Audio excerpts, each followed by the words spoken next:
Empire clan. He and Neytiri, Zoe Saldana, have become parents to Netiyam, Jamie Flattis, Loak, Britton Dalton, and Tuck, Trinity Jolie Bliss, along with another adopted daughter, Kiri, Sigourney Weaver, who is the biological daughter of Grace Augustine's Na'vi avatar. The kids also spend time with a human boy, Spider, Jack Champion, who was left behind with the human scientists after the previous group evacuated Pandora since babies couldn't be put into cryostasis. While the children see Spider as something of a cousin, Neytiri feels the boy would be better off with other humans, in part due to her own hatred of the Sky People. While everything seems blissful, Jake's happiness is quickly shattered when shuttles of RDA ships begin to descend upon Pandora, destroying huge parts of the forest and killing the wildlife.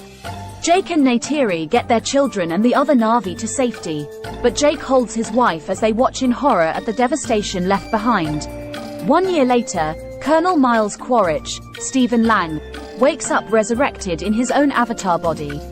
While he attacks his former teammates, all now in their own Na'vi skins, Quaritch soon realizes what happened after watching a video log he left himself before their previous attempted mission to tear down the Naivi's Tree of Souls before he and his team were all killed. After gathering their new weaponry, Quaritch decides to lead a team back onto Pandora with one goal in mind: killing Jake. The RDA has colonized Pandora and built a mining base, along with a settlement called Bridgehead City. Jake leads several Na'vi to fly their Ikran to attack the humans' aircraft and supply lines. Netiyam and Loak attempt to join the fight, nearly getting severely injured in the process. Jake gets them to safety but chastises them for putting themselves in the line of fire. The group returns to their camp with the rest of the clan. Jake discusses with Neytiri how these changes are impacting their children's lives. Meanwhile, Spider joins Loak and Kiri as they go to the humans' research facility where Norm Spellman, Joel David Moore, and Max Patel, Dilip Rao, continue to work. Kiri talks to Grace's avatar as her body lies in the tank. Spider then notes that his Na'vi friends at least know their parents, while he knows and resents who his father was, Quaritch. Quaritch and his team arrive at their base and meet General Francis Ardmore, E.D. Falco, who updates him on their operations since his time being dead. Ardmore informs them of the advantages the Omaticaya have on them before telling them how they can gain their own upper hand. The team enters the forest at the exact same time that Jake's kids and Spider are playing there. While Kiri immerses herself in the nature, the other kids spot Quaritch and his team as they survey the former link unit for the humans and their avatars. He finds his skeleton inside the AMP suit where he was killed. The villains find the kids, and they realize they are Jake's kids because they have 5 fingers. Quaritch meets Spider and realizes he is the boy's father. Quaritch calls in Ardmore and her squad to come down while he takes the other kids as hostages. Jake and Neytiri are alerted to the scene, and both are stunned to see their nemesis alive and in a Na'vi body. Neytiri kills some of Quaritch's team before they open fire. She and Jake manage to get their kids back, but Quaritch and his surviving teammates fall back, taking Spider with them.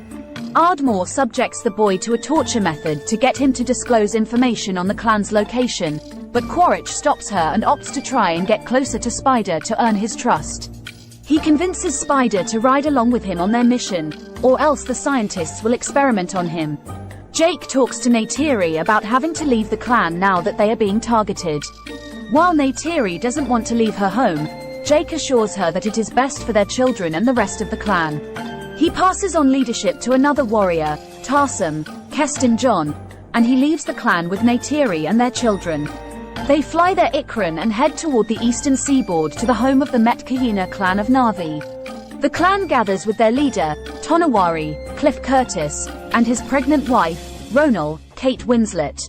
Jake requests shelter for the sake of his family, though Ronal and other tribesmen are quick to look down on Jake and his kids for their half-human heritage, as well as the potential of bringing their dangers to this land. However, Tonawari respects the accomplishment of the Torik Makto and allows them to stay, and also instructs his children Ernung, Philip Gelio, and Siraya, Bailey Base, to show Jake's children how to adapt to their oceanic surroundings. Quaritch and his team take Spider through the forest, with Spider becoming their translator for the Na'vi language that the team is still trying to learn. Quaritch also manages to link himself to his own Ikran, albeit more forcefully than the Omaticaya did. Jake's kids join Ernung and Sreya, plus Ernung's friend Rotexo, Dwayne Evans Jr., as they explore the reef. Sreya shows that they communicate with the underwater creatures via sign language, and they link to them the same way the Omaticaya link to their animals. However, when Loak attempts to connect to a creature, he is pulled quickly through the water and is thrown off. Meanwhile, Kiri has a more natural connection to the creatures and helps one of them interact with Tuck. Jake and Neytiri are shown how to fly the Surak, which can move in the air as well as underwater. Loak gets closer to Sreya, who shows him how to better his breathing underwater. He also takes him and his sisters deeper underwater by using creatures that provide air when resting on their backs. However, Ernung and Rotexo are antagonistic toward Kiri for her being considered a half-breed, leading to Loak punching Ernung in the face. Netiyam joins in the fight along with Ernung's friends, leading to Jake scolding his sons for their behavior. Jake forces Loak to apologize to Ernung. He does so, and Ernung invites Loak to hunt with him and his friends. They go far enough until they trick Loak into going after a creature, just before he and his creature are attacked by an Akula that kills Loak's mount before chasing after him. Loak attempts to swim back up before he runs out of breath, but the Akula attempts to go for the kill until Loak is saved by a whale-like creature called a Tolkien, named Payakin. Loak follows Payakin and finds a harpoon stuck in his fin, so he removes it and earns Payakin's trust. Jake speaks to Kiri, who has been feeling different lately due to what she has been seeing. She claims she can feel the heartbeat of the goddess Awa, and that it is mighty. Jake assures her that there is nothing wrong with her. Everyone then sees Loak return, and Tonawari scolds Ernung for leading Loak beyond the reef when it is forbidden, but Loak takes the blame for everything to spare Ernung from getting in trouble. Jake tells Loak that he has shamed the family with his actions, but Ernung comes to respect Loak. Loak tells his siblings, plus Sreya and the other Metkayina, about his encounter with Payakin, but Sreya informs Loak that Pakayan is considered an outcast among the other Tolkien. After Loak attempts to communicate with Payakin to learn more about his history, Sreya takes the others toward the cove of their ancestors, showing them how the land looks during the eclipse. She also guides them underwater to the Metkayina Tree of Souls. When Kiri connects herself to the tree, she is able to see and communicate with Grace. However, Kiri soon suffers a terrible seizure, and her siblings bring her back to the shore. Jake gets Norm and Max to try and help Kiri, but they are of no help until Ronal tries her hand and is able to revive Kiri. Norm tells Jake that any visions she thinks she is seeing might be a result of frontal lobe epilepsy. Unfortunately, Quaritch's teammate Lyle Wainfleet, Mac Gerald, informs him of a radar picked up off the gunship that Norm and Max came in on. The villains then meet up with a whaling vessel operated by Captain Mick Scoresby, Brendan Cowell, and Dr. Ian Garvin, Jermaine Clement, to give them more of an advantage, since they are already hunting Tolkien for anti-aging remedies. The Metkayina bond with their Tolkien, including Ronal and her soul sister Roa. Soon, Quaritch and his team show up.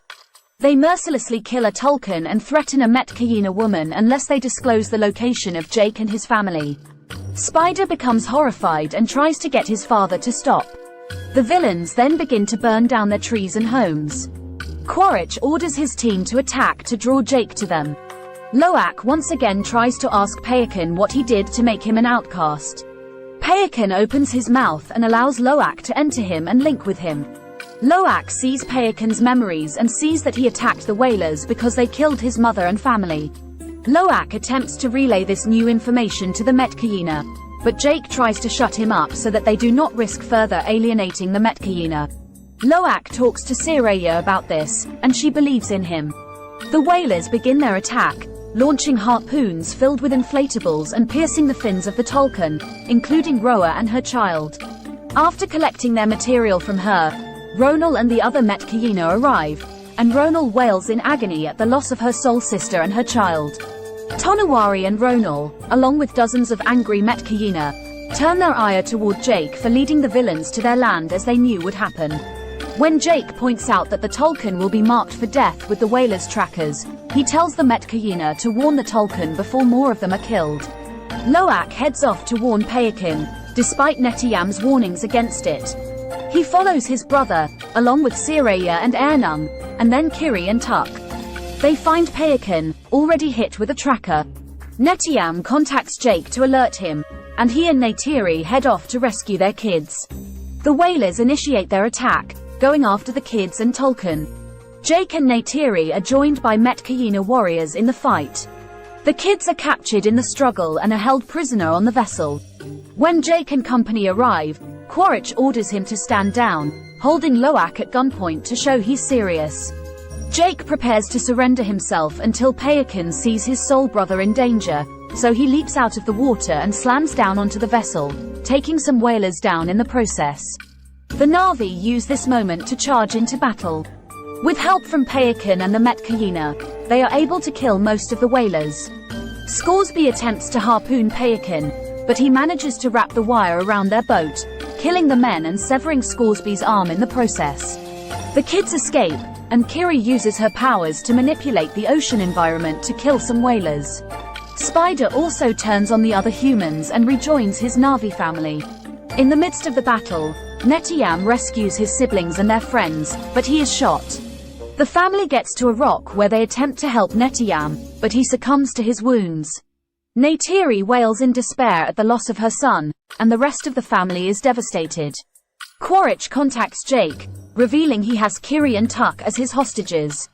Jake heads into the sinking vessel for the final showdown, accompanied by Neytiri, Spider, and Loak. Neytiri ruthlessly slaughters Quaritch's team in retribution for Netiyam, just as Jake goes to face his nemesis. After Jake frees Tuk, Quaritch emerges with Kiri and a knife to her throat. Neytiri grabs Spider and threatens his life in return. Although Quaritch tries to deny his care and relationship with the boy, he relents and lets Kiri go after Neytiri cuts Spider across his chest. Neytiri brings the kids to safety, and Jake decides to end it with Quaritch, fighting to the death. The vessel starts to come down completely, trapping the family underwater. Jake fights Quaritch until he manages to get him in a chokehold and let him sink underwater. Loak finds his father, who tells him to go without him since Jake doesn't think he will make it, but Loak helps him breathe the way Sreya showed him, and they escape with Payakin. Meanwhile, Kiri summons the underwater creatures to help her get Neytiri and Tuk out of there. Spider swims to save Quaritch, but he abandons him for his evil deeds and rejoins Jake's family, with Jake officially taking him in as a son. Jake prepares to bid Tonawari farewell, but he tells Jake that he and his family are Metkayina now and are welcome to stay. The family then holds a funeral for Netiyam, where his body is given to the Tree of Souls, and they are told that he is now with Awa. Jake and Neytiri link themselves to the tree, where they are able to see Netiyam through memories. Jake, recognizing this land as his family's new home, vows to continue to fight and protect them. Years after Jake Sully joined the Na'vi as chief of the Omaticaya clan, he has built a life and family with Neytiri and their kids Netiyam, Loak, Tuk, and Kiri, who is actually the biological daughter of Grace Augustine's Na'vi avatar, along with a human boy called Spider. The RDA return to disrupt their tranquil existence by colonizing Pandora and forcing the Na'vi to relocate, with Jake leading warriors to fight them and wreck their supply lines. This forces the RDA to awaken the avatars of the deceased mercenaries, led by the newly resurrected Colonel Miles Quaritch, who has his eyes set on revenge against Jake. After the villains threaten Jake's family and home, he takes them from the forest and moves them to the eastern seaboard of Pandora to the home of the Metkayina clan, who have a deep connection with the underwater life. Jake's children, Loak in particular, bond with Sreya and Ernung, the children of the Metkayina's chief Tonawari and his wife Ronal. While the Metkayina are initially distrusting of the Omaticaya, they teach them their ways and welcome them to their home. Kiri also discovers that she has a deeper power and connection with the creatures. Quaritch and his team work with whalers to hunt the Tolkien, creatures that the Metkayina have deep connections with. Loak bonds himself with Payakin, a Tolkien that is considered an outcast. When Quaritch and his team begin to lay waste to the Metkayina homeland, Jake and Neytiri are forced to fight back. The kids go to warn Payakin, leading to them getting captured. Payakin helps the Na'vi fight back, with many of the whalers getting killed, but Netiyam is fatally shot. Jake goes after Quaritch, who has taken Kiri and Tuck hostage. Neytiri kills the rest of Quaritch's team before threatening Spider's life to save Kiri, and Quaritch relents since he is the boy's father. Loak and Kiri help their family get to safety, while Spider saves Quaritch but abandons him for his cruelty. Jake and his family are accepted by the Metkayina and are allowed to stay. He and Neytiri are able to see Netiyam by connecting themselves to the Metkayina Tree of Souls. Good morning, guys, and welcome to the channel. Supercar Street Racing here, and we have another wonderful unboxing today that we are going to be taking a look at these FitLife expandable garden hoses. These are the 50-foot expandable garden hoses from Amazon. Now, the reason that I purchased these 50-foot hoses is because in the backyard on the pool deck, I actually have added a new spigot for water to be close to the pool deck, which I've never had before, and it's really nice to be able to have water there. I also ordered two hose pots. So they look like basically big brown pots. They are like the kind of like the plastic looking things, because I read a lot of reviews and the actual metal pots are very prone to rusting, and they don't last more than 6 months to a year, and they just fall apart. So my plan is now to take these expandable garden hoses, and I've never owned one before. I went ahead and bought two pots because I'm going to be putting one out back by the pool deck, and then one on the side of the house where we're getting the concrete laid. There is a spigot there, so I'm going to put one there. If that works out, I actually am going to buy two more. One for my well pump and one for the front yard here where the hose comes all the way out to the front. That's the only bummer, is I don't have water out front of the house. The hose does run from this side of the house over here to the front. So that's one thing we got to take a look at, but we got these FitLife expandable garden hoses, and I believe these were in the $30 range. I bought two of these at 50 foot, and then we're going to take a look at those and unbox them and get them inside the pot that I bought as well. The pot will not be here till Saturday. So these actually have pretty good reviews, and there's some good information here. It tells you, like, you know, about the water pressure, the expansion, and they also give you it's supposed to come with a nozzle. So inside of here there should be a nozzle. So we'll unbox one and see what's in there.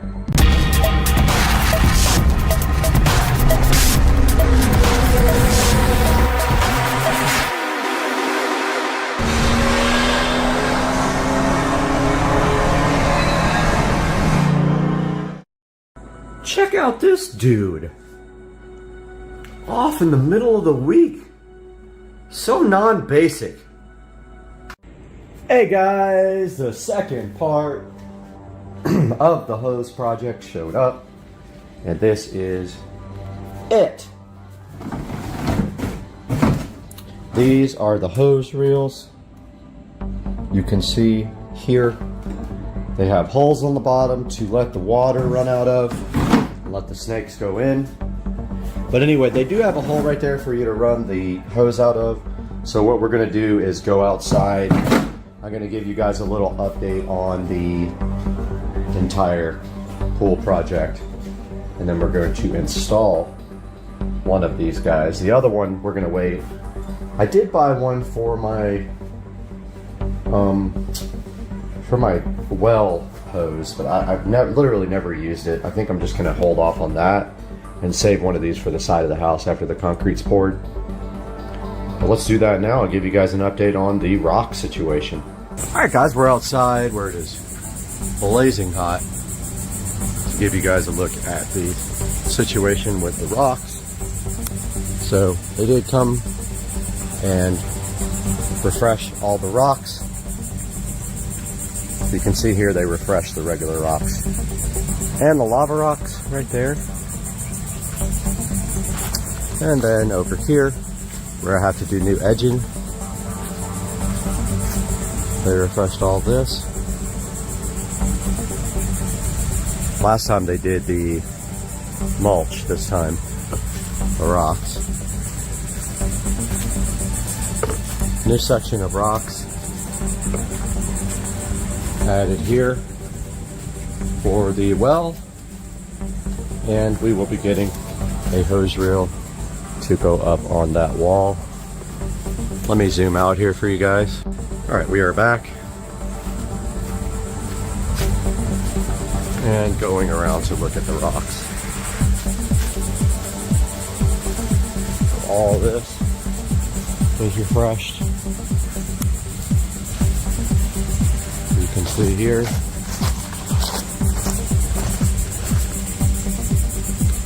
All these.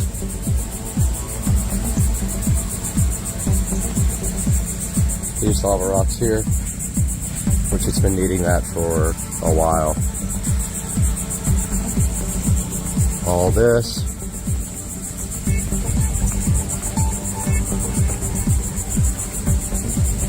And this is new. Actually not new, but the garden area is new as far as the shape. They put lava rocks in there because there will be concrete being poured all out here. Last but not least, they did this new area around the pool pump and the AC, to which the concrete will be poured up to. And that is a look at what's happening with the rocks. Now let's take a look at these new products. All right, guys. So we're using our lapel mic again. I moved it down a little more because I think it was too high. We are going to be taking a look at this Suncast resin wicker designer hose pipe and this Fit Life expandable garden hose. Now we have this typical old hose that's supposedly a lifetime warranty or whatever hose. Of course, good luck getting your money for one of those, but this hose is going into the absolute garbage. This is our new spigot. This was put in by the plumber, my sprinkler guy, last week because I never had water back here at the pool. Well, that's kind of a bummer that they put a hole in it to put this stupid tag in. So it is very light, so I would say if you can anchor it to the ground or put some kind of weight in it first, that's probably your best bet. What I'm going to try to do eventually is move it down into the rocks a little bit, and I can probably even do that now. And then put some rocks around it to keep it anchored.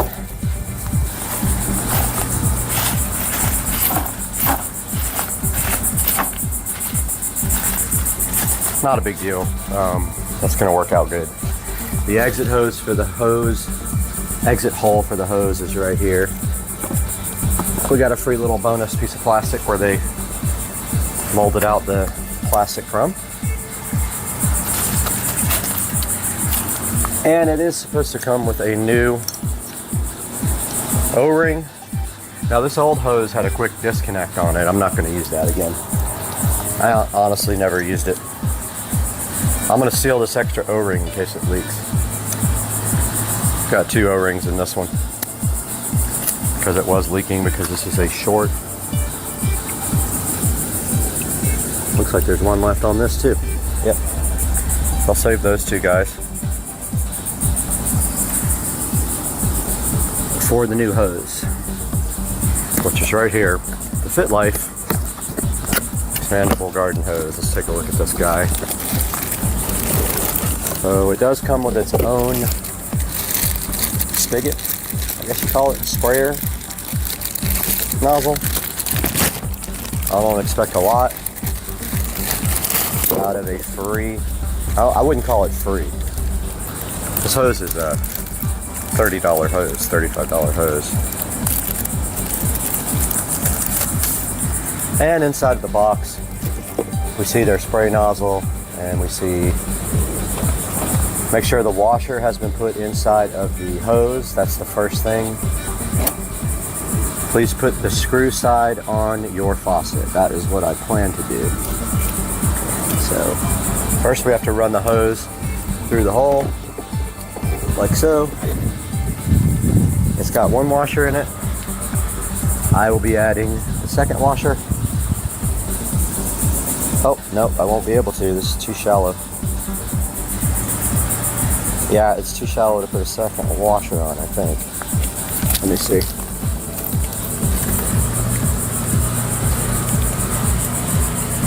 Maybe. Okay, it's gonna let me. It's one of those shallow faucets. I hate them. Spigot. It doesn't have a lot of threads on it. It's prone to leaking.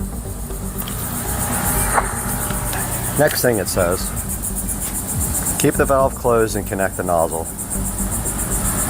Turn on the faucet and let the water fill the hose. And it should expand.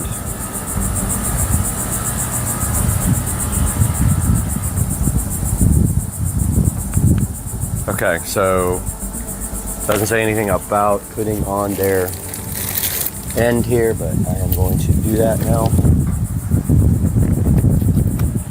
But first, I'm going to get my paper, which is about to fly off into the pool.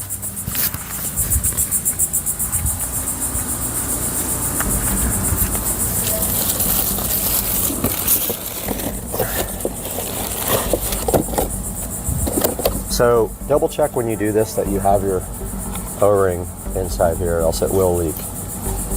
This sprayer feels like it's of good quality. Now we'll slowly turn on the water before we coil it up in there. Let's just give it a little test.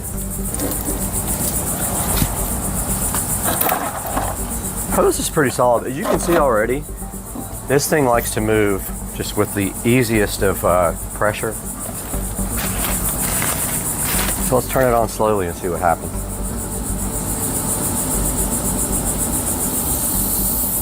Okay, it's filling up. Looks like it's expanding inside of the bucket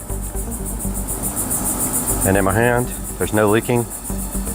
It's growing. Pretty cool. Let's turn this on. Nice high quality. It looks like brass or copper connector here. I like that. No leaks at all here. No leaks at all here around with the extra gasket I put in. Let's turn the hose on. The valve.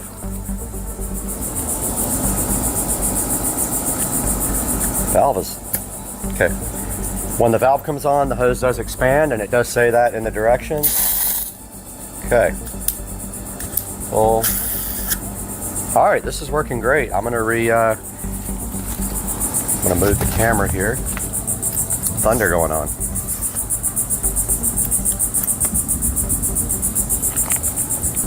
Okay, so here's our new hose, guys.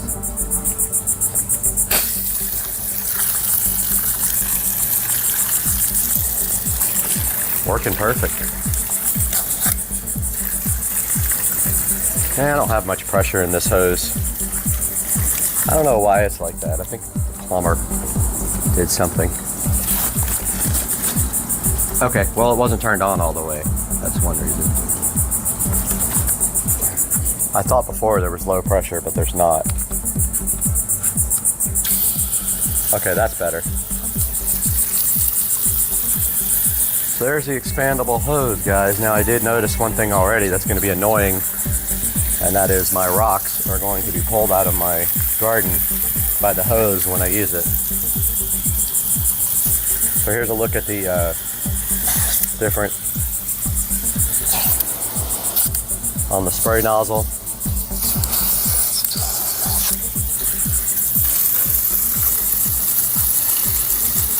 That's full. Shower. Angled. Jet. cone and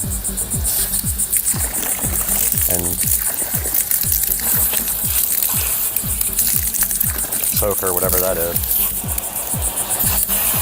But yeah, guys, this is a good setup. There's no leaks at all from the hose. I like the way it expands. I like the quality of the ends here. And I like the fact that it has a shut-off valve there. But here's a look at the quality of the ends on the hose and the Fit Life sprayer nozzle. And a look at the way this expands. Now remember, guys, when you are done with your hose, always turn the water off at the valve and run the water out. This is 99% of the reason why hoses fail. You leave them with pressure. So I'm turning the actual hose valve off. And then I'm going to run all the pressure out. And the hose is shrinking.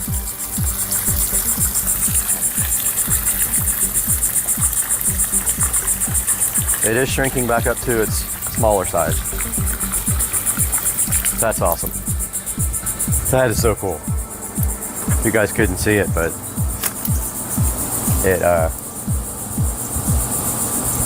shrank down back to the size, which is, I guess, what it's designed to do. Now it also says, when you're done, close the faucet while keeping the nozzle and valve open. Completely drain the water. That's what I just said. Store it in a bucket or hose in the garage. And there is a big amount of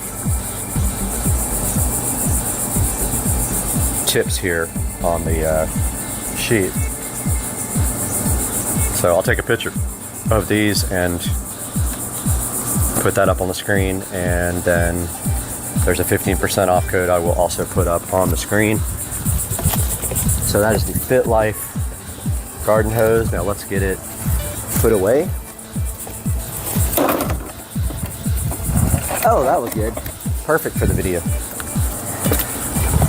The wind blew over the tripod, and the tripod went right into the water. That was awesome. Perfect for the video.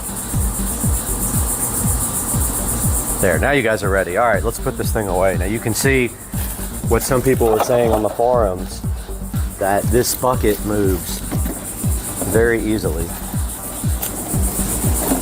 because it is made of plastic. However, all the metal ones in the forums had bad reviews because they would rust. After 6 months to a year, they would be basically ruined. Once that is in there, I think maybe a brick or something inside of the bucket, or even a stake driven down through the ground, would be ideal to keep this thing from going anywhere. I can see in a high wind, this could possibly move, even though there's a heavy hose thing in there. So yeah, guys, that's gonna do it for the review of the Suncast hose pot and the Fit Life expandable garden hose. Highly recommend both products. I'll let you know in the future how the hose pot holds up, but I'm thinking some garden stakes, those screw-in ones, straight down the center with a big rod on it to also kind of make a place for you to loop up your garden hose. I'm thinking I'm gonna order and then hope I don't put holes in any pipes or wires when I go straight down. So this is what it looks like with the hose coiled up. I didn't even show that. And you've got ample room for a larger hose if you want the 100-foot expandable hose, which I might recommend that because this one is only 50 feet. Although I do only need it for around the pool here. You might opt for the 100-foot, seeing as how little this takes up now. Probably would do that if I did it again. But there you go, guys. That's going to do it. Thanks.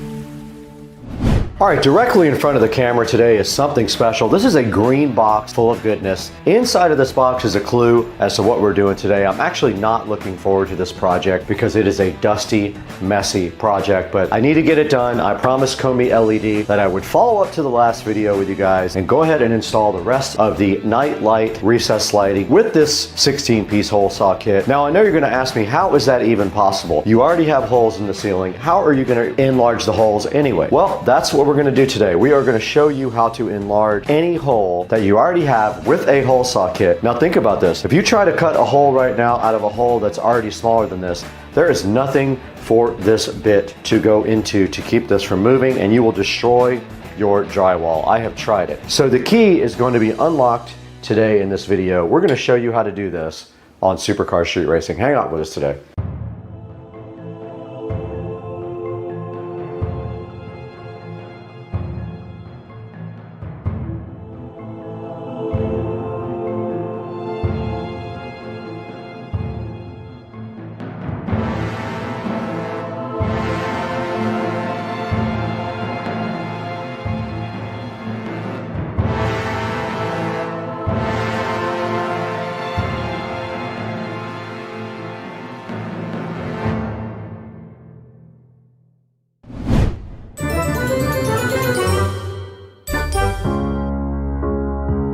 Right here in the kitchen in Supercar Street Racing, there is this amazing Tesla Model S sitting here, black. It looks like it has the arachnid wheels as well. And there's also this grip 16-piece hole saw kit sitting right here. We're gonna leave a link in the description to this guy right here. But today, our first mission is we are going to be expanding a smaller hole into a bigger one so that we can install these 4-inch LED lights from Komi LED. Now, what's so difficult about that? Well, as you know, you cannot just take an existing hole, put a bigger hole saw on it, and then drill. Because this arbor in the center has no place to go, this drill bit right here, no place to go up through the hole and hold your bit steady. And what happens is it flies around and it completely destroys your drywall. So that's why we have a plan today. What we're gonna do is first go over to Chris's house, my neighbor. We're gonna break into his garage and see if we can figure out how to get this working.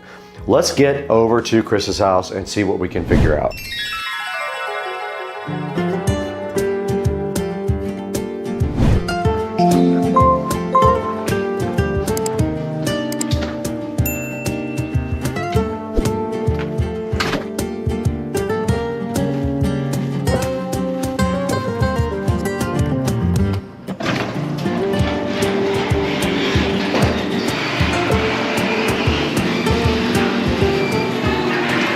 Okay, all we need is a spare piece of plywood, preferably a thicker piece. It sits like 1/2 inch right here.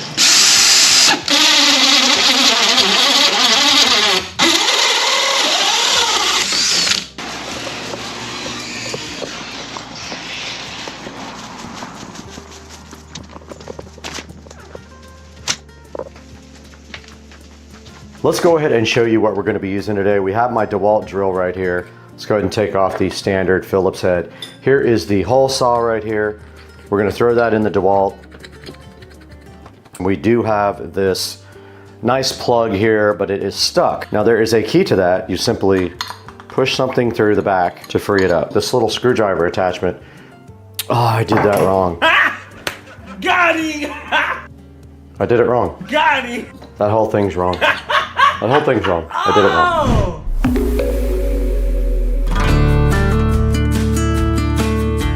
I'm gonna own my stupidity. I did that whole thing wrong. It was supposed to be the size of the old hole. I got to get up there, pull one of the lights out, and get a size of the old hole. Okay, we did get one of the lights out now. We just simply have to see if this matches the light hole, but it really messed up the ceiling. Be really close though, like really close. Luckily, I do have the 3-inch hole saw that I used when I actually made the holes. I'm gonna use that, go back to Chris's, cut the correct hole out this time because I'm an idiot.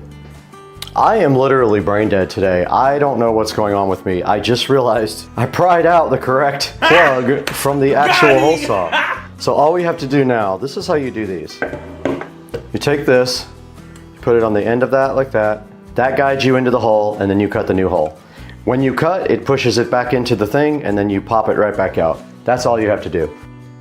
Okay, I put some double-sided tape to keep this plug from coming out because it had already worn out in the center and it would not stay.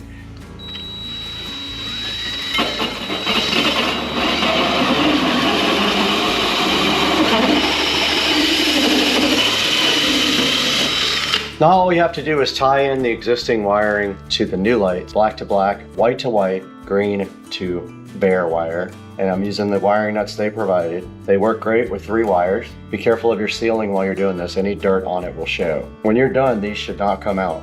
Push everything back in the box, close the box. The color temperature.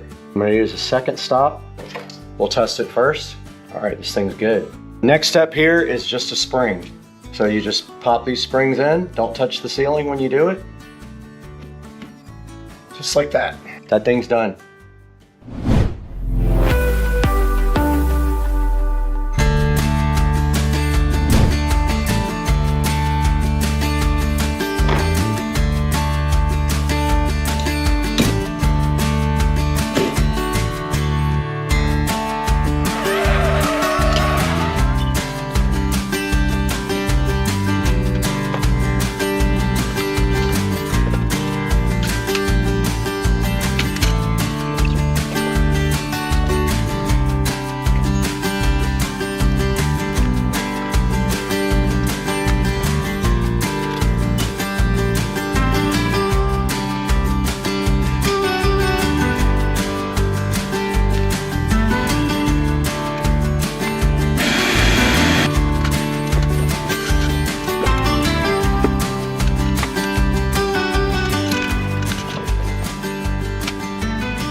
Okay, the last lights were foamed into the ceiling. I had to dig them out, and it was so ridiculous. I couldn't even get the clamps out because they were foamed in. This one is not. I had to dig that one out of the ceiling. And all the cables are too short. Whoever the electrician was that did this, I would love to slap them right in the face.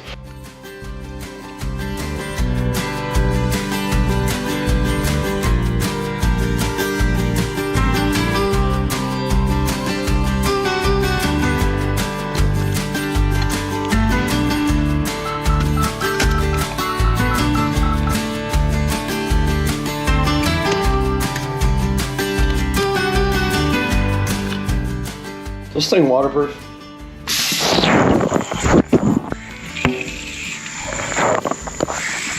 Okay.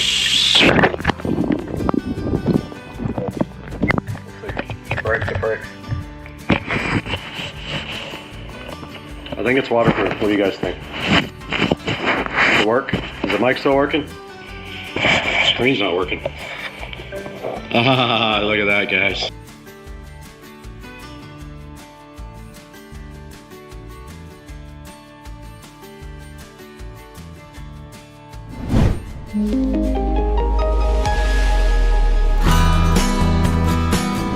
Alright guys, we are back in the Supercar Street Racing living room, and as you can see, it took me all day, but I did finish this project. We got the Hdmi LED lights installed at the top of the ceiling here. I had one huge error right there I had to correct. My pilot piece of wood slipped and I gashed the ceiling. I had to go buy the ceiling paint because I didn't have any, and the ceiling paint is just Valspar Signature Ultra White Flat. So I went and bought a quart of that after I patched the little nicks that I put in the ceiling, and now you can't even tell at all. But you can see guys, I had to do a lot of work in here. This is a total of 10 lights that I put in today, and this one over here right there, that one was completely spray foamed into the actual ceiling, so I had to dig that one out. That was the hardest of all of them to get done. And if you can see here, these are also the night lights, so we should be able to go over here and click them off and back on and get night light. Let's see if it works. Oh, night light now guys. How cool is that? This looks insane. I love this look, man. This is Hdmi LED. You are my heroes. I love you guys, and I can't wait to work with you guys again. Look at the nightlight in here. This just looks absolutely fire, dog. Guys, please support Hdmi LED. They have done so much for the channel. They gave us all of these lights for absolutely free, and we went ahead and replaced all of the living room lights with Hdmi LED night lights, and it looks absolutely fire. I'm I'm so hype trained for all this. Guys, thanks again for 150,000 subscribers. Also, I couldn't do it without you. Order yours. They will be a discount code also. Call me Brad, 10% off.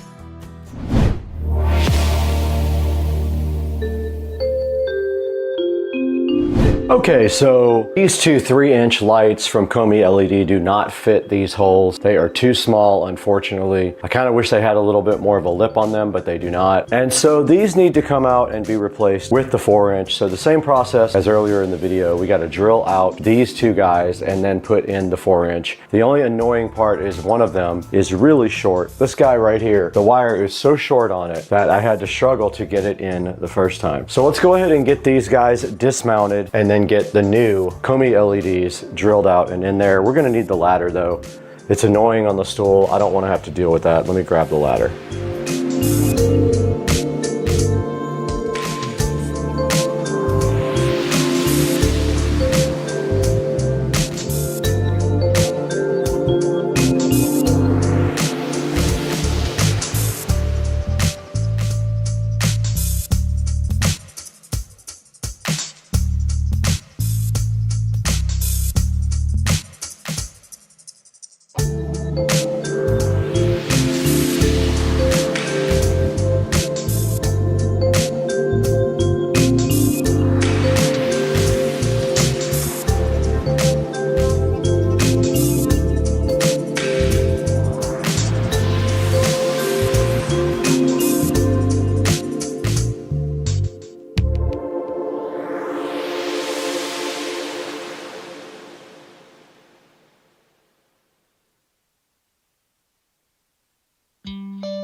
Okay, back in the bedroom, and I put these lights in a long time ago and they suck. So we're gonna be putting in the Komi LEDs now. We gotta get the old ones out first. I'm hoping this goes easier because they're already 4-inch. Shall I actually get one out because I don't remember? Okay, now I remember.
All right, the bedroom is officially done. That was the easiest room of them all because the light holes were actually the right size. So all I had to do was punch those things right up in there. Came out great, looks awesome. I am so hyped for Komi LED. Now we can actually throw it to Supercar Street Racing in Studio B and go over how you can get these lights for yourself.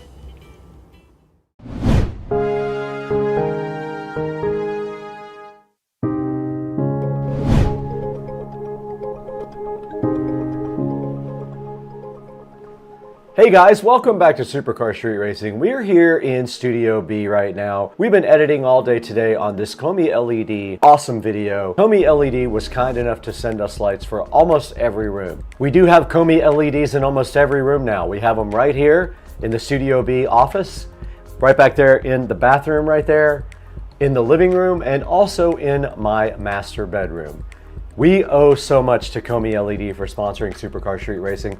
Let them know that you saw the video and that you'd like to buy it. If you go ahead and use the discount code KHMIBRAD 10% off, you'll get 10% off your order. There will be a link in the description and more information about Hdmi LED. They also offer not only these LED night lights, they also have smart lighting. They have multiple different colors, like they have this awesome black, they have bronze right here, and they do have brushed nickel. So take your pick of the awesome Hdmi LED lights and make sure that they know that Supercar Street Racing sent you. It helps us out so much when you buy from our affiliate links. You have no idea what that does for the channel. Hdmi LED sent us over 24 of these lights, and we were able to use them throughout the entire house. They're very easy to install. They have multiple color temperature selectors on them, and they just go in very easily. You go ahead and drill a hole with a hole saw, you pop them right in with the springs, and you're good to go. And thank you guys for 150,000 subscribers, a huge milestone for the channel, and we are so grateful to have you guys on board, and as fans and as subscribers. Please like and subscribe if you didn't already. If you're new here, welcome. If you've been here before, welcome back. We love you guys. We got to get out of here. We have dinner plans tonight at Hidden Hills.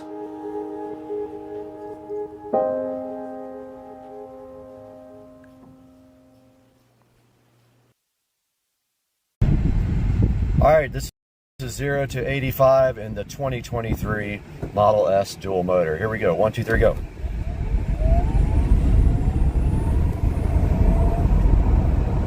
And it's limited there. Now we are fully lit tonight.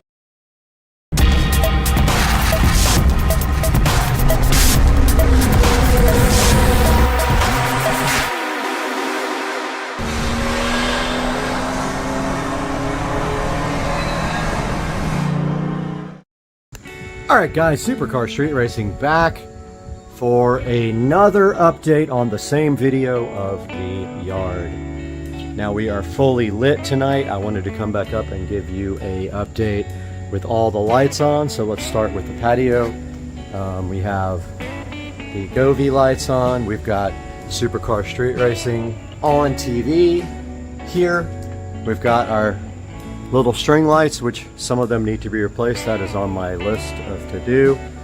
We've got our torches lit. I couldn't get that one lit, so I don't know what's going on. Maybe it's out of fuel, but we got our torches lit. We got our pool lights on, all of our yard lights, and this is what it looks like at night. So I'll walk you guys around for a tour. We can see we have the lighting up here inside the sunroom. We have some LED RGB lights. Our nice torches are lit here, and then over here on the side we have our little dining area and patio, which is also lit by the sunroom lights. And then on the side of the house we have the string lights doing their job over here and keeping this all nice and bright for the security cameras. Then making our way down here, this was just watered, but making our way down by the dock, we've got a nice lightning show going today too. Wow, that was cool. Let's see if we can get some more lightning. Nothing? As soon as I go down, it'll come back. Oh, there it was again. We got a nice lightning show going on tonight. Maybe it's on the time lapse, but you can see here we got our yard lights on, lighting up the palm trees. We got our dock lanterns on here. We got our LED rope lights around the dock, and we have an alligator right there, which you can clearly see lit up.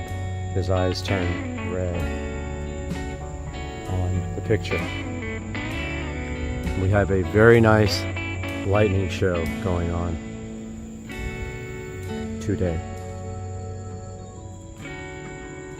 And of course it's not going to show it, but anyway, back to the light show. More torches and more yard lights we have here, and here's what the patio looks like from back there, and the pool with the Poolexa LED pool light, and our nice torch.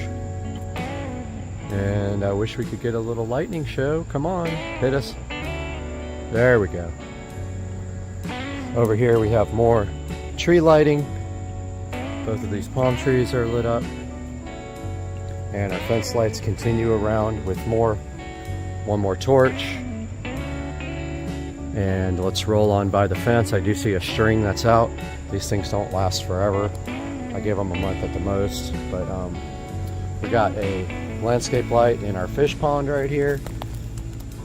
I bought a whole new batch of these in case I ever want to upgrade the ones in the yard. And I also swapped out the LED lights with much stronger ones. Looks like that string is out. And then I wanted to show you guys the shed lighting that I designed. So this is all 110 volt lighting, and these are actually powered from the switch inside of the shed, and it is a smart dimmer.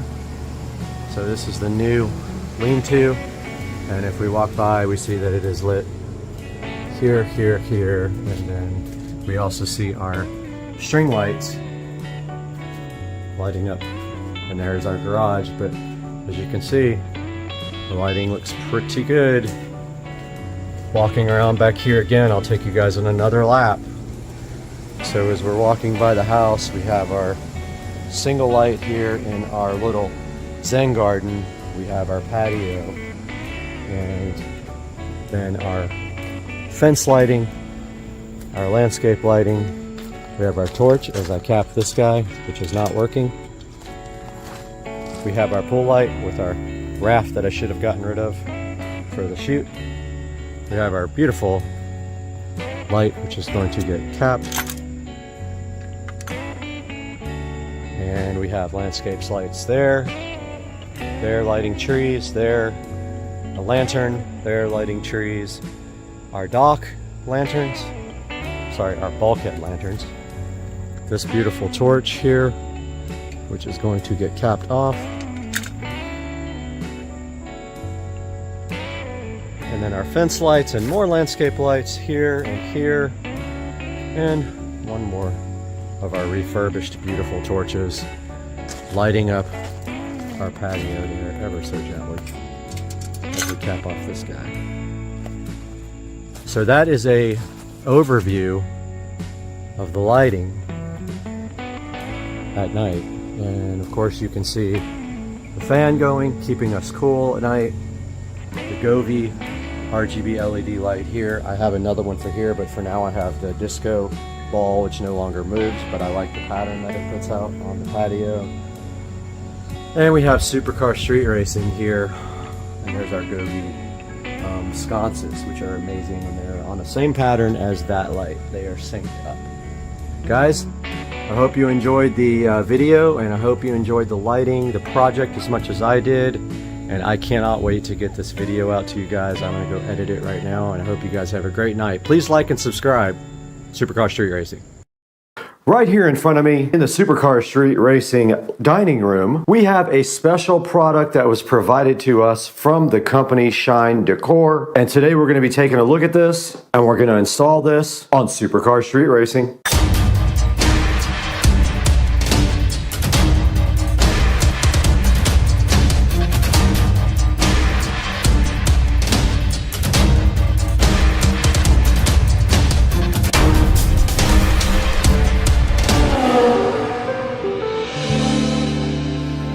I have directly in front of me the smart LED silicone light kit here. Now this was sent to us from the company Shine Decor, and today we're going to be opening it, see what it's like, install it, and let you guys know if it's worth the price.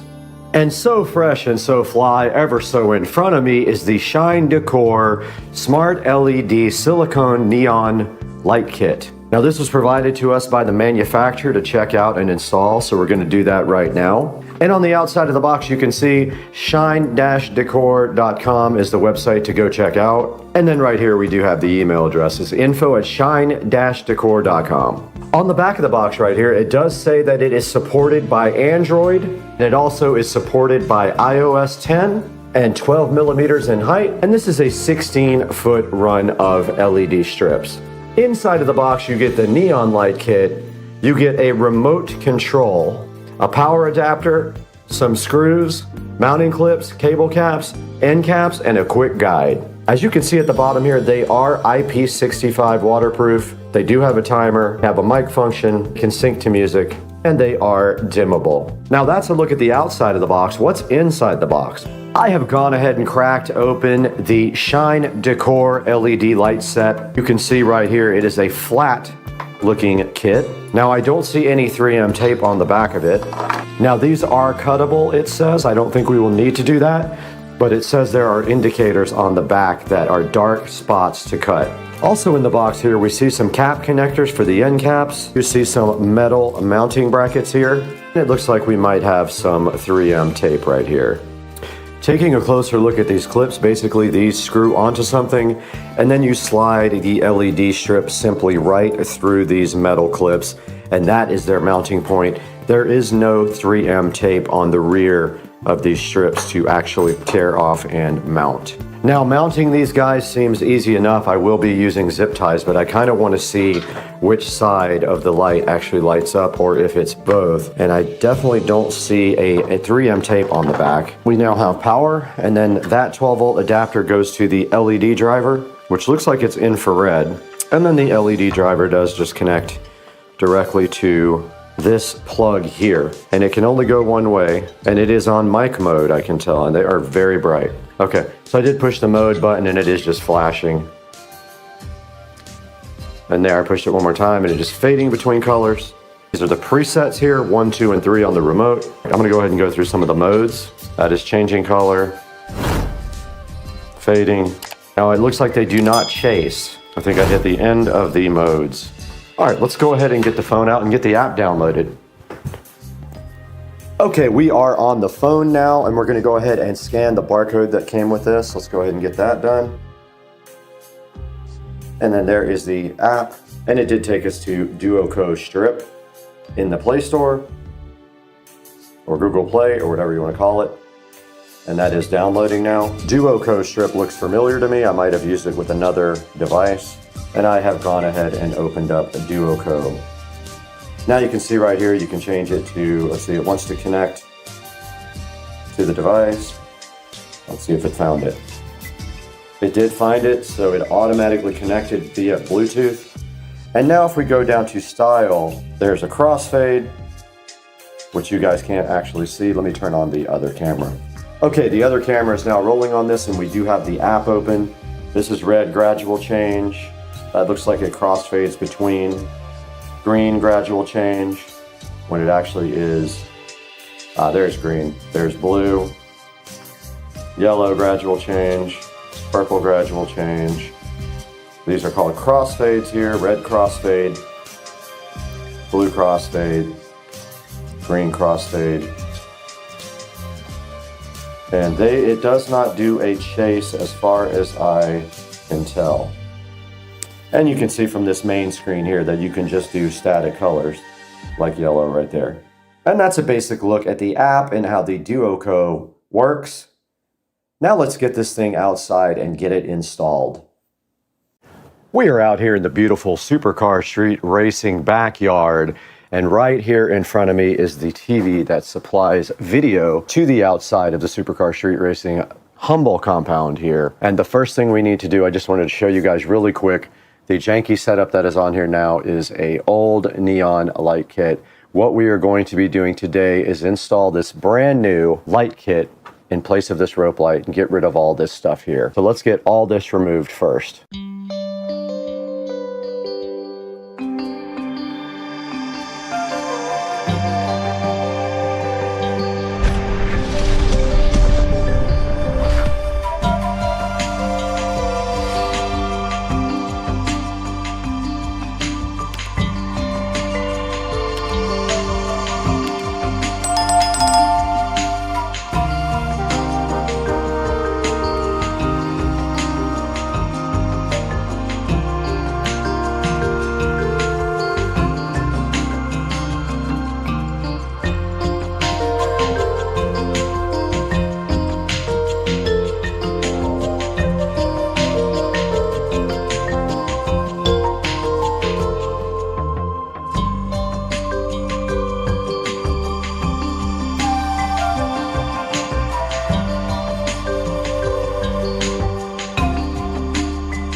All right, we're back out here in the SCSR backyard with the new strip, and what we want to do, our goal, is to end somewhere around the bottom here. Now, if we do put power to this guy, you can see here that the light is just on one side of it. It's not on both sides, so what we want to do is aim this side to the back. So we're going to want to wrap this around several times and make our 16-foot and have our power right here. So that's what we're gonna do, is zip tie this guy up. So I'll just start like this, aimed at the back. This does have holes in it also.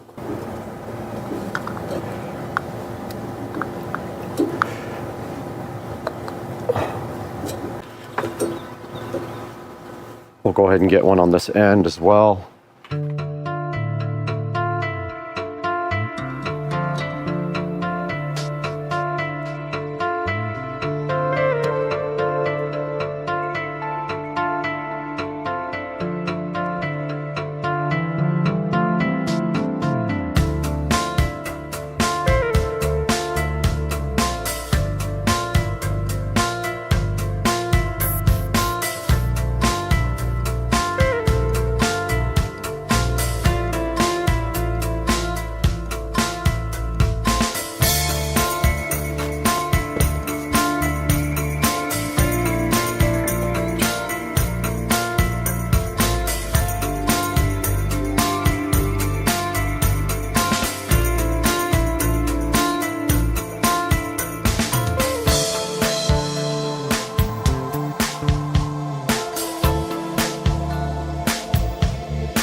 Okay, we are all done with the neon LED rope light install. Now we just have to clean up the power wiring, so that is next. So we have our LED controller. They gave us some double-sided tape for that. All I gotta do is go grab that right now. I need to pull some slack. That's great. Got him! Got him! Well, now's the time to get slack, I guess.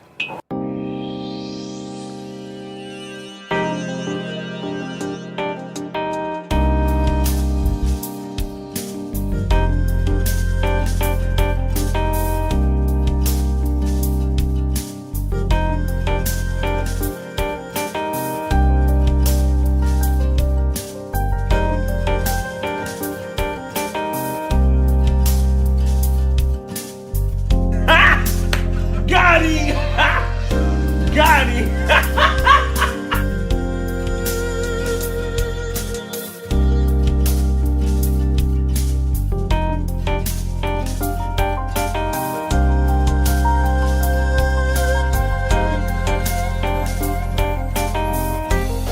Okay, we are all done with the install of the neon LED rope kit, and tonight I will show you guys the final results of this install. But for now, we are finished, and we'll take everything back inside until tonight.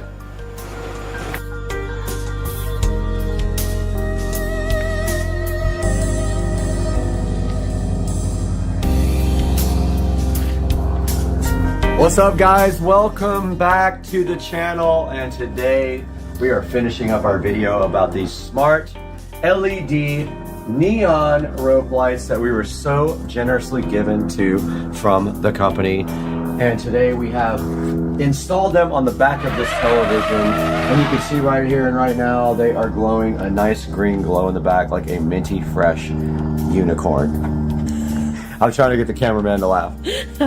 So, camera woman. So yeah, we installed these lights today, and if you look back here on the back, you can see how we did this. And We basically took the zip ties and all around the TV mount. Since they were 16 feet, we just had to go all the way around a few times. We zip tied them up, zip tied up the power supply. And then right here, we do have the remote. There's also an app for this as well. And then the TV will just slide back like this. And if I can get it to maybe slide back. Oh. Okay. Got him! All right, that wasn't planned. Got Oh, him! did you just hit the gold thing there? No. The flash. There we go. Oh. Okay, yes. All right, it's back. So, Power surge. unplanned is the best. All right, so we do have the remote here in our hand, and there's also a smart app for this. We are shooting on the phone now because it has better low light video. But on the remote here, we have a bunch of different options. We can go with just a color, and it's actually infrared, so you have to be in line of sight when you select it. There's a brightness control here. So there is actually a brightness control on the remote, and this mode, you can see it can flash between colors, or it can fade between colors, but there's no chasing. So it's not gonna chase around the strip like the more expensive ones, but for the price, it's actually kind of a good deal. And if you step back, you can definitely see that it accents the wall very nice. There's also a speed control here. So if we want to go slower on the fading, we just press speed right here. There's also pre-programmed patterns if we press this, and then we can go the speed down. There's another pattern. It also does microphones, so you can actually play music and the lights will react to the music. And so that's what it looks like with all the other lights on out here. And we want to thank our sponsor for today for providing these lights for us. And now let's throw it back to the studio. We'll take a look at this online and see how you can buy your own set.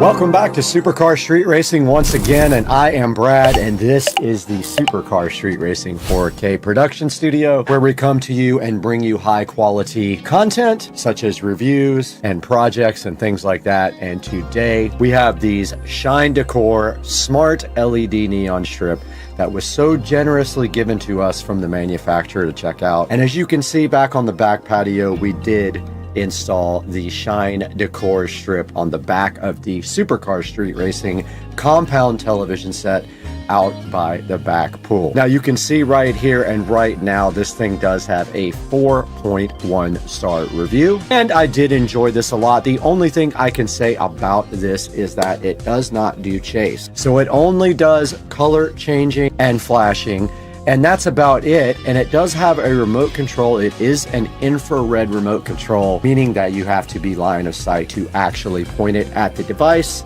You have to be line of sight with the infrared receiver. And right here in front of me, it has a 4.1 star review. And if we take a look at some of the reviews, 5 star, it says something about floating shelves that they made. They used them on their floating shelves. This one says beautiful light, product looks great, and it looks like a true neon light, and it does. If it's in view, it looks better because it has a diffuser on it. And now some of the 1-star reviews, not RGBW. It does not do white. It says difficult to set up. I found it was quite the opposite. It's very easy to set up. This thing says horrible product, disappointed, did not work at all, but I didn't have that experience with mine. Once again, I want to thank the company Shine Decor for so graciously providing us with this smart neon flexible light. I encourage you to click through my product link and go ahead and buy one if you need a neon flexible light with a diffuser. Please like and subscribe to Supercar Street Racing. It helps us out greatly when you do that, and buy all of your products through any of our Amazon links. It doesn't have to be a link for this product. You can buy anything from any of my links.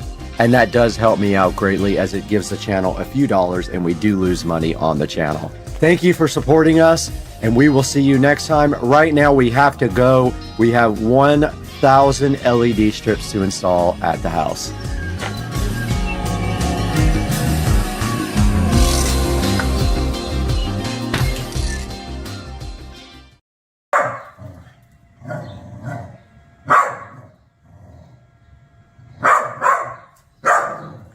He's looking on the side of the screen. Oh my god, he looked to the next to the TV. Super shy like that. Oh, almost got it. Getting food.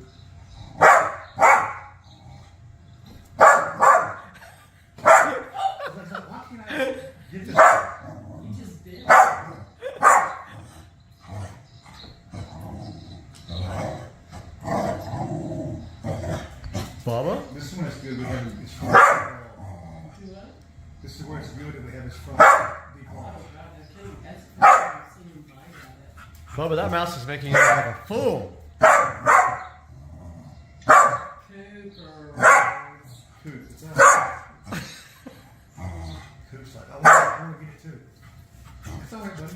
Coop, you're too short. You don't got a way to get up there. So loud. Dude. Cooper, that's enough, Coop. Coop. No bark. No bark. I want that mouse, Mama. I want it. I know you want the mouse, but you don't need to be barking. Come on. Bubba, why does it keep going in? Come on. B's like, I don't care.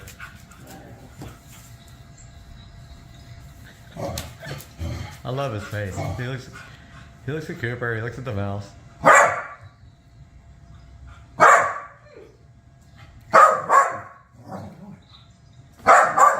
He is going to the corner. That's so funny.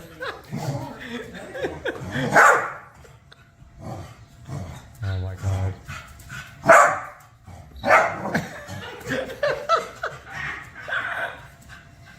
Your poor TV. The mouse runs how it's supposed to. It does.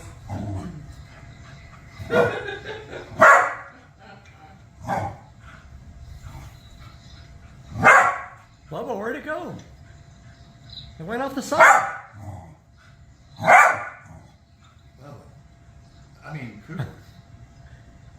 Oh my god, look. Coop. That's enough. That's enough. Work on some little things and cheese out there. Oh, no. Making pictures out there. Probably. That's cheese on the ground out there. That's what I Is thought. it that? All right, passing through.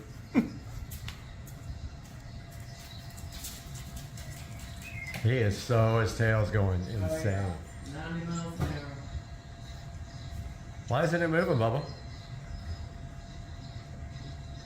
Now it's just messing with you, Bubba.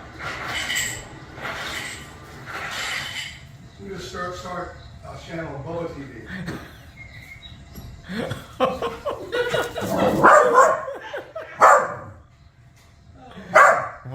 When Bubba jumps, Cooper's like, no, no. He's oh my god, he's in the corner, damn it! Get him, Bubba!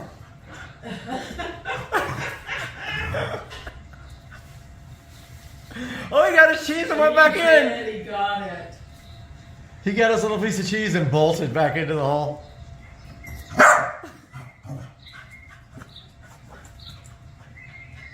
Cooper's on the freaking fireplace. Oh my god. Alright, Creeper, you're gonna hurt. Pure entertainment. Oh, jeez. Passing through. Oh, look at the little oh! Oh, two! Cooper wants up there so bad. Yeah, he's trying to figure it out. Bubba, you got two to play with now. Oh, he's stalking Oh, big yeah. time.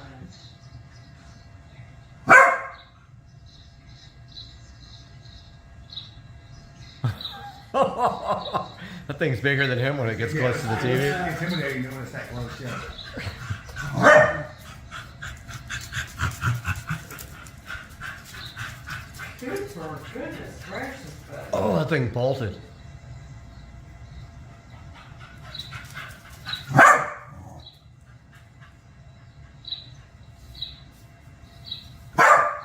Coop. Fast, huh? Where's the other one? Oh, there it is. There it is. Oh, There it oh. is. Double mouse. He's like, oh, there's two?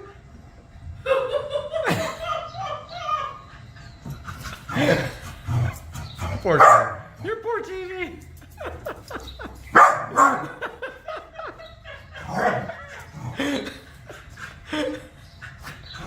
They're just fucking with you now, Bubba. They're getting their cheese.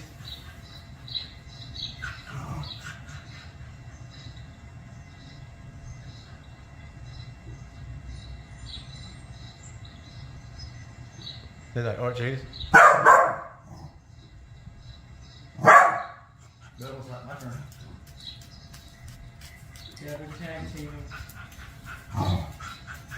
Dude, it's okay. It's okay, dude.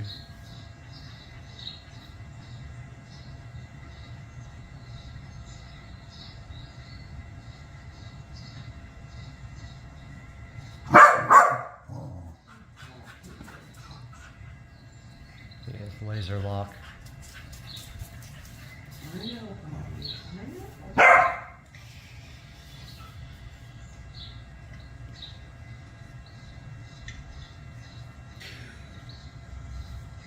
Oh, man. Oh, second angle. Heavens.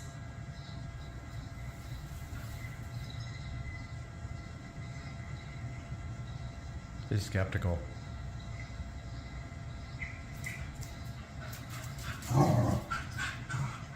Bro, this one's skittish. Mm-hmm. Hang on, buddy. What you want? Where's your big chunk? There you go. There you go, there you go. Get him both. Get him.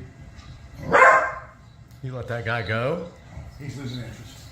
Yeah, it's waning. He's getting frustrated. I can't get him, so. Yeah. Well, Cooper, you almost got that flag. Good job. Oh, here we go. Yeah, but then he goes like, damn it, nothing's happening.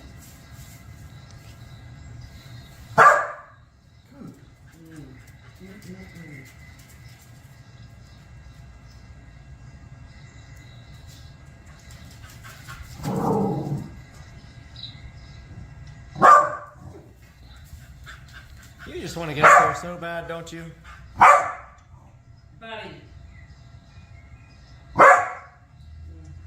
All right, welcome back to the channel. We're out here with Dukes of Duval, Joe, and we're going out because we need to pick up some stuff for the bench. We're gonna grab a vise and a, what else? A grinder. A grinder. Brad has to up his tool game. Yep, and Brad's tool game's a little lacking, so we're gonna give him a little boost here. yeah, and my plan is that everything that we take off, we want to clean up and kind of paint and get really nice again. I know the leaf spring is kind of jacked. I don't know if there's a way we can clean that up. I have a hand grinder.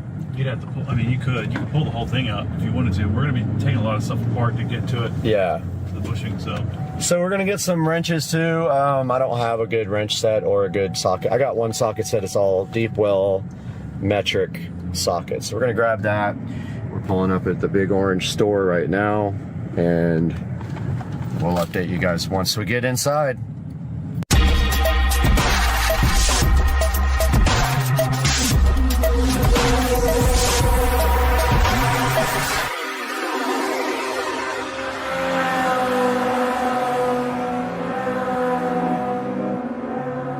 Look at this guy up here. Look at this guy up here.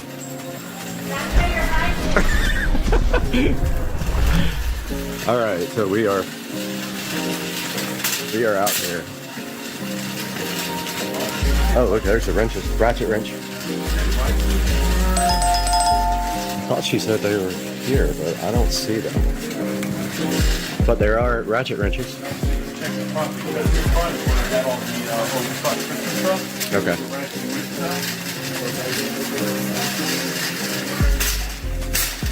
There ain't no,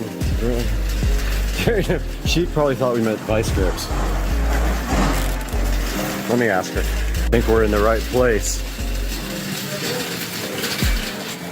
They only carry one. And it's right here. Perfect. Got lights on it, all that stuff. Fine, whatever. All right, we got our. So, oh, you know what I don't like about it? What? Is that it doesn't move. It doesn't pivot. Oh yeah. And I mean, you could work with it without pivoting, but I like the pivoting. I do too. That, Yeah. that one there does. Yeah, so it's 99. Yeah. We're gonna do it. Might as well. Yeah. Great. That's fine. Sorry. Picky. Yeah. Fine. Okay. Now we'll find the I'll write you. ratcheting wrenches. found the ratcheting wrenches, and we found this Husky set here for 89 bucks. And then they got this gear wrench set. This one you carry around. This guy mounts on your wall, and it's $10 cheaper, but I think we're gonna grab this one. It's got 2 extra wrenches in it. freaking anti-theft on it. We can't even get it. All right. $300 later. $300 for all this goodness. Ratchet wrench, grinder, vise, wire wheel, and drill wire wheel. All right, we're breaking these open because we're gonna get some bolts. Go ahead and get that mounted. I know we're gonna be using this today. We're gonna clean up a lot of the parts, repaint a lot of the parts. I'll grab the paint too. I think I have some, but yeah. So this is the 4-inch vise, pivoting vise, and we're gonna bolt that thing to the table. Looks like it takes less than 3 bolts. Yeah, 3 little bolts to hold it in, and then we'll open up this grinder as well. Oh, I don't know how big your wrench is. It's a 1/2 inch. Yeah. Almost positive.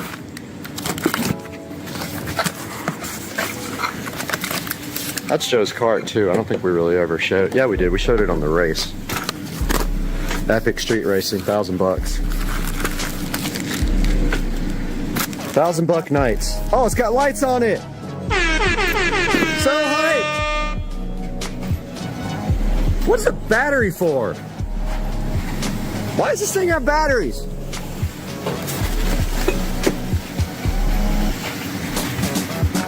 This thing's got batteries, bro. Battery powered. Oh, this is a tiny little freaking thing.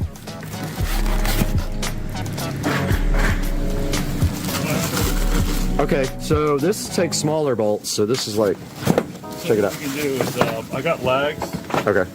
so we can lag it, Okay. and then we'll take, I'll just take all my, figure it out. Build a bunch of tricks. Look at this owl.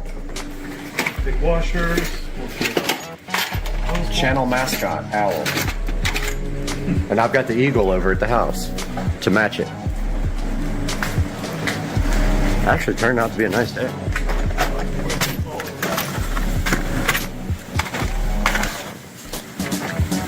We got hardware to last forever. Look at the battery powered fucking thing, whatever this is. Batteries for lights? Yeah. Back up. That's stupid. Why don't they just use wall power? Ignorant. Hey guys, welcome back to the channel, and don't forget to look right here. Oh, that spot? Right into there? the lens, because I always have trouble doing that. Hey, welcome back guys. So today we got Joe over here, and we are going to install this vise and this bench grinder that we just bought at Home Depot. We also bought some ratchet wrenches. So just hang out with us while we do this. We're gonna put the, what are we putting here? We're putting the vise here. Bench grinder. And the bench grinder on that side. So we're gonna get to work right now. We got our lag screws here. What else do we have? We have our drill bits. We just need a battery for the drill. And then we're gonna get to work. You got it? Yeah. Cool. All right. Very good. We don't need this, right? No. Okay, cool.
buddy. She's all wrapped up. Good to All go. right. Let's give her a spin. So here's our test run. Looking good.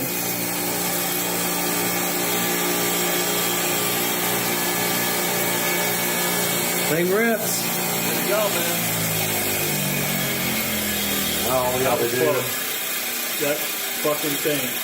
It hit almost hit you in the eye? Yep. A wire. That would have got you. You'd have been in the hospital with a freaking Water in my eyes. All right, guys, we are out here in the garage this morning finishing up. The project yesterday was to install this vise, and I'm working on a new GoPro, so bear with me while I get used to this. But here is the vise install, and here is the bench grinder install. We have to still get power run down through the bench to kind of clean up this, and then clamp the wiring up below to make it a nice clean project. So that's what we're going to be doing today, right here, right now. And we are going to grab our drill and start this process.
All right, we are underneath the table here, and all we need to do right here, right now, is clamp this wire up over here, and then run it down this post.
some money. All right, that's done. Whole project is done.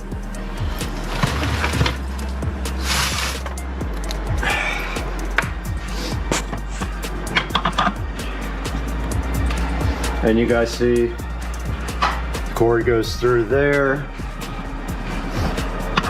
comes down, is nice and tied up, and then that is it, plugs in over to the side here.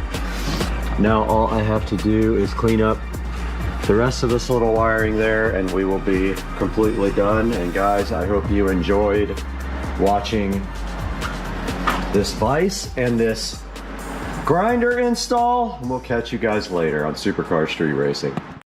Guys, welcome back to Supercar Street Racing, and we're getting buzz bombed.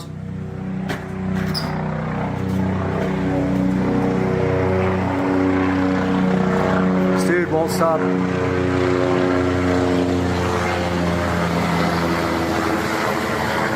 There he goes. I don't know what he's doing. He fly over the house like 50 times, but hey, I sold the golf cart 3 days ago that used to be sitting right here, and I bought something else, but I can't tell you what it is yet. But I did break this out from up on top of the storage area up here, and this is my 4-channel, actually 5-channel power amplifier that I may or may not be using in a new vehicle pretty soon. Check it out, guys. 5-channel Rockville amplifier.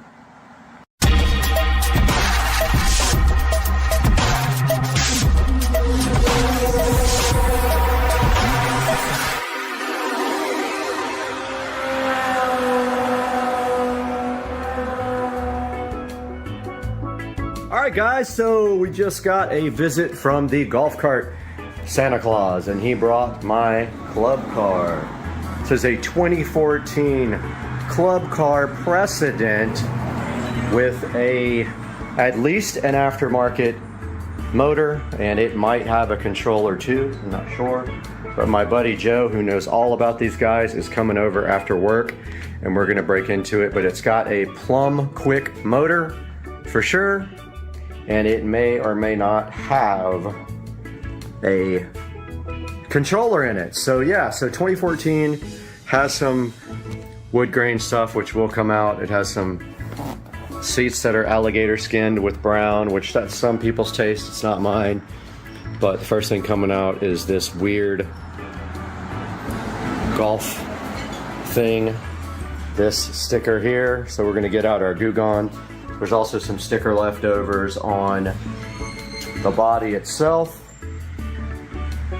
It has the LED light kit, so it has everything. We're gonna get rid of that club car logo and put a Supercar Street Racing logo on there. And it has aftermarket wheel and tire. Nice street tires, 215, 40, 12. And this is my club car Precedent, ready to do some modifications to it and make it good. But the first thing we are going to do right here, right now, is get this ugly sticker off of the dash right here.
All right, here we are in the new club car with the annoying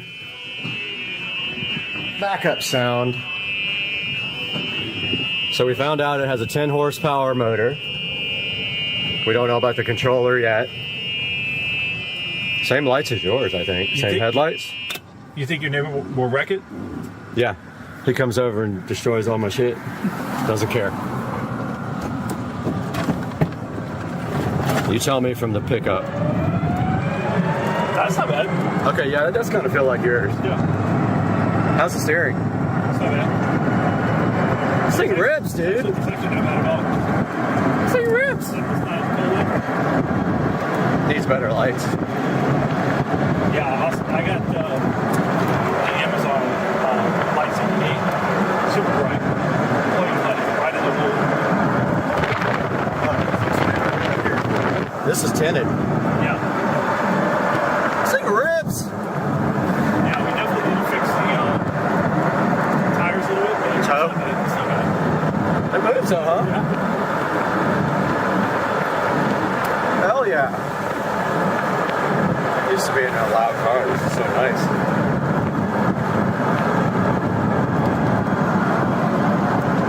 Yeah, I think the first thing's going to be, I don't know, maybe a matte. Maybe rip these side things off, paint them satin black, or they have powder coated on mine for like $70 black. Rips. And then, like, if there's any suspension parts that we can replace easily, like bushings or anything, Bushings. let's just fucking do it. I mean,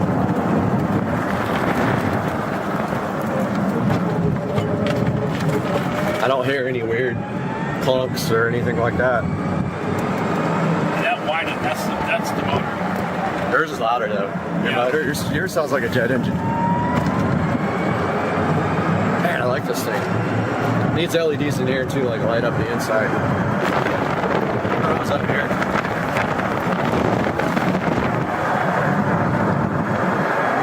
Yeah, those lights are not One thing you bad. always want to make sure is check the air pressure of the tires. Okay. Low air pressure on a single tire, man, it'll slow you down big time. Oh shit, you're moving now. That's all it is. Wait, look at GPS.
ahead, go for it. I'm recording the screen now. All right, here we go. Ripping it.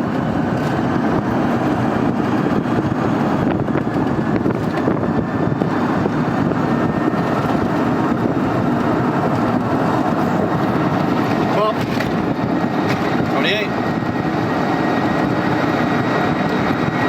29.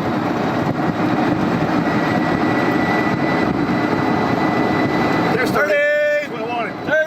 That's what I wanted. Nice, you got your 30. Sick. All right, Rich is driving the car. Like a And bad he's hell. ripping it.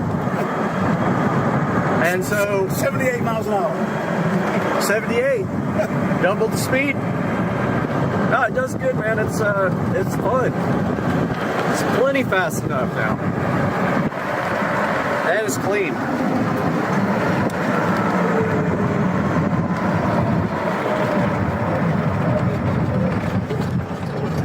All right. Let's see what it'll do. Let's do it. Here we go. See the floor?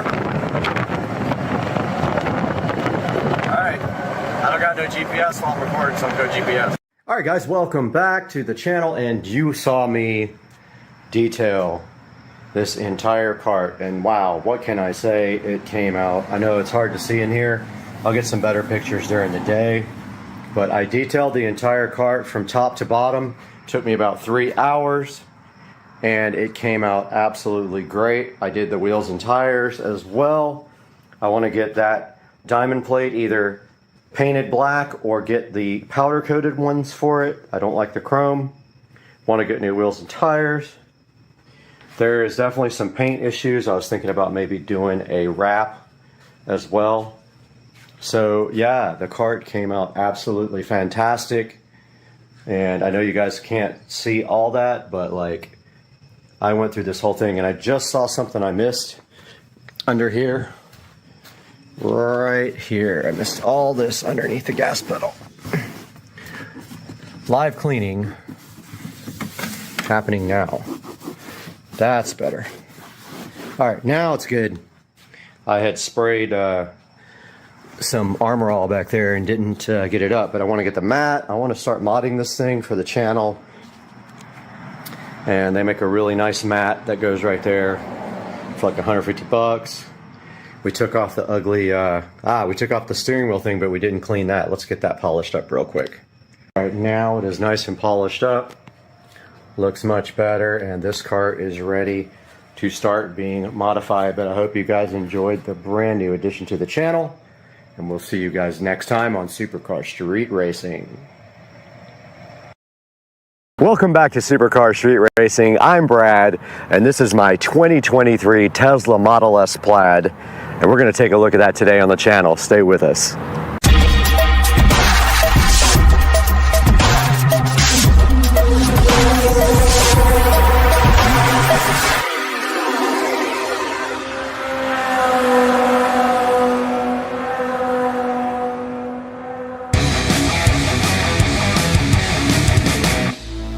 Welcome back to Supercar Street Racing. My name is Brad. Hopefully you are tuned into the channel for more than the first time, but if not, welcome. And today we have my brand new 2023 Tesla Model S Plaid sitting here, and we're going to tell you all about it today. Now, the car was purchased back in April. It does have some modifications to it from stock, and we're going to show you that all today on the channel. You're checking out the front of my 2023 Tesla Model S Plaid, looking so fresh out here in the middle of the parking lot. And I wanted to take some time today to show you guys the front of the car, some of what has been done to it, and some of the unique features of the car. And of course, the first thing you can see here on the car is that the car is wrapped, completely wrapped in a satin wrap. Now you can also see in the front of the car that the headlights are also wrapped in satin, and I was a little bit concerned about that, but actually it has not been a problem. They're actually really bright, and it did not affect the brightness of the headlights at all.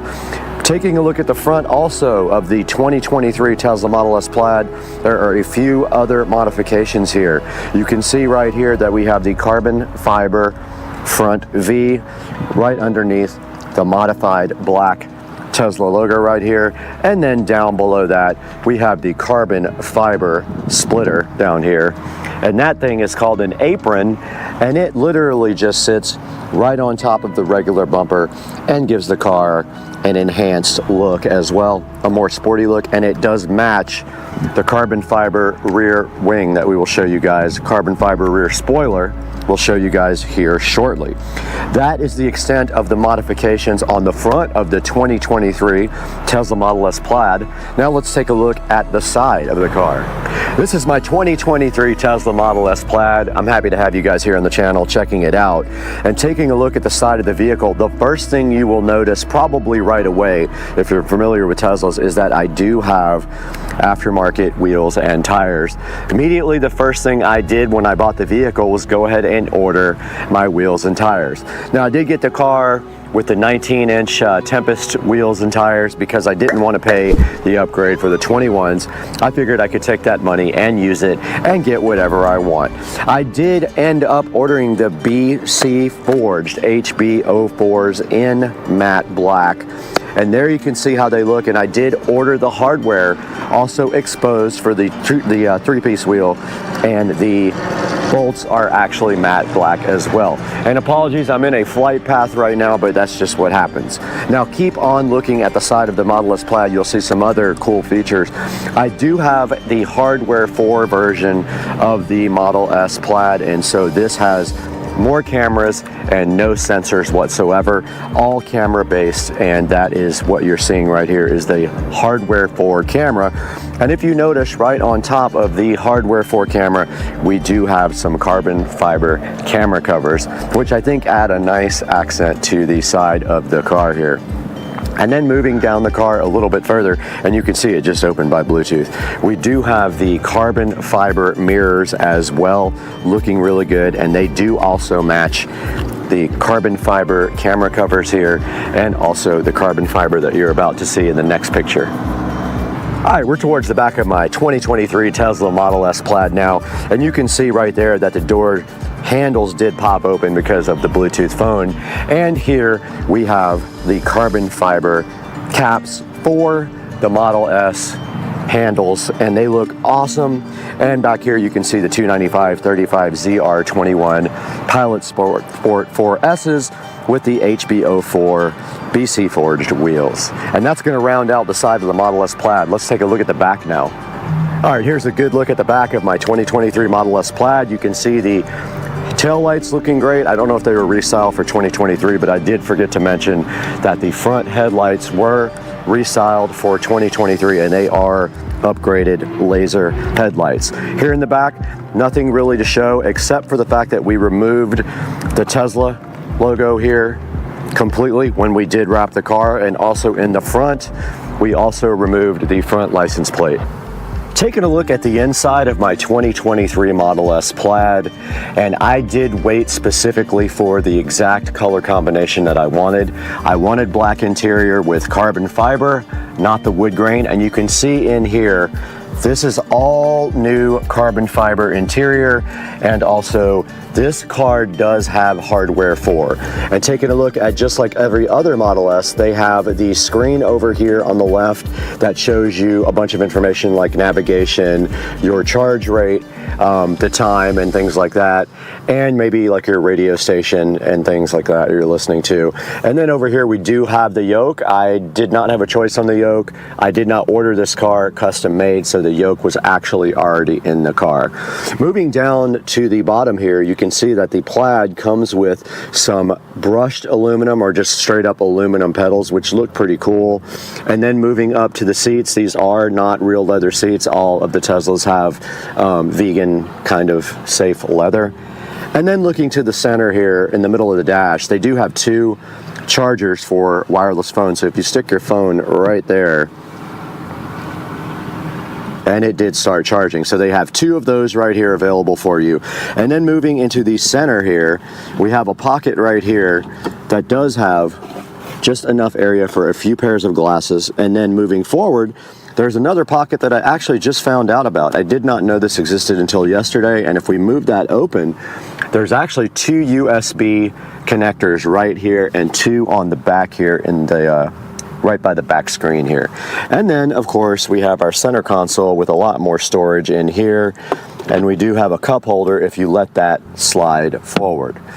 Moving up to the center of the dash here, I'm sure you guys are all familiar with the Tesla display. And if we go to the home screen here and we go to the actual vehicle down here and the software, you can see this is a Model S Plaid with 903 miles on it for supercar street racing. It does have the VIN there. It does have a full self-driving computer. I did not purchase full self-driving, and we are on 11.1, 2023, 26.9 software. And then moving up to the very top of the car here on the controls, you hit the control button. You have the ability here to play with the mirrors, the steering, the wiper, the window locks, fold your mirrors, the display, the child lock. And then at the top of the screen here, you can see LTE. You can move the display towards you or away from you with this button here. And of course, there is your brightness control, and this button here pops open the glove box over here. Moving down to pedals and steering, you can see this is where you choose your acceleration, and that basically is how the pedal reacts to your foot. And you can see here we have chill, sport, or plaid. And then of course, if you want to do drag strip mode, you can check that out in my other video when I did that for the first time. That is your drag strip mode, which puts the car in cheetah stance and then allows you to launch with the most possible power. And then also your steering mode can be set to comfort, standard, or sport. And then track mode is right there, and that really allows you to fine-tune the car for more of a track type aggressive day. And there's settings in there for the front and rear traction, and things like traction control and regen are available in your track mode. And then of course it says apply your brakes when regenerative braking is limited. So that basically is telling you if you're not able to regen, it will help you by putting the brakes on. This auto shift out of park is basically, it's a beta thing where the car knows if you want to go forward or backwards automatically. I do not have it on. And then the slip start basically is when you get stuck, you use that. Here's a suspension, and the ride height is set to low. It's on sport. You can go advanced on the suspension, and you can set your comfort and your handling. I just keep mine on sport. I really like the way that feels. It says here if you want to use comfort dampening and autopilot, you turn this switch on when you have autopilot on, and then it sets your default ride height to low. But if you press this, it says when enabled, the default ride height will adjust to low mode in most driving scenarios. Model S will always automatically adjust the ride height to balance comfort, handling, and range, and that's all that's available on that screen. And then this screen is where you see your charge limit and your actual percentage that you want the car to charge up to. And this car is set to charge no higher than 90% is what they recommend. And they recommend 80% if you're going to be driving the car every day, which I do not. This is where you actually adjust with your current that you want the car to charge in. So if I stick it in a 50 amp, it'll charge at 48 amps maximum. And then the last time I supercharged, which was April 14th, I've only supercharged the car one time, and it's when I bought it. It was $27.30 because I do not have free supercharging. And this is the autopilot, and you can set it to either traffic aware cruise control or auto steer beta by doing that. And then you have to answer yes. And then this is your following distance, and this is how you get into auto steer. And they're talking about this button here on the steering wheel, which I will show you guys next. And this is how you set your speed and your offset for your cruise control. You can put a speed limit warning on there as well, a forward collision warning. You can adjust that so it comes on sooner or later. Here's your lane departure warning, and this can set to assist, so it will actually help you steer. And then here's all your other options: emergency lane avoidance departure, automatic emergency braking, obstacle aware acceleration, traffic aware cruise control chime, and green traffic light chime. Moving down here, this is where you actually set up your phone for a lock. So when I get in the car, the phone is on Bluetooth and the car will unlock and drive without a standard key. You can walk away and the door will lock, which I love that, and you can tell it not to do that at your house. And then there's a few other options related to unlocking it when you park, and some other little options here for unlocking it with your phone.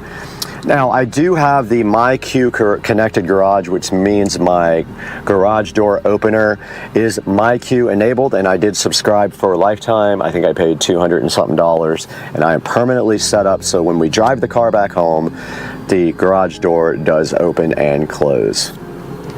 Taking a look at the lights, you can turn the front and rear fog lights on, the dome lights off, on or on auto, the ambient lights inside of the cabin here, and the auto turn signals, and the auto high beams, and then headlights on when you get out of the car. And then here's your display. You can set up all the different options on your display, tilt it to the left or right or center, the language and things like that, and your time and distance and temperature. And this shows your last trips here and how much your watts per mile was. And of course, this is for your navigation. This has your navigation volume, trip planner, avoid tolls, avoid ferries, things like that for nav. Service is where you go in and you can do different things like jack mode, car wash mode, things like that. It shows you your tire pressures. And software we took a look at already. It shows you your software versions and what you purchased as far as software. And with upgrades here, you can actually purchase upgrades on the car. You can get full self-driving. You can subscribe to full self-driving. You can buy it outright for 15 grand or subscribe every month to that. And that's a look at the left side of the menu. Taking a look at the bottom part of the menu is where you can go through things like your phone connection here. These are your cameras, so when we hit the camera button, we see all the cameras. This is where you can actually choose other things that aren't in the bottom menu, things like the toy box and the arcade, Bluetooth settings, Sirius XM, tune-in, Zoom calls, things like that, and you can also add them to the shortcuts at the bottom. These bottom ones are all shortcuts. TI is tune-in radio, but just beware when you do tune-in radio on this car, they put their own commercials in related to you having a Tesla. So they know that you're tuned in a Tesla and they put commercials in based on that. And that right there is your actual browser. And there's your Bluetooth and your Sirius XM. And that is a look at the bottom of the actual screen.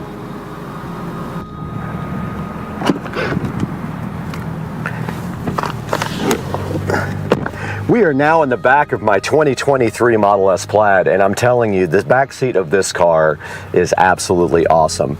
They redesigned the back now with a screen for the rear passengers, and the rear passengers now have control over their own climate control, and they are able to actually watch videos back here. Now you can see right now I just powered on this, and I will show you some video of this that I'll cut over.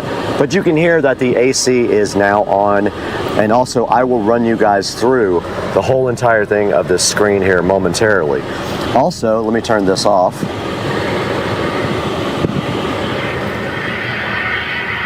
And of course, here comes the plane.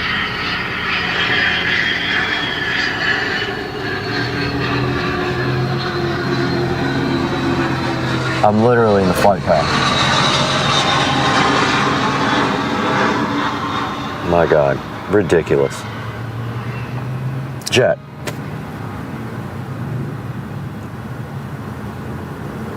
So also in the back of my 2023 Model S Plaid, there are two USB-C ports here, and I did confirm that would charge my laptop just with a USB cable. It's perfect for bringing your laptop along and charging. And I did locate the other two USB ports in the front of the car the other day when I was looking around in there, and I happened to find this hidden compartment.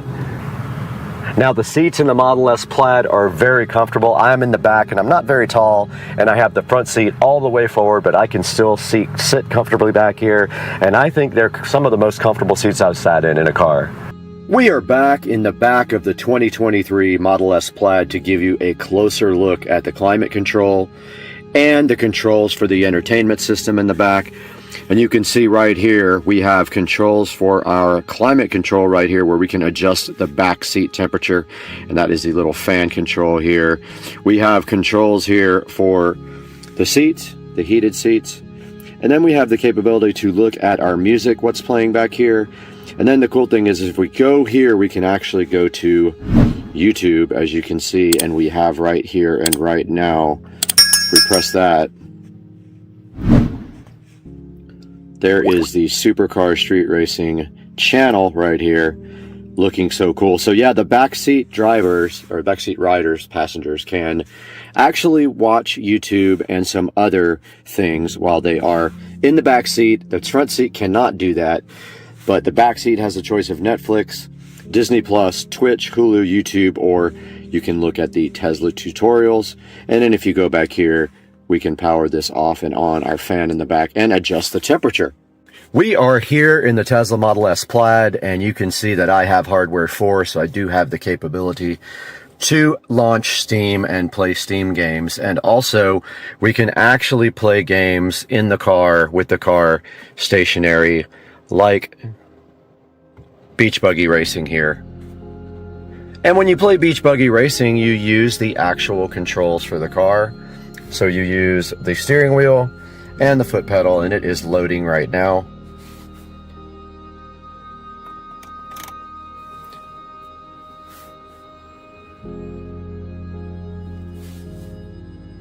And I am trying to figure out why there's no sound.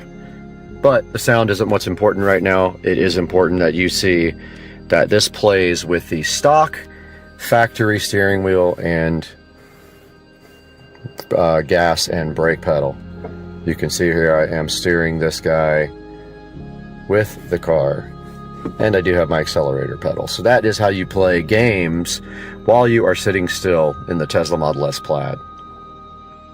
All right, we are back in front of the Model S Plaid screen here, and you can see that we are in the arcade. And if we hit launch Steam Beta here, it will take a couple of minutes to launch. There it goes, so it is starting up right now.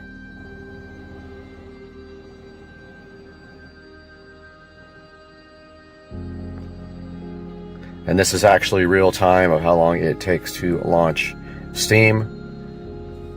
So it has been about 25 seconds since I did it. There's the Steam logo. And here we are in front of the screen, and you can see right here, we can actually install all the games that we have inside on the PC in the car and play them with Steam. So I just wanted you guys to check that out real quick, what that looks like.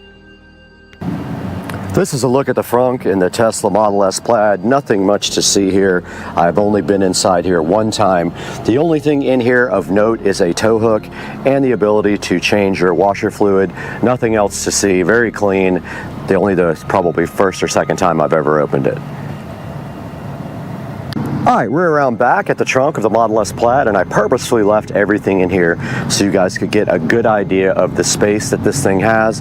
And you can see I have a large Walmart box in here I have to go return. I have my camera equipment here and some shopping, and my charger right here is right underneath these clothes. And I do have the Tesla wall connector there, the Tesla mobile connector, sorry, not the wall connector. And that is what I use if I have to charge, which I really never have because I don't really drive the car that much. But that's a look at the back of the car. You also have the switches for the back seats right over there on each side of the seats as well. All right, guys, I hope you enjoyed a look at my 2023 Tesla Model S Plaid. And we hope you guys will like and subscribe to the channel, and stay tuned for all the fun things that we're going to be doing with this car on Supercar Street Racing. We'll see you next time.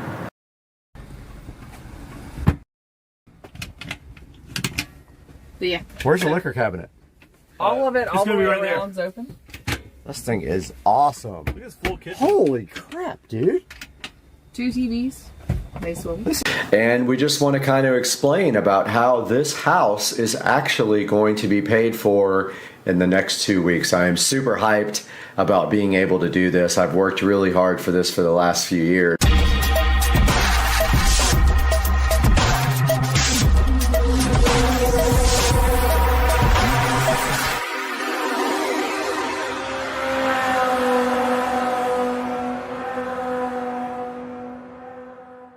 Guys, continuing our tour of Supercar Street Racing Mansion. So huge. 1,500 square feet total. We are heading out into the garage now. Let's take a look at what we have out here. And we actually do have some laundry going right now. And let's get some lights on in here. All right, so let's talk about the Supercar Street Racing garage. Now, the first thing you will notice out here is that we do not have a car at this time. We have a non-running mini bike and an awesome golf cart because I am in the process of finding a vehicle. Now, out here in the garage, out in my garage, some of the things that have been done out here are, when I bought this awesome LG Signature set of washer and dryer, I repainted this whole entire wall there. I did recessed lighting back in here. I did this light here. And also I did these cabinets up top. And when I did the cabinets, I put power inside of there, which turned out really good for all of my tools and stuff. So taking a look inside here, we have tools, charging, and then over here we just have miscellaneous stuff, electrical equipment, and on top we have a nice area of storage, and we have the audio system for the garage entertainment. Joe, Dukes of Duval, and myself built this workbench years ago, about 10 years ago almost, so that is still there. And you can see I have my tools on top. Joe and I did a video with the vise and the grinder install. Over here on this wall we have tools hung up on pegboard style. My whole garage has pegboard, as you can see. We also have our landscape light timer here for one side of the yard, and we have our Wise sprinkler controller for the other side of the yard. Looking up here, we have our new garage entertainment system, and behind that is where we did all the nice work up through the wall. And that is our garage entertainment system. It is a 1080p television that I have had for almost 12 years. I have two of them. Here we have, again, we have our LG Signature washer and dryer, and these guys are actually connected to Wi-Fi, and they will notify you when your wash and your dry is done. I have added power right here, but one thing I would like to do is add power all the way down both walls and put a retractable power up here where the Chamberlain garage door opener is. This is actually a smart garage door opener which does Wi-Fi. I replaced that about 1.5 years ago. We also have a dot right here if we need to do any smart related stuff. And we have a nice storage area under here for our air compressor, our miter saw, and other miscellaneous items. And stepping back to the front of the garage so you can get a good look here. This is what the garage looks like. We borrowed this table from Rich and Trish to work on the mini bike. There's the golf cart, and that golf cart does charge from right here. There is the charger, even though I need to get power done here on this wall, and I will get that done soon. That is a look at the Supercar Street Racing garage. All right, everybody, so just a good look at the orientation of where we are. The living room's there, the outside is there. If we take a left here, we have our dining room here, which you already saw, but straight ahead is the master bedroom, which is now the Supercar Street Racing studio, and also this is my work area. And so just stepping in here, if we made a right, we would be out at the pool. There is a sliding glass door there. Over here is where we have our editing rig. It's also the setup for my work. We have two setups here. So if we need to work, we can do personal stuff on one and work on the other one. We have a monitor over on this side, which actually has, for editing, we can see our master output there. And there is the Supercar Street Racing editing rig. That's the Supercar Street Racing real work rig. We got our keyboard back there and our amplifier as well. But yeah, this is the Supercar Street Racing office / studio. We have a bunch of the gear here that we use to actually shoot videos. We've got a nice smart single light switch right there. We've got a show 5 here. We've got recessed lighting up in the ceiling, which I did when this was an office for my ex-wife. We also have in-ceiling audio to the whole home audio system. We have a nice Red Hot Chili Peppers poster and some LED lights that I got out in LA. We have a stereo speaker set, which is going out into the studio. Those will be the mains for the studio right there, and we will have a subwoofer as well. And that is a look at the office. It needs to be spacious. I do so much in here related to the channel and related to actual employment. And then if you were to step right here, you would see the beautiful outdoor view, which we will take you guys into after the tour of the bathroom. Okay, so looking into the master bathroom from the Supercar Street Racing office, if we go over here, we see this awesome LCD smart switch from Landbahn. We press that, and the lights do come on in the master bathroom here in Supercar Street Racing, which has had a lot of work done since I bought the house, but most notably, my most favorite project was the LCD LED smart mirrors, and they are not only smart, they have built-in makeup lighting, but I also added the Govee smart strips behind the mirrors, and they are all controlled with the show right there. And when I did this last remodel, when I got this brand new vanity, I had to remove the trim on the wall to get the vanity in because it is so tight. But when I did that, I made an effort to hide the wiring for the show, and also added electrical behind the mirrors for the Govee smart strips. And there you have the epitome of my favorite project in the world. It is also lit from below, and if we turn the lights off in here, we get a good look at how this looks with the door closed. And this is the Supercar Street Racing master bathroom in its full glory. Hope you guys are enjoying this as much as I am. I'm loving giving this tour. And now this is the Supercar Street Racing master bath. Nothing special, white tile, same tile down here on the floor. All this tile was redone when I bought the house. Let's get some lights going again. This tile was replaced. There was actually carpet in here in the master closet as well. This was all replaced when I bought the house, and we also did some of the same glass and marble tile down there to kind of finish off that ledge. When we did the floors, we also did the trim in the floor stuff as well, which I came up with that idea.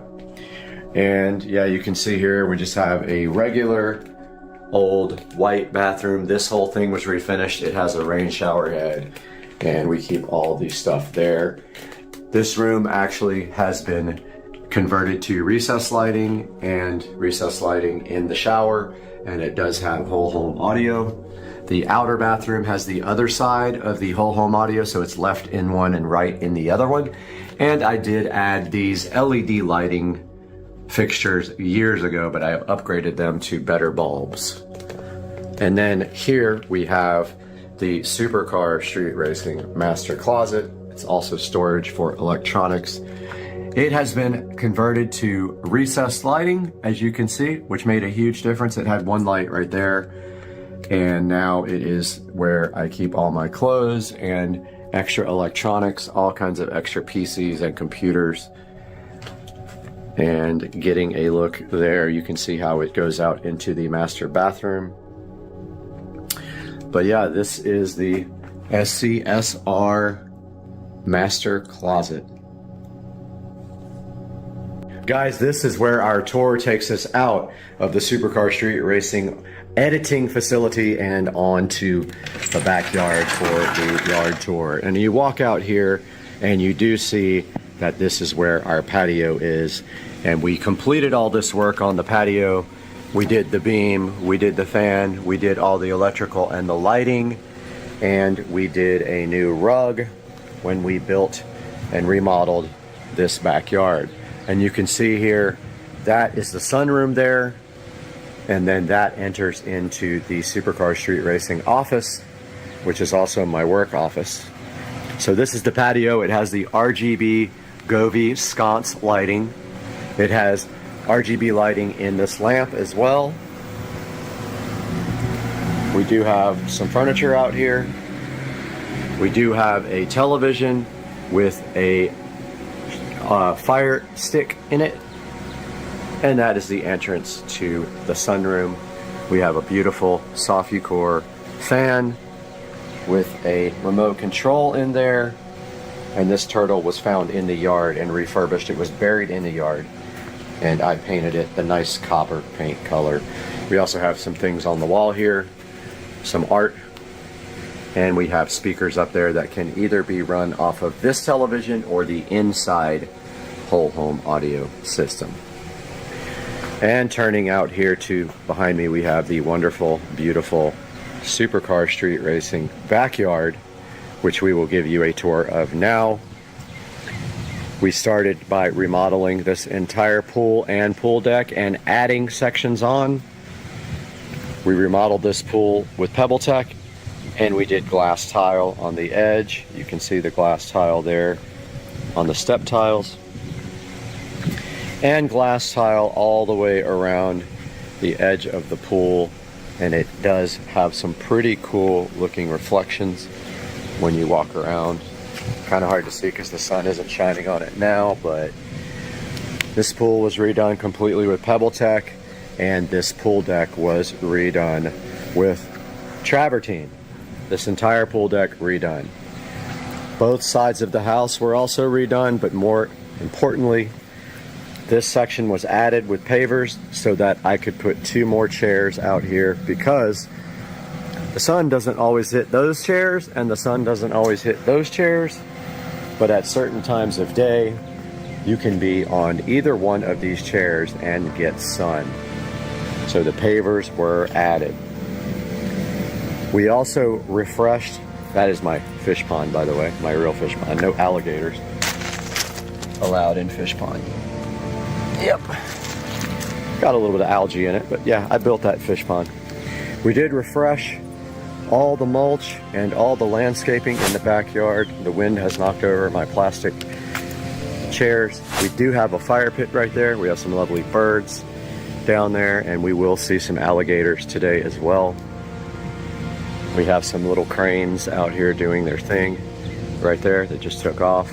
There's the fire pit, and those chairs go right up against the fire pit. I made those chairs out of palm trees, which there was a palm tree next to that, and we cut that down and used those for stools, which they're very hard on your legs. So not a good idea, actually, in hindsight. Your legs get scraped by the actual palm. They need to be sanded down. We had our existing patio furniture out here, which we bought new cushions for and placed over here. We were able to move, and we'll get to that in a minute, we were able to move our, well, we used to have an umbrella till it blew away in the wind. We were able to move that table and chairs from here over to the new patio. We will go over that shortly. We refreshed all this landscaping and added borders around it. And out here we have the dock that was built about 10 years ago, and we have a bunch of wildlife creatures around here, and we have turtles right out there, and we have an alligator right here swimming towards us, and he is right out there. Let's see if I can zoom in on him for you. He is right there, and there are other ones in here as well. There's another one coming this way, heading towards us from back there. We've got this guy chilling, and this is a look back at the backyard from the dock. The dock does have furniture on it. I just cleaned all this furniture and pressure washed the dock and the bulkhead there, so it all looks very nice. And there is the alligator and the other alligator and a third alligator coming towards us as we speak. right there. See, we got 3 of them coming. One on the right, one on the left, and one straight ahead, all the way down there, of varying sizes. That's a little guy right there, but here he comes. And he's getting closer. So that's how the house looks from the back with this tour. And I'll show you what happened with the fence. All this fence is brand new all the way around the property. It's all brand new vinyl fencing, and we were able to move the fence from where that gutter is all the way to the front to get some more space for the backyard. We added the rocks on the side of the fence as well, and all this concrete is new, every bit of it. You can tell concrete was not there. It was, none of this was concrete. We added all of this concrete here all the way up to the front to the fence. Added this patio, which did have an umbrella until about a week ago. I went on a trip, I came home, and it was gone. So it either got stolen, which is unlikely, or the wind took it, but it was very windy here, so it definitely was the wind. This is a cool little patio. I just need to buy another umbrella. And there's a look at the pool and the landscaping on this side. Walking back to this other side, we will show you the brand new pool equipment. All this concrete is new. We made this garden out of existing yard. We had plants here, they died in the last rain, or in the last freeze, sorry. But it looks like they're coming back on both sides. All this concrete was added along with this fence. The fence used to be behind where that AC is. We moved it up to the very front of the property so we could build the Supercar Street Racing studio, which is still being worked on. This is the brand new pool equipment. It's all Wi-Fi enabled, brand new stuff, the newest technology available, and it's all Jandy with the control panel there. And our landscape lighting back here is also Wi-Fi enabled, and it controls all of the landscape lighting. And then we have nice lights on the fence there all the way around the house. All this was added. I know it looks crooked, it's really not. The fence is actually running away from the property line. The shed is, the Supercar Street Racing studio is actually straight with the house. And if we go up here, we have a nice pad here to add a shelter one day if we want to park something under, which I think that is my plan, so I can have 2 cars in the future. But we have the studio here, which we are going to take a look at next. This is the lean-to addition to the house. That is the Supercar Street Racing Future Studio. And let's go ahead and enter this guy right here. And it is all locked up. So let's go ahead and go in. We don't want anybody stealing the nothing that's inside. It's literally oxygen.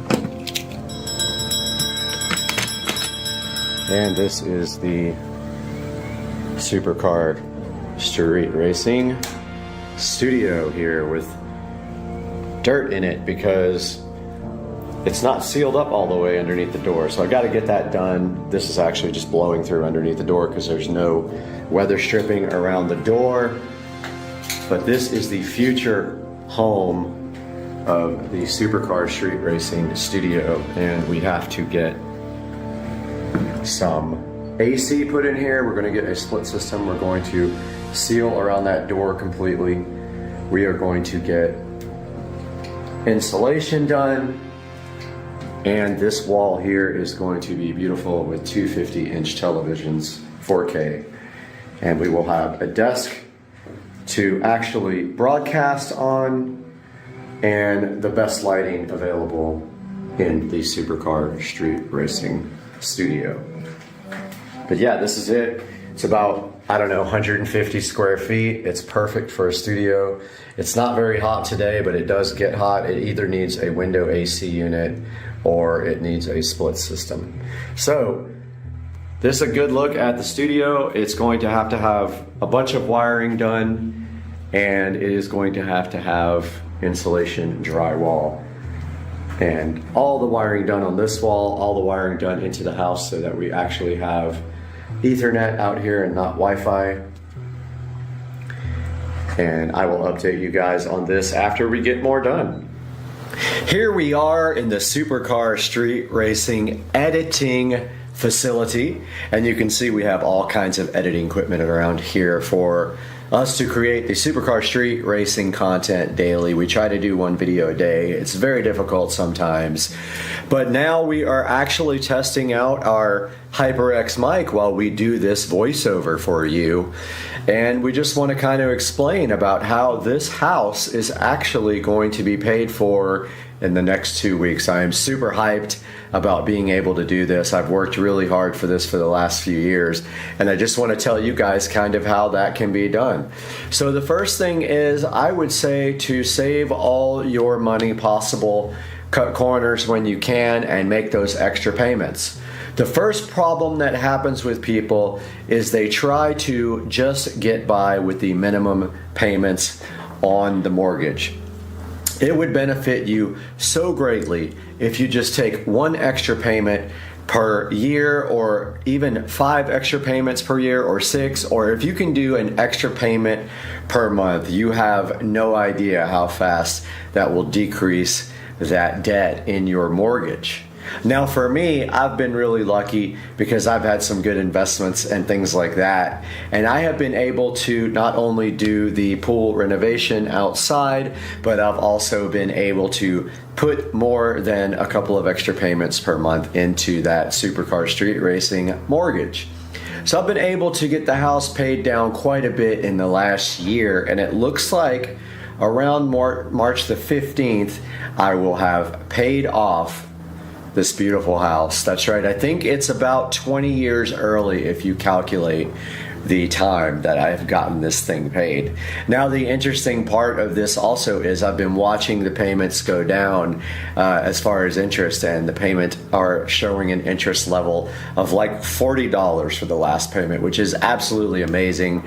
It looks like over the span of the loan, this is going to save me about $50,000, and that will actually pay for a vehicle for Supercar Street Racing. So how can you pay your house off early? Well, it's all about making good investment choices and putting that extra income into the house. You may not have the ability to do as many payments as I did, and that's totally fine.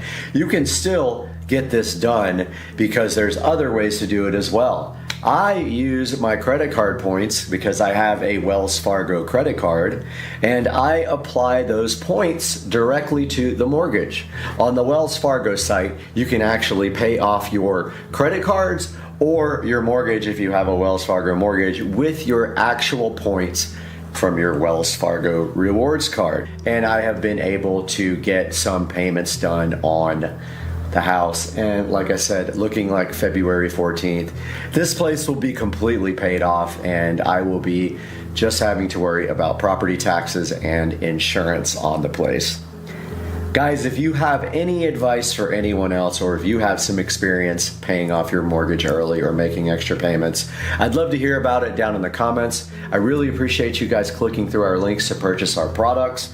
It helps the channel greatly. I don't make money off the channel. I actually lose quite a bit of money per year on Supercar Street Racing. Please like this video and subscribe, and I hope you like the house tour of the soon fully owned by me Supercar Street Racing mansion of 1,500 square feet. And we'll see you guys next time on the channel. All right, it's my birthday in the Tesla Model S Plaid. Let's punch it. Oh my. Oh, this thing's pretty fast. This is Supercar Street Racing, and this is the 2018 Mercedes GLA 250. And we're going to review it. Take a look at the front of the GLA 250. Check out this stylish silver grille that Mercedes added. Down here, it has fog lights. This is almost like the grills on the SL65 AMG. The front has a pretty aggressive stance, as you can see here.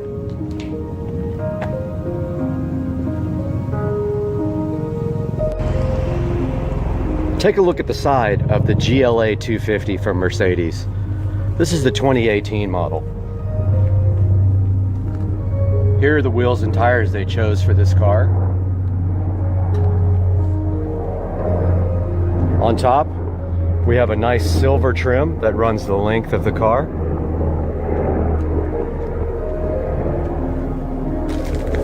And here's how it looks like from the other angle.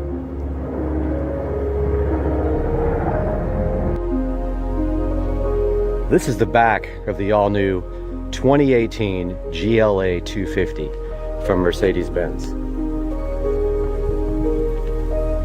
Have a look at that rear diffuser and these aggressive square exhaust tips. And this nice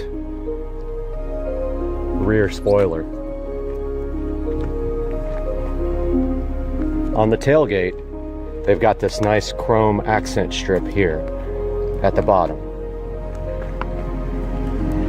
And then another accent strip here below the car emblem and the Mercedes logo.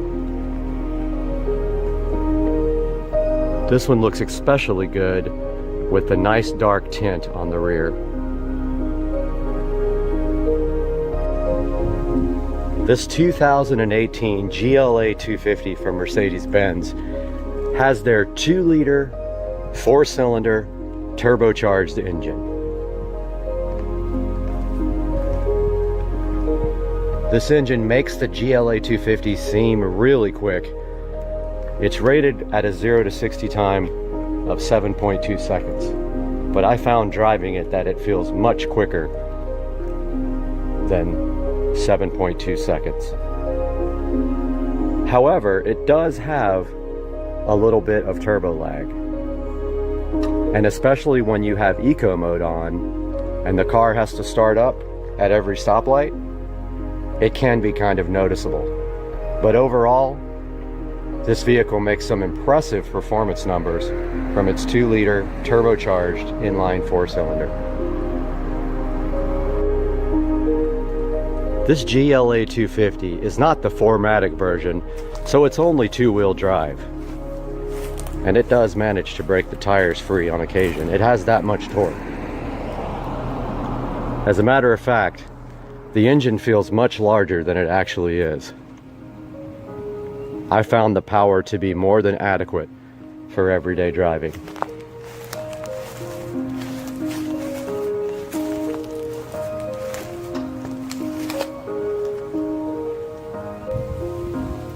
Moving to the inside of the GLA 250, on the door panels, we have the typical door controls. Here's the lock and unlock feature. Here's the seat controls, which on Mercedes looks like the actual seat, so it makes it much easier to figure out how to adjust the seats. Here's the bottom, here's the middle, here's the top. Here's the memory feature for the seats. And for the mirrors, it stores your personal preferences for any person who gets in the car, and there's 3 available choices here. Here's the window controls and the mirror controls and the rear hatch opening control. Here's a good look at the seats on the GLA 250 from Mercedes-Benz. This leather reminds me a lot of the leather in BMWs. This particular vehicle has all black interior, which I think looks rather nice.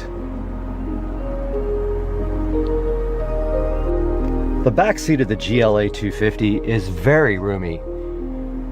You can see here there's plenty of room for 3 people to sit.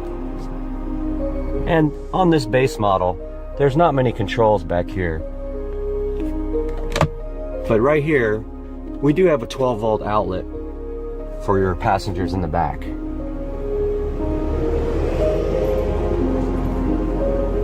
Let's take a look at the inside of the GLA 250 from Mercedes-Benz. Taking a look at the actual instrumentation here, as you can see, we have a standard analog tachometer, an analog speedometer. Inside the speedometer, we have a standard fuel gauge, and inside the tachometer, we have a water temperature gauge. Right in the center of the dash, if we put the key in, you can see we have a nice LCD display, which currently shows the miles on the vehicle. And then it changes to the transmission selector.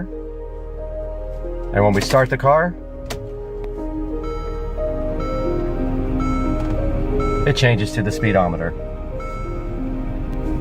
Down here we have controls where we can toggle through a lot of the settings on the GLA. That setting there is for your fuel range. Here's your eco display, a trip computer, and back to the speedometer. On the steering wheel, these are the controls for the center display. And here's your controls for your telephone and your audio system. On the side here, we've got controls for your windshield wipers. Here's your cruise control. And down here, we've got fog light controls, headlight controls, and your parking brake release. Over here to the right, here's the ignition switch. And this car has no button to start, just an ignition switch. Let's take a look at the infotainment display on this 2018 Mercedes GLA 250. One thing I don't like about this display is it looks like it's just tacked on. It really doesn't look like it was well thought out. It almost looks like somebody took an iPad or an Android pad and just literally tacked it to the dash. Starting here on this display, here's the vehicle settings.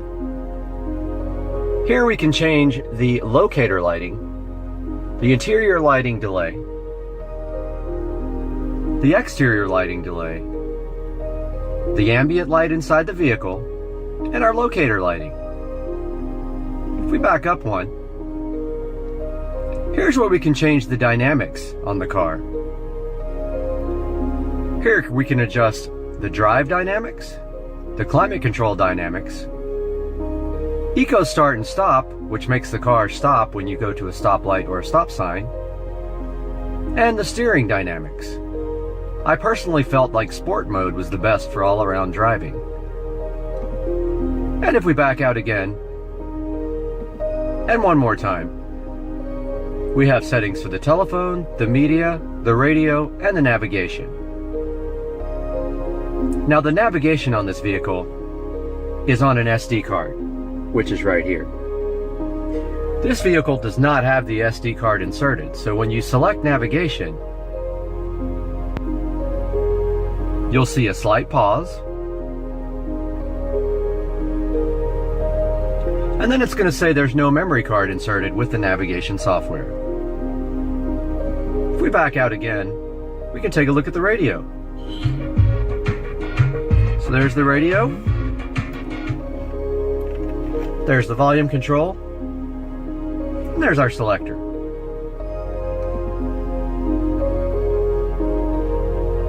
This vehicle does have Bluetooth streaming, so you can connect your device to here and stream Bluetooth audio. Here's your telephone controls. If we go down, we can change more options on the radio. If we back out,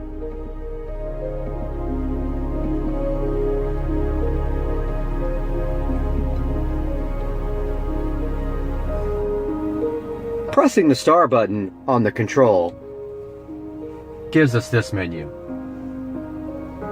It has icons for everything you can select.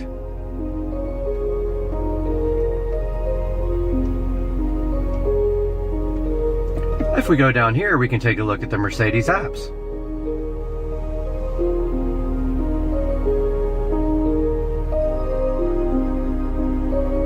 I've enabled the Mercedes apps function. It wants me to subscribe for a trial period, but I'm not going to do that.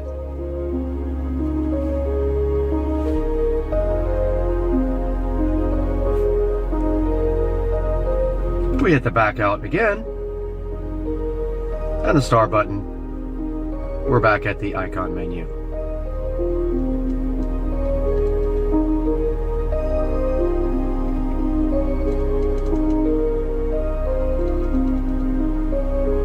So there's a look at the infotainment system on the 2018 GLA 250 by Mercedes-Benz.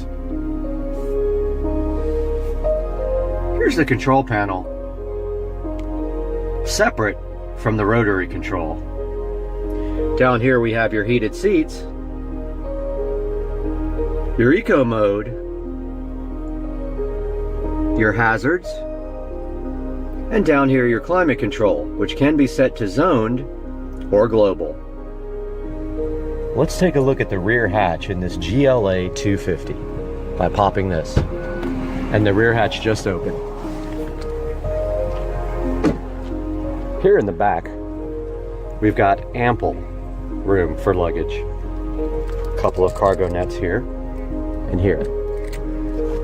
Inside here, access to the lighting.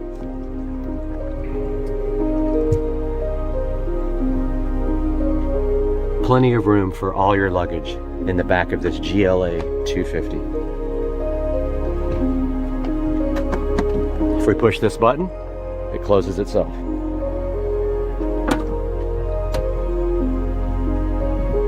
And it locks itself. Taking a ride in this GL 250 by Mercedes, the first thing we're going to do is we're going to push down on this gear selector here to put the vehicle in gear. And you can see right here on the display, it did change to drive 1. Now this car also has paddle shifters, which are pretty fun right here on the steering wheel. So as you can see right now, to go up into reverse, we have to press up on this. And here is the display. Here is the backup camera display. We're going to go ahead and shut this down so that we can not have all the noise. Buckle our seatbelt here for safety.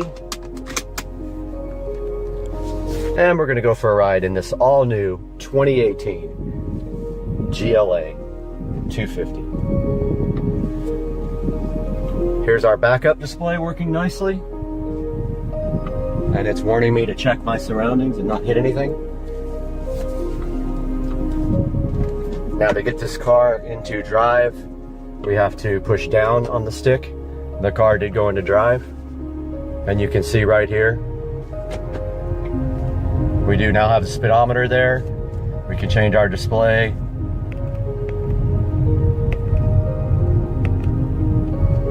To the eco display if we want to. There's our range.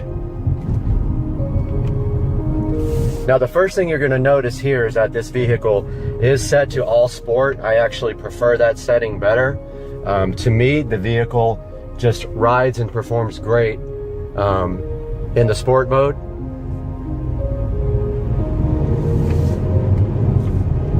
It does have quite a bit of torque right off the bottom. Right off the bottom end, you can feel the acceleration. It's feels really good. The one thing I will say about this car though is that it does have a moderate amount of turbo lag. Once that turbo spins up though, this does feel like a much bigger engine than just the 2-liter inline 4-cylinder engine. Checking out the brakes. Brakes feel very nice. They stop very well. We can move our display over here to vehicle. And if we wanted to, we could change the dynamics of the vehicle back into comfort mode from sport. Like I said, on sport setting, on the suspension, engine, it does ride very well. I don't see a need to put it on comfort at all. And the performance is so good on sport that I find it just awesome to leave it in that setting all the time. Now, I haven't done a very long road trip on it. I might change my mind once I get on the road and I'm riding for hours. But that's the acceleration. The car does have very nice mid-range acceleration.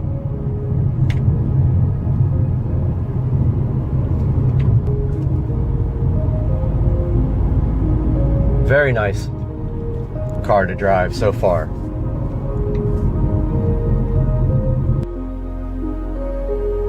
Here we see the car is in eco mode, so it shut down when I put on the brakes.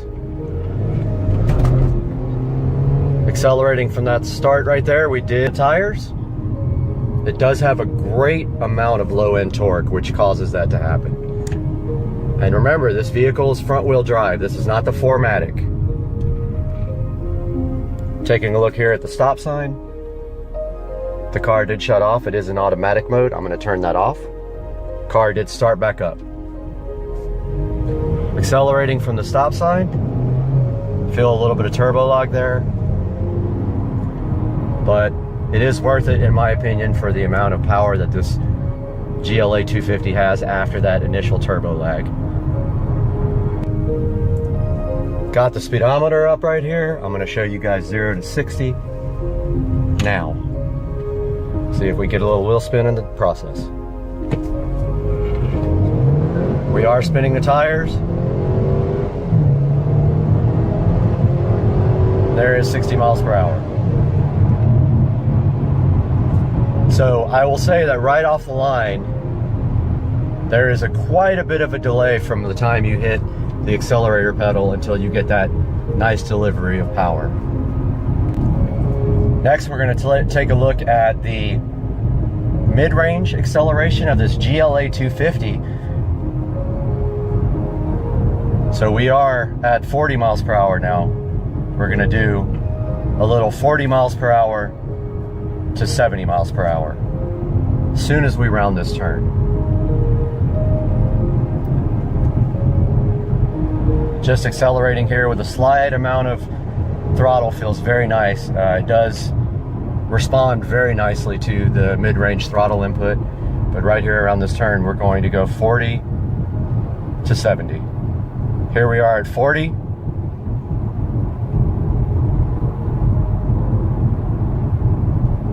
And we're going to put it to the floor there. There's a little bit of delay.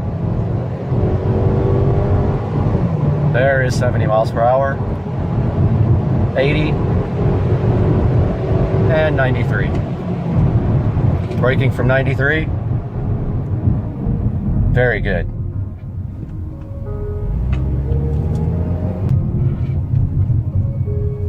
There is a moderate amount of traffic here. We are going to turn around now. And I'm going to show you another acceleration run.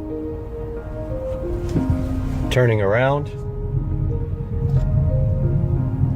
Start from 0, a slight roll, and there's, you see the delay there, and then the wheel spin. There's 30, 40, 50, 60, 70.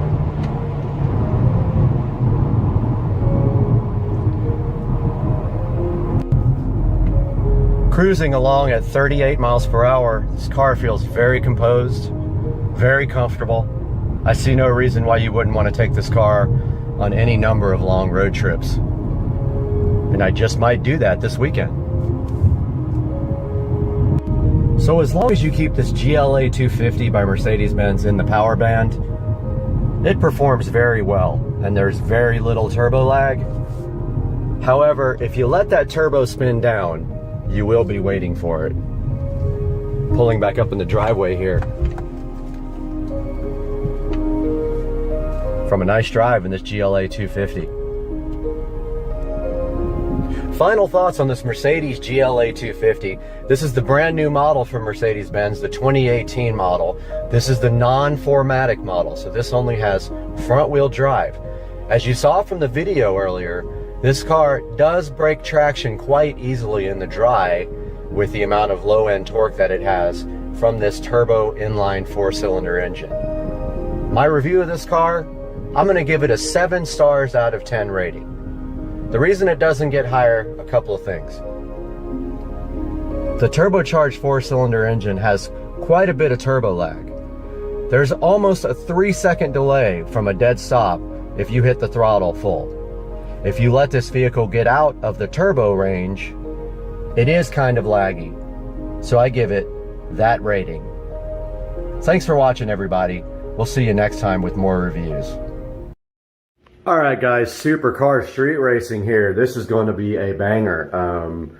We are going to take a look at my smart home today. So this is probably, I could be wrong about this, but this is probably one of the most involved smart homes that you will see. Pretty much every device in my house is a smart home device. And I want to go through this room by room and kind of tell you guys about what the products are, which will be in the link in the description. And I'd appreciate it if you could click through, because I can pay for some of this stuff with that. Not to try to be a beggar, but it does help. I don't make money on the videos because I don't have enough subscribers yet, but I'm working on that. So let's start with the basic smart home devices. So I chose the Amazon ecosystem. Why did I choose Amazon? Well, to be quite simple, I like the Fire Stick. So to be in that ecosystem makes sense for me, and that's why we went with Amazon. Sorry if this is flickering. The LEDs do weird stuff to the camera.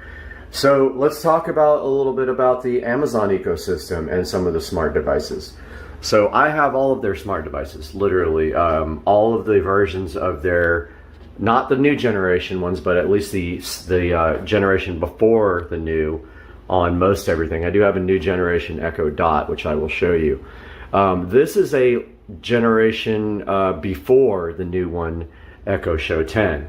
Now, this is located in my kitchen. It's not ideal. I do like my devices kind of mounted, flush mounted and things like that, but this one, it's really hard to get it flush mounted just because of the depth. So as you can see here, it is quite deep. Let's go like this. Now, what I was able to do in this case though, was I was really lucky. I was able to get the wire in between the shelf. It goes behind the shelf here. It goes up into the cabinet above the microwave, and that's where I get power for the Echo Show 10. I'm all about keeping things nice and clean, and the Echo Show 10 here in the kitchen, although I don't use it for the actual audio output, it does have tremendous audio quality. It has really good bass response. You can adjust the bass and the treble. For those of you who think that the Echo Show 10 is a little bit bass heavy, you can adjust that by just telling her to turn the bass down. So the good thing about having this device in the kitchen is it's kind of a central location for everything, and it is a good spot to give commands for your smart home. Now, let's move on to this monitor that I have in the kitchen. So I have a Samsung HD TV here. This has a Fire Stick 4K, and if you look here, so this can also do anything that Alexa can do because you have this remote with the volume button. So let's say we want to look at the security cameras on this box. So Alexa, show me the driveway.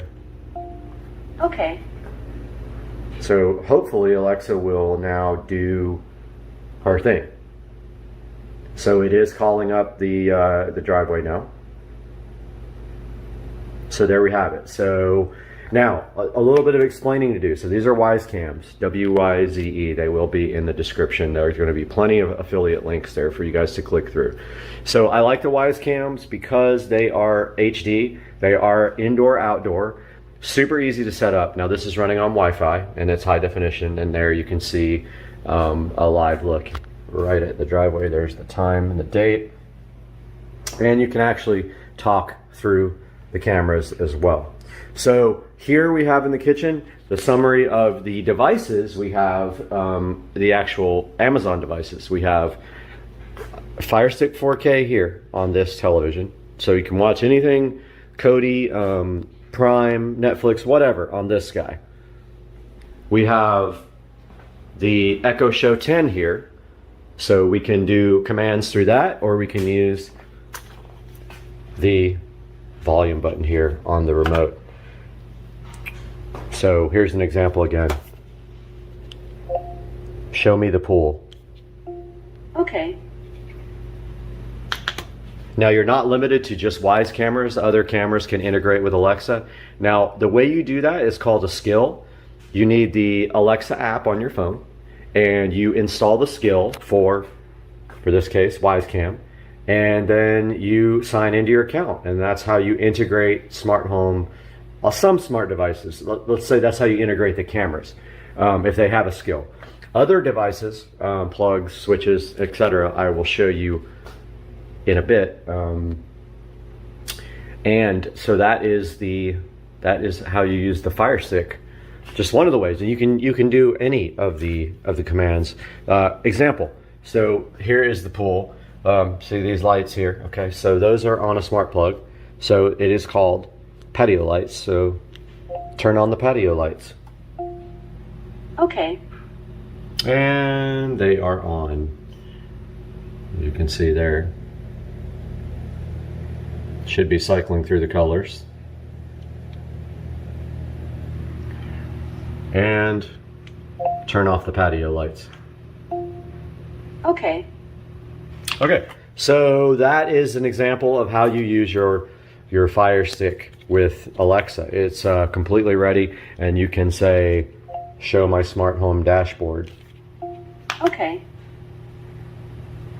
Let's see if that actually works. Pretty cool, dude. Pretty cool. And you got your smart home, your lights, plugs, switches, cameras. These ones, I guess if I go ahead and call them up once, they'll show thumbnails there. Now let's take a look at some of the other smart home devices in this room. This room is full of smart home stuff. This is the kitchen. So these under cabinet LEDs. Now there's two ways you can go with this. You can go with native smart LEDs that have smart Wi-Fi built in, or Bluetooth. Well, actually it has to be Wi-Fi. Some of them have both. Or you can have your lights on a plug, and that plug can be controlled. So, however, on a plug you cannot dim them. So these are actually on plugs, and so those are on smart plugs that are various places. One place being up here in the above the microwave. So I have one plug here for these under cabinet LEDs, and one plug over here for these under cabinet LEDs, and they are not dimmable with that. They can be turned off and on with that. However, they are dimmable with the native remote here for the under cabinet lights. So I don't usually switch them off and on, but I do have the capability in case I'm out of town and I want there to be light or not light in the room. So that's on two smart plugs. Now let's talk a little bit about smart plugs. So you can see that smart plug right there. That's a generic smart plug. Those smart plugs use a generic app, which I will show you guys. I will take a screenshot of. And it's Smart Life. So that controls a lot of different generic smart devices. You can get an Amazon plug that will interface directly with Alexa, and you don't need to run Smart Life. However, it is more expensive. You can get these plugs very cheaply, and I will put a link to the smart plugs in the description. Okay, so we got the smart plugs on the under cabinet LED lights, and please don't pay attention to this. We don't promote flavored water on this channel. Okay, now let's take a look at a smart switch. There's a bunch of different kinds. I have experimented with some. I wanted to try all different kinds. So these are the Lutron smart switches. This is actually just a remote control for the other switch. The actual switch is right here. So the pros, there's not many. I thought this might be better for flickering. It actually wasn't any better. And this also needs a hub. The hub is located by my cable modem and my switch down there. So this is a smart switch, so it is kitchen lights. Alexa, turn off the kitchen lights. Okay. Alexa, turn on the kitchen lights. Okay. Alexa, set the kitchen lights to 20%. Okay. Okay, so that is a Lutron I think it's called a casita. I will link that in the description. So that is the actual switch. There, that's the actual switch. This guy over here, since it was a 3-way switch, this is just a remote.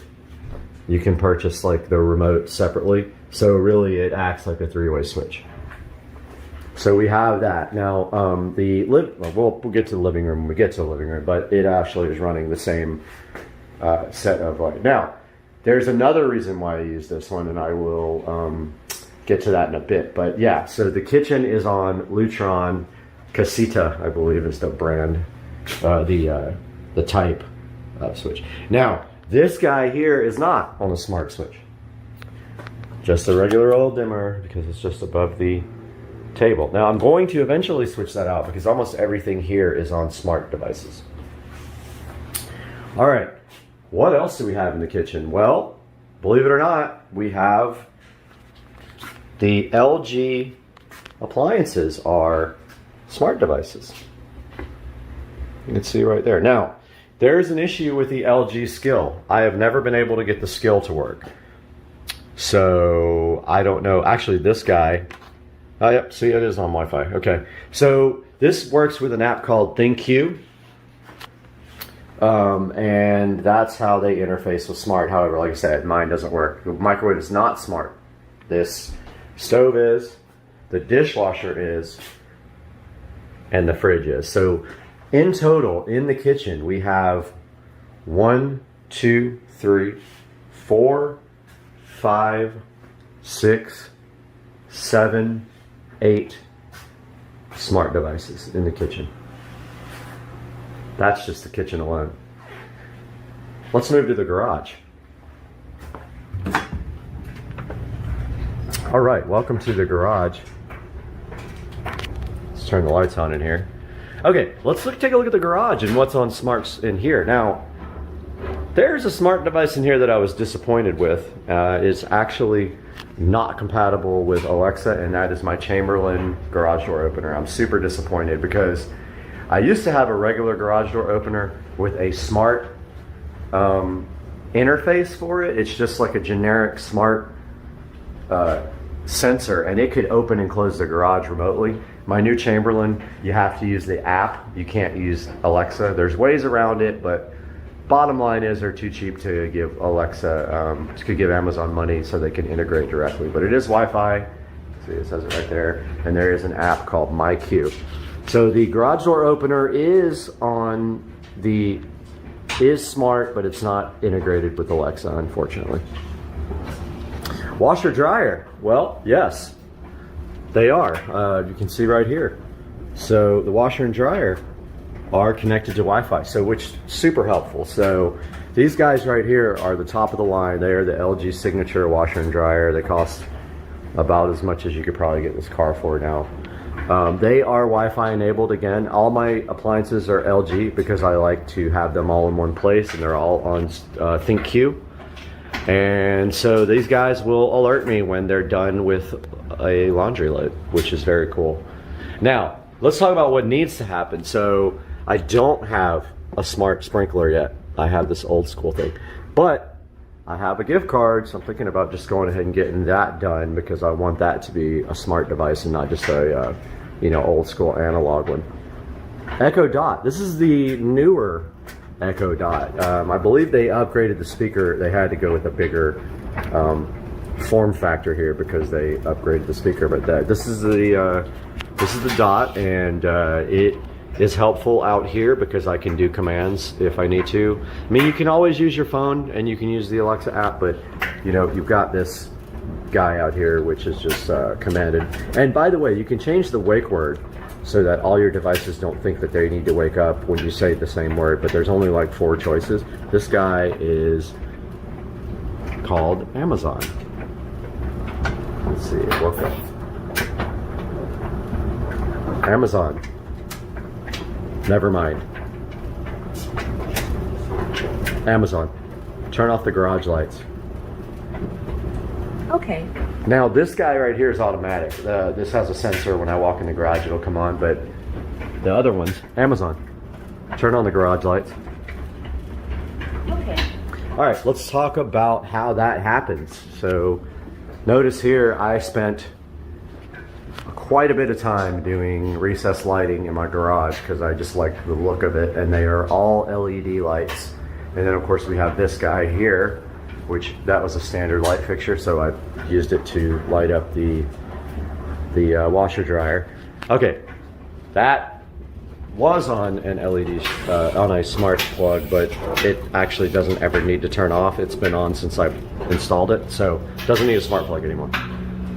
These guys up here are on the coolest switches ever. They are on these RGB smart switch, which at the time, this is not lit up, but I'll show you one in another room. You can actually change the color and the pattern on the switch itself.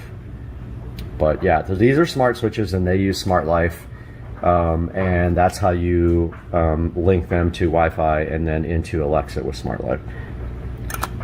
You're gonna like the ones when I show you. So that's gonna do it. That is the garage and everything in here that's integrated. Let's take a walk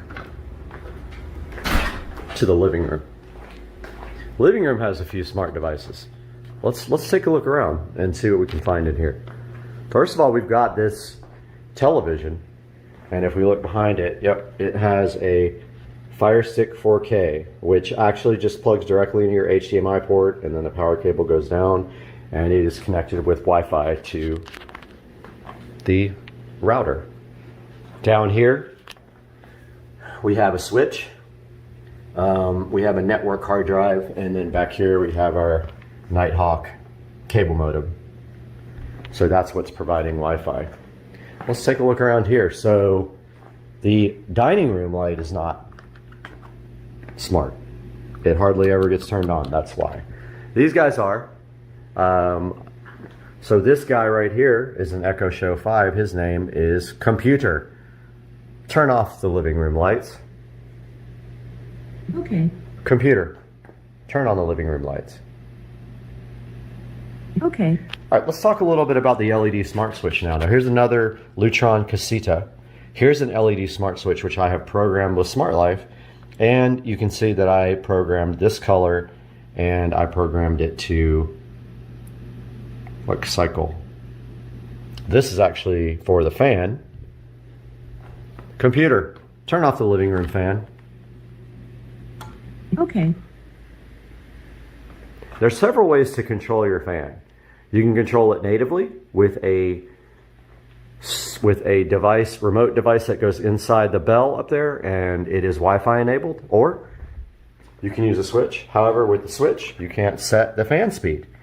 I do have one that you can do that on, but it is not in here. Computer, turn on the living room fan. Okay. Now notice it's named living room ceiling fan, and said error occurred even though it worked. Now let's take a little bit closer look at this. Ah, this is the best. So this is an Echo Show 5. Now this is the old generation Echo Show 5. It does have a audio output even though I don't need that. Now the interesting thing about this is the wall mount for the Echo Show 5, and I'm going to put that in the description below. But basically comes with a template. You cut this out with a drywall knife, and then you push the mount in, and then the Echo Show 5 just clicks right into the back of it. It's so cool. Now, where did I get power? That's what you have to worry about. You need power.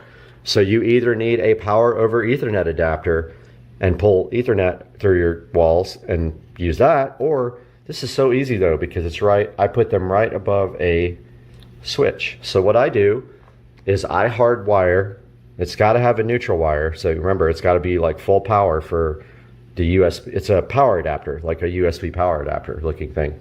I hardwire mine to my switches. So you need some electrical skills to do that. And then I put the plug inside the wall. I don't cut or solder anything. I literally come off of, I get neutral and hot, and I go right into a female plug, like a wall plug, like an extension cord plug. And I plug in my little Echo Show 5, which, you know, It might not be completely 100% electrical code, but it's low voltage. I'm not concerned about that. So yeah, the wall mount, what a savior. And the cool thing about it is the speaker still works because the sound from the Echo Show 5 comes out right there. So, computer. Play some music. Here's a station you might like, Lord Huron on Amazon Music. Computer, stop the station. I don't want to get copyright strike, but you can see there, like you can play music on just this. Now the cool thing is you can play music on the entire house because you can create groups. So you can play on multiple devices at once, and it shows you the, I love how it shows you the lyrics there. So cool. And also just remember, anywhere in the house, computer, show me the front yard. Okay.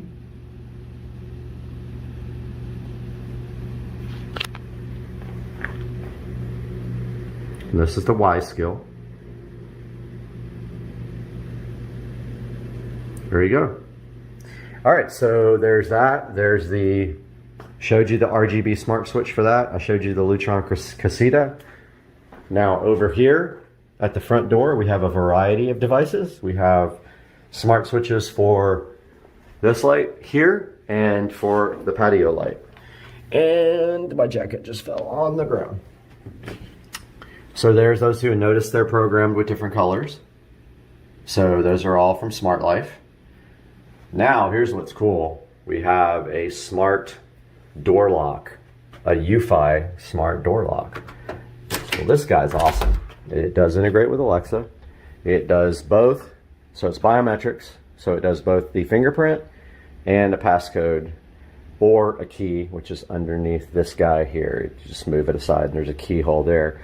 The good thing about this is you can unlock it and lock it remotely or with Alexa, and it locks itself after a certain amount of time if you want it to. So you can physically not get locked out of your house anymore. It's just not possible unless the battery just died on this guy. But then you go in through your garage.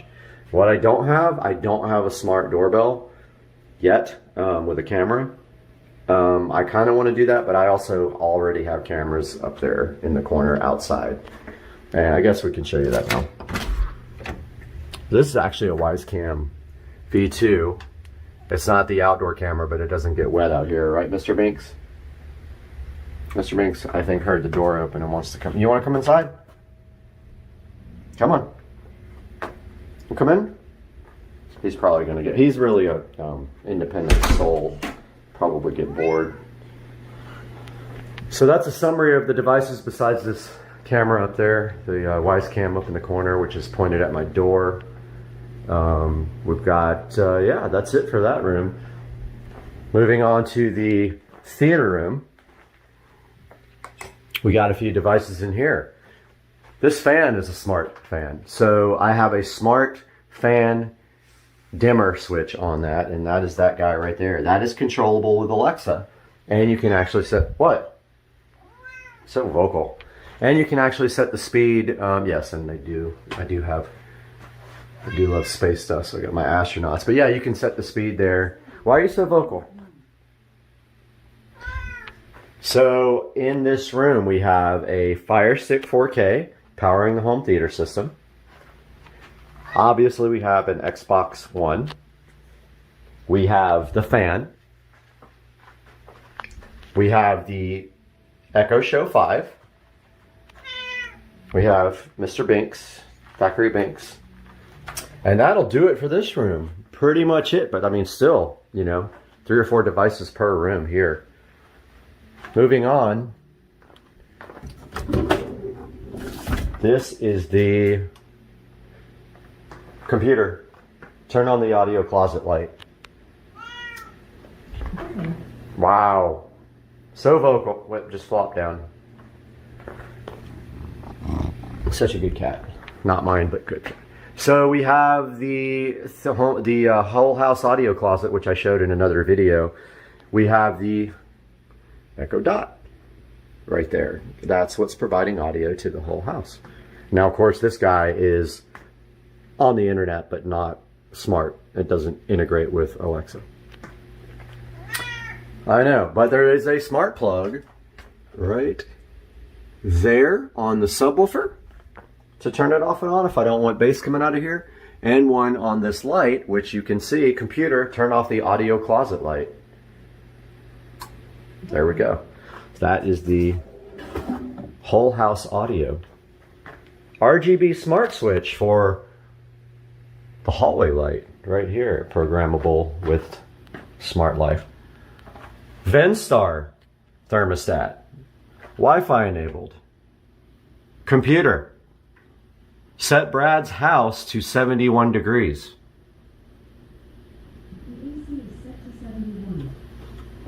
Boom, cool to 71. All with Alexa. Nothing in this bathroom yet. I want to, but I don't really need that at the moment because just one light switch there. I really want to put an Echo Show in here.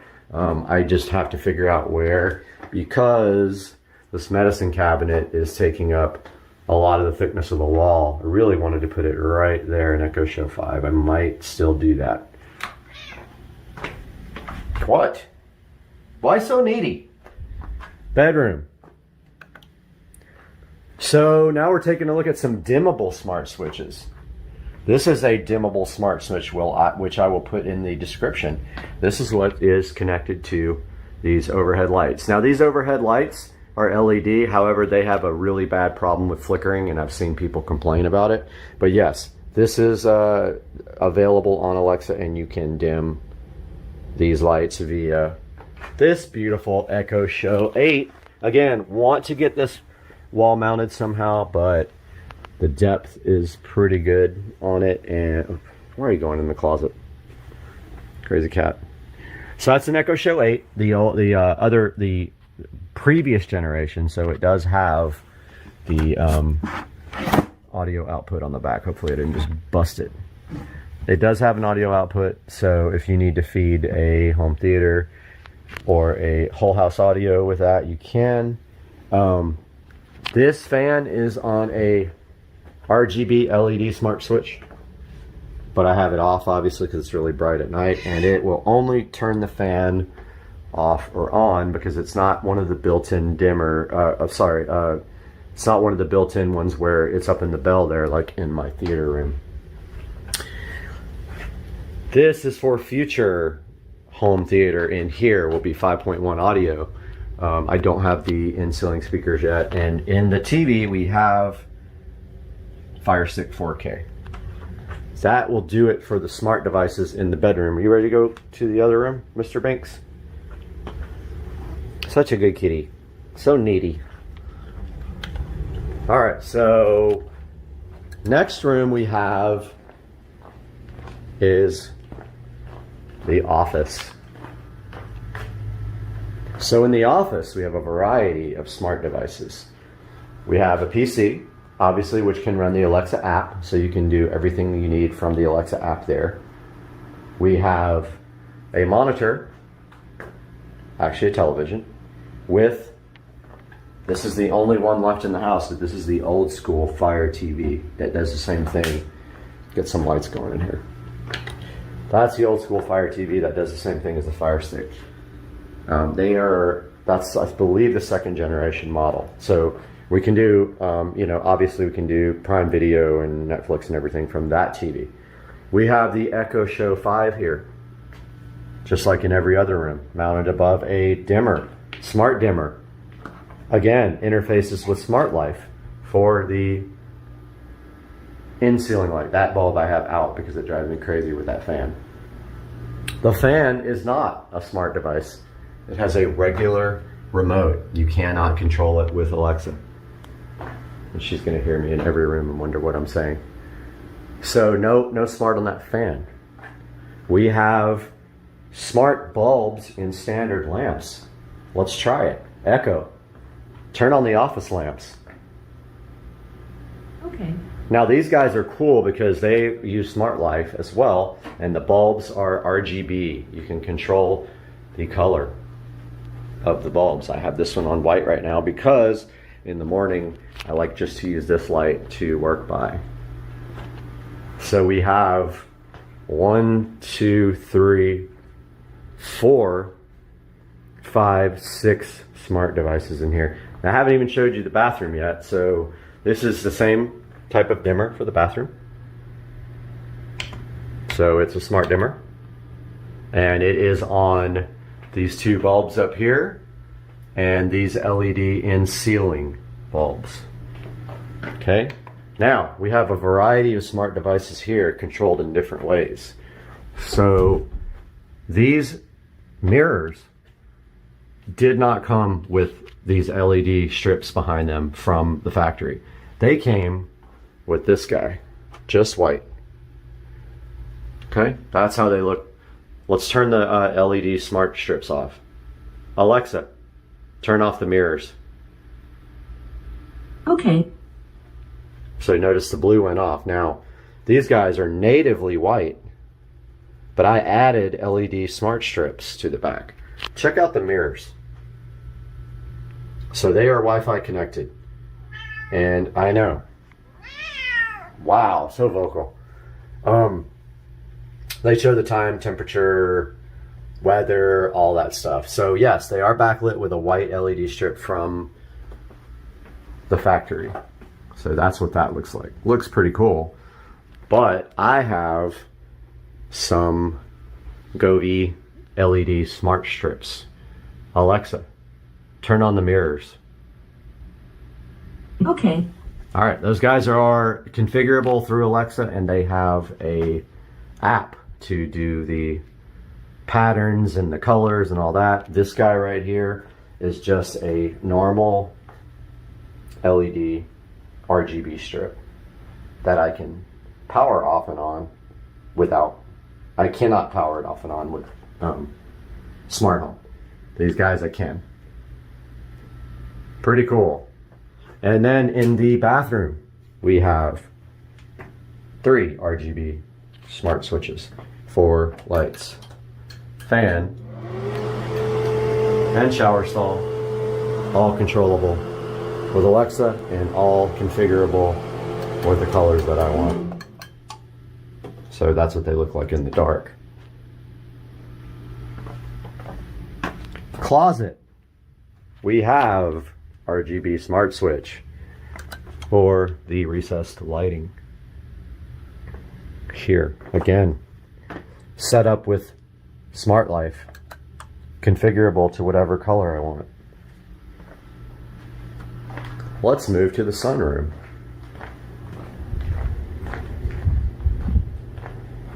Sunroom.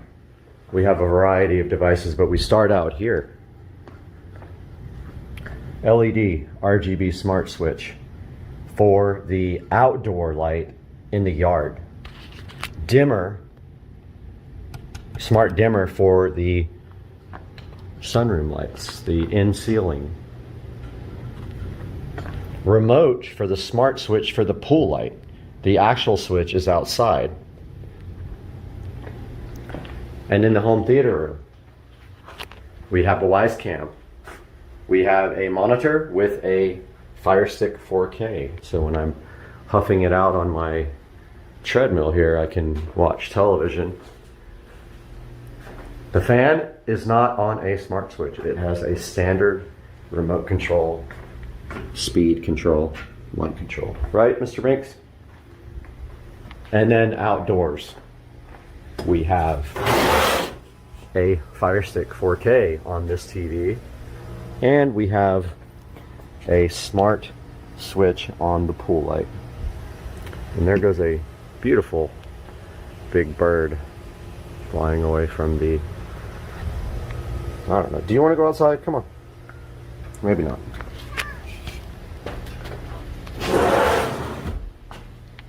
So that is going to wrap up the smart home tour. I am going to put all the links in the description. You can do so much with smart home, and I'm sure I haven't touched the surface. But basically, everything is configured with Alexa on your phone or on the computer. That's how you do all the smart skills like the cameras and the thermostat. See, she's already talking to me. And so I want you guys, I'm encouraging you guys to ask questions if you would like to know anything more about configuring your smart home. There's so much you can do with this. And I didn't even talk about the things like routines. So when you go to bed at night, you give the command and she does 10 different things at once, turns off all the lights or turns on a fan, or, you know, does 18 things at once. Like, for instance, my patio lights come on at dusk based on Jacksonville, Florida dusk time. They go off at dawn based on the dawn time, the sunrise time, sunset, sunrise. Things like that you can do with routines. So please, if you have any questions, let me know, and I hope you guys enjoyed this video. I enjoyed making it, and I love showing you guys this smart home.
Guys, welcome back to Supercar Street Racing. We have the SCSR video jukebox going in the background here, and we are back in the SCSR compound in a very dreary Florida afternoon day. And outside, you can see it is not great weather, but hey, doesn't matter. We're here today to do one thing. We are going to be taking a look at something for a project that is coming up, and it is this Zukio indoor floor can light. Let's go ahead and get this thing opened up and take a look at it.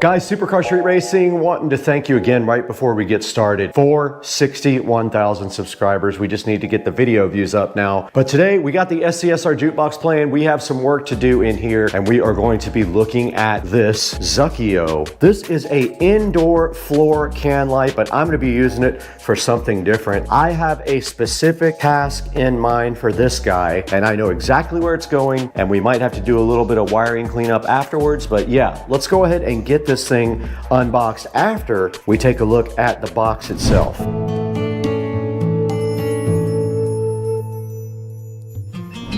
We got a whole bunch of stuff on this table to go ahead and review for you guys. We got some cool power strips right here. We got some retinol facial cream, some other things coming up, and we got the wrong item shipped to us, but that is not our mission today. Today we have the Zukio indoor floor can light. It does use a GU10 bulb, 100 to 240 volts, a US plug, and it is made out of aluminum. That is all of the information that they give you on the outside of the box. So I guess in order to actually see what is happening with this thing, we're gonna have to go inside of this box. All right, we got the Zukio light here. If you guys are wondering, it is a 5-watt indoor spotlight, kind of made for uplighting pictures, plants, anything like that. So let's get it out of the box here and see what is inside. And first of all, we got a nice user manual here. Looks like it has a GU10 base and a switch. Here's a good look at the instruction manual. You can tell right here, you can change the color of the actual bulb. Here's a nice little remote control that's included. And then as we pull this out of the box, you can see here, this is a cool little lamp. Basically just a regular little floor lamp with a switch like this and a plug. Inside of there is some styrofoam. We can go ahead and pull that out. That just is going ahead and keeping everything steady inside of the box. Let's go ahead and unbox this remote. Looks like it might be infrared. It does not come with batteries. That looks like infrared to me, if I'm seeing this correctly. No batteries. It does use AAA batteries. Okay, got 2 AAAs here.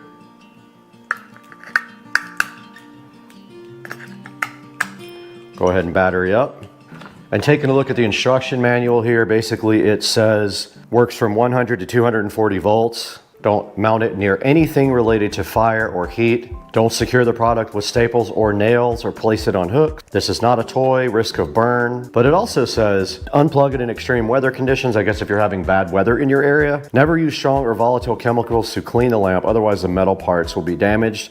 And they do give you a nice email address there to email support if you need to. Looking at the remote control here, the controls for the actual light, it's got a brightness control, an on-off button, 16 static colors, and then dynamic color changing modes. Let's go ahead and plug this guy in and see what it actually looks like. And I've gone ahead and plugged it in, and you can see it is a nice shade of red now, like that. And it just did turn yellow, and then green and blue. Let's go ahead and make it white. We did make it white. There's a good look at the white color, pretty bright. And you can go ahead and take the brightness down on it with this clicker right here, and you see it did go dim. That is the dimmest it will get. And then there are controls down here for the color changing mode, flash, fade, strobe. But yeah, you can just press any color there and it goes directly to that color, or you can do fade modes like this. And it is fading between colors right now. This as a specific need in mind. I'm going to be using this for something very specific.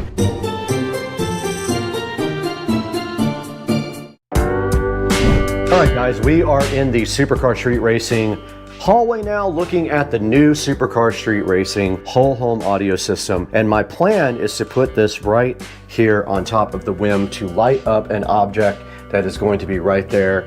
Let's go ahead and get this thing connected and see if we can run the wire in such a way that you do not see it. We're going to try to run down the side of the cabinet there like we did everything else. So let's get that done.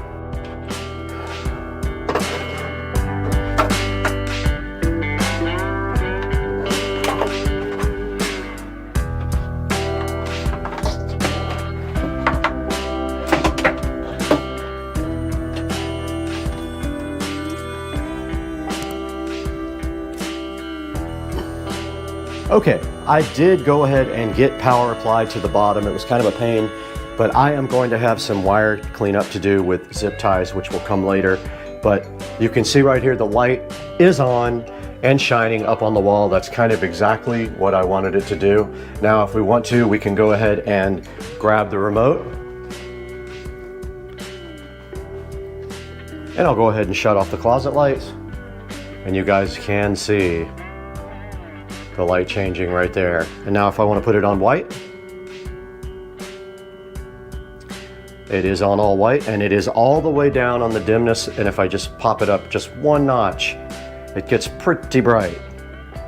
That's the only thing. You don't have a whole lot of range when you get to the very bottom one. So that might work right there. I'm gonna go ahead and leave it just like that. Now let's go ahead and take a look at today's sponsor on Supercar Street Racing.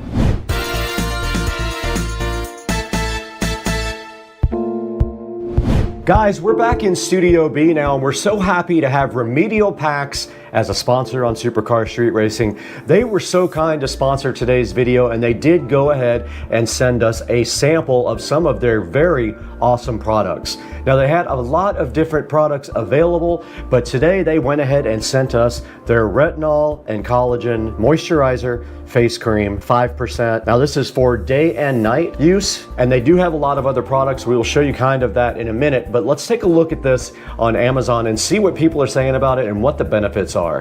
Okay, we're right in front of the Remedial Packs Face Moisturizer Retinol Cream. This is a 1.85 fluid ounce canister.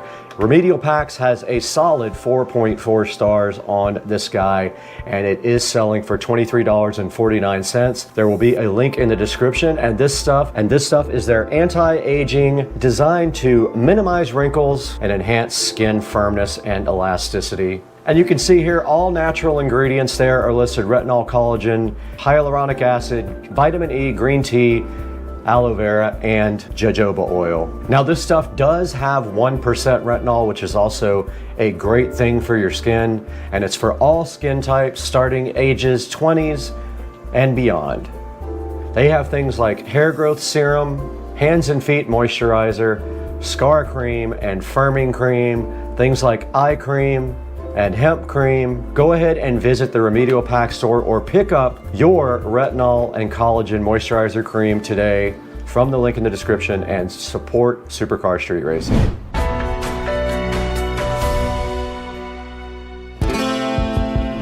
Guys, back in SCSR Studio B, where we are so happy to have you guys supporting the channel. We are so grateful for you guys. You have no idea how much the support means to us. If we take a look at our channel now, we have 61,645 subscribers, plus 20,000 in the last 28 days, which is amazing. But we're here today to look at the Zukio, or Zukio, however you want to pronounce that, indoor uplighting RGB floor can light, LED spotlight. Now, this thing is pretty cool. It has a 5¼ inch cord. It works on 110 to 240 volt, and it does come with a remote control. It does color changing, and it does uplight things, so it looks pretty cool. This is very cool for things like pictures or plants, anything that you want to actually highlight. You can see right here they have a picture of it uplighting some plants, It does have a bunch of different modes. It's got RGB and warm white plus 16 colors. It does have memory, 16 colors, 3 brightness level adjustment, 4 dynamic color changing modes, and an on-off control. High brightness, very bright. I showed you guys how bright the white light would get. It'll work for 50,000 hours. It does have a foot switch, and it has a US plug right on the back there. It does have a GU10 bulb inside the lamp, so that is how it obtains all of its colors. It's about 3.5 inches wide and 9.8 inches tall. There is a 2-pack for 45 bucks or a single one for $25.99. There will be a link in the description to this guy. And this guy has 4.6 star reviews, very good reviews, and I am curious as to why it has a 1 star.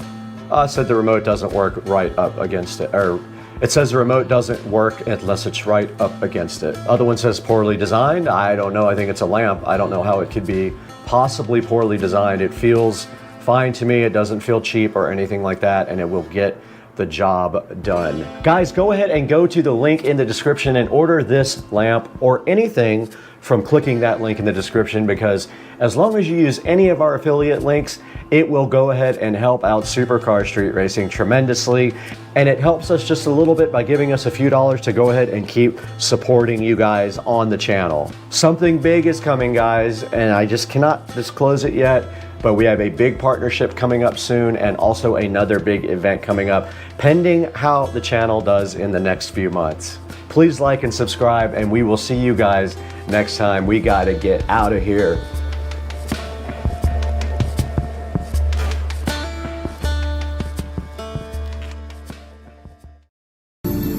Know you guys want to hang out in the almost finished Supercar Street Racing studio.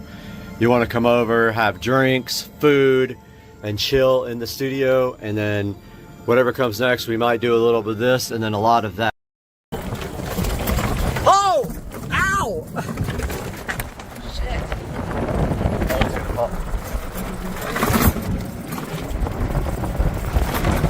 This is bad. Ow.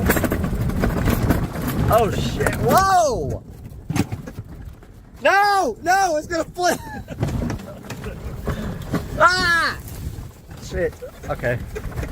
I remember this. 4K. Let's do it. Oh shit. This thing would be so cool. Oh! Drifting! Drifting! I don't want to get stuck in the mud.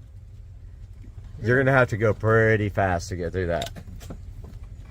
Shit. Are we fucked? No, but I'm not going to sit here and push this thing, so I'm not going to go back and process Okay. Alright. We need a 4x4. Oh shit! Already? Yeah. Hold on. No track. Oh, we got it. We got it. Yep. We got it. Ah! It's spinning. There's another path. Hold on. Dude, wheels aren't white anymore. Used to be. Shit.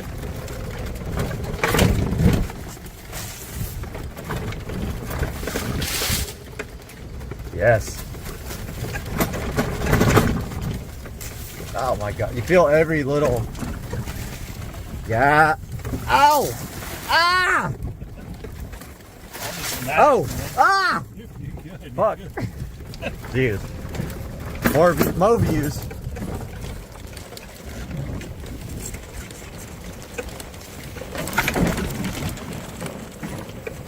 Best air ever. Oh. Fuck. Oh shit. Damn. Need a GoPro. That's what we need. GoPro mount right here. To rip the thing through the woods.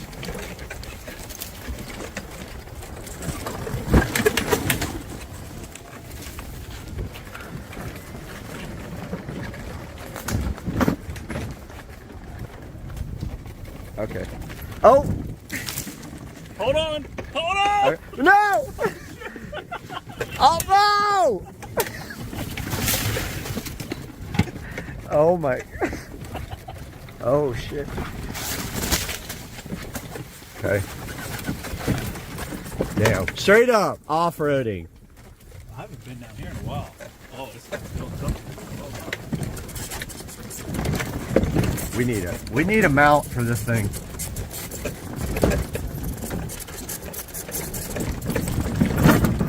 Oh. Oh, Tire swing. Tire pump. you want to swing on it? I'll Tire take pump. videos. Dude, tire pump. That guy. Look at these crazy.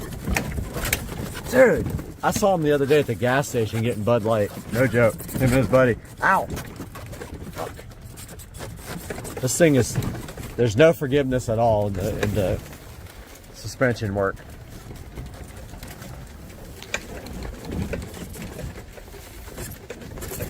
This is going live. Oh! Oh! Drift. Adam LC. Damn, this thing has got. Oh! Oh! So close. Dude, this is sick. This is sick. I'm never taking my cart back here, ever. You should. No! That's Dude, cool. they Get got- away my pedal. Dude, a side-by-side back here would be so fun. Oh, Surfboard. you better hurry up. We gotta move this thing because here comes the yellow flies. Okay. You hear them coming? No. Oh, there they are. Why are they coming after us? Why are they chasing us? Fuck. Ow. No. Ow. Okay, that was not drama. That was real. Hell yeah. Rip it. Dude. Oh, Oh, it's just a fucking circle. shit. Why don't we go down this fucking... This thing's fucking cool, man. This thing gets down. I love. Ow. I love it. My spine is like. Oh fuck. Oh shit. I need it. Ow. Dude. Holy shit. That's not. I thought you were going down. Ow. God damn it. Oh fuck. Dude, that one drop off was a ravine. We hit that thing hard. Go that way. No. Oh, whoa, there's water down there. Yeah. Shit. That's the best video. This could get 1 million. Shit. Ow! Hey, oh, God right, damn. yeah, right. Oh, shit. Oh, this is going straight on the chip. Whose house is that? God.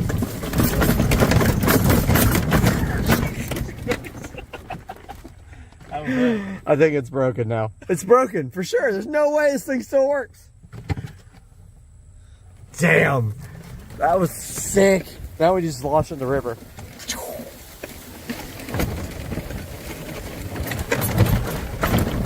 God, dude, this thing is a spine breaker.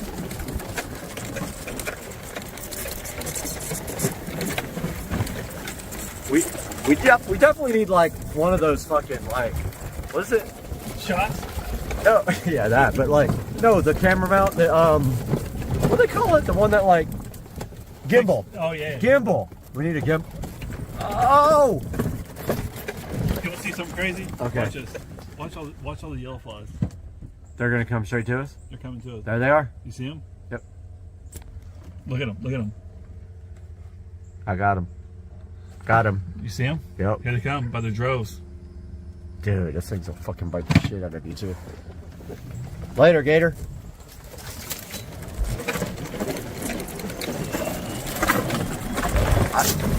It's a turbo sound.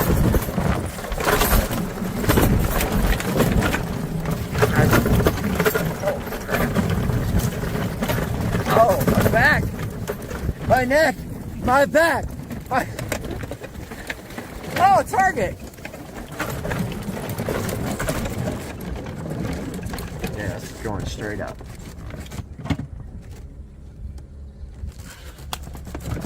Dude, the flies are crazy out here. Oh! Ow! Oh, shit! Shit! We're gonna flip this bitch. This is so cool. I remember we came up here last time. Oh, shit. Somebody left their fucking container out here.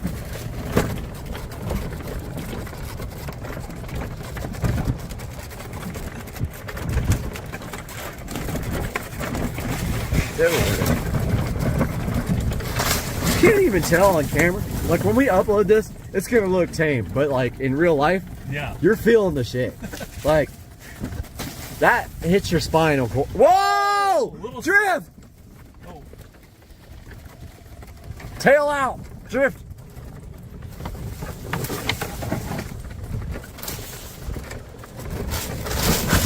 Ow! God. What's in here though? Here, you want one? Yes. Uh-oh. Yep. I'm gonna get stuck. That one's empty, that one's empty, that one's empty. There's like 2 left. All the ultras are gone. Oh! Oh, fuck! That thing hit me in the face. What's gonna be? Oh, shit! Everything's... It's all shook up. Oh!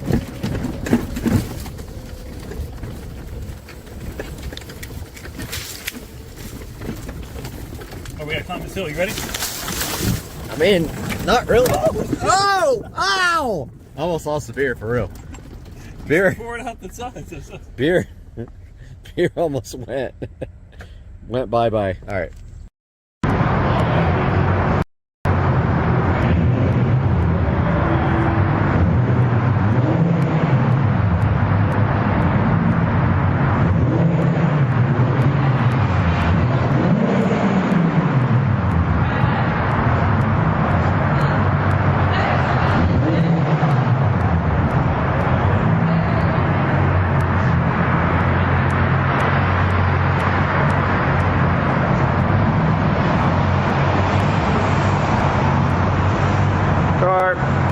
Game on.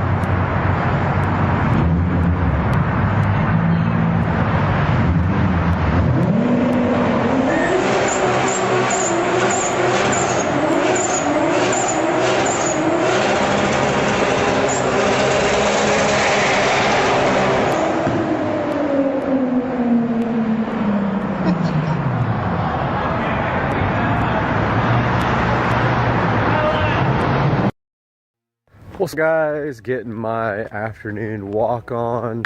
It's Friday, and on Friday I get to work from home. It's pretty amazing.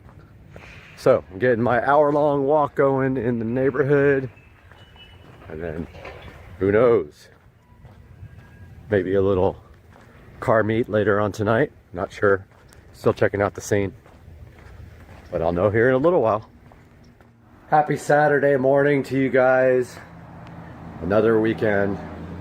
I know it's gonna fly by, but enjoy it while you can before you have to be back at work on Monday morning. So today I want to talk a little bit more about this battery tender and the way to hook it up. So I'm going to show you guys the pigtail on the battery tender. I also want to talk about window tint a little bit. You know, tint is extremely popular on cars. There's a lot of reasons to get your windows tinted. Primarily, when you live in the state of Florida like I do, the heat can be a huge issue. So the tint really helps keep the temperatures down in the car. Excuse me, guys. Secondary, privacy, and it definitely keeps the wear and tear inside your vehicle from the sun from destroying your dash and your leather, or, you know, vinyl seats if you have those as well. So I did get the windows tinted on the SL65. When I got some performance work done on the car, I asked the performance shop for a good tint shop. They recommended one here in Jacksonville. Took the car over to them. Took them about 5 hours to do it. I was surprised.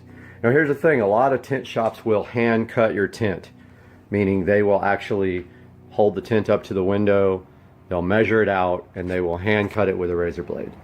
Most modern tint shops, if they're any good, will have a cutter that almost looks like a printer, It has all the vehicles stored inside of it, the patterns. They'll go in there, they'll press a button, print your tint right out. It's awesome. Then all I have to worry about is putting it on the car and getting all the bubbles and stuff out of it. So let's take a look at non-tinted vehicle versus tinted vehicle. So here we go, taking a look at the two vehicles here in the garage. This is a 2009 335i convertible. Notice all the 335 convertibles were hardtops, which is one of the reasons I bought this vehicle. Unlike the 1 Series, which is a soft top convertible. Now you do sacrifice a little weight to have a convertible. They weigh 200 or 300 pounds more than the coupes, but I absolutely love having a convertible in Florida in the summertime. So anyway, off track a little bit, but here's the 335i. Now notice here, this car has factory tint. It's not very dark, you can see through the car. It's okay, it's not terrible. I have not had this car tinted. That is on the list of to do. In fact, I might go do that this week. Let me go ahead and close this garage door so you might have a better idea. First of all, let's look at the other car though before I do that. So this is the 2005 SL65 AMG Mercedes-Benz. So this car has 70% on the front, and I can't remember the percentage on the side. I want to say 20%. And have a look at the difference there. So that one versus that one. And it'll be much more pronounced once I close this garage door and the exterior light can't get through the back window. You'll be able to see that much better. So notice here, 20% versus factory tint. Same on the back windshield here. Back. You can definitely tell the difference there in the tint. So notice here that, you know, this tint is definitely illegal, and you probably will get a ticket in it if a police officer sees you with this tint on the side windows. So I would be careful. If you don't care, a lot of people don't care. One of the best things you can do is, if you see a policeman anywhere around you, roll the windows down. That's the best you can do. This car, of course, no issues whatsoever until I take it over this week and get it tinted. So there you have it, guys. Now, in the next part of the video, I'm going to show you guys the hooking up of the battery tender junior permanently on your battery post. Alright guys, here we have the front battery on the SL65, and you can see right here, somebody put this on sideways. So, unfortunately, now be careful here when you're taking this battery off that you don't touch anything metal with your wrench, or you will know immediately, because you're going to arc it and it's going to be an issue. So now this nut has to come all the way off. So now that that is loose, let me see if I can get, and don't drop your wrenches down your engine bay. See if I can get this on there now. Helps to go the right way. But so this is a positive post. And this one is actually way easier here because someone put it on correctly. Now, of course, this little driver here thing doesn't have any torque whatsoever, so it's not going to get off anything tough. That's what my big Hitachi drill is for.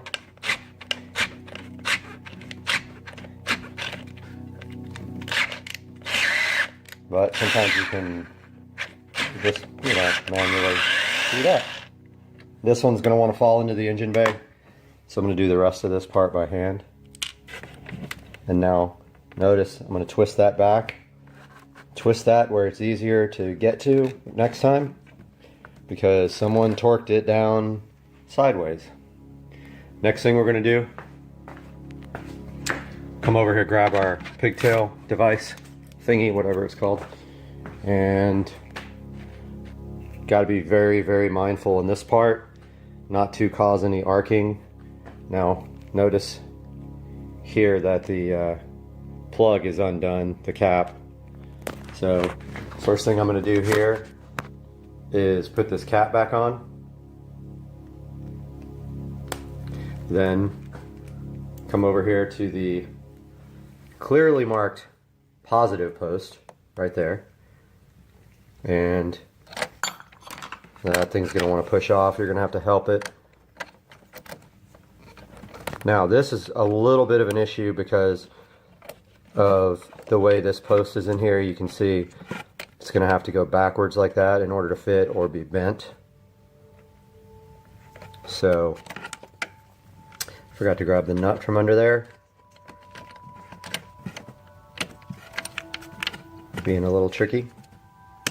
And of course the bolt. Now I did notice also that there's a little bit of corrosion on this post. That's something I'm going to want to deal with because this car is pretty much spotless in the engine bay, and that I do not like. So let's see if I can get this post back on.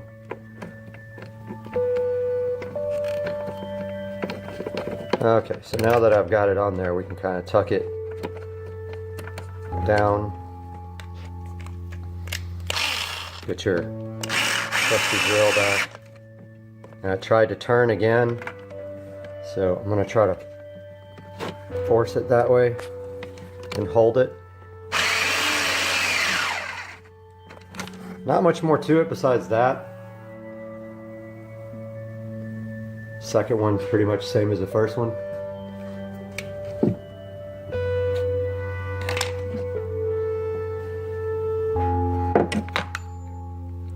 Whatever happens, do not let this nut fall into the engine bay. I'm gonna go ahead and put that on there, and I'll get back with you guys. Alright guys, so the next thing we're gonna do is take some of these zip ties. I think black works good, it matches the engine bay. These are a little long. I mean, we don't need 12-inch long zip ties, but this is all I have right now. And so here's what we're gonna do in this case. We are going to take this cable and we're going to nicely tuck it out of the way. So, see if I can get a good shot of this. So the first thing we're going to do is, looks like there's a nice place here to tie this off to the battery bracket. So I'm going to do that right here. Throw a zip tie on it right here. Get it nice and level. Make it look presentable. To me, the most important thing is that the car be immaculate. So there's the first zip tie right there. I'm going to put another one right next to it down here on the battery post. It's going to run right along the battery post right here.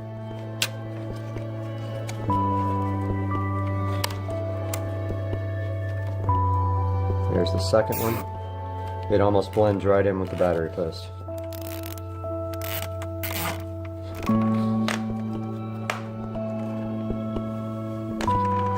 Now, so you have this extra pigtail now laying in here.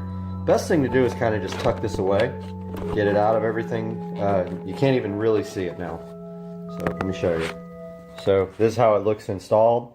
Now, anytime I want to charge the car, all I have to do is just pull this pigtail out, connect it to the battery tender junior, and we're good to go. Now the next part of the step is we're going to come over here and maybe we can cut it with these. Of course, I don't have any good cutters. I think they're inside the house, but these will do the trick, I believe. It's going to take two hands. I'm going to go ahead and cut these zip ties and be right back with you. So I ended up using these kitchen type scissors to cut them. That was the easiest thing. That leads me to another thing. I can't stress the importance of good tools and the fact that I don't have enough. I am working on that. Had a lot of tools, but going through a divorce, I lost most of them to my ex. So next thing is I just noticed is that now the battery cover is going to be hard to put on because of this battery tender. So I'll either figure out a way to get it on there. Yeah, it looks like I got it. Did get it on there. It turned out actually pretty good. So there's the finished product of the pigtail installed. Wow, the car is really dusty. That's what happens when you blow your garage out. So there you have it, guys. That is all for today about the tint and the battery tender. Please like this video and subscribe. I'll be coming out with videos almost every day. And we'll see you very soon.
I'm ready to go for a ride, but I can't because my car's still charging. Wait.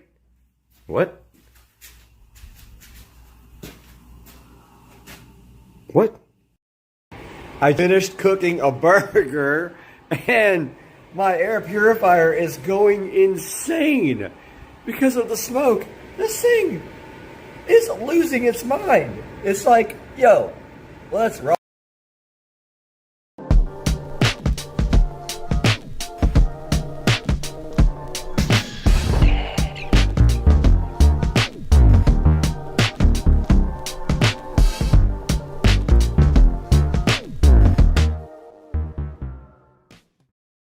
All right, so we're diving into a really fascinating topic today. Yeah. You've sent over a bunch of material about people who've not just faced some pretty major challenges, but who've actually come out even stronger on the other side. Yeah. We've got listicles, we've got in-depth articles, even some personal stories in here. It's a really interesting mix. It is. Yeah. And it seems like you're interested in going beyond just a surface level understanding of, what resilience is. Definitely. You want to get into what makes these people tick. Exactly. Like, what were the exact hurdles they had to overcome, and how did they manage to not just cope, but really achieve some pretty incredible things? Well, to me, what's fascinating is how a lot of these stories really kind of make you question. Yeah. If adversity can actually be a catalyst for growth. Oh, that's interesting. It's not just about bouncing back. It's about using those tough experiences to fuel something even greater. So it's almost like resilience isn't just about getting back to normal. It's about reaching a whole new level because of what you've gone through. Yeah, and I think that's what's so inspiring about these stories. Totally. Yeah. Let's start with some of the physical challenges, because I'm already feeling pumped just thinking about these stories. All right, well, one that always comes to mind is Nick Vujicic. Oh, yeah. Born without limbs. Wow. You'd think just everyday life would be a challenge enough, right? Right. But this guy surfs, swims, plays golf. No way. And on top of all that, he's a world-famous motivational speaker. That is incredible. It really makes you think about what limitations even are. Right. Is it really about what our bodies can or can't do, or is it more about our mindset? Well, Bethany Hamilton's story really kind of highlights that mindset aspect, I think. Okay. Losing an arm to a shark attack at 13 Oh my gosh. would make most people pretty hesitant to even get back in the water. For sure. But she was back on her surfboard within weeks, Really? went pro, and now she's an advocate for shark conservation. Wow, there's something so powerful about that, you know? It is. Not letting something so traumatic completely define you. Absolutely. She could have just let that experience hold her back, but instead she turned it into fuel for this whole new chapter in her life. It's amazing. It really is. It makes you wonder if that kind of trauma can actually trigger what psychologists call post-traumatic growth. It's a real phenomenon, and you see it in a lot of these stories. Oh, interesting. Wilma Rudolph, for example, she contracted polio as a child Oh. and had to wear a leg brace. I didn't know that. But she went on to win 3 Olympic gold medals. You're kidding! That's not just bouncing back. That's exceeding expectations that most people wouldn't even dream of setting for themselves. That's true. It makes you think about the role of perseverance in all this. Is it something you're born with, or can it be developed through facing these kinds of challenges? Like, was Wilma just incredibly determined from the get-go, or did overcoming polio actually forge that determination in her? It's a good question. I'd argue that adversity often reveals hidden strengths that we might not even know we have. Okay, yeah. Take Scotty Smiley, for example. He became the first blind active duty officer in the U.S. Army. Wow. After losing his sight in Iraq. That's incredible. It's not just physical adaptation, it's a complete mental and emotional transformation. How do you even begin to process that kind of loss and find the strength to keep going? I mean, it's hard to imagine. Did he rely on any specific techniques, or was it more about sheer willpower? Well, he talks a lot about asking the right questions, reframing his situation, focusing on what he could still control. It's fascinating how the human mind can adapt, even to the most extreme circumstances. And sometimes even a temporary change can have a pretty profound impact. Oh, you're thinking of Bertie LaRue, right? Exactly. The horse riding accident that left him temporarily blind. And his blindness wasn't permanent. Right. But it completely shifted his perspective. It really did. Yeah. He went from taking his sight for granted to truly appreciating the beauty of the world around him. Makes you wonder how much we miss when we're not really paying attention. And if maybe a shock to the system can actually help us see things more clearly. That's an interesting thought. It seems like so many of these physical challenges force people to really confront their limitations, reevaluate their priorities, and ultimately discover a whole new sense of purpose. I think you're right. But what about the people who faced challenges that were more social or societal? I mean, those hurdles aren't always as visible, but they can be just as daunting to overcome, right? Absolutely. Yeah, it's almost like facing those societal barriers requires a different kind of resilience altogether. Oh, absolutely. It's not just about adapting physically, it's about navigating systems and challenging those really deeply ingrained expectations. Yeah, and sometimes it's about fighting for your right to even exist in those spaces. That's a good point. Malala Yousafzai's story is a powerful example of that. Oh, definitely. Advocating for girls' education should be a basic human right. It should. But she was shot by the Taliban. It's unbelievable. Simply for speaking up. Her story is a stark reminder that knowledge can be a threat to those in power. It is. It makes you really question those structures that try to limit access to education, especially for girls. Yeah, and then you have someone like Nelson Mandela. Oh, wow. Who spent 27 years in prison. I can't even imagine. For fighting against apartheid in South Africa. 27 years. It's hard to fathom the kind of resilience it takes. It is. To not only endure that kind of injustice. Right. But to emerge as a leader who promotes forgiveness and reconciliation. That's what I find so remarkable about his story, Yeah. He didn't let that experience make him bitter. He didn't. It feels like he actually transcended the anger and the hatred. It does. And that's what allowed him to lead such a powerful movement for change. It's incredible. It speaks to a level of emotional intelligence that's just off the charts. Yeah, for sure. It makes you wonder if prison broke him or if it forced him to confront his own humanity in a way that ultimately made him stronger. It's a fascinating question, isn't it? Yeah, it is. It's a reminder that even in the darkest of places, there's still that possibility for growth. I agree. And sometimes those incredibly difficult experiences can give birth to something truly extraordinary. You know, we see that in J.K. Rowling's story, too. Oh, absolutely. Going from a struggling single mother on welfare to creating this global phenomenon that is Harry Potter. It's an amazing journey. It is. It really challenged that idea that creativity can only flourish, you know, in comfort and stability. Right. She faced financial hardship, single parenthood, countless rejections from publishers. Wow. Yet she persevered. And it seems like her own struggles infused her writing with this depth and relatability that really resonated with millions of readers. There's this idea that art often emerges from pain. Mm-hmm. And her story definitely seems to support that. It's almost like she channeled her own experiences of overcoming adversity into the characters and the storylines. Yeah. Creating this world where even in the face of darkness, there's always hope. I think that's part of why it's resonated with so many people.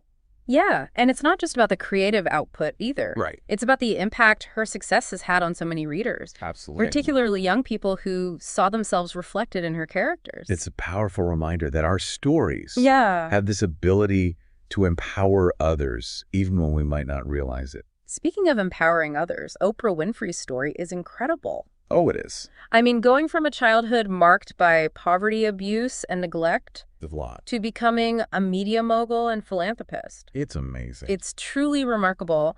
What stands out to me is how she used her platform to amplify the voices of others. Yes. Especially those who had been marginalized or silenced. She really did. Yeah. It's like she took her own experiences of being overlooked and unheard. Right. And turned that into this driving force. Wow. For creating space for other people's stories. That's a really insightful observation. Thank you. It's not just about achieving success for yourself. It's about using that success to lift others up. It's almost like a ripple effect where one person's resilience can spark this wave of positive change that impacts so many others. A chain reaction. And sometimes those ripples start in the most unexpected places. They do. Like take Dana, for example. She's this young girl in Kenya who contracted HIV after being raped. It's a heartbreaking story. It really is. But it also highlights the incredible resilience of the human spirit. Yeah, especially when you consider that she found support and purpose through the Dreams program. It shows how important community and access to resources really are for overcoming trauma. Absolutely. And finding your voice. It's a good reminder that we're not meant to go through these challenges alone. That's so true. And sometimes the most powerful act of resilience is simply reaching out for help and allowing ourselves to be supported. So we've seen examples of resilience in the face of physical challenges and societal barriers. Yeah. But what about those internal battles? Oh, yeah. The inner demons, as they say. Right. That can sometimes be the hardest to overcome. That's where we get into the realm of mental and emotional resilience. Okay. And one of the most prominent examples of that is Jim Carrey. Oh, yeah. He achieved comedic superstardom. He did. But he's also been very open about his struggles with depression. It challenges that assumption that success automatically equals happiness. It really does. And it highlights how important mental health awareness is. Yeah. Especially for those who might appear to have it all on the surface. You never know what someone's going through. You really don't. His willingness to be vulnerable about his struggles has helped to destigmatize mental health issues. Oh, for sure. And that's huge. It is. It shows that even those who seem to have it all figured out still face these internal battles. Right. And that seeking help is a sign of strength, not weakness. It's not giving up. It's taking care of yourself. Exactly. It's like acknowledging those inner demons. Right. It takes a certain level of self-awareness and courage. I think you're right. And sometimes confronting those demons can actually lead to a deeper sense of purpose. Oh, absolutely. Like take James, for example. Okay. He went from addiction and homelessness to becoming a counselor helping others with substance abuse. Wow, that's amazing. It's a beautiful example of turning pain into purpose. It is. He took those incredibly challenging experiences and used them as fuel for his passion. It's powerful. It is. It's a powerful reminder that our greatest weaknesses can often become our greatest strengths. But how do these individuals actually make that shift? Yeah.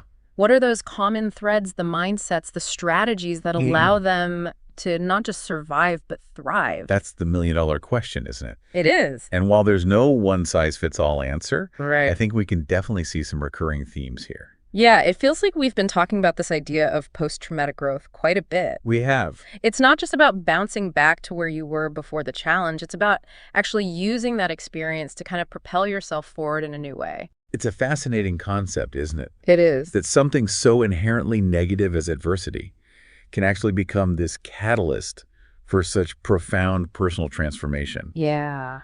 You know, I always think of it like kintsugi. Okay. It's the Japanese art of repairing broken pottery with gold. Oh, yeah, I've heard that. So the cracks and the imperfections actually become part of the object's history.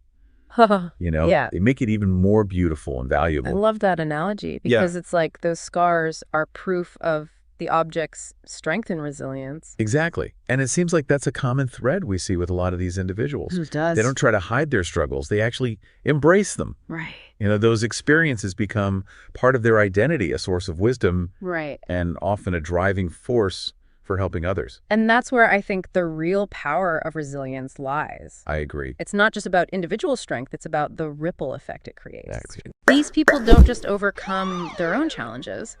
They use those experiences to inspire and empower others. It's true. Their stories give us permission to believe in our own capacity for resilience, you know, even when we're facing these seemingly insurmountable obstacles. It's like they're showing us it can be done. Yeah. But how do we do it? I mean, is this something we can actually cultivate?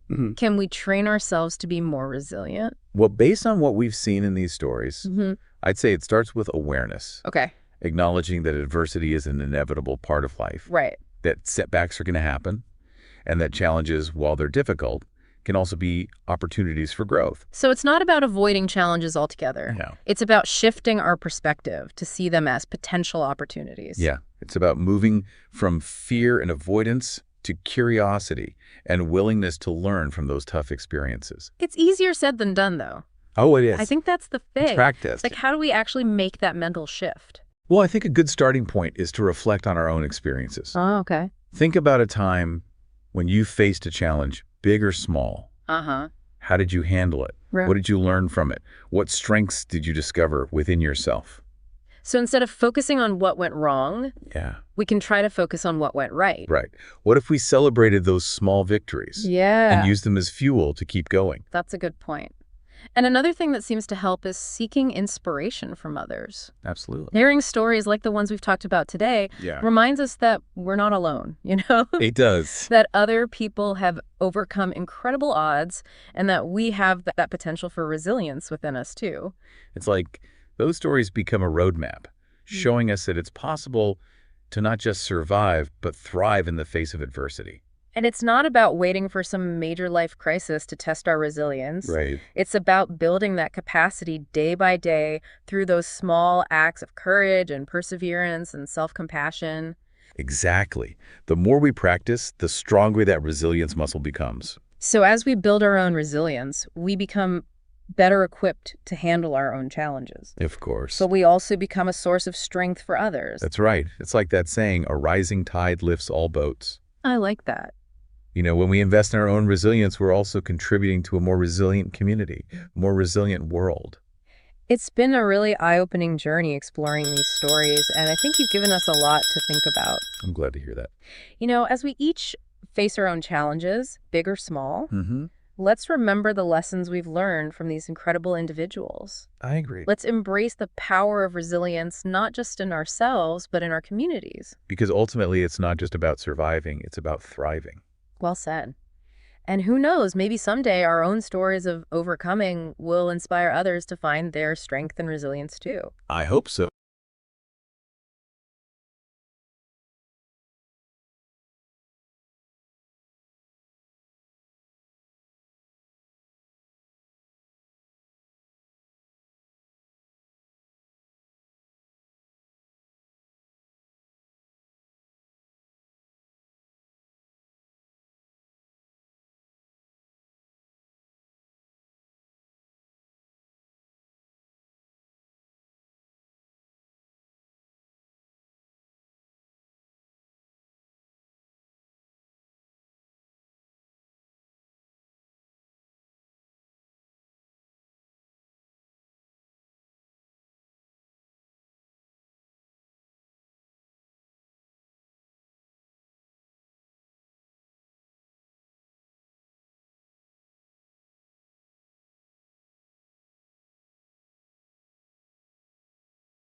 All right, guys, welcome to the channel, Supercar Street Racing, and today we have been contacted by the company Lackeyback from Levanta, which I have been using to partner with different companies.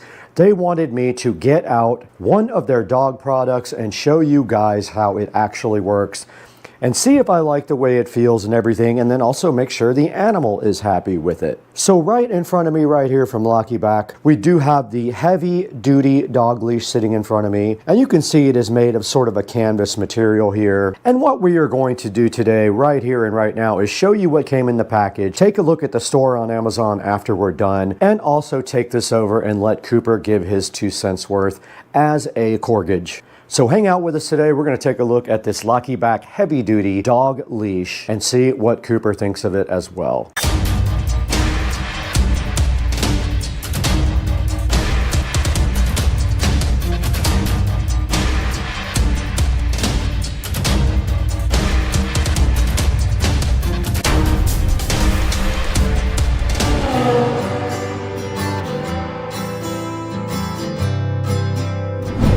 Right in front of me, straight from the company Lackeyback, is this heavy-duty dog leash that was provided to the station free of charge to give it a nice once-over.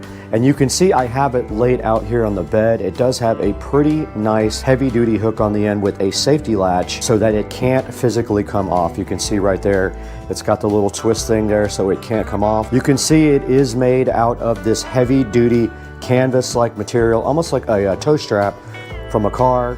And it does have a handle right here for you to hold on to that is made of rubber to keep the material from hurting your hand while you are walking with your dog, should your dog tend to pull very hard on the leash. Now this Lackeyback heavy duty leash is 6 feet long, and it says it's perfect for medium and small dogs. It also does come with this nice little thing to hold the poop bags, which is very nice. And it does say that it has double-sided reflectivity on it. So if you're walking your dog at night, that's actually a really good thing to have, you know, so traffic can actually see you. And some of the other details, it says that it is thickened for reinforcement. It is 2 millimeters thick, as it says right here on the site. And this is actually a dual handle here. It's got 2 handles in case you need to use both of them for your dog. And it's sitting at a solid 4.4 star reviews after being on the site for some time now. And so that's a good close-up look at what you get in the packaging. It did come in this nice plastic bag here, and there is the actual label that was on it. And here is the poop bag. You just twist this off the top, and you can also clip this onto your dog leash when you take your dog for a walk, and then you'll have it right here at the top if you want it. There's a little hook right here for you to clip your little poop bags on. Okay, now that we've showed you exactly what comes with the Lackey heavy-duty dog leash, there's only one thing left to do, and that is find out if an actual dog loves the Lackey dog leash. Now, fortunately enough for Supercar Street Racing, we do have Cooper across the street, and he has volunteered. He actually texted me earlier today and said he was ready to go ahead and check this out. So what we will do is just take him for a little walk, and then I'll ask him what his opinion is of the Lackey dog leash. So without further ado, we need to get all this stuff packed up and move across the street and go see Cooper. And we have to see Beatrice also, but I don't think she would be interested in going for a walk with us. So let's get it packed up. Let's get out of the Supercar Street Racing compound and let's get across the street. All right, we are headed over across the street to Rich and Trisha's house. We do have the Lackey dog collar with us. And what we are going to do right now is go outside. We're not going to take up too much of Cooper's precious time, but what we want to do is just go ahead and put it on him and see if he enjoys taking a little walk with the collar. So let's get across the street and see what Cooper is up to.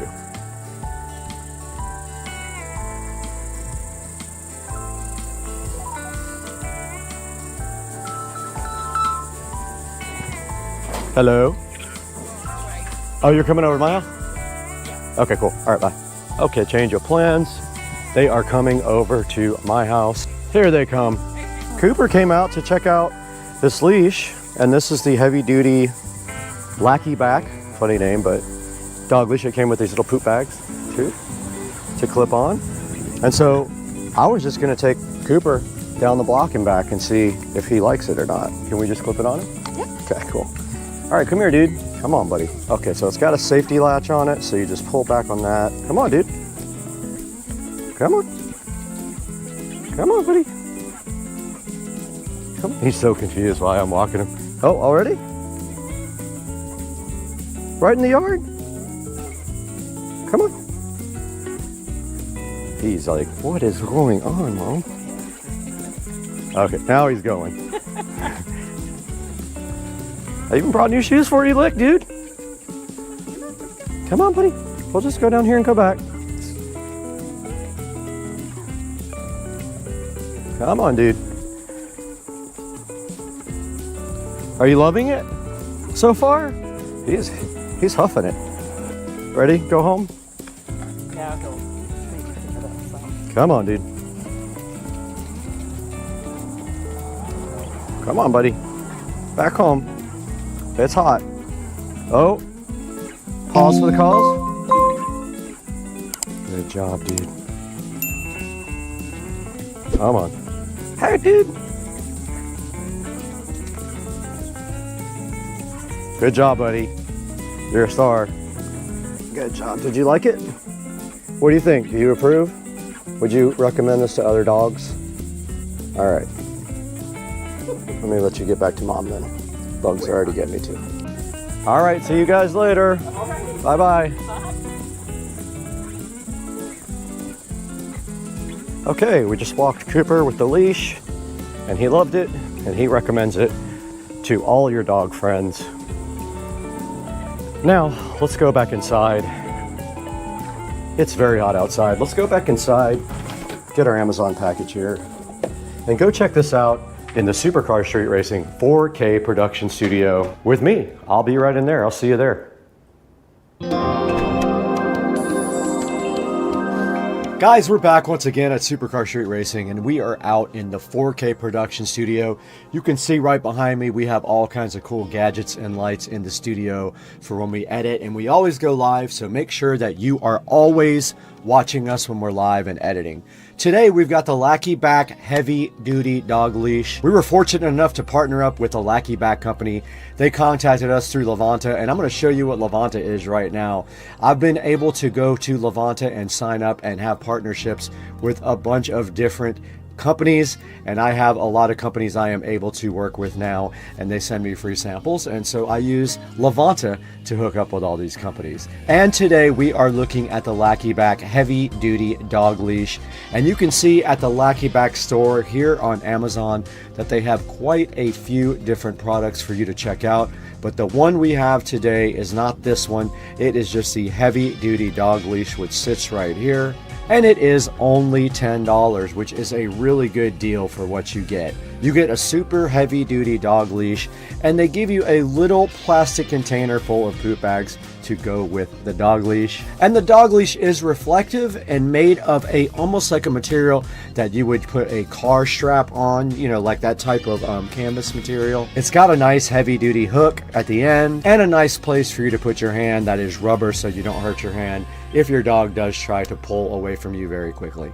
Now here's a good picture of the collar with the little poop bag thing it gives you and someone carrying a very big dog, a Rottweiler it looks like, and this thing is supposed to be able to handle that. Right here it says that the thickened design provides a secure way for you to take your dog on a walk.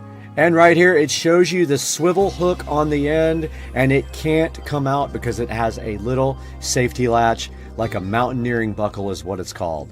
And it is 2 millimeters thick, so that means it can handle any of the larger dog breeds. You can see here the double handle, like right down here on the bottom part of the leash, it does have a rubber handle to help you grip better. You can see right here that the leash does have reflective material on it, which is really nice for when you go on evening walks with your dog. And right here it's showing you that the thing is 6 feet long. That does give you some flexibility. If you need a little bit more leash there, you will have it with 6 feet of dog leash. Now taking a look at the reviews here, this does have a 4.3 star review out of 5. 58 people have reviewed this so far. I thought it was awesome. I had no issues whatsoever, and Cooper was actually able to recommend it to your dog and all the other dogs. Checking out some of the 5-star reviews, style, quality, and comfort from a person who actually purchased it. Very satisfied. Titan's new leash. I guess Titan is a dog, exactly what I needed, and it's strong, just what I wanted, and a very sturdy leash. Now my yard guy is here, so you might hear that in the background. There's not much I can do about that. But looking at the 1-star review, it says not heavy duty, but I disagree. It is very heavy duty, and I think that is not true whatsoever. That was also a free product. You can see here someone got a free product to review it as well. So guys, please check out the heavy duty dog leash by Lackeyback and go ahead and tell them Supercar Street Racing sent you. And we need your support. If you could please go down and order this from the description below, and also like and subscribe. That would help the channel out tremendously. We are trying to grow and we can't do it without you guys, so we always appreciate your support. Now we got to get out of here. My yard's getting cut. I need to go make sure they don't cut down the entire grass.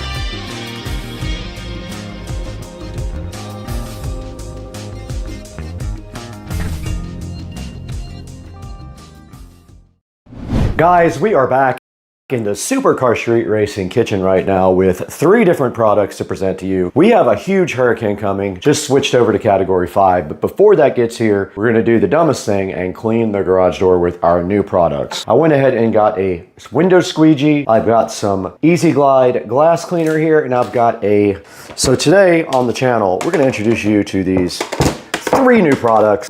Get out there, clean that garage door. So let's get busy. We don't have time to sit around here all day. We've got a category 5 hurricane brewing right now. It's gonna get us on probably Wednesday afternoon. Thanks for joining us.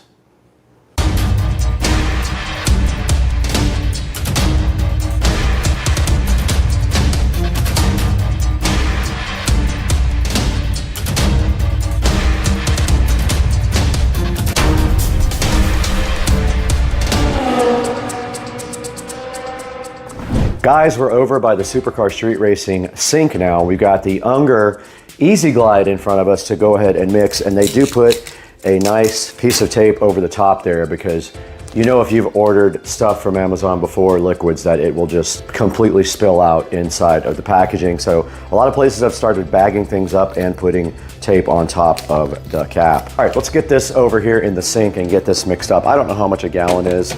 I'm just gonna go ahead and put like half in here.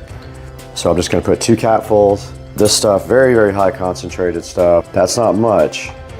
And then I guess if you go ahead and go really fast on the water, it's going to suds up. So let's fill it up slow. I'm gonna go ahead and put hot water in it here. The water's good and hot now.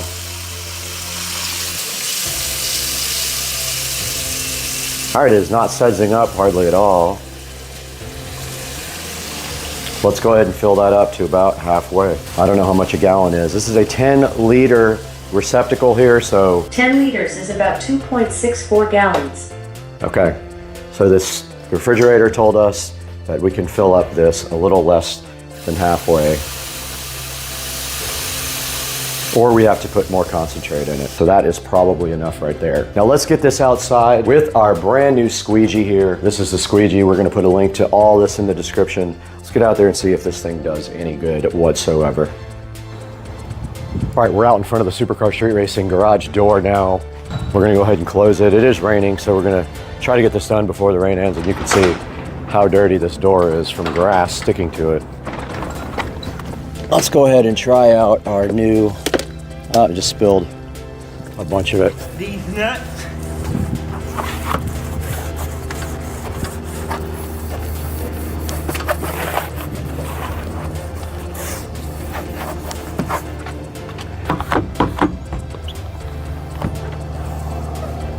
Oh, okay. Doesn't work very well.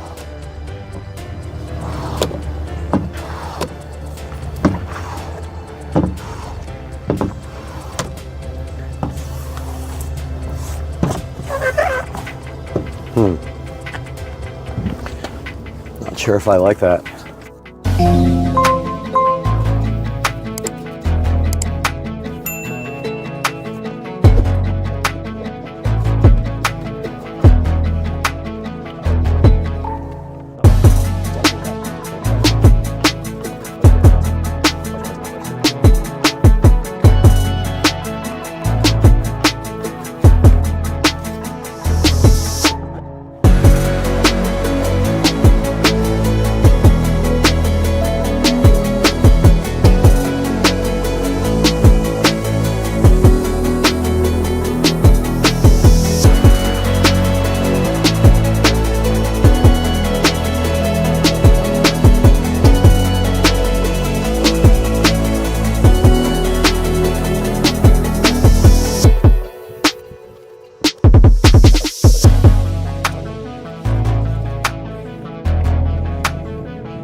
Okay, back out in the garage, we're going to attempt to do this a different way here.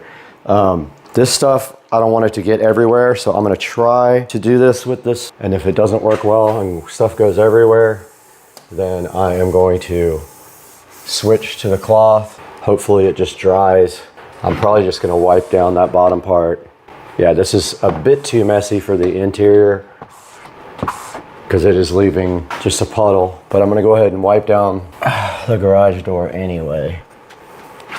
Garages get really dusty, so this has to be done. Keep this guy looking good. This is dripping everywhere.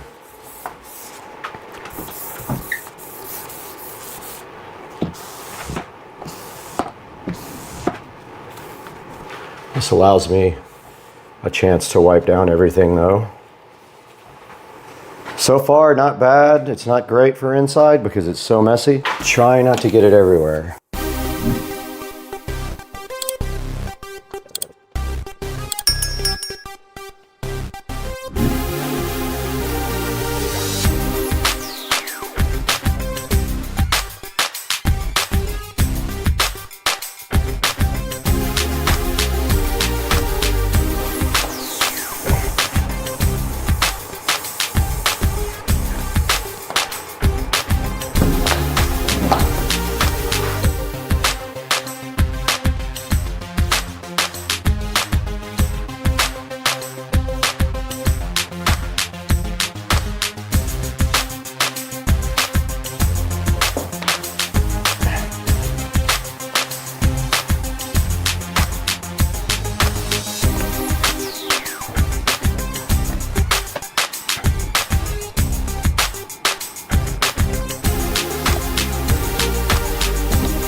All right, guys, we are all done with the garage door. Outside and in took me about 30 minutes total, I think, and it came out pretty good. I used a rag to follow up to get all the moisture out that dripped down when I used the squeegee. It did do a decent job. I see a few here and there, little water spots, but overall, I guess it's a lot easier than using rags. So let's bring it back inside where we can clean up and come to a conclusion about these three products.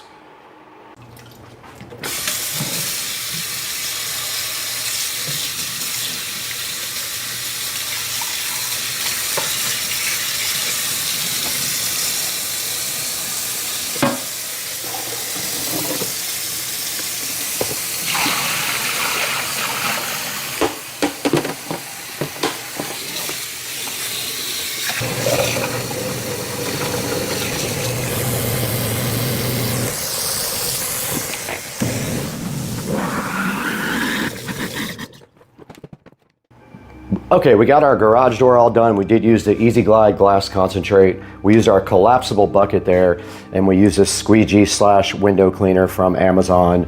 Now let's go over to the Supercar Street Racing editing studio and take a look at all three of these guys online. We are back in the Supercar Street Racing 4K production studio. I'm Brad. Thank you so much for joining us today. And we have three products that we want to show you today that we did use to clean the garage door. The first one is the Easy Glide Glass Cleaner. Now it has a 4.6 star review, and it only takes a capful or two to clean a large amount of surfaces on your windows. It takes 2 capfuls for 1 gallon, and we did use that out on the Supercar Street Racing glass garage door, and you saw how it came out. It came out pretty good. I made a mistake of not cleaning all the grass off first, and that was a huge problem. But it did come out very nice using the Unger streak-free Easy Glide glass cleaner. And next on our list here we have this very cool collapsible 10-liter wash bucket. And it did work out very well for using the actual squeegee because it's actually the correct size for the squeegee to fit into. And it's pretty simple. It's just a bucket that will collapse into a flat thing, so it works awesome. It does have a 4.4-star overall review right now, and it is available on Amazon for $13.59 at the moment. And the very last thing we have to show you guys today is this window squeegee cleaning tool. Now, I did look for a long time on Amazon for a professional version that has a wider track, but none of them had great reviews. All of them had some negative things to say about them, so I did go ahead and pick up this one that looks like one you would use for your car. And it did work pretty good. I was able to go ahead and clean the outside and the inside of the garage with this window squeegee cleaning tool, 2-in-1, windshield cleaning, it just goes on forever. Now this guy is only $10. Today is Prime Day, so today is the day to buy it if you see the video today. But yeah, it's 32% off, so go ahead and pick up a squeegee for yourself as well. And that's going to do it for today, guys. I really appreciate you guys tuning in and helping Supercar Street Racing by buying all of your products through our affiliate links down below in the description. Please like and subscribe, and we will see you guys on the next one. We try to keep the content rolling, but right now we got to get out of here. I got to go to lunch at Cliff's.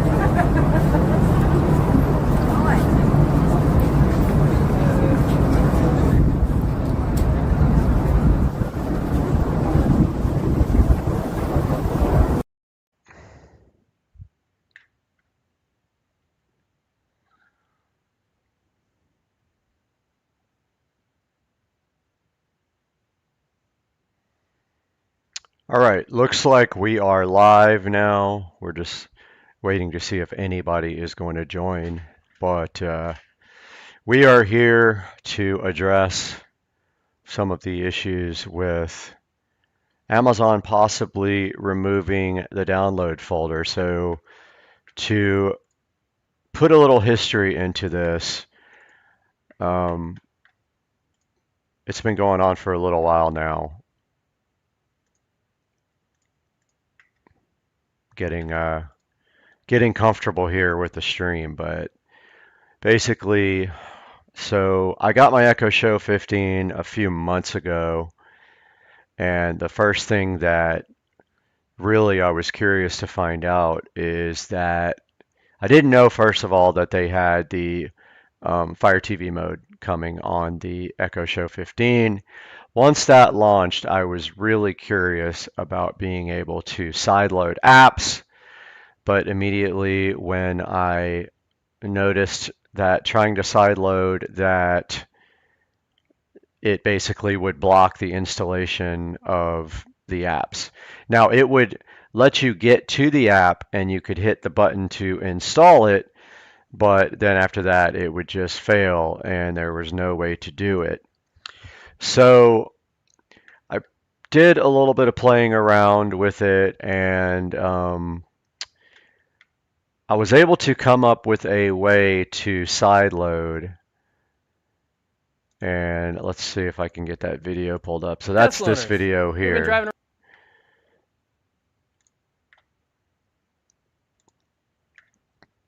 Video did very well. It has about 80,000 views. And so basically this was the first, I believe, that I might have been the first person to actually sideload successfully on the device, although there may have been other people that did it, and AFTV probably tried it and did it, but I think I might have been the first one to publish a video on how to do this. So yeah, this video has about 79,000 views, and it has 146 comments. It no longer works because Amazon has decided to block the downloader app from the Fire TV. So you have to have a different way to get the software from your from the internet or from your house onto that Echo Show 15. So then I published this workaround video. So this is called Workaround for Installing and Sideloading Kodi or any other app on the Echo Show 15. Now, what this does is this works around it by getting the files on there a different way. So you can get them there a number of ways, and actually I pinned a comment here just now. You can do wireless file manager to transfer the files from the phone. You can use Explorer File Manager and File Manager for Fire TV, actually Wi-Fi FTP server and simple HTTP server plus can also do it. However, now people are actually saying that the downloads folder is no longer there, which that is a problem because when I was trying to install software, the only folder that I could get it to install from was downloads.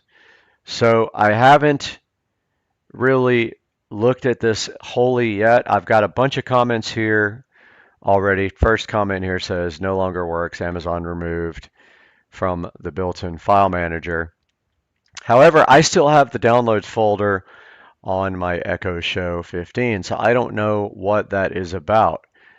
Now, the key is, of course, can we figure out a way to get a folder with permissions that is allowed to install on the Echo Show, because I don't believe we can use ADB to install remotely like you can on the Fire TV. So I'm going to be looking into this. I don't actually have a way to show you here while we're on the live stream here, but here's the two videos. So this is the first video right here, how to install Kodi plus sideload add-ons on the all-new Echo Show. And this is the workaround video I published, and then let's take a look at the article here on AFTV that was published. So this is after I emailed the guys over at AFTV News and let them know that I had discovered a way to install using their downloader app. And then right after I did that, about 3 days later, I had a message that they had blocked the downloader app, and it's sure enough, it says not available. So, you know, like Amazon is doing everything in their power to prevent you from sideloading on the Echo Show 15, which is absolutely ridiculous. It makes absolutely no sense at all. I don't know what they feel like they are accomplishing by doing this. All it is doing is making people mad, making people resent Amazon, and now we have to figure out a new way to get apps sideloaded on the Echo Show 15. Like I said, I'm on the latest software here. I still have the download folder available. I haven't checked to see if I can still install from the download folder. I can definitely do that. As soon as I get a workaround or I figure out what's going on with this, I will be back online with a fix. I did email AFTV News here about 10 minutes ago and let them know that this download folder was missing and if they knew of any other possible way to get this done. So I will keep you guys updated. I wanted to get online real quick and talk about it because we have a lot of people messaging me about this now. So yes, it is possible. I don't, and here's actually a look at the downloader app unavailable when they blocked it from the Echo Show, and they had forgot until my video came out. That's the only problem with doing these, is that when I do these videos, if we figure out a way to do this, they're going to immediately block it. They're going to figure out a way to prevent this from happening unless we can lock it down and not get updates. That would be the only way that we can prevent Amazon's future blocking. I'm going to go check right now on my Echo Show, but I had the download folder as of yesterday when I checked. Keep an eye on the channel, and we will go as soon as we have a fix. I'm waiting for an email back from AFTV News, but let's see if I got anything. Last time he didn't email me back. He just literally posted a post on the website. And he does actually have a link to my channel right here, and I have posted in the comments. Let's see if there's anything. Yeah, I have an actual post here for the workaround video, but it looks like to me that they have, for some people, the downloads folder is now gone. Please post your experience down in the comments section. Let me know if you have a workaround. I am working on it now. Going to start right after I post this live stream. And guys, thank you so much from the bottom of my heart for supporting the channel. It means everything to me if you can like and subscribe to the channel. It doesn't make me any money, but at least it makes me happy. So that'd be awesome if you guys could like and subscribe. And I will be posting an update about the download folder being possibly gone now on the Echo Show 15. So stay tuned. Guys, we are back with another batch of on goodness here on Supercar Street Racing, and today we're going to be taking a look at the Cloud Stratus. So stay with us.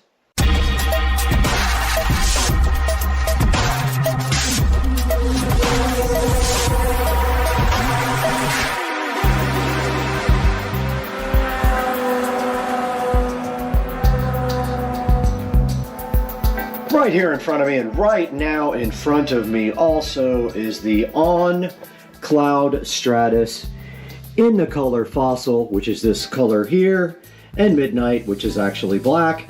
We got them in size 9 for male, and we're going to be opening these up today and seeing how they look, checking them out, all the details, try them on, walk around, let you know how I feel about them. And that's all coming up right now. And right here in front of me, we have the Cloud Stratus in Fossil and Midnight. You can see right here on the label indicating Fossil and Midnight. And the old but reliable but familiar On box, looking so fly. And of course, On boxes are always recycled. And themed, just like all the other On products, there's a nice cloud on the outside of this recycled packaging.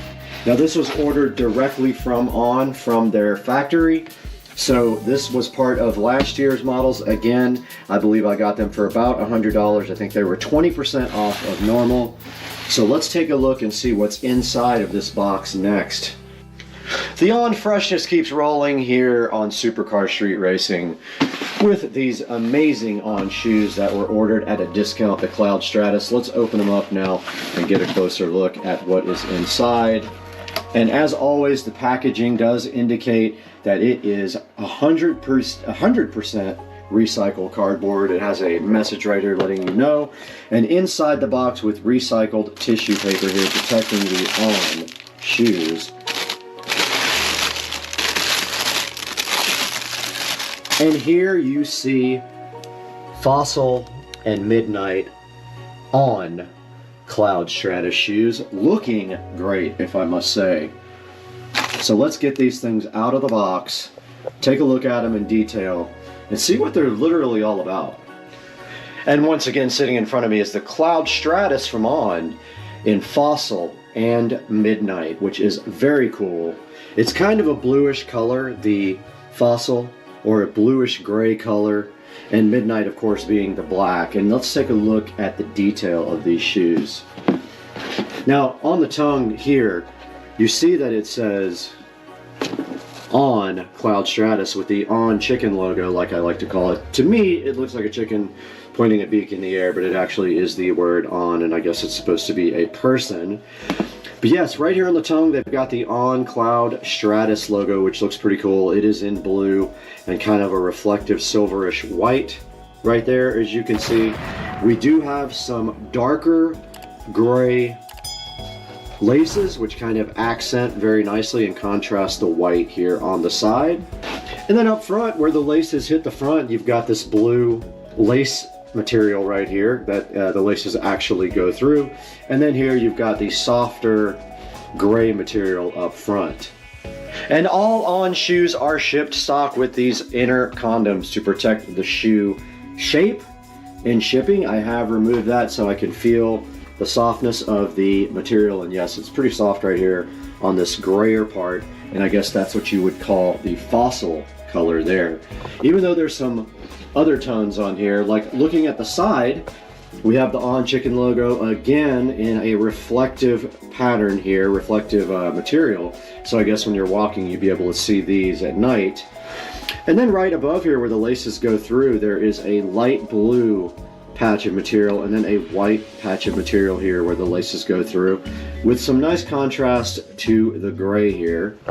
And on the side, we see the Cloud Tech logo down here, which is this, I guess, this mesh thing here that the shoe is on the bottom of the sole. And they do have these kind of springy looking holes on the side. And the midnight material flows around from the back to the side there, if you can see that. The back of the On has the O right here in black. You can barely see it there, but it has the O from the On logo. And then below that it says Helion in the white section, which I'm not sure what that exactly means. But it's right here on the back, and then they have this notch cut out in the back as well. And that rounds out the back of the On Cloud Stratus. Now here's a good look at the bottom of the On Cloud Stratus, and you can see under here it says Speedboard right there, and has the On Chicken logo again on the bottom. And the bottom of the shoe is a black and white, looking pretty good if I must say so myself. But the key to the On shoe is always going to be how it fits. And so far, On is one of my favorite shoes I have ever purchased, and I haven't really had one that wasn't a great fit and great comfort level. So in order to test out these shoes and see what the comfort level is, what I usually do is go take them for a little walk, try them on, let you know how I feel about them, and then we go online. We'll take a look at the On website and show you how to order the Cloud Stratus if they have your size left, because these are last year's model, so they are at a deep discount. Alright, let's get these things tried on and get a walk around going in them. We are out here in the Supercar Street Racing living room with the On Cloud Stratus in Fossil and Midnight. And they are down here right now, and you can see I already have my PFG boat shoes on.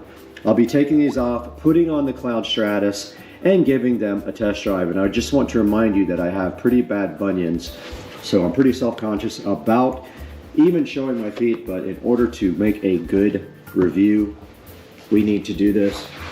So first things first, inside of the shoe, there is also this nice cardboard dime for free, no charge. Let's get these Cloud Stratuses on my feet. I wear them unlaced, actually leave them just like they come from the factory, and I wear them unlaced.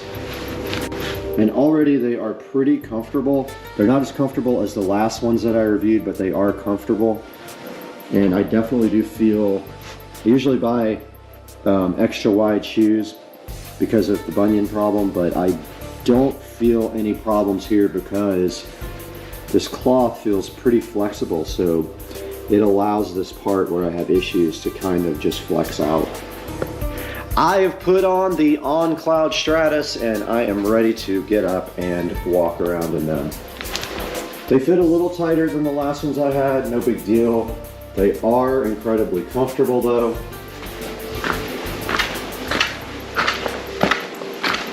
Let's go out here and take them for a walk down the block.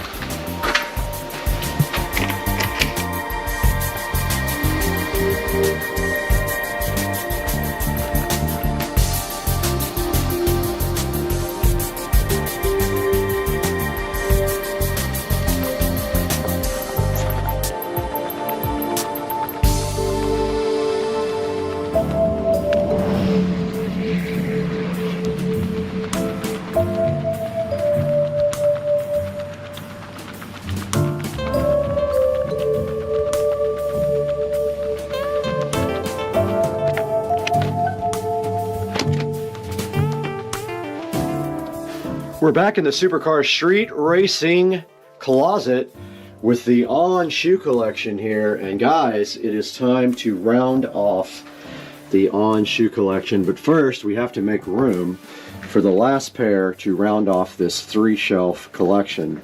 So let's take these flip-flops and move them elsewhere. They can sit there, and the On Cloud Stratus can go right up here. And you can see the On shoe collection has been complete with 9 pairs of shoes there. And then once again over here we still have a bunch of our Puma shoes and also some flip-flops, or Puma if you like to call them that. And now let's take this thing out to the Supercar Street Racing 4K production studio. Talk with Brad online about how to get your pair of Cloud Stratus shoes from On. We're here once again in the Supercar Street Racing 4K production studio, bringing you high quality 4K videos.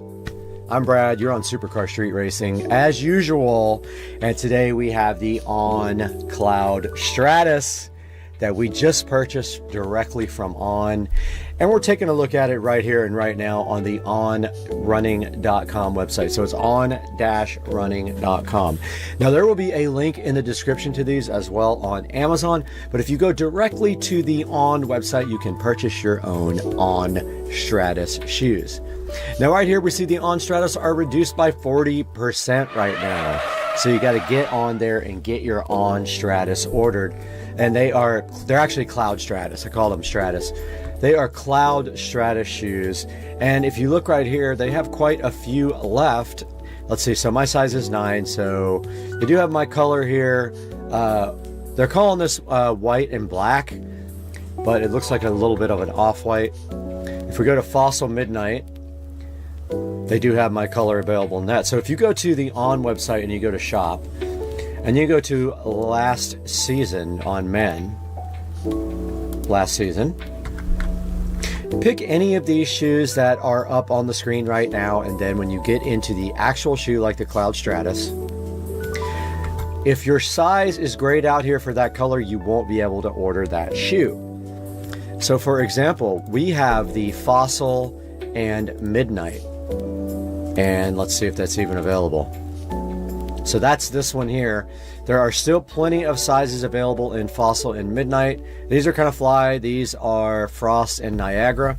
Plenty of size. And these are actually $100 right now. So they're 40% off of their normal cost. So it's a great time to go buy some used freaking On Cloud Stratus shoes right now. Here is the Lake and Fire, or actually Lake and Flare. These are white black. These are just all black. These are kind of cool, man. These are white and creek. I like that color combination a lot. And then we go to Fossil and Midnight, which I already showed you. So guys, I just want to thank you once again for being here at Supercar Street Racing. It means everything to us. Please like, subscribe, click the bell icon. And when you buy something from Amazon, please click through any of my video links. You don't have to buy what's in the link, but if you click through one of my links, I still get a little bit of credit, and it helps keep the channel growing, and it helps keep Supercar Street Racing on the map, which is very important right now. We've been growing this year. We want to see that growth continue, and we really appreciate you guys so much. And before we go, let's just check out one more picture of the Cloud Stratus. And you know from my video I have good 4K close-up pictures, but there's the color that I got. Looks really good. These shoes are so awesome. They're really stylish, super comfortable, and I just love them. So guys, we got to get out of here. I just ordered 20 more pairs of shoes, and I got to go pick them up at UPS.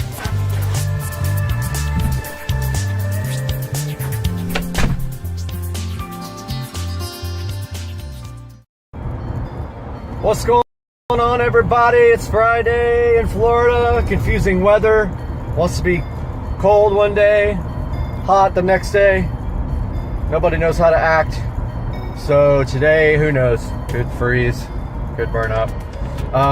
Little update on the carbon fiber, and then we're gonna reveal it. So I've been waiting for this carbon fiber from Italy it took exactly 1 month to ship carbon fiber pieces from Italy from a forum member via Correios, which is, I believe, the Italian post office. And finally got this stuff, been tracking it over a 30-day period and been freaking out because thought it was stuck in customs, but it did get here finally. Had an appointment to get it put in because I wanted a professional to do it. So because the door panels had to be taken off, and I also wanted to do the door speakers at the same time. I have had some Infinity Kappas, not the new crappy ones. I have the old school ones from 2008, brand new in the box, that I bought about a year ago, and I have not put them in yet. So my plan was to do everything at once, and so I brought everything to Audio Design and Custom Graphics in Jacksonville. Long story short, they had the car for 2 days, charged me like 500 bucks, and had some bad news once I got to see the car. So the next thing you're going to see is the nightmare that I've been going through for about a week and a half now with this carbon fiber that I bought from a forum member who has not responded to my emails since I complained about a few things with the carbon fiber. So headed to the auto parts store, pick up some more Plastidip. I'll update you after that. Headed into Advanced Auto Parts to get some Plastidip, and I'm going to show you guys kind of what they have here, what kind of selection here in a second. Taking a look at what they got here cleaning wise. Looking for some engine cleaner and shine.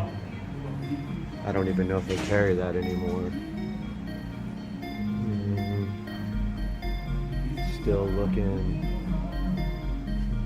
Where's engine clean?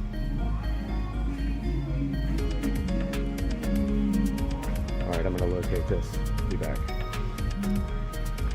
Alright, I've looked all over the place for engine clean, but I did find the Plastidip.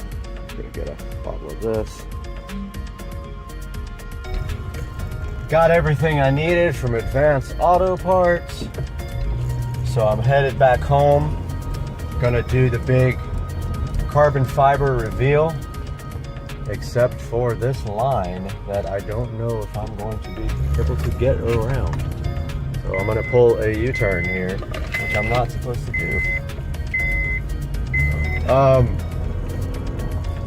Found a bunch of stuff in the auto parts store for a project that is coming up. I've actually got 3 projects in the works, some how-to videos coming up.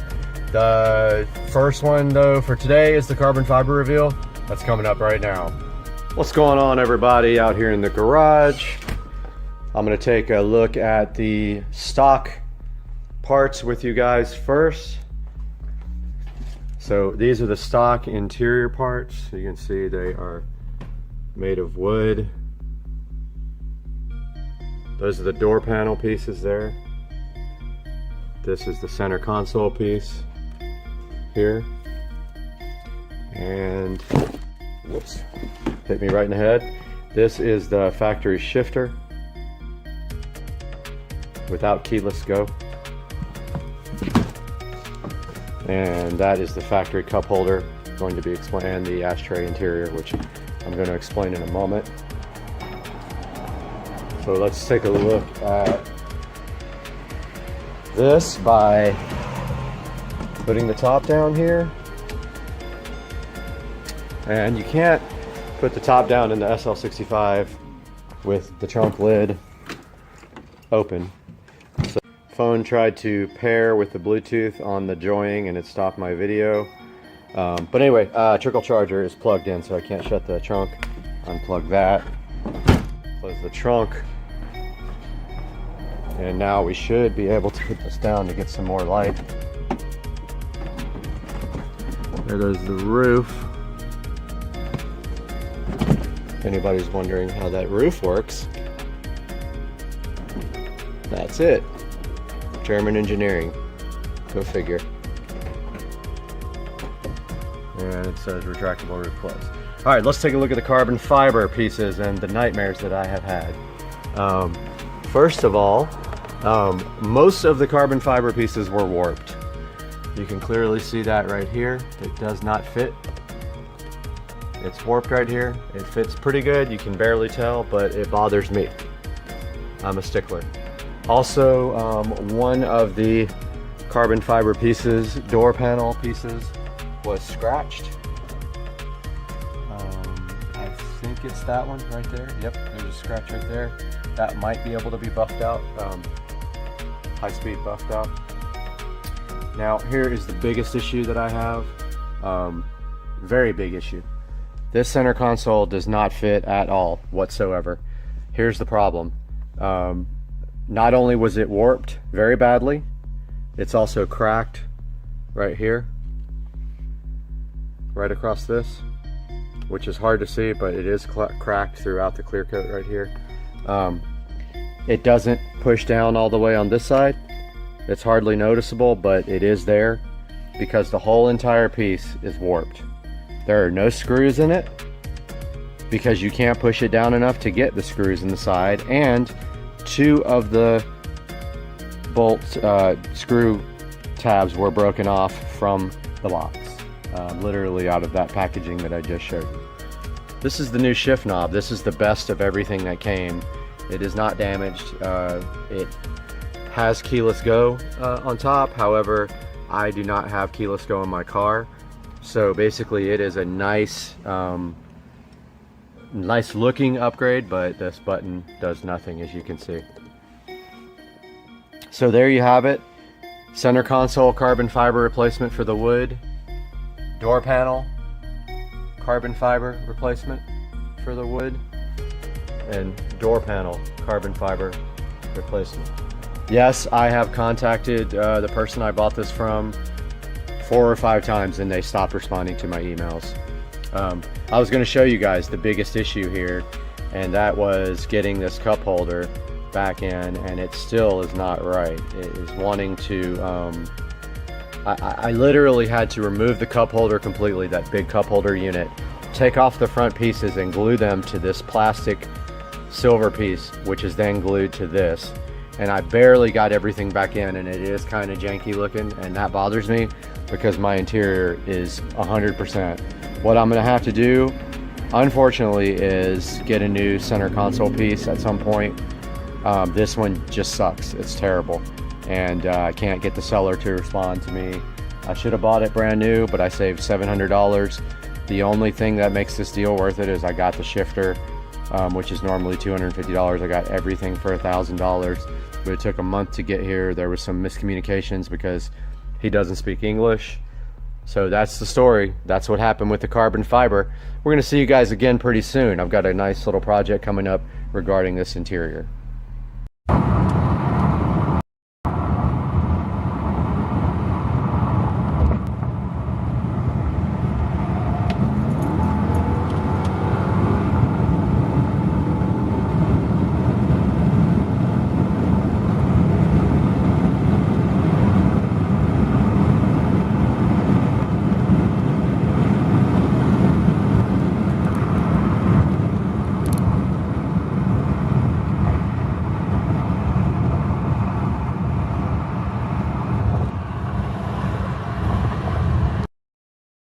Guys, we're back in the ever familiar Supercar Street Racing dining room here, and we got a package here from Amazon that's going to help us accomplish some maintenance today at the Supercar Street Racing compound. And inside of the box here we have some garage door lube, 3-in-1.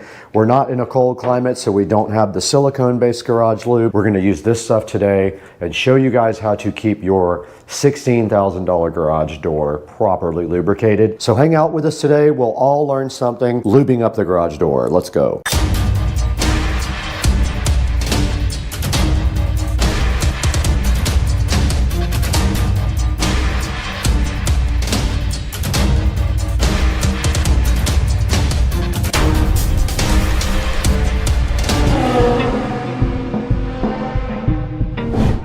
Guys, we are right in front of the 3-in-1 garage door lubricant, and that is our mission today, was to get this out of the box and go ahead and go in the Supercar Street Racing garage and service the garage door. It needs lubricating. It has not been done since it was new, and also we're going to lubricate the spring and the hinges wherever we have hinges that do bend. Now this 3-in-1 garage door lube was something like, I don't know, $13 or $14 for 2 bottles on Amazon. So of course we have to be careful with this stuff. It will go everywhere. So during the process of lubing the garage door, we will carry a few towels with us so we don't spray and drip all over our nice garage floor that has been char coated. Now this says it's quick drying and no mess and prevents rust and corrosion. And there's not much of the directions on the back.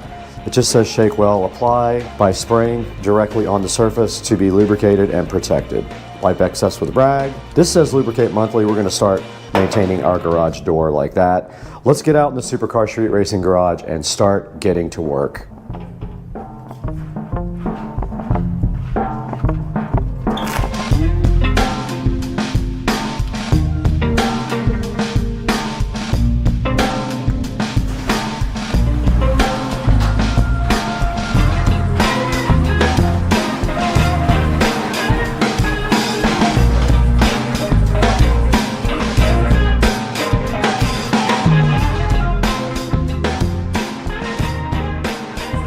Out here in the garage today with the 3-in-1 garage door lube, and all we're going to do right here and right now is show you guys how to lube up the garage door. And the most important part is that you get on the tracks where the rollers go and you're actually cleaning the garage door as well, and then you also lubricate these hinges right here. So the first step is going to be to do the part that is open right now. We'll get all this lubricated, get it wiped down, and then we will go ahead and do all of these hinges right here. So that would be the second step. Now the garage door lube does come with a nice little red hose right here for you. Sorry about the traffic. And so all you have to do right here and right now is get a towel, and you don't want to go crazy with this stuff. So you just go light, and then you take your rag, and you are also cleaning the tracks at the same time. Wiping off the oil doesn't mean it's not lubricated. And look at that.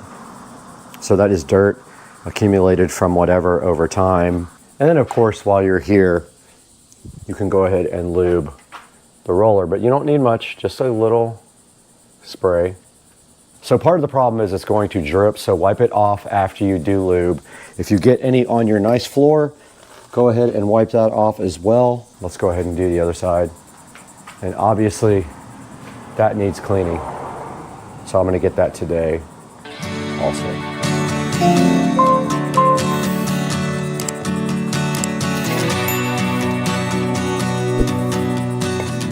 All right, and you do see, be careful with this garage door track. You will cut your hand so bad on it. It's very sharp. So we are getting the garage door track clean now. And that is that. And then we spray a little bit on these hinges right here. Just a tiny bit. You don't need a lot. And that does soak right in. See, that time I did better because I didn't get it all over the place. And now I'm going to take the opportunity to clean this, all the spider webs and mess right there.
All right, so we are going to continue with our cleaning of the tracks, and we're going to go ahead and do this top part and then proceed to clean and lubricate all of these other parts of the track. Let's get going. We're going to start there, wipe our way all the way down to that side.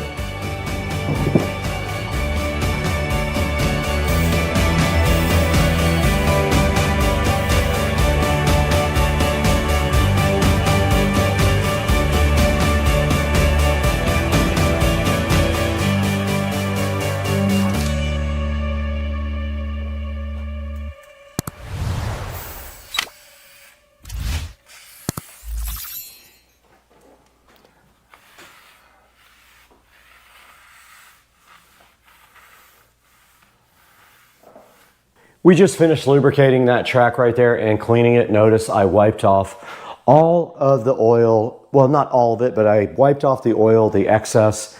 And now all we have to do right here and right now is go lubricate these rollers. Just a little shot. You don't have to push hard. And if you do get excess on there, just wipe it off. Just barely press on it. So I didn't do a great job on that one. And make sure you get both sides.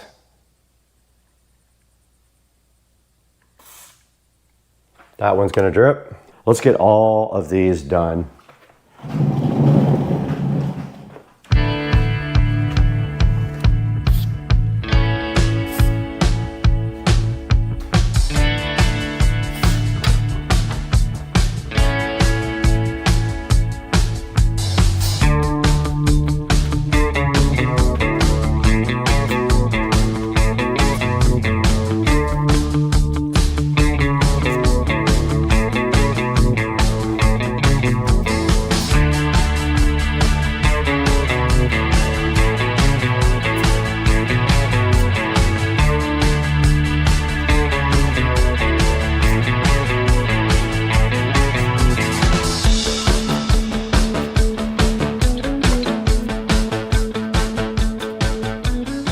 Okay, all that is left to do now is go ahead and get this track done. I got all the other ones done and all the rollers and all the hinges, so that's the last thing left before the spring. Let's go ahead and get this thing done now.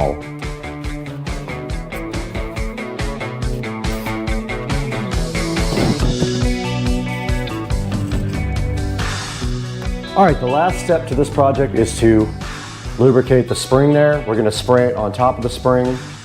Don't get too much on it. It will actually fall down and drip. So we're just gonna go right on top of the spring and then that's it. Wipe it off with the rag.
All right, we're gonna go ahead and exercise the garage door a couple of times now that it has been lubricated.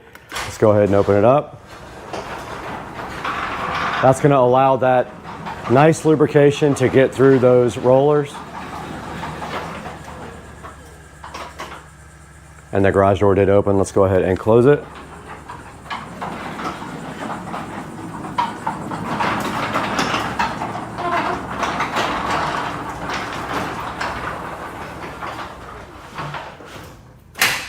Awesome. So you should be doing that once a month. This is a $16,000 garage door. I'm going to take care of it. You guys should as well. I'm going to leave a link in the description to this lubrication oil from Amazon.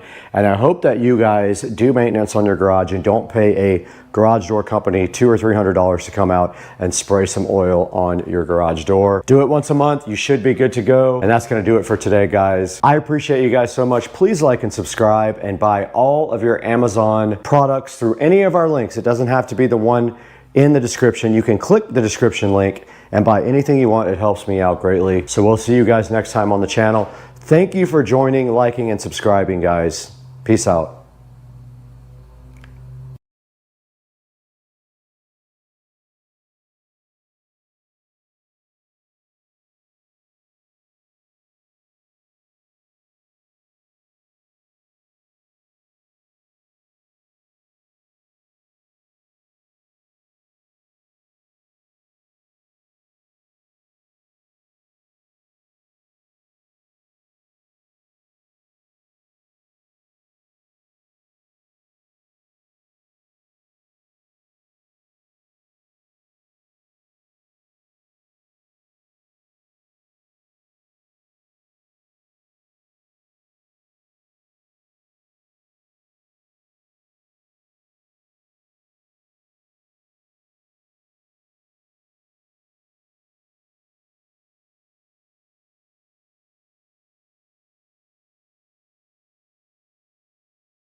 Welcome back to Supercar Street Racing, and you've got Brad here, and it is a beautiful day in northern Florida and a perfect time to talk about the summertime coming your way and a product that not only is inexpensive but high quality, and we will show you guys that today on Supercar Street Racing.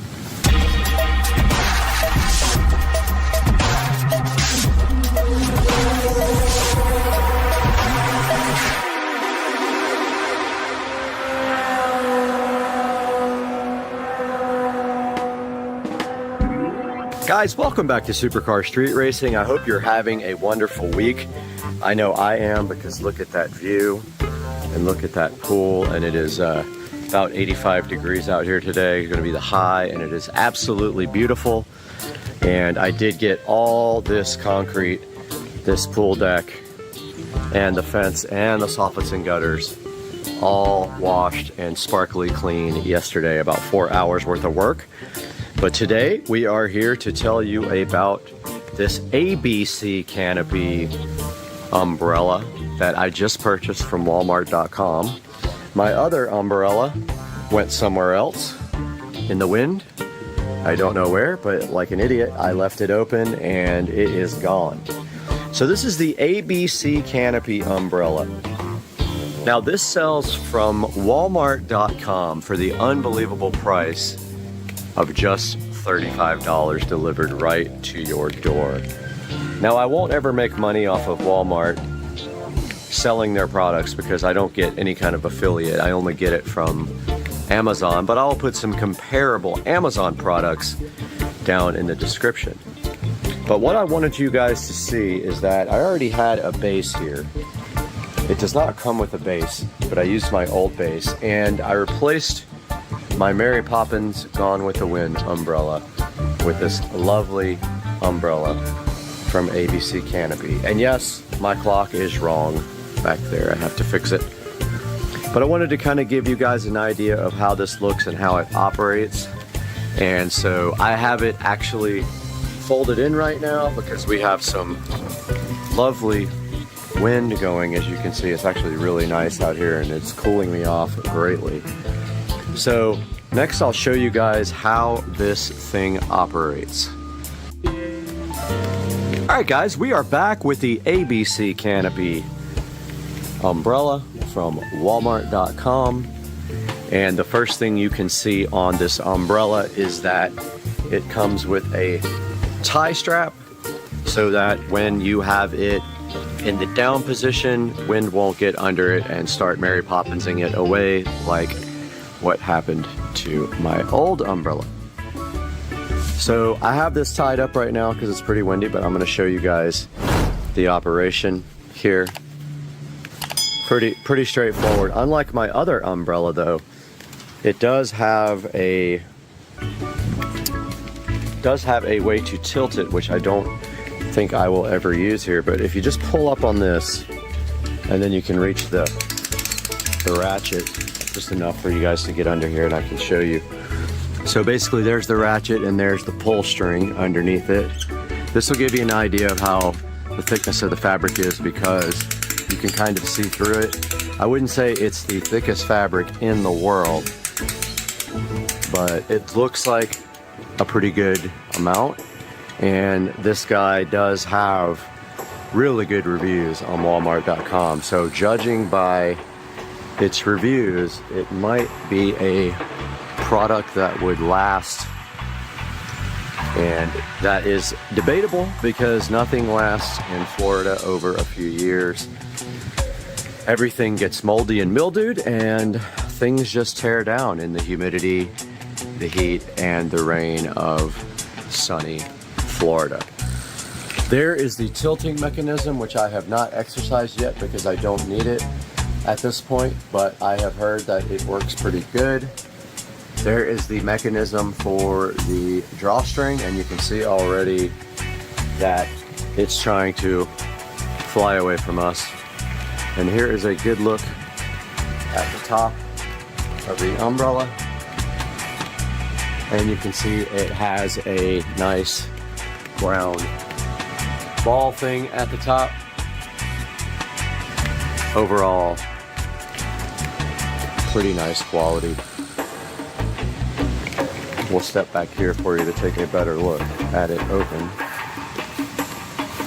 And there it is, wide open, looking beautiful above the extra patio table. And you can see now why I'm going to be retracting it, because the wind is pretty high today. So to retract it, you just go the opposite way until it's down enough for you to then just kind of squeeze it together like that. For storage, you go back to your drawstring, wherever that went, right there, and then you just tie around it, which is impossible with one hand, and I don't have my tripod out here, but maybe I can manage to show you. So that's all there is to it right there. Pull the string right through and tie that thing up, and that is going to secure it, which I'm going to do now.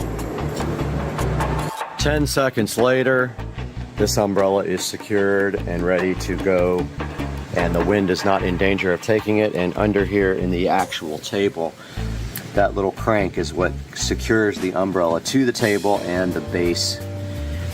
So this guy is ready to be safe and not blow away in the wind. And now we will go inside and take a look at this on the Walmart.com website. We are right here in front of the computer again on Supercar Street Racing. My name is Brad, and I'm so happy that you joined us today, and we can take a look at this ABC Canopy umbrella from Walmart.com. Now, this is the actual Walmart.com site with the umbrella up, and I did order the 9-foot umbrella, which is pretty big. You can see outside there that it actually covers the table and then some, which I'm really super happy about, because I didn't know how good or bad this umbrella was going to be. But if you look right here, it has 4.8 stars, which is solid. If you go into some of the Amazon umbrella orders, you're going to see that they have a lot less, and especially the solar like LED light umbrella that I was thinking about ordering from Amazon.com. Now here's some of the pictures of the umbrella. This is the exact color that I got. Notice here that it tilts. I did not demonstrate that tilting on mine, but it does tilt right there, which is nice. My old umbrella did not. Here are the dimensions of this umbrella. Here is a couple of fun people on the beach chilling out under the umbrella. And here it is on someone's deck and looks really good with this little table and 4 chairs around it at their house. Looks better out here with the pool though, honestly. It says right here it's waterproof and UV protection, so we'll see when it rains exactly how waterproof this is. Auto tilt, I think that might not be auto tilting because you have to actually do it yourself. It doesn't automatically tilt. And you crank this to open and close it. Here is a good shot of the umbrella in the closed position. Back to the actual listing here on Walmart.com. You can see there's some other ones down here for even cheaper, but they don't have the ratings that this guy has, and they have one down here that is kind of broken up into sections that looks a little different. And then it talks about down here all the features of the umbrella. Like it says it's 100% polyester, water, UV, and fade resistant. I will keep you guys posted whether it is actually fade resistant in the long run. The pole's 1.5 inches, so make sure that with your table and your base, this pole is good enough to work with your system at home. 12 colors available, and here are the colors. This says 11. One of them is not available at all, and that is the super light blue. That is actually the color that I have. It must have sold out after I bought it. It has 8 ribs in the actual umbrella that keeps it sturdy and supposedly gives it longer life and is able to deal with weather better. It says excellent fabric. I don't know what that actually means, but it is excellent fabric, and sure enough, it is sold out now. I must have bought one of the last ones available. Says you need a 50-pound weight is what they're recommending for this. There's an air gap at the top, and what that does is lets the wind blow through it and it doesn't pick up on the umbrella, because I can tell you for sure that mine went bye-bye. Now let's take a look at the reviews. There's not many one-star reviews, but let's look at the 1 stars first. Somebody didn't like the orange color. They said, received a blaze neon orange umbrella. Says the tilt's difficult to use and it gets stuck. Somebody got a faded, filthy one. Looks like maybe they got a used umbrella. Rain pours through it. We'll see about that. I don't really sit out in the rain under it, so I'm not super concerned, but for you guys, you might be. This guy said the dark navy color did not arrive. Some other color, like cadet blue, arrived. Broken out of the box, I can understand the bad review there, and then here's some without any feedback. Now going to the 5-star reviews, which we have quite a few of them. We have 223 5-star reviews, so 4.8 rating here for the umbrella. Says great quality, love the looks more expensive, color is great.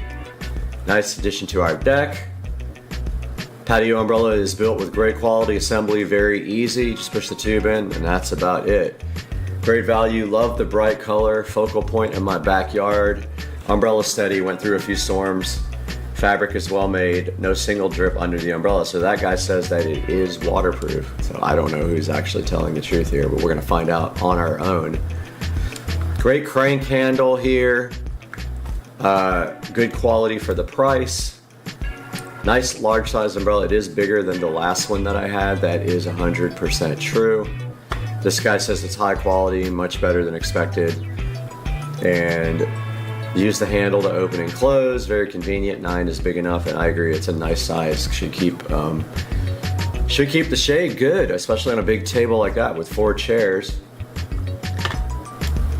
Great water repellent and good color. They seem to think that this thing does repel water. Blocks sun well, came packaged with no damage, quick setup, easily fits the center of our patio table. That's great. It works out great. I bought this umbrella for my newly built patio. It fits great with my existing table and base. Now if we go back to the actual guy and we go to some of the competitors, this is the same company here, and they have another high quality product here with 243 ratings and a great rating. Here's one a bit more cheaper, only 10 reviews, but with good ratings. And here is one about the same price with 60 reviews. So by far, the only ones that have a lot of reviews are the ABC Canopy and the Mainstays. And we've had bad luck with some Mainstays things lately. But here are some other choices down here. So I believe that this is actually a good, safe choice if you're looking for an umbrella for your patio. And guys, I really appreciate you tuning in. Like and subscribe, and please click through our affiliate links. They help pay for the things that I can't afford to pay for. I lose money on the channel, and every little click just makes so much of a difference to me. And thank you for being on Supercar Street Racing. We'll see you guys soon.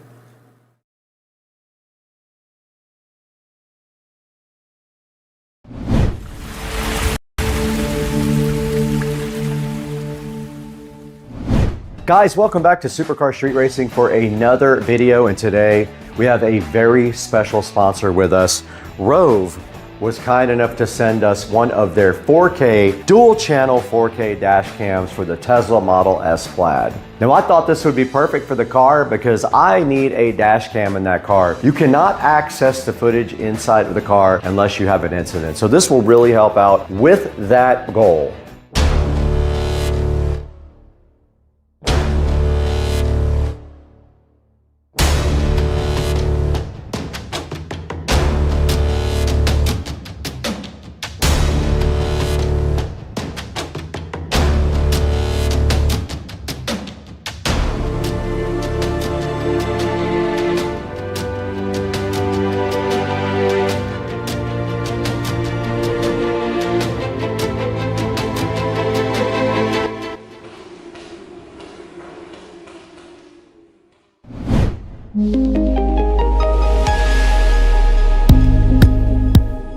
This dash cam is awesome. It has GPS. It records in 2160p. It has a 2.4-inch IPS screen on it. It has a 150-degree wide-angle lens. And it also has night vision, which is important if you're going to be driving a lot at night. These guys have 37,400 reviews on Amazon, so you know they've sold quite a few of those. I am super hyped to get into this gift box. They sent us a bunch of stuff for the 4K dual channel dash cam. This thing also supports over-the-air firmware updates, built-in 5G Wi-Fi up to 20 megs per second download speed. It can geotag you with its built-in GPS. And it does support up to a 1 terabyte micro SD card. I think that we have an SD card included with this. When we dig in, we're gonna find out. And I just looked at the box. It does come with a 128 gig Rove SD card. Says it right on the front right here. This guy has an app for both iOS and Android, and we will look into that as well today when we dig into this. Right now on Amazon, this is a $99 purchase. It is 17% off right now. It might be different by the time you guys get this video, but for right now, you can pick up the Rove for 99 bucks on Amazon. Now, Rove was also kind enough to send in their big gift box, this 3-lead hardwire kit. This allows you to hardwire your cam into your car permanently without having to use a USB-C port or any other type of wiring.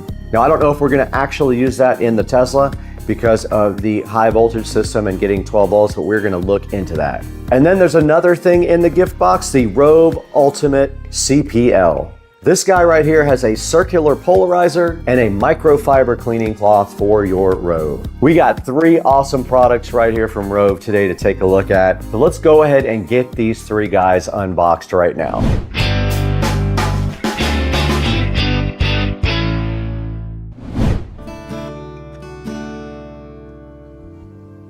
What's up, guys? Welcome back to our other channel sponsor today. PureWex was so kind to go ahead and forward us some of their mushroom gummies. You can see them right here. They are 20-in-1 complex mushroom gummies. Now, these guys are so awesome. They help your brain, your focus, and your immune system when you take these. These guys have a powerful blend, a great taste. I let my neighbors try them. They said they taste just like chocolate, and I agree. Very good taste. I'm gonna go ahead and take one right now. So yummy. Literally tastes like chocolate. Now, these PureWex mushroom gummies have cordyceps, lion's mane, reishi, maitake, and shiitake, all in a 20-in-1 powerful blend. These guys help you get through the day, and they help you keep focus. They help keep your immunity high, and they help keep your brain at tip-top levels. I'm gonna continue to take some of these mushroom gummies every day and let you guys know in about 3 or 4 weeks if I feel a difference after taking them. But these are rated very highly online. I will have a link in the description to the PureWex mushroom gummies. And if you go to their store, you'll find a lot of other cool supplements you can take as well. If you don't want these, please buy something else from PureWex. Get your mushroom PureWex gummies right off of the Levanta.io link that I'm going to provide for you in the description, and let them know that Supercar Street Racing sent you and that you support us. Let's get back to the video.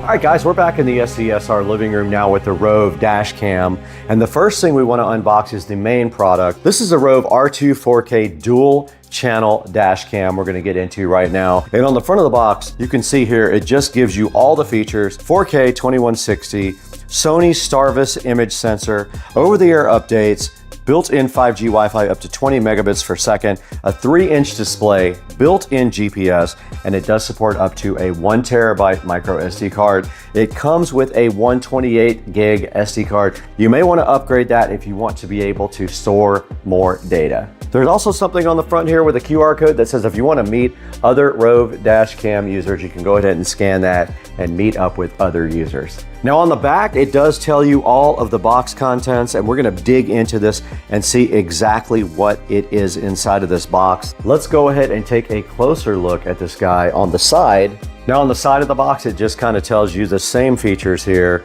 kind of that it does up to 2160p recording. It has HDR. It does have a screensaver, supports up to a 1 terabyte micro SD card. It does have motion detection also, so that's cool. And it does use H.265 and H.264 codecs. H.265 is the newest and most efficient codec. It does support that. Let's go ahead and use the patented SCSR Smith & Wesson knife to get this Rove completely unboxed. All right, we got the plastic off of the Rove. Let's go ahead and open it up. And right at the top of the Rove, you do see a SD card here, a 128 gig SD card with a micro SD card adapter sitting right on the top, looking so fly. All right, guys, we got the Rove 4K dual channel dash cam right in front of us. We're gonna go ahead and take a look at what's included inside the box now. Now, the first thing we see on top of the box in the Rove 4K dual channel dash cam is this nice SD card. It is a 128 gig SD card with a SD card adapter in case you have a slot in your laptop for running an SD card. And right inside of that, there is a nice thick user manual to describe to you how to use the Rove R2 4K dual channel 4K dash cam. Pretty thick. Looks like it might contain a bunch of good information there. We'll take a look at that later. So this warning here on this card does show you that it wants you to use Rove only SD cards. If you get an SD card error, they want you to choose a class 10 U3 speed. Now they want you to use a Rove SD card, but I will challenge you that Rove SD cards are probably the same thing as other SD cards, so that is your call. I'm not going to say that until we try other SD cards. They want feedback as well. Once you purchase this, they want you to go ahead and go into feedback and leave them some good feedback. They're also giving away $500 gift cards for big captured moments. So if you have done something on your Rove camera that you think is worthy, you can go ahead and apply for a $500 gift card. There is a little warning sticker here that says smile. You are on a Rove dash cam. So if you want to put that on your card, you're welcome to go ahead and do so. I'm not going to, but they do give you that capability to do that. And now inside the box, everything is labeled very nicely.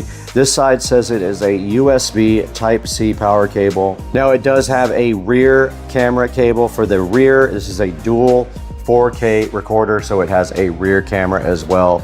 You can see right there on the front, there is the second camera. They give you some nice spare stickers there also. They give you a 1 meter USB data cable as well. They give you cable clips.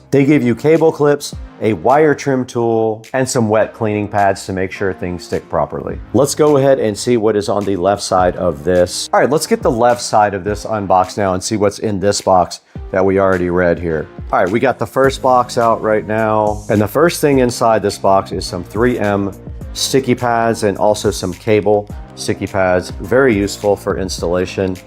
We do have a little trim tool here. These are cool. I have a whole different set of these that I bought myself. We have a super long cable here, assuming this is USB-C. It is. This might be what gets to the rear of the car, so we will check that out as well. We've got some sort of a 90-degree USB-C to USB-A. We have a USB-A to USB-C, and we have another USB-A to USB-C, which is a little bit longer. We'll have to get in there and see what those are for. Now we got a second box sitting here that was on the other side, and this thing says it does have a rear view camera in it, a fast charger, and it looks like a cigarette lighter type charger, a suction mount, and a sticky mount. Let's get this guy open right here and see what is actually inside it. All right, right here in front of me, we do have some sort of a sticky mount. It looks like you have a 3M pad on the bottom of it, and this probably just does stick to the dash if you want to do it that way. That's not going to happen in my car. This is a USB Type A cigarette adapter right here. I already know without opening it, that's what that is. Now right here, we do have a suction mount adapter for the dash cam. And then one final thing in this box. All right, now we do have the rear view camera was just pulled out. So here is the rear view camera, pretty cool. All right, we did get the rear view camera out of the box. It is that small. That's all it is to it for the 4K dual rear view camera. Let's put that in the box too. And all that's left to take a look at now is the actual Rove R2 4K dual camera sitting right here in front of me. Let's go ahead and get that out of the box now. All right, you can see how good they packaged the R2 4K camera here. Let's go ahead and unbox that real quick and take a look at it. We got it out of the box now. It is pretty cool looking. Check it out, guys. The Rove GPS 4K camera looking so fresh and fly. It has a protective film on the back. It wants you to go ahead and read all this stuff. This says it needs continuous power for operation. It wants you to use only Rove SD cards for this camera. It's talking about SD card errors again. And it does say it's merely a recommendation that you can use any SD card you want, and I agree with that. Why would you have to use their cards? You should be able to use any one you want. And there we go. We have the Rove 4K unboxed. It does need continuous power. And right here on the side of the Rove, you can see the USB Type-C connection for power and data. Up at the top there is the connection for your rear camera. So that would be where you would connect USB Type-C to the rear camera. And if we go back in here and look at the rear camera, it also does have a USB Type-C on the side. So we will be using the long USB Type-C cable to go ahead and check out the Rove. And that's all that's in that box. Let's go ahead and open the next box. And this is actually a 3-lead hardwire kit to permanently mount your Rove in your car. Let's get that opened up. All right, we got the Rove 3-wire kit right here. Let's go ahead and slice that open. We do have some sort of alligator clip device here. We have some wire ties and some sticky stuff, another trim tool, which is awesome. And there is our actual 3-wire kit. And it looks like you might have a turn-on wire like you do when you have an amplifier for a car. So it looks like you've got power, ground, and then a yellow. Yeah, so you have 3 wires here. Here you have power, ground, and accessory. The yellow is basically a turn-on wire for the Rove. Then we've got some other stuff inside here. Oh, wow. We have actual fuse connectors. They gave you everything you might need to go ahead and use your fuse block if you're going to do it that way. So these guys all provide you with different types of fuse connectors. They gave you everything. They thought of every possible thing inside of this Rove accessory kit.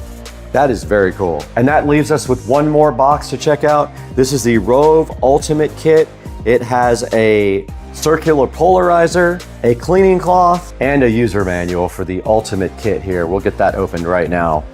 All right, there is the kit there. There is your circular polarizer filter there, and they give you a nice cleaning cloth so you can go ahead and screw that right on the front of your Rove. Let's do that right now. I mean, that should be it right there. It's screwed directly on the front. All right, guys, that's gonna do it for the unboxing for the Rove. I hope you guys enjoyed it. Now let's get this thing out to the Tesla and see if we can get it connected and start making some video.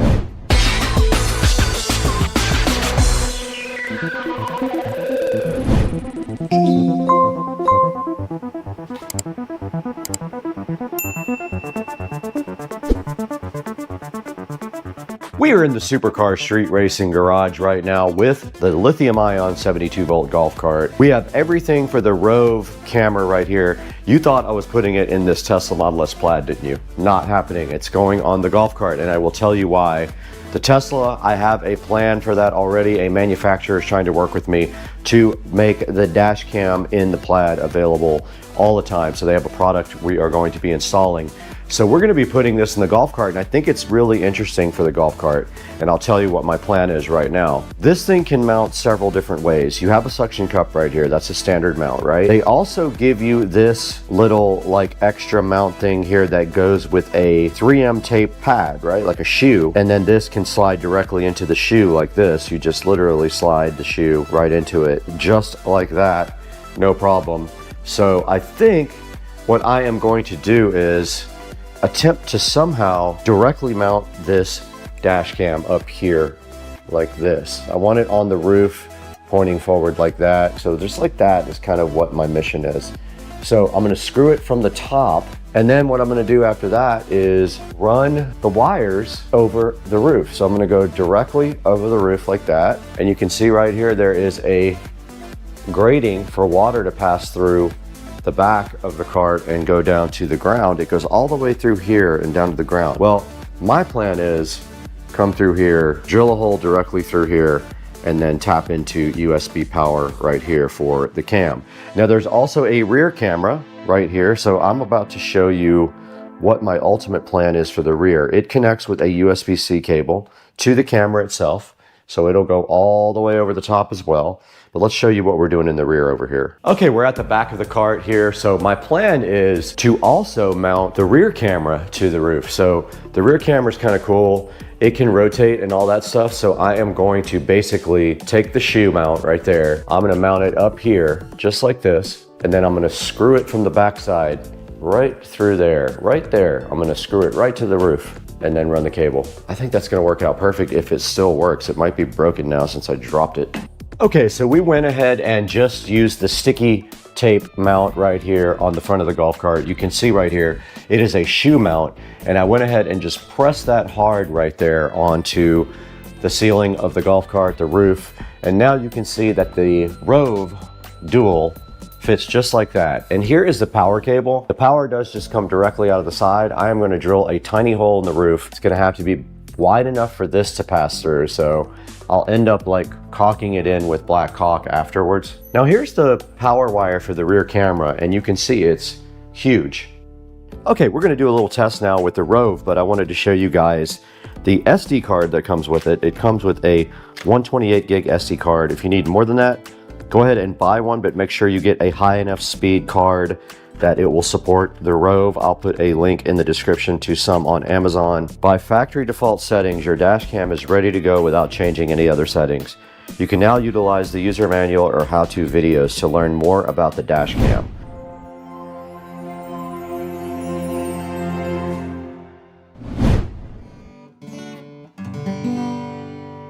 Oh, what's up guys? I didn't see you right here, but I'm glad you're here because we have a new sponsor on the channel today. Bakio is kind enough to sponsor us on Supercar Street Racing, and they have something that is very important for your, and you know, the only thing that matters in life is how comfortable you are in your, and so Bakio has sent us 3 of their boxer briefs to check out.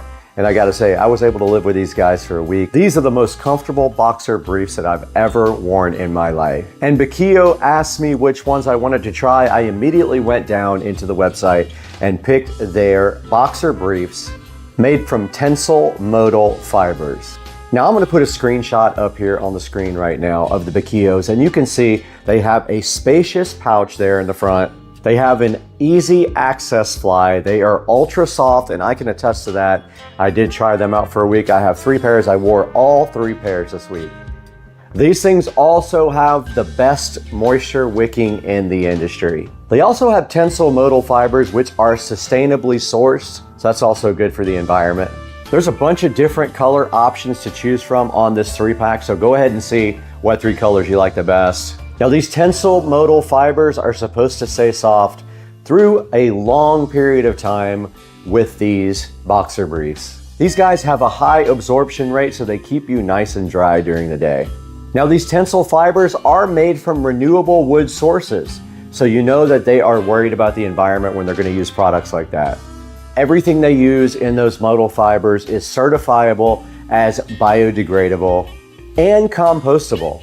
These are the top end of boxer briefs. If this is something that you feel like you need to take care of make sure you look into Bakio. They are so kind to have sponsored Supercar Street Racing. I wanted to get that out directly to you today so you could check them out yourselves. Now they are priced competitively due to what they have inside of them, the fabric, the brand, the quality, the craftsmanship, all top end. And it is so important that you guys help us with our vendors and our sponsors so that we can keep the channel going and bring you more stuff like Bakio and their amazing boxer briefs. Now let's get back to the video.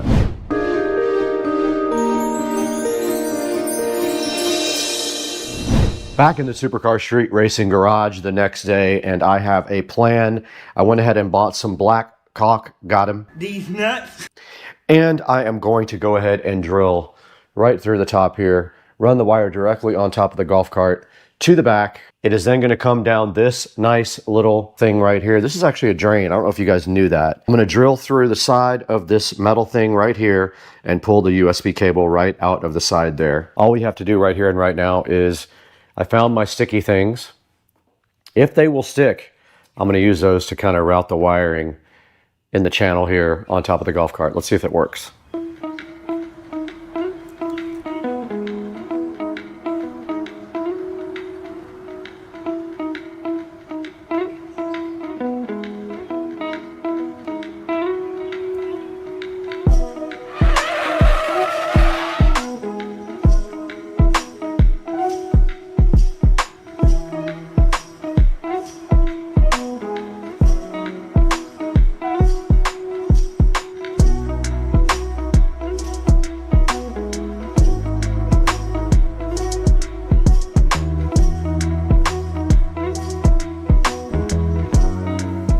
All right, we're back out in the garage this morning trying to wrap up this whole project. And last night we were trying to figure out a way to stick down the wires up here, and we did use our sticky pads and they worked great.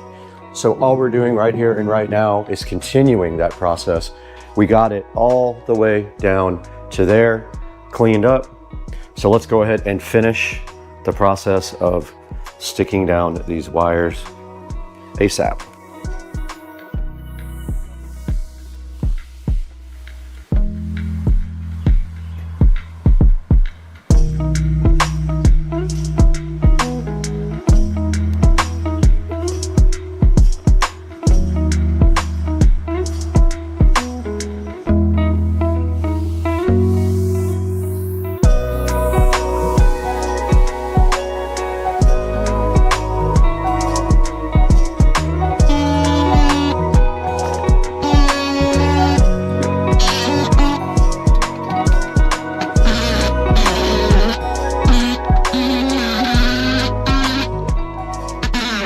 I have gotten the wire down through the channel right there. I am going to drill a small hole first with a little drill bit, follow it up with my step bit, and I'm going to need to have enough width to get this USB cable through. So it's going to be almost the entire width of the bar here. So I got to get this drilled out now. So let's see if we make things really bad.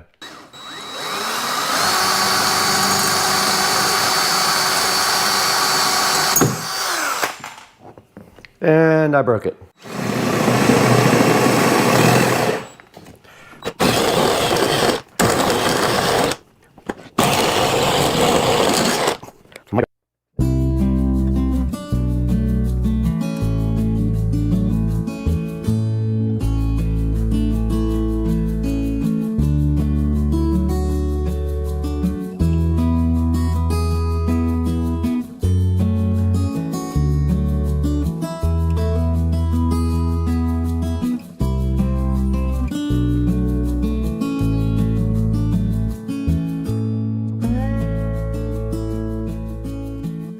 Let's go ahead and power this on, see if it actually works. It does work. Power did come on. Let's go, son. Let's see if we see the rear camera. We do. Success.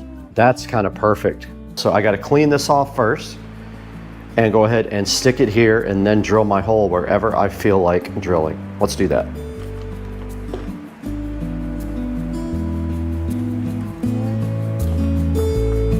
It does have 3M sticky tape on the back, ready to go.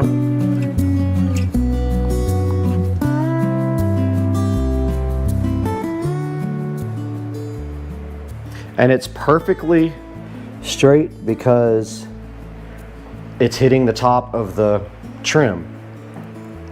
So it's level. I'm just putting pressure on it now. Not enough to break it. Yeah, I can get it from the backside with the screw. But check this out. So I'm going to go ahead and drill just a tiny hole right here. But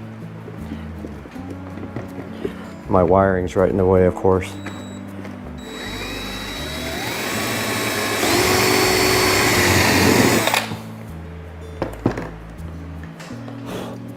Okay. Let's see if I did it wide enough. All right. Let's go. Got him. Got him! Got him! Oh! Whoa!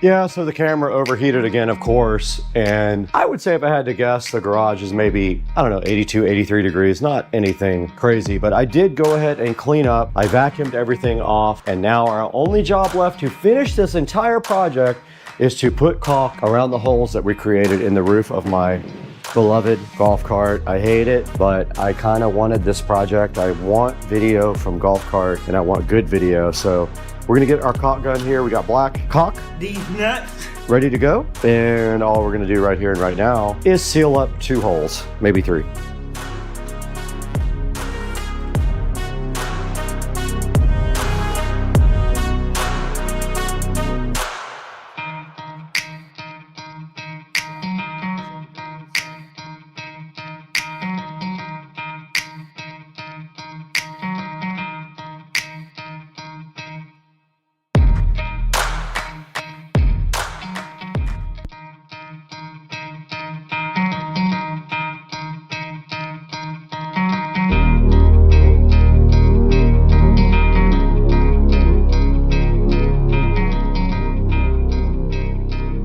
Not gonna lie, it definitely took me to another level of challenge. I don't usually have these many problems with a project.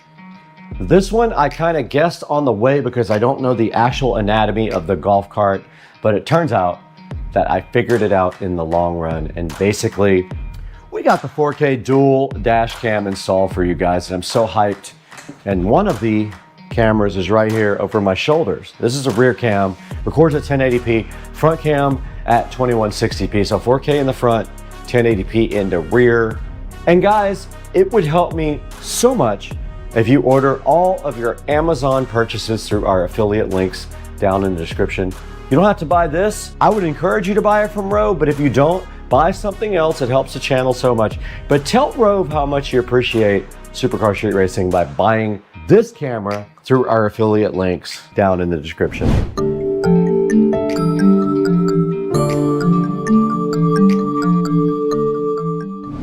Okay guys, we are right in front of the Rove app for the Rove dashcam, and I just wanted to give you guys a little overview of this. I went ahead and set up Wi-Fi and changed the Wi-Fi password, so I can go ahead now while I'm in the app. I have already added the device, so that's the first thing you do is actually add the dashcam. But you do that by connecting to its Wi-Fi, which the default password is 1234567 But now that we have done that, we can connect to the Rove. It does use Wi-Fi, so it's going to show us its Wi-Fi network here, hopefully, if I'm in range. And there it is. So it is on the default Wi-Fi name. I did not change that, but I did change the password because you don't want people connecting to your dash cam, probably. Now it's going to say connected without internet, and your phone will probably prompt you if you want to connect to it always, and you just say yes. So you back up now. Now we are connected to the dash cam, and you can see right here, we are recording. We also do have a front and a rear. All right, this is the front dash cam here. If we click this right here, we can go to rear, and you can see my garage door right there looking so fly. You can also go into the dash cam itself and look at videos. So here's videos from the front. From yesterday, we have a whole bunch of videos that I will be showing you. And this is how you configure the actual video. So you can set your video resolution here. I have it on 4K in the front, 1080p in the back, 30 frames per second. This is where you set up the loop length. So it's the length of each clip that you have recording.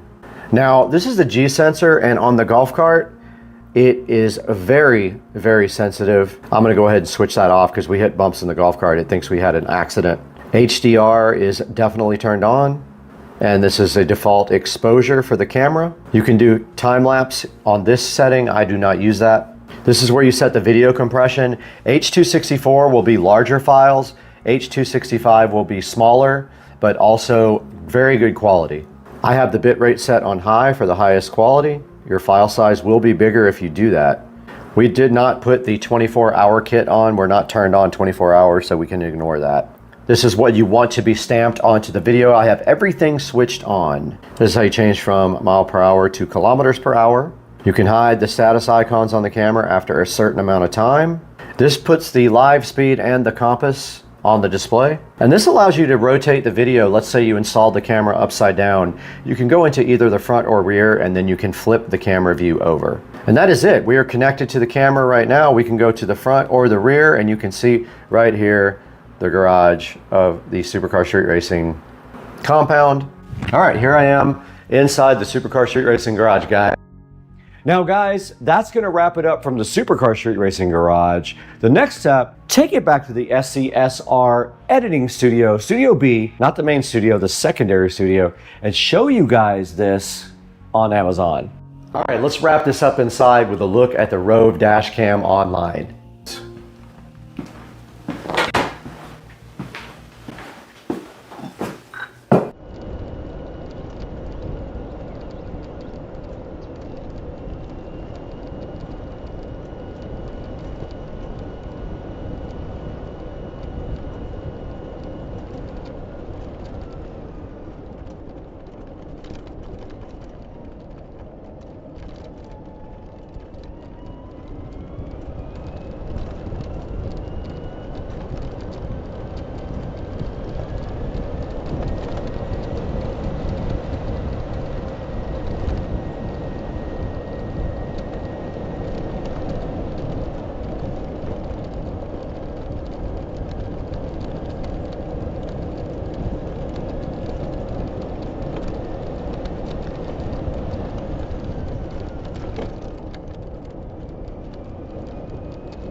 We're back in Studio B in Supercar Street Racing office, and we have the Rove R2 4K dual dash cam right in front of me. It does have 4.5 stars on Amazon, so it does have good reviews. Right now it is selling for $129, and there is a $30 coupon you can apply to it that you can see right there. Go ahead and pick one up from the link in the description. It will help me out so much if you can go ahead and use that link. It just helps the channel out a little bit. Gives me a few dollars to keep going because we lose money on the channel. So please buy from our affiliate links on Amazon. And thank you so much for supporting the channel. And we'll see you guys later. We got to get out of here later.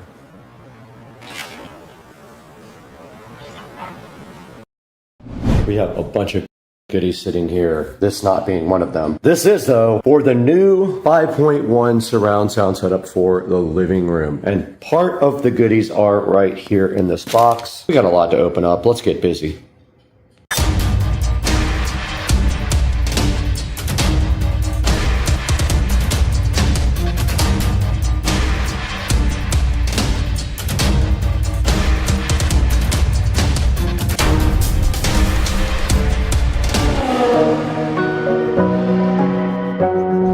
Outside the Supercar Street Racing door, there are some goodies here that need to come inside. All this is for the surround sound project for the living room. This is not part of the project.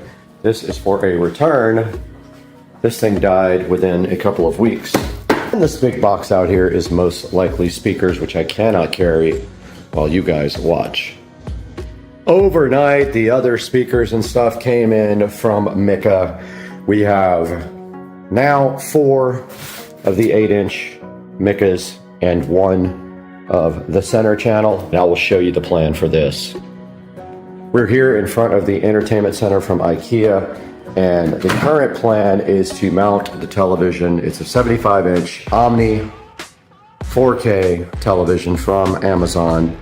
And the plan is to mount that right there on the wall with this Mounting Dream mount right here. And then right below it in the center, we're going to be doing right there in the center, we're going to be doing the center channel speaker, and it is right here. And it is an in-wall center channel with dual 5 1/4 inch woofers. We will pull that out right now and take a look at it and measure it. Alright, I wasn't sure if I was supposed to use this part or this part for the cutout template, but I mean this works. Just to tape to the wall and trace out. So it's going to go about right there and right next to the stud, right between the two studs there, hopefully. So only thing we got to be careful of is there might be wires inside the wall. So when we cut, we got to be careful. Here's an inside view of the Mika with the two 5 1/4 inch woofers and the single tweeter, and a look at the side at the mounting depth on the actual speaker. All right, I have measured the wall. It is 78 inches. I found the edges of the studs are on this side of the tape and this side of the tape. The center channel speaker mounts right between it. That is the center. And then we have our cutout template somewhere. Here is our cutout template. So all we have to do now is center that right there and level it. Let me grab the tripod. So I'm gonna hold off on doing this part because basically I don't know where the speaker is gonna go yet. And I don't know if the amplifier is going to go on top of this or under till I get it, and it hasn't even shipped and I bought it 2 days ago. So I messaged the seller on eBay and said, where's my amplifier? And I'm just waiting to hear back when they're gonna ship it. If they don't ship it by the end of the day today, I'm gonna go ahead and cancel the order because I need that sooner than they feel like they're gonna ship it to me. And it is Friday, but yeah, I'm not exactly sure about the placement of the center channel yet. This is kind of a rough estimate of where it's going to go. Even if the amplifier sits on top, this will not interfere with the amp, but I don't know how low the TV is going to hang because I don't have the television yet. I got to do some measuring with the TV before. All right, I completely forgot we already have one of these so we can measure it. This is the order that I placed for the Cinema 70S. So yeah. We can go ahead and measure this now and see if it's going to fit in the entertainment center. So this is 17.5 wide by 4 1/4 tall. So let's go measure the space. All right, here is the space available. It is very, very slim. No way. No way. It is probably 1/8 of an inch from being able to fit. We have 4 exactly here and the receiver is taller. It's going to have to go on top.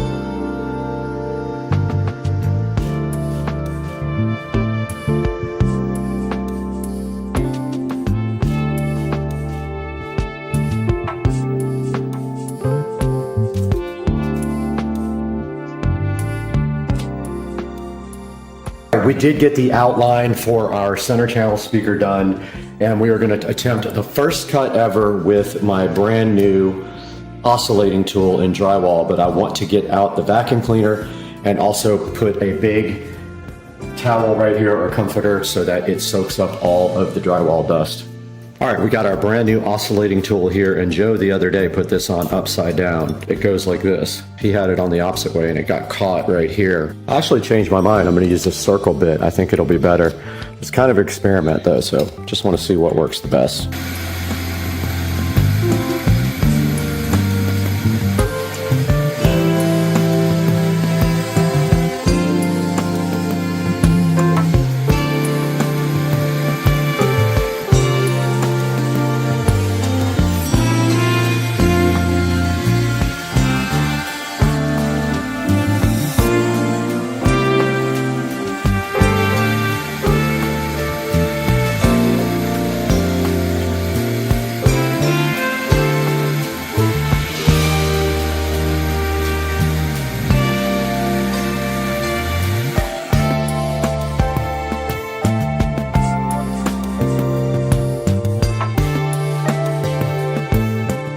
Okay, I'm going to try to mount this low voltage electrical box.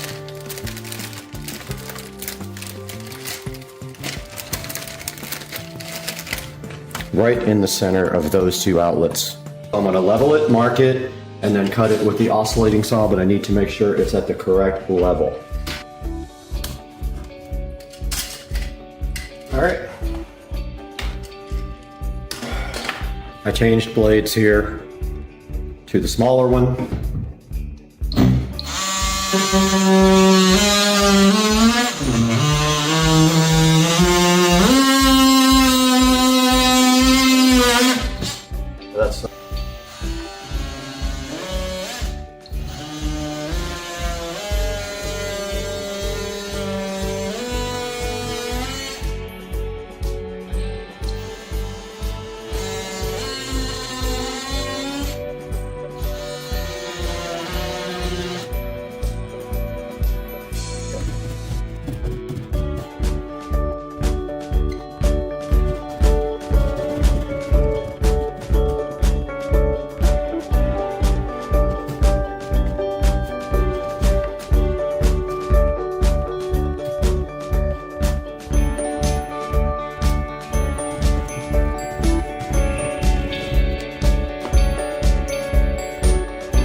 Alrighty then.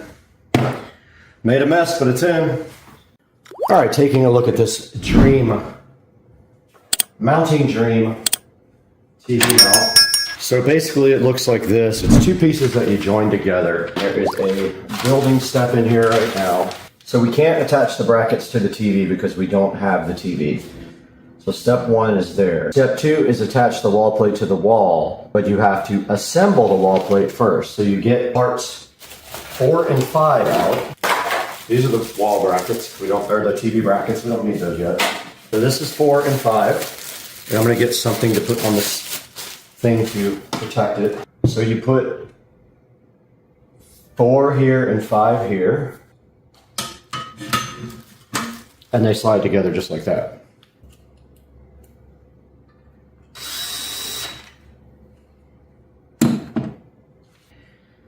And that's pretty much all we can do to this. Now, we will have a box going in. That box is going to sit as far over as we can, maybe even on the outside, but maybe just like that in between the mounting bracket there. So we can actually cut that hole once we get the TV where we think we're going to get it. But the whole point of this is to make sure that we can get wiring dropped through here. So I'm not mounting a center channel speaker yet because I think it will get right in the way of dropping the speaker wires and the HDMI and everything from the TV. So now we just need to see where the TV is going to mount. We want to make sure the bottom of the TV doesn't cover the center channel speaker, so we're going to try to hit that close. So we can't do anything until Monday when the TV gets in, and today's Friday, so we're kind of stuck on this. Yeah, so we got to put the mounts on the back of the TV, measure from where the mount sits on this to the bottom of the television, take that distance and go up, and then that's where we mount the actual wall mount. So we'll see you guys on Monday.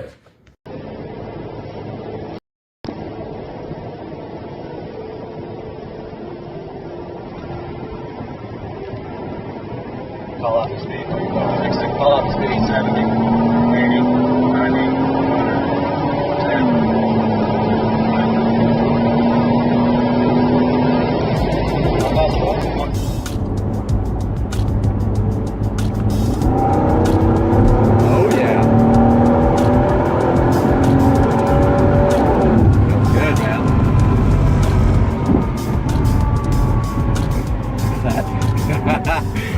Five-0.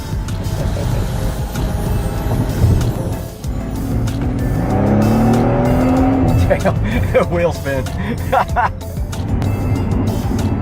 Call out the speed while you're going. Next thing, call out the speed. 70, 80, 90, 100, 10, 20. How fast is that? 140. That's definitely the fastest you've got.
Guys, welcome back to Supercar Street Racing. We are so happy that you joined us today.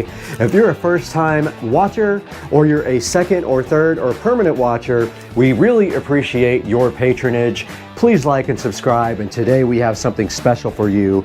We have the Signature Elite ES60 tower speaker for the Supercar Street Racing home theater room. And this is the Polk audio tower speaker we're going to be looking at today, and I think there might be something on the ground. That's right, we also have the Signature Elite ES90 Dolby Atmos speaker, front height speaker that goes with the ES60, a perfectly matched pair. So let's get to work on these today and see what these look like on Supercar Street Racing.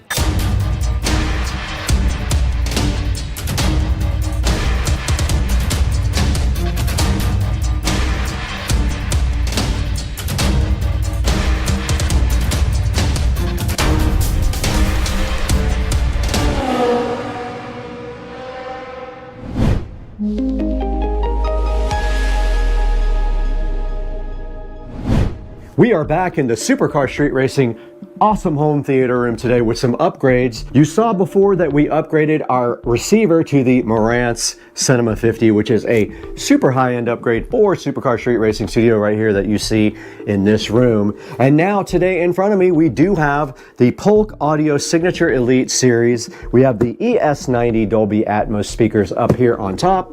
They match the ES60 on the bottom here, the Signature Elite tower speakers. These are a huge upgrade for the room. It will also add Atmos front height speakers to the Supercar Street Racing Theater. And these are awesome speakers and will replace the old JBL monitors that I've had for about 20 years. It's about time we got something new in here. We need some updated technology, and we got it right here inside both of these boxes to take a look at.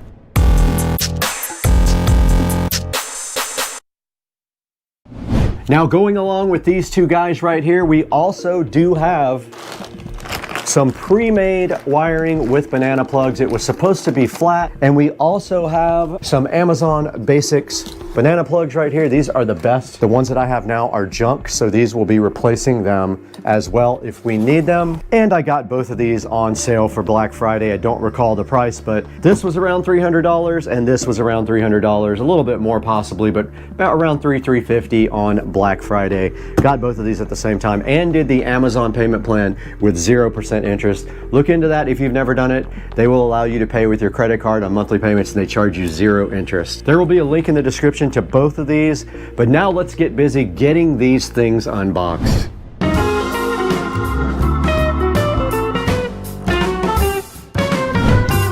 All right, first on the chopping block to be unboxed today is the ES90 Signature Elite Dolby Atmos speaker here. None of these are sponsored. I did pay full price for these from Amazon, so please help me out by ordering a set in the description and giving me a few dollars back to make my money back from this purchase. And these do just fit directly on top of the ES60 tower speakers. And right on top inside of the box, we have the owner's manual here for the ES90, packaged so nice. We have a big chunk of foam. We don't need that where we're going. And then inside the box, we have the ES90s. Let's get those down and out. And we just knocked over the old speakers. Fortunately, those are going away. Okay, right on top of the box here, we got the ES90 Dolby Atmos speaker getting unboxed here. And there it is sitting so fly and fresh. And it is angled and molded for the Polk Audio ES60. It has a angled back here, as you can see. It has a cutout to sit straight on top of these. But that is a look at the ES90 Dolby Atmos height speakers. There's the way it looks with the Polk Audio badge up. This guy does feature a Terraline tweeter and a mica polypropylene woofer for a two-way experience on Dolby Atmos. So these sit just like this on top of these tower speakers, and the sound does go up to height. And then they do have speaker connectors right on the back for you. So yeah, these are the Polk Audio Height Atmos speakers. Now let's get this tower speaker unboxed.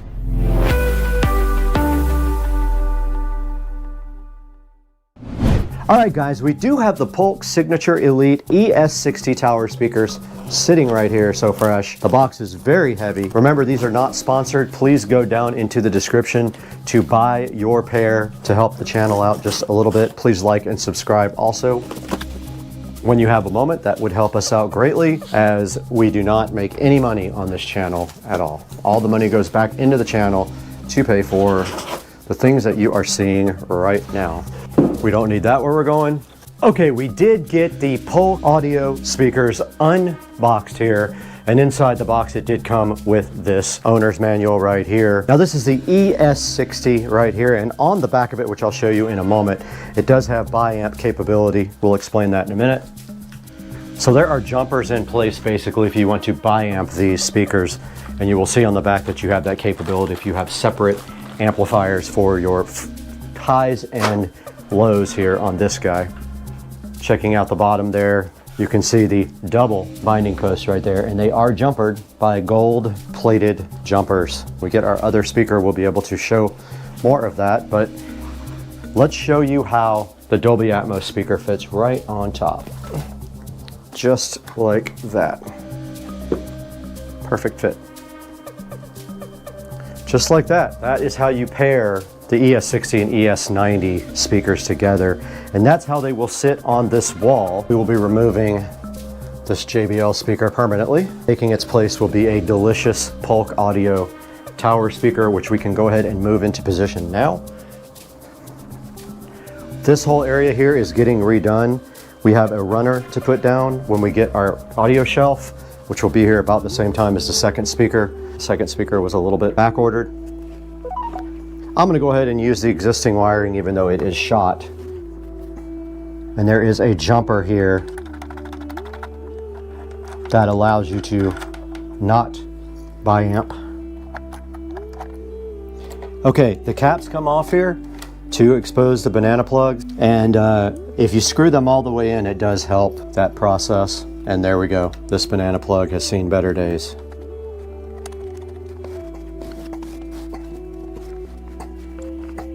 All this wiring will be replaced, but for now, we got our pre-made connectors here for our front height speakers. These are the same way. They have caps over the banana plugs. Look right here. All you have to do is pry these out. So if you screw them down all the way, the caps are exposed a little bit. Take a small screwdriver and then just pop these off. They come right out just like that, these little caps. And then your banana plugs go in super easy. So there's just plug in like that. Those are very stiff. And then the speaker does sit just like so. Pretty cool, dude.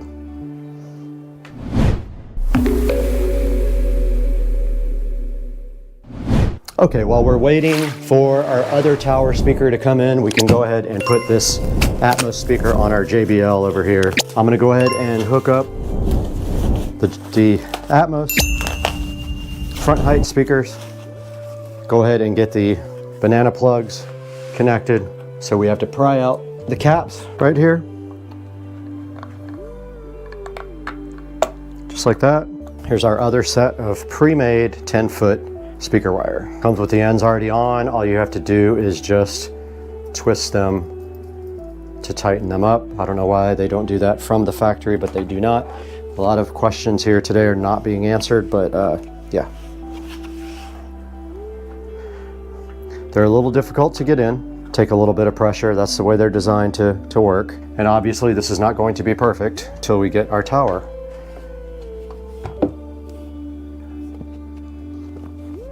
And then we'll go through our setup and figure out how we connect these.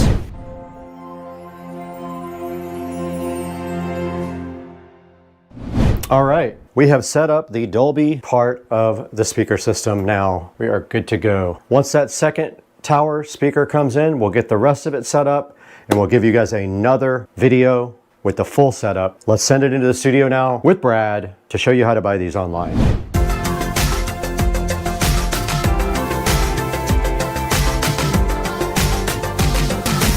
Okay guys, we are in the Supercar Street Racing office now, editing the latest video. I wanted to drop in here instead of in the studio so I could go ahead and show you guys what we ordered. Now these are the ES60s.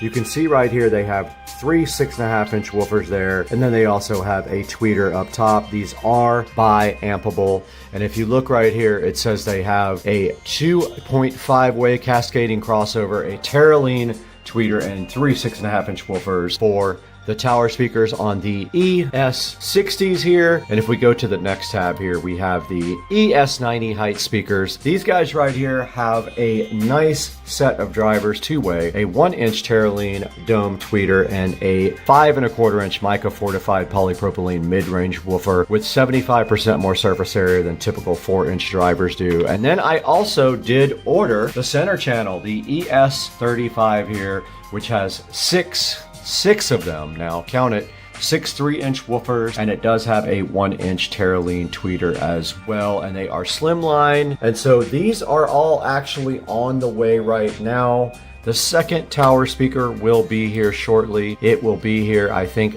between, I don't know, in the next week and a half or so. And then this center channel will actually be here on Friday, I believe. So we'll have something to show you guys on Friday when we go ahead and look at the center channel Elite. These are all Toll Signature Elite speakers. They're all part of the same family. Now, of course, I don't have any of the other ones because I have in-ceiling speakers for the rears, and also that we don't need. So we just have these. We've got the Atmos. These are the ES90 Atmos speakers that fit right nicely on top of the ES60s here. They're form fitted to fit right on top. And guys, that is going to do it. Please like and subscribe and order these from the affiliate links down in the description. It helps out Supercar Street Racing so much when you support the channel, and we really appreciate you guys tuning in. Like, subscribe, and we will see you when we get the center channel speaker in for a nice unboxing and review. Loves Cat TV. He can't stop watching it. Right, Bubba? It's Cat TV. Look at the tail going. He loves Cat TV. It is Tuesday morning, and I want to talk to you guys a little bit about Bluetooth audio for a car that never had Bluetooth. So the SL65 AMG, obviously, this model started in 2005, and of course back then Bluetooth did not exist at all. So there are ways to get Bluetooth in this vehicle. Now unfortunately, for whatever reason, Mercedes thought it was smart to not put an auxiliary port in this car. They had them before this year, but they deleted it on this year model, which makes 0 sense. So in order to get Bluetooth in this car, there is a device installed called the Stream Blue. Now, the person who owned this car before me paid a ridiculous amount of money for that, about $1,200 or $1,300, I think. You can actually buy it for $400, and I will be selling the one that's in this vehicle because I'm going with an aftermarket head unit. So let me show you exactly how this Stream Blue works. First things first, well, I do have the keys. I was trying to figure out if I had the keys. When you get in the car and you turn on, there's the factory command system. I'm going to flip this around real quick and show you.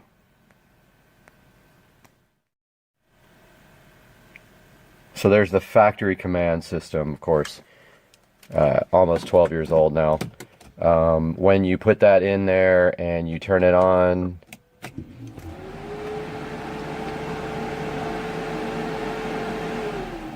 now the only thing I have figured out is what that no iPod thing is. Now, to get Bluetooth audio on this, all you do is press the audio button till you get to this screen. And then once it's on that screen, on the phone, there will be a Bluetooth that says Stream Blue. Now I will include a screenshot of that. And then once that's on, then you have Bluetooth audio. And there it is. So that is Bluetooth audio playing from my phone right now. There's the old school navigation. If you press audio. I don't know what this no iPod means. Not figured that out yet. But steering wheel controls work only for volume, nothing else. So that is the Stream Blue audio adapter for the Most M.O.S.T Mercedes fiber optic Bose system.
Taking a look at automation here. We're gonna build a V12 twin turbo, try to make some horsepower.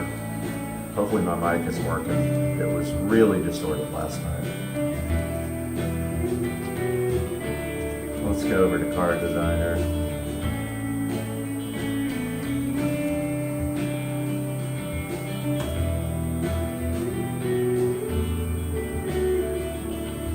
Actually, we went Engine Designer, not Card Designer. Let's do new engine family. How do you turn off this physics CPU thing? Is annoying. I think it's in my NVIDIA.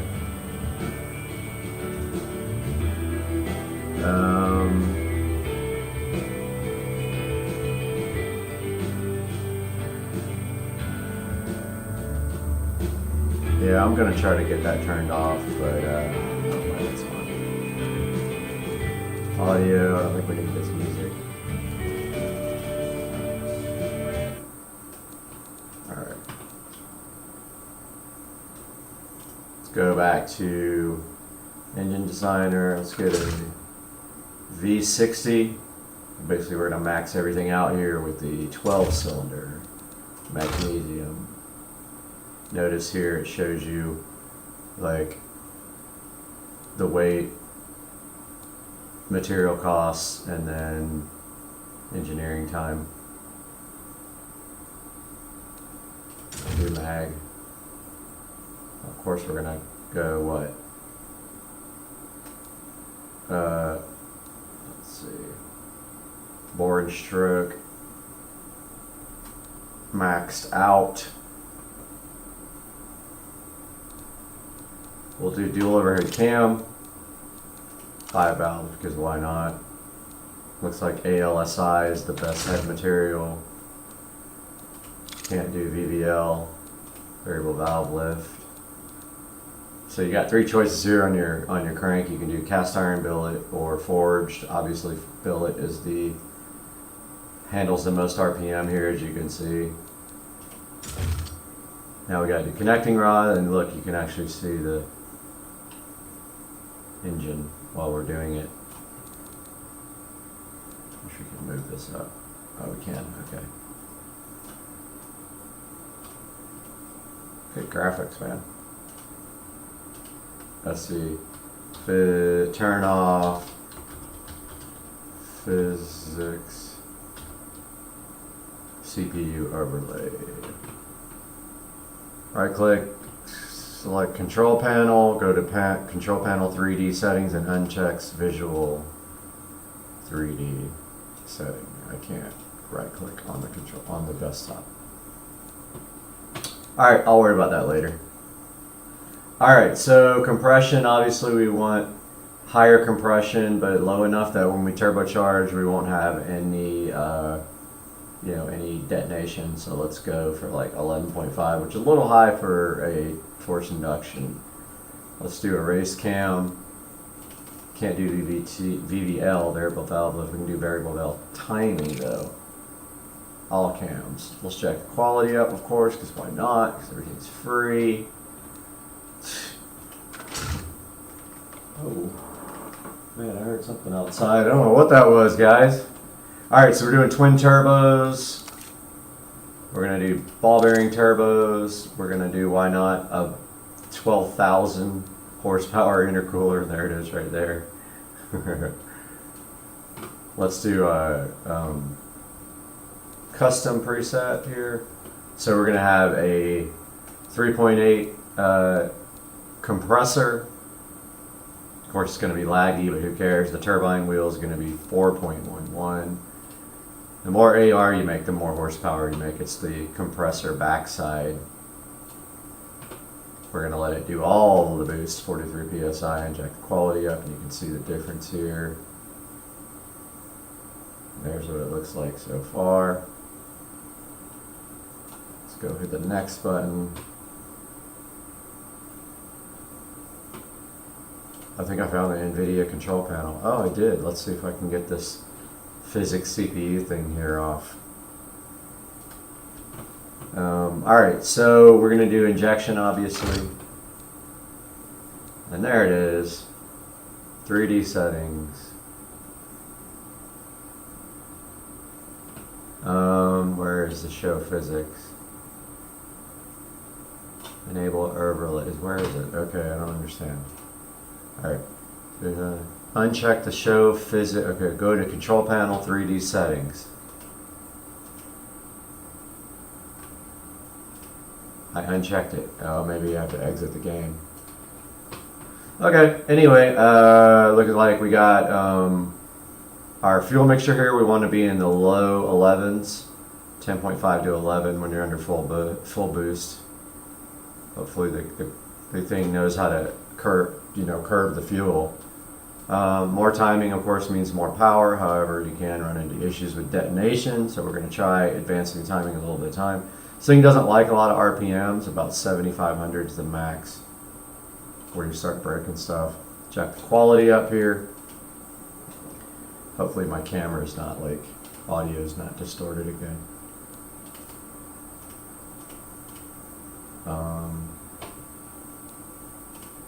I can't do the next panel. Oh, I forgot to do the direct injection. That's why.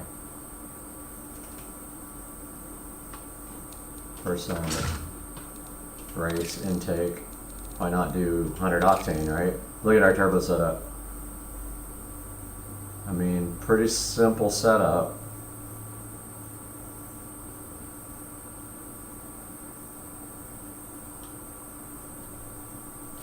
Let's go to the next page. We got to do, we're only allowed to do short cast headers. We can do dual exhausts. No valves. Let's just freaking take it up to, okay, so let's just do an 8-inch exhaust. Okay, that's freaking hilarious. No cats, no muffler, no muffler. Jack the quality up. Okay, so here is our engine. Weight's a little high. Reliability is about 48. Needs a lot of cooling.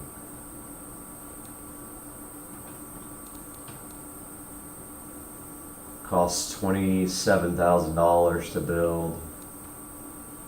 And let's give her a test. It's predicting 2,354 horsepower. Let's see what that actually makes. Should we, like, yeah, let's, why not? Let's mess around with the materials. Okay, so that was a valve cover. Valve cover trim. Let's do, what about transparent? That looks cool. Bolts.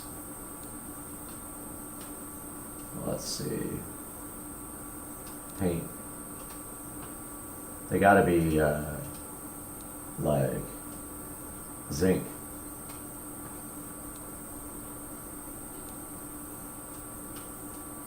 So, perfect. Oh, it looks tight. What do we want to do with the intake manifold here? That's wrinkle paint.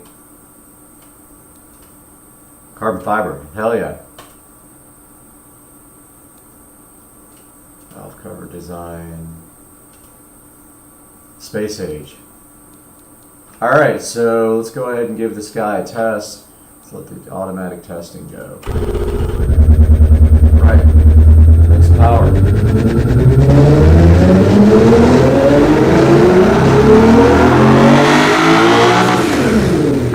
So we made exactly what it thought it was going to make, 2,354. Wants us to lower the RPM, but let's try a little bit more timing. Let's advance it.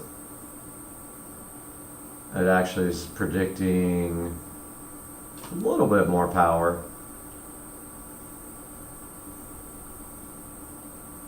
Looks like when we lean it out a little bit, we make some more power.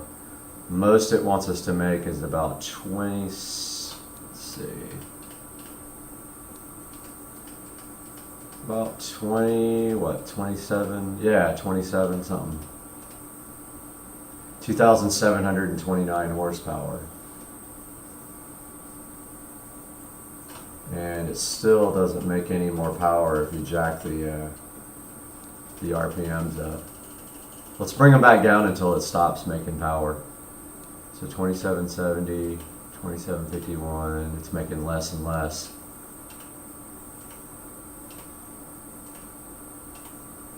Okay, it looks like 2793 at 7700 RPM is the jam. Look how much less power it makes on 98 and on 92. Makes 279 horsepower. I don't think there's a whole lot we can tweak. Yeah, we start messing with stuff, it really jacks it up. Let's see if we can get more power out of the compressor.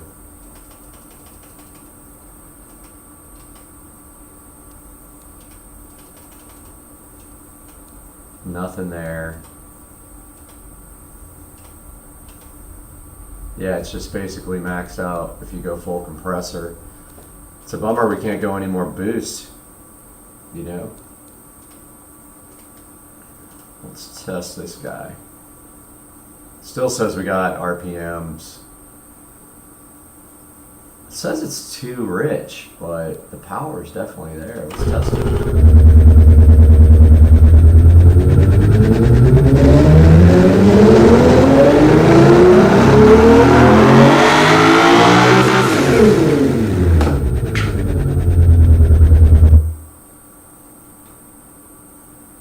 2794 is predicted.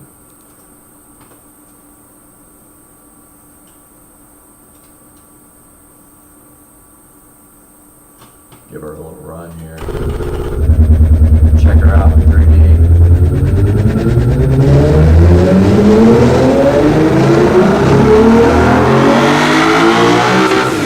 That manifold heating up.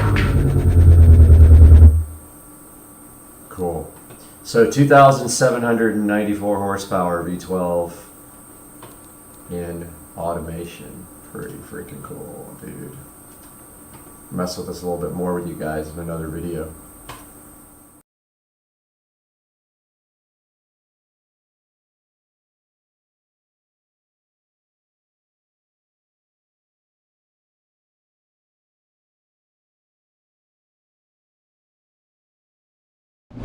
All right, we are in the Supercar Street Racing kitchen with everything we need to get up in the attic. We have a flathead screwdriver for the cover for the electrical box. We have our drill here. We have our workman pliers, and we have a razor blade to cut the Romex with. Actually cutting the circuit and using the existing wiring, putting this box in, tying in, and that is it. It should be quick and easy, in and out as fast as possible before it heats up there.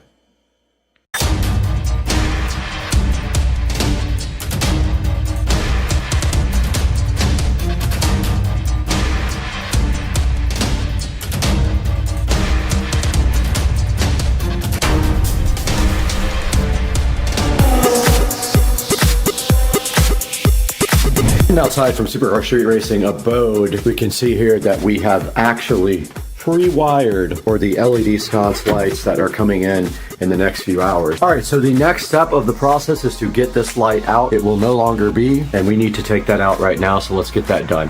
That is a wasp inside of the light. There is a wasp nest in the light that I have to now get rid of. Okay.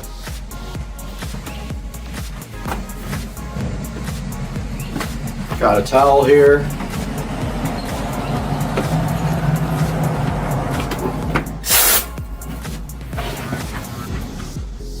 Yeah, it looks like they were building a nest inside there.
Alright, I did get the light removed and the cover plate put on. It's not perfect because I couldn't get the other screw in, but that's fine too. Clearly see that we need to clean this ceiling and this area up here, so I'm going to go grab the broom real quick.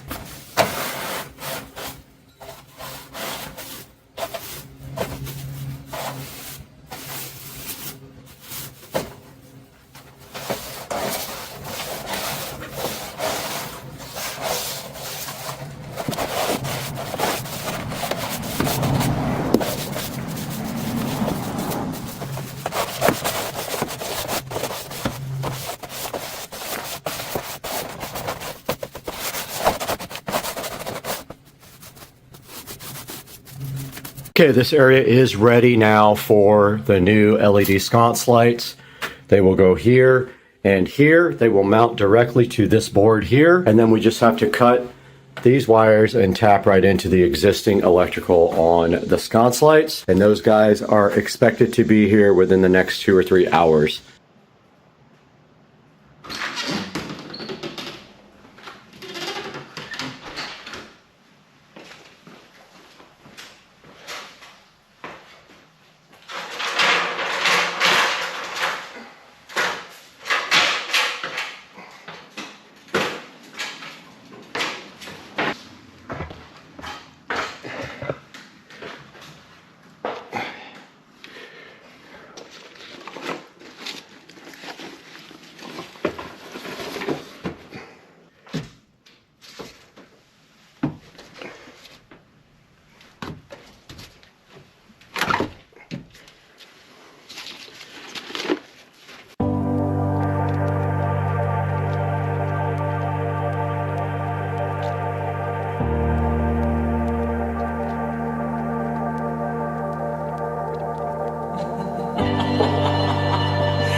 Just looked outside and I noticed a box here, and that is most likely my lights.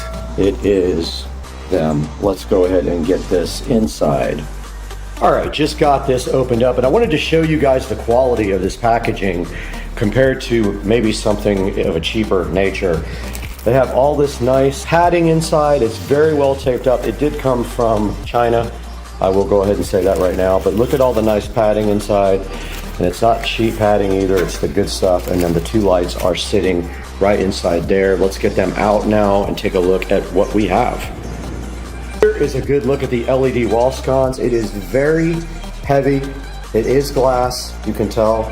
It's not plastic. And if we flip the back over, so what you do is you unscrew the mount from the actual sconce, you mount that on the wall, slide the sconce over it, and then you power it up like that. So you take these screws out of the side here. They're already pretty loose. They're not all the way in. So inside of here, you have the remote. You have some screws. So let's get this mount off and see what we're looking at here. That one was drove in sideways.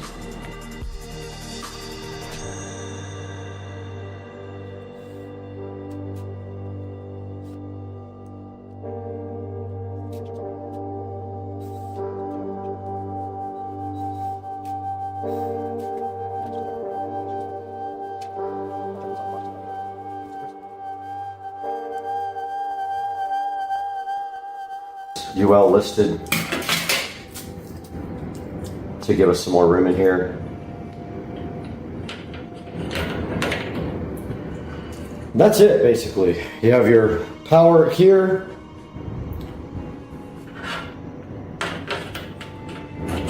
Which can go like that. You have your bracket here, which your power wire can run right next to. Put your Romex right next to it, anywhere in there. So what I'll do is I will hook it up outside of, I'll trim the wire up enough, and you have room to stuff some wire in here if you have to. Then you put the wire through here, wire it up, which is going to be kind of difficult. I don't know how they expect you to do that. So I just popped it off the pins. There's no way you can do this without doing that. Wire is not that flexible.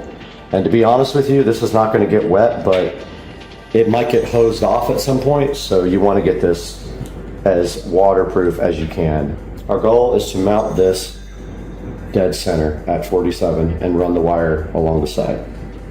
Okay, we're outside now and we have wired these two wires here to the switch that controls the patio light here. So there is no more patio light, it is disconnected, and now we have this left. This wire here and these brackets are how you mount this system. Now, you can see here that we're mounting this dead center. It doesn't matter where the wire goes through because there's plenty of room inside of the bracket for the wire to be moved and stored. So what we're going to do here, dead center this on both sides, and I already measured where that is, and so we're just going to go right below the hole like that, as far up as we can where the wire can still get through that hole. So we'll do the same thing on this side. That should put it dead center. So the light is 47 inches total, so let's measure. Perfect, that's absolutely perfect. So this is where our bracket is gonna go, and it needs to be perfectly level up and down, but that's easy because all we have to do is measure the distance from the wall, and it has to be even. And we'll also take our level on it like this. Got a small drill bit here. I'm gonna do a pilot hole here, just so I'm not like bearing down on it and trying to get it to go in. This is plastic, by the way. No more termite damage, they don't eat it.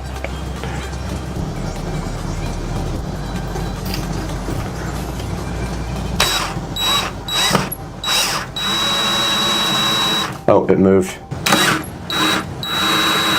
We can actually shed any amount of this off we want. This is all going to be covered up. It's not in the wall. Let's go ahead and just strip it all off. So these lights are glass.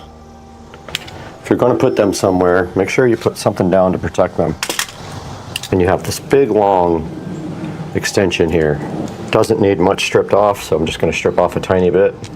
And then take my small flathead screwdriver and you just basically loosen these up. They're pretty loose already. They're not tightened down, and this is not huge wiring. And then you feed your wires through the grommet here. Yeah, you're gonna have to do all three at once. Make sure you don't use big gauge wire, you'll never get it through. Even that is tough. Push on it so it's snug, and then tighten it real hard so it can't physically come out. Then you should be able to pull the slack back through. So this is the cover that's supplied with it and the 4 screws.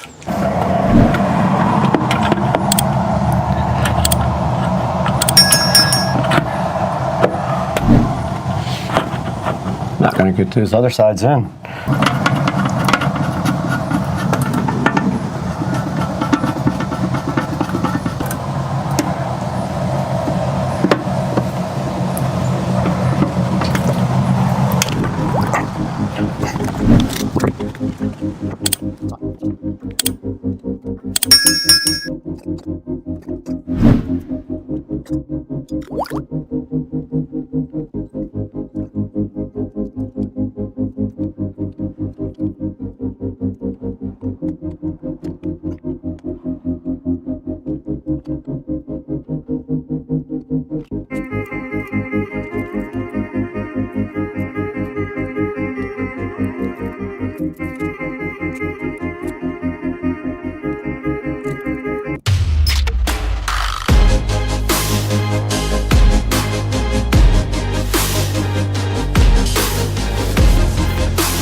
All right, I remounted everything, but they don't work. So I don't know why. I'm thinking my switch died, but I'm not 100% sure. One of them worked once and never again. That doesn't work. That doesn't work, and the breaker's on. There's power to the switch, 100%, but it does not work. That's gotta be my switch. I guess test my switch, because I don't think it works. I think my switch is bad now. It has to be.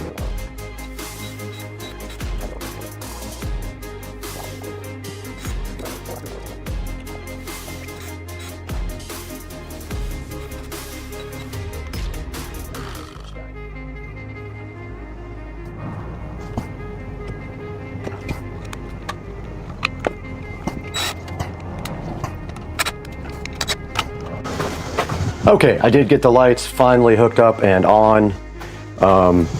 They look level to me and pretty good. But I'll get a shot for you guys when night comes around. Till then, I'm gonna go ahead and clean up. All right, guys, we are outside of the house now at night. Sun has mostly set. You can see there's some daylight, but I wanted to show you guys the sconces here.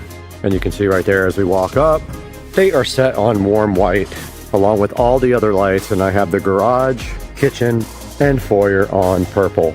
And so as we walk up to the front here, you can see the sconces came out so cool. I think they add such a nice touch to the porch, and we have no more hanging porch light looking like it's from the 50s. And the house just looks so amazing at night, and people always stop by and give compliments on the lighting. And I'm gonna walk you guys back out one more time to check out the entire house. And that is the house. And then I'm gonna get some good pictures. Now, Base Boy left, and you can see right here, the sconces lit up so fire on the front door. So that's what it looks like at night. And you can dim them and change the color. All right, I feel like we'll never actually use this, but you can pair the remotes to control more than one device at once. I have both remotes here. But as you can see here, we can go center button here. The remotes can go timer and color. Color temp is right there. right? So we can go cool white. And then on this guy, we can go cool white. And then we could set the soffits to cool white. And so they did equalize to cool white. All right, so this is cool white on the soffits. Of course, I can't change the sconce lights are both set on cool. I will step back and give you a view of that now. I decreased the exposure on the camera so you can kind of get a better idea of how that looks, but that is kind of cool. I kind of dig like the bottom half being warm and the top half being cool. So yeah, exposure is turned way down. They are bright, dude. Look kind of fire, dog. Hope you guys like this video. I'm gonna grab a couple of pictures and we'll see you on the next one. Thank you for liking and subscribing. Please buy these products through my links. Hey guys, welcome back to the channel, and I hope you enjoyed what we were doing today with this mod lighting sconce lights for the outside of the Supercar Street Racing compound. Now, we did buy these lights off of the website, and they are not a sponsor of ours. We paid full price for them. And if we take a look right here on the website, mod-lighting.com, you will see the wall lights here, and they have the sconces right here, and they do offer RGB as well. I just didn't think it would look that good on my house. We already have RGB up around the top, so I just went ahead and got the ones that have the remote control. They are dimmable, and they can do a timer, and you can pair more than one light to one remote control. But as you saw in the video, we went ahead and got a Amazon Smart Switch ordered to put on the lights as well. So scrolling down the page here, they actually have some pretty cool products. Look at this moon. They have some cool looking art looking lights. They have round lights. You have to check this site out. They're very cool. They have stuff that nobody else has, and it would look great on your house. So go to mod-lighting.com and please tell them Supercar Street Racing sent you if you do order from them. Leave them a note so that they help me out in the future. Now, right after this, you're going to see me installing the Amazon Smart Switch on the mod lighting LED wall sconces. So let's throw it back inside to Brad one more time and check out the Amazon Smart Switch. There'll be a link in the description to that as well. And we appreciate you guys buying through our affiliate links, liking, subscribing, and we'll see you next time, but back into the house with Brad. Okay, we got everything set up and the Smart Switch is on. I did find all the screws for these. And so basically this just goes on now like this. Except Got it doesn't fall off. Got him! Oh! And this is Whoa!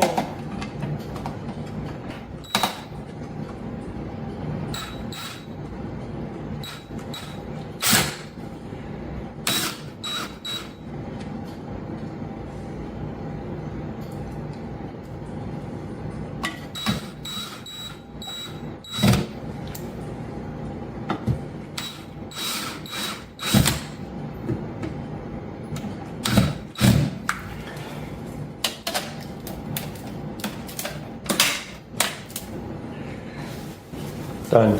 All right, that's going to wrap up the project for the LED sconces outside. They are now on this smart switch. This is a smart bulb. It doesn't need a switch. All we got to do now is clean that off because it's really dirty. But other than that, I hope you guys enjoyed the LED sconces. Link in the description to these guys. Please go get one.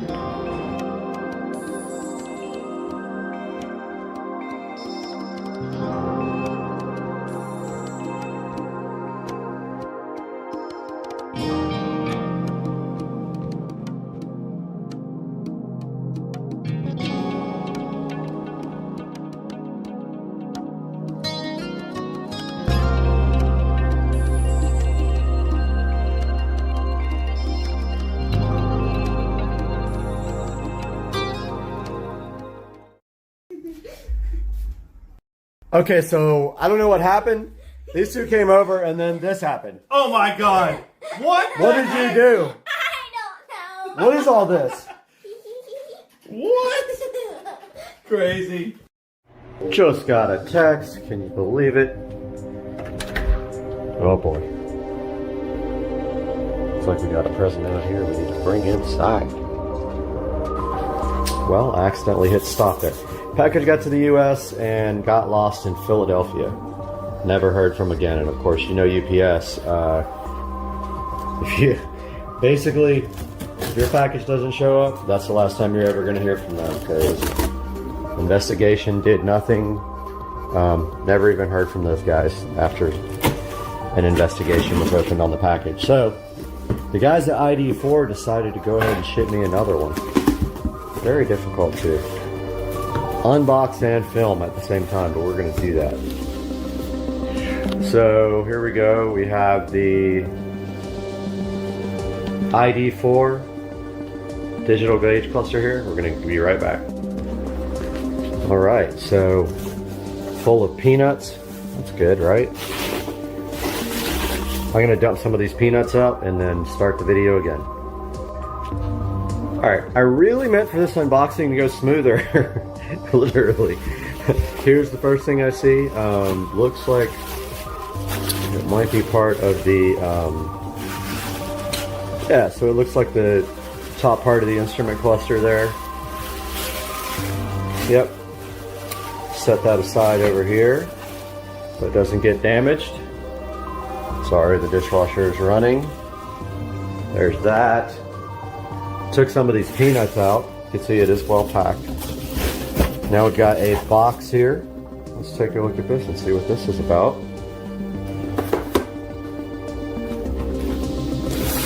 Alright, there's my receipt too. I paid well over $1,000 for this setup. And I got a bunch of options. I really wanted some of the options that allow you to plug in the USB without getting to the back of the instrument cluster, and also I wanted the keypad option. Looks like we got some of that stuff here. We got the USB cables. We have the keypad, which goes onto your dash there. Yep, there's the, really want to get that into the actual dash underneath where your leg goes. I want to, up underneath there, Dremel that out. Looks like here we have, I'm not sure what that is. We have a template to cut the vent, I believe, right there. I think that's what that is. We have the backup camera. The RCA adapter for the backup camera, which I already have that. We have the right angle adapter for the USB here. And not sure what that is, but I'm gonna figure it out. Oh, that's for the keypad. And then I think this goes to over your vent. Once you Dremel out the vent plate, I believe that goes on top of that. All right, let's see what's next in here. All kinds of goodies on it. Underneath a bunch of green peanuts here. All right, so this seems to be the main unit. Let's get this box out of the way. And the peanuts.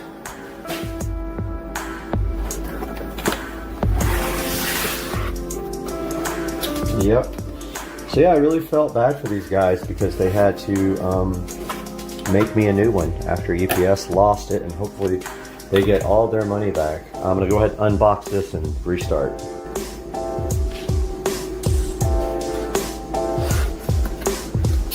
Trying to get this open without stopping the video. I had to stop it once, but all right, I'm trying this one more time. All right, got this beautiful packaging undone. Here is the actual digital gauge cluster by ID4. This is probably the most exciting modification I've done to the car yet, or am going to do. Take a look at the back of it. So there it is. There's all the connectors, the USB, the little fan. Yeah, so this thing does not fit without trimming the plate from the back. I'm assuming there's instructions somewhere or a video for me to watch, but here is the plate. I believe that the plate template that you put, doesn't even say which way is the top, but I think you tape this onto your the vent behind your stock gauge cluster, and then you use your Dremel and you trim out the back so it kind of fits in there. Now I do also have, that's interesting. Yeah, I also have the Android head unit, which uses a backup camera. I have not installed the camera, so my plan is when I go in here, I am going to Y-adapt here and finally connect my Android navigation to the backup camera, which I've been wanting to do, I'd say probably for over a year now. So I'm going to look into the paperwork right now, see if there's instructions for this guy, and go ahead and update you guys after that. Alright, so I'm watching the video now on ID Foresight. Don't know how old it is, if it's updated or not. The first thing it says is I need a Torx tool set. Now I have this Torx, and I think this is the right one, so I'm going to go in here now. It's super helpful to have a convertible, obviously, because, you know, so much more room to do things. But apparently you go up under here to remove these screws. Wouldn't you know it, that's the right one. So you know why? Because I used it to do the Android radio there. So going to grab a light also so you guys can see better, and I'm going to do the first step in the video. Alright, first things first, I went ahead and hooked up my battery charger because I have a feeling I'm going to have the doors open for a while and it's going to cause some current draw. I do have it on the lowest possible setting here. It's not a bad idea to use a thing like a battery tender here that I have to top off your battery every once in a while if you know, keep your battery in tip-top shape. But if you guys don't know it, you can hook your any jumper cables or anything up to the front posts here. That's what those are designed for. Now, I have a feeling this is going to take me a while. Also got a light set up in here for a little bit extra lighting. So I'm going to get my next step ready. I'm going to go ahead and try to take out these screws up here by hand. Let's see what happens. Oh wow, yeah. Apparently you don't need a lot of torque here because these are hand tight. And I thought about getting my small screwdriver out, my electric screwdriver out for this, but they're just, it's in an awkward place. I don't think you'll be able to get that in here. So here's the second one here. Let's see if I can get underneath this. Nope, there's not a good place to go. Alright, this is kind of hard to get out by, oh, there we go. Came right out. Not a bad idea to have a place to put your screws, but BMW gives you one right there. Alright, second screw coming out. And out. I'm going to go ahead and check the instructions and check back with you guys. Alright guys, so the next step is you just should be able to just pull the cluster. Everything's difficult with one hand. But yeah, look at that. It just comes right out. Pretty easy. Also, make sure that your steering wheel, I drive with the steering wheel all the way down, but make sure that it's all the way in the down position. Otherwise, it might be difficult to get this out. And there should be a connector on the back here. Now here's the next part that's going to be hard, is getting this out because there's like literally no room. It's very hard. And you know what? I'm going to go ahead and grab a towel and cover the steering wheel so I don't damage it. Okay guys, as you can see here, I covered up the steering wheel. And I think if you lift up, it will pop right out and be difficult with one hand. I'm really trying to do this while I film. Okay, there we go. So that is it. And now there is a connector on the back with a little clamp that you disconnect. Apparently, it is right there. I'm going to do that now because it takes two hands. But you just pull the little protective lever over and then you disconnect it. Okay, so there is a little notch here on this connector that you have to push in to move the connector, to rotate the connector down. So just get a little screwdriver or something and push that notch in. This thing should come right out. And then we'll update you on the next steps. But this is our query now. We've got this vent that is right in the frickin' way. Ideally, they would have made a vent that was pre-done, but they didn't do that. So we are going to be cutting this now. It's going to be scary and fun. Can't wait. All right, guys. So the next step here is we need to take out this air vent and the light switch. Looked like he just popped this off, but I advise you to get. Whoops. Lost the tool right there. I advise you to get this. This is a trim kit. This has all the tools you need to deal with trim stuff in any vehicle. So there is a little, I'm sure this literally pops right off in the video. Let's see what he does here. They make it look so easy. He's like, yeah. When the cluster is removed, take out the air vent and the light switch. In a very heavy German accent, take out the air vent and the light switch. But I can relate because I'm half German, so. Got this tool here. Now you see, this thing is specifically designed not to hurt your trim because it's got plastic on the back. Watch me break it right in front of the whole entire world of 5 people that'll watch the video. Okay, so that popped right out. You don't want to break the tab, so just be careful or you'll be on one of those videos where it's like dying inside. So I'm going to be doing this again because I'm going to be painting this trim in the coming week, but I wanted to go ahead and do this first.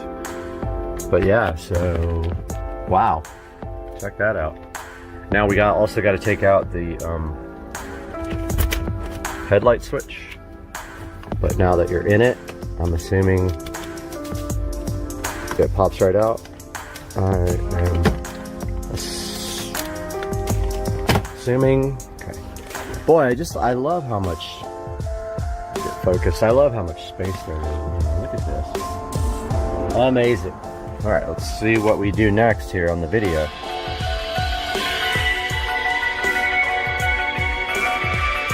All right, so he's popping out that headlight assembly switch. I don't think we need to take it off. That seems a little bit too. It hangs down. Make sure it is aligned to the right on left-hand drive vehicles. On right-hand drive vehicles, it must be aligned to the left. Okay, so the sticker must be aligned on the lowest part of the air tube. All right, so he's saying to get the sticker. Cut out the sticker and place it over the air tube. It came with it. Make sure it is aligned to the right. All right, well, let's go. I'll go grab the sticker and see what he's talking about here. All right, so this thing has to be cut out, apparently. So I am going to take a few minutes now. Go ahead and cut this out to the best of my abilities, which is 0. I'm going to drink some non-alcoholic water that tastes exactly like water. And I will be right back with a nice cut template. Just watch the video. Hopefully I did this correctly. I've got the video up right here. I mean, that apparently is how you cut this out, right? And then, so you do it. Make sure it is aligned to the right on left-hand drive vehicles. So, on right-hand drive vehicles, it must be aligned to the left. He's on a left-hand drive vehicle, so he's aligning it like this, and it kind of bends over, goes to the bottom of the air vent, As shown in the picture. and then you cut everything except this. The tube is still in the vehicle. Place the metal shield to cover the hole in the air tube. Metal shield and cover was. This is a good time to install the vehicle interface. I lost the metal shield and cover. Oh, right here. Duh. Here's the metal shield and cover that goes over what you cut out. All right, let's go try the next step here with. Oh, here's Mr. Bink. I know. Kitty, are you hungry? Oh, you're such a good kitty. Are you gonna stay with me forever? Okay guys, so I got this into the air vent area. It's gonna be an adventure. So I literally use shipping tape, and you can see where the lines are folded right here. So take your template, fold it over there. I taped it multiple places. I am going to get my Dremel. I'm gonna watch the video and make sure that I cut, you know, I think this is supposed to be like, yeah, okay, so I've got it taped wrong. So basically you Dremel the air vent there across where it curves and you come straight down here. Mine is taped too low right there, so you can see where I messed up, but you get the idea. You're cutting the vent all the way from here over to here, and then straight down here to the bottom, and then you're going to match the picture here. Let me pull it up for you. So check this out. This is what's on the instructions. Place the metal shield to cover. So there's the instructions. Piece as shown in the picture. Alright, see how they cut? Sorry, I dropped it. So that's all you're doing right now is you're dremeling or whatever your favorite dash destruction method is. I know. Mr. Banks. He's still chilled. Mr. Banks. Such a good cat. Alright, I'm gonna load up the Dremel gun now. I have to turn the light off for that, unfortunately, but I am going to work on that right now. This is scary. Kitty! Alright, so I got the Dremel. This is what I'm going to use for it. So I've got this Dremel. I think I lost like the real attachment, but I'm going to use this cutting disc right here and really destroy that dash. So I'm going to go ahead and put this... What? I know, dude. So I'm going to go ahead and put this disc on the Dremel. Get back with you guys. Got my Dremel tool all set up here, even though it refuses to focus. Good grief. Come on, man.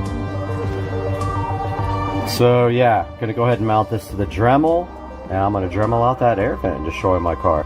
Got my Dremel tool on here, so this is just a regular cutting bit. Variable speed Dremel here. It's gonna be hard to get this thing in here and cut that. Seriously? I already broke the... Okay, I already broke it. Real life here. Your Banks is so vocal right now, but seriously, these cutting discs are so fragile, and I just literally touched it to something. You'll have to play with the Dremel speed. I keep it on a pretty high speed. I'm gonna go ahead and try this. I've been dreading doing this for months. I can't do this and film, but you see what's gonna happen right there. Around that template, right around the edge of that vent, I'm going to cut that, and I'll get back to you guys after I have destroyed my amazing car. Okay guys, so trial and error. This is what I've got here. So basically what I found out after playing with this is your best bet for cutting this is not a Dremel. It's very thin. They don't explain this to you, but this knife here is all I needed. I cut this original slice with the Dremel. The problem is the Dremel can't get into the space, so I cut the rest with this. Now, it seems like, what good would this do? I don't understand. We're going to find out here, though, very quickly, because this little piece is going to go here. I'm going to retrieve that and see if I actually did this right, but it's really rough. You can see here, there's still like a little bit here. I'm going to trim off. All that has to be gone for this plate to work properly. Yeah, I missed a little bit right there. I'm going to go ahead and trim that off, and I'll get back to you.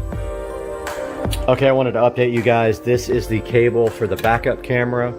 I am splitting that cable to go to my Android head unit. So I've got a Y adapter here. I went ahead and taped these up with electrical tape. That's a Y adapter. One of these will feed to the backup camera. The other one will feed to my Android adapter. Now I'm going to go ahead and tell you right now, I'm having a lot of issues getting the cluster in. It's very difficult to get it. I know, man. I know the feeling. It's really difficult to get it into the area. The steering wheel is in the way. It's tilted all the way down. I'm going to work on that for a minute, but I wanted to go ahead and get everything connected to it. So once I do get it in, I don't have to worry about connecting everything now. So I'll get back to you guys if I can figure out how to do it. Okay, so I connected all the cables that came with it. Obviously one of them is for the stock connection to the instrument cluster. The other one is for the keypad right there. Just the keypad here that mounts in your dash with double-sided tape. And then the third one is for the backup camera. So there's also this USB. I did get the right angle USB, so this will only go, the cat's so vocal. So it'll only go in one way because, you know, lovely USB. So this makes it so it sits more flush, like that. Then you take this additional adapter and you mount this into your dash. So this is an extension for that. Now, at the same time, this thing is very hard to get in the dash, so I'm still working on how to do that. And once I figure it out, I'll let you guys know. All right, so I'm having a lot of issues getting this cluster installed, and I figured out from a different video for the 5 series, maybe it would help if I got rid of these little edges on the dash. So I went ahead and broke those off right there to see, because I got it almost in, but it's just very difficult. So let me try to do this now that I've got these little corner edge pieces broken off. I've got all the wiring run through the dash here, coming down through the dashboard and through the headlight jack. Let me give this a shot. Oh, also I taped up here because it started to, this is really like taking, my car's taking a beating on this. Yeah, see, I already, scarred up my car. This is really, I'm having issues here. Be back. Okay, I'm ready to punch myself in the face. I think I've messed my car up so many different ways and scratched every single thing up, including my steering wheel, which was perfect. My dash was perfect. It's all messed up. This is a very hard install. I come to the conclusion that it has to fit behind the little tabs in the corner. I tried to Dremel them out so it could lay back a little bit more. It's not going to. I don't know if the cover's going to go on or not, but we're going to do a power on right now and see if it was worth it.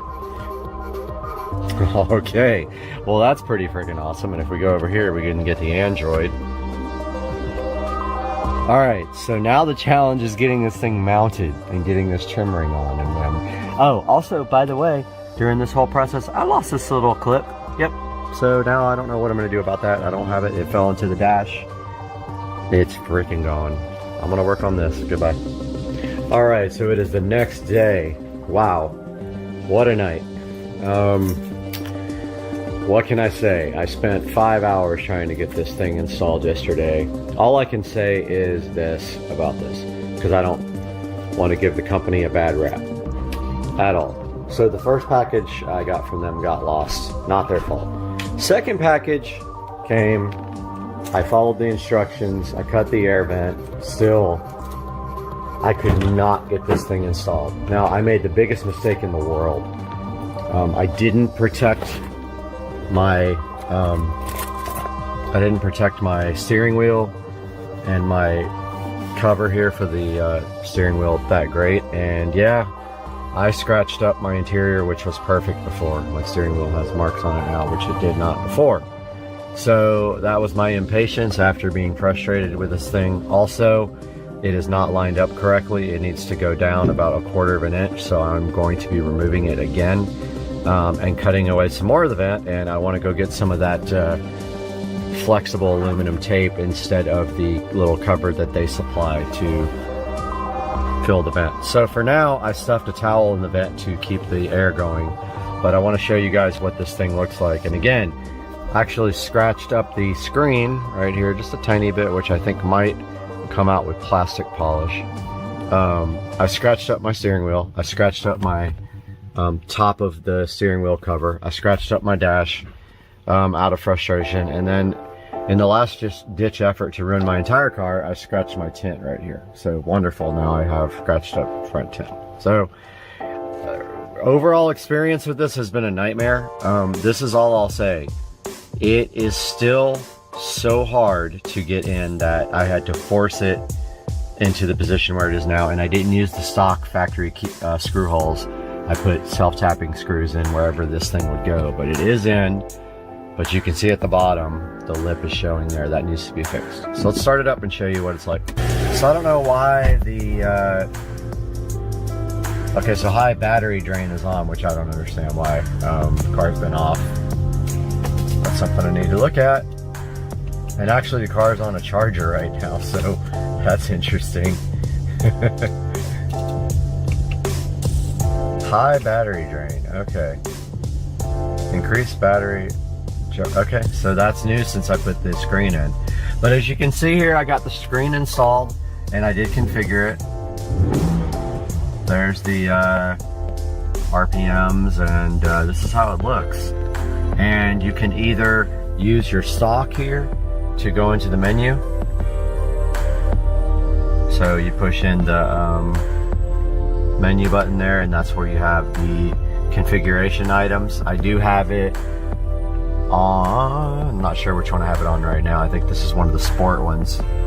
I think it's Fierce is what it's called. But inside that menu, that's where you set up all the options for the screen.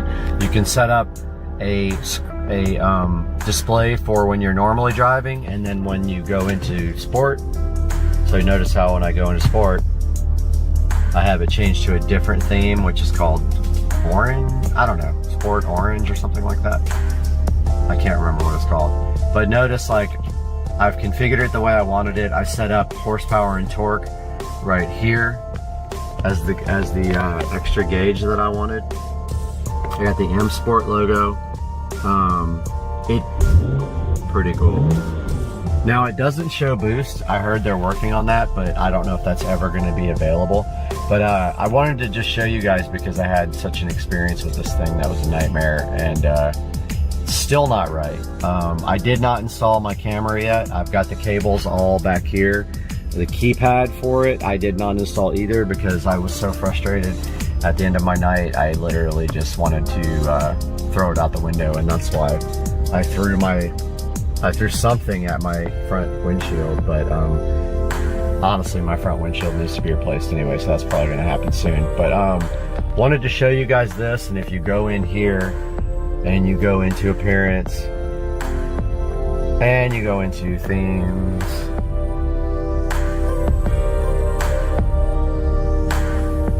and default themes.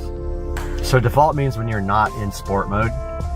There's that classic analog, modern analog, classic orange, modern orange,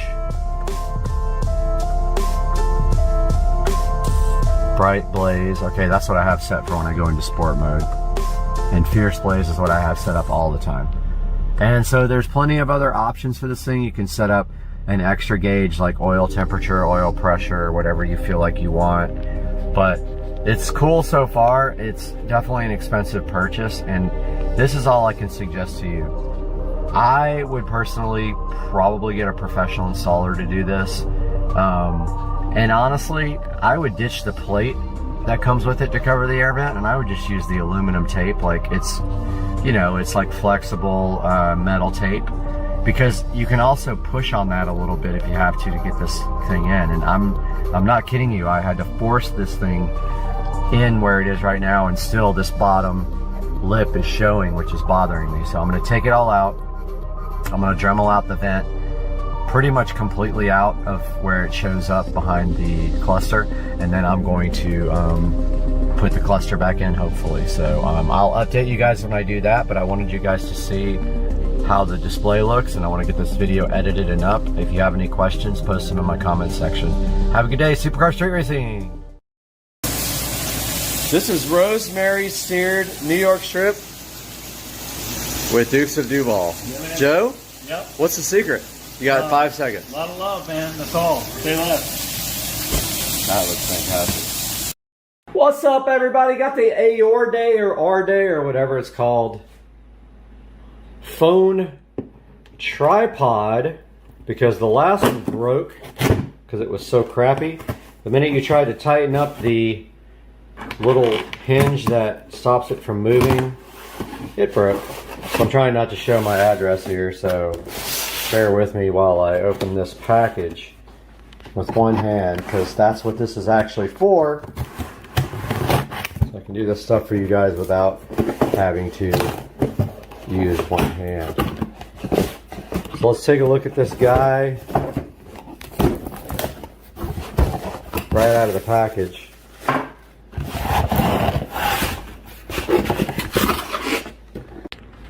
Got the box within a box. And it is really hard to open these things with one hand, but that's literally what this is for.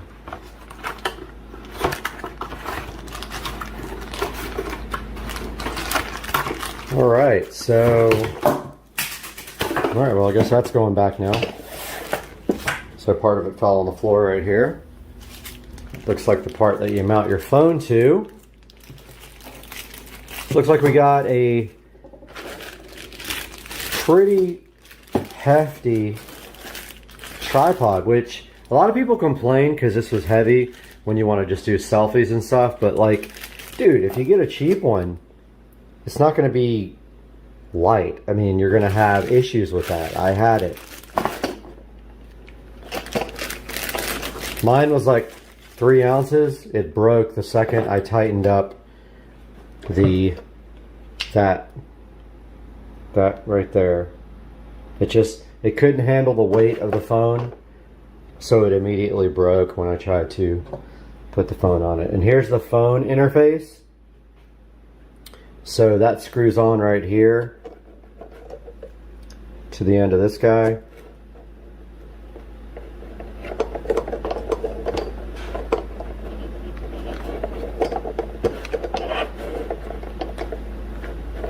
And then once that's tight, so I do mostly landscape stuff. So now the phone should be able to go, I'm just breaking everything today.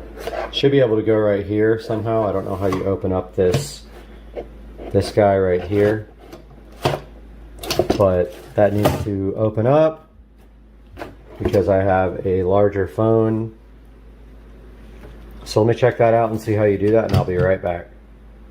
All right, got the tripod connected. It's pretty heavy, like a good amount of weight on this guy. And so you can see now that I'll be able to do some videos with you guys. And maybe I could probably also extend this so I can get a little bit farther out. But this is the first time I'll actually have a tripod that I can, and it's tricky because you have to look over here. If you look at the camera, it looks like you're looking away from the screen. But so this feels solid. It actually has a good amount of weight on it. So I feel comfortable like putting that out there. And it looks like, so this is in, you know, the camera's flipped around to the mode where it sees me. And I think that this will be no problem like doing, you know, I like this thing a lot. So I'm going to flip it around now and do some other stuff and see if you guys like it. It's a habit. I look to the wrong side. The camera's right here. All right, so got the nice tripod now for the videos. So this is the packaging. Came with a remote Bluetooth starter button. Don't know how that works, but got some instructions here. All right, so step 1, pairing. Turn on the remote with the power switch located at the side. The blue LED light will flicker. All right, let's see. So we're supposed to turn this guy on. Let's see. Yep, okay, now what? Turn on your phone's Bluetooth settings and connect UB size. All right, let's try that. I'm doing. All right, got the remote paired. So now we have 2 settings here. We got an Android. So if you have iOS, you have a whole, like a different button, which is hilarious. Like you have to have an entirely different button. Let's see if it works. So we should stop in 1, 2, 3, stop. Yeah, so stop. No, but stop. All right, so I'm recording again. Here's the remote. I'm going to try to stop it. Negative.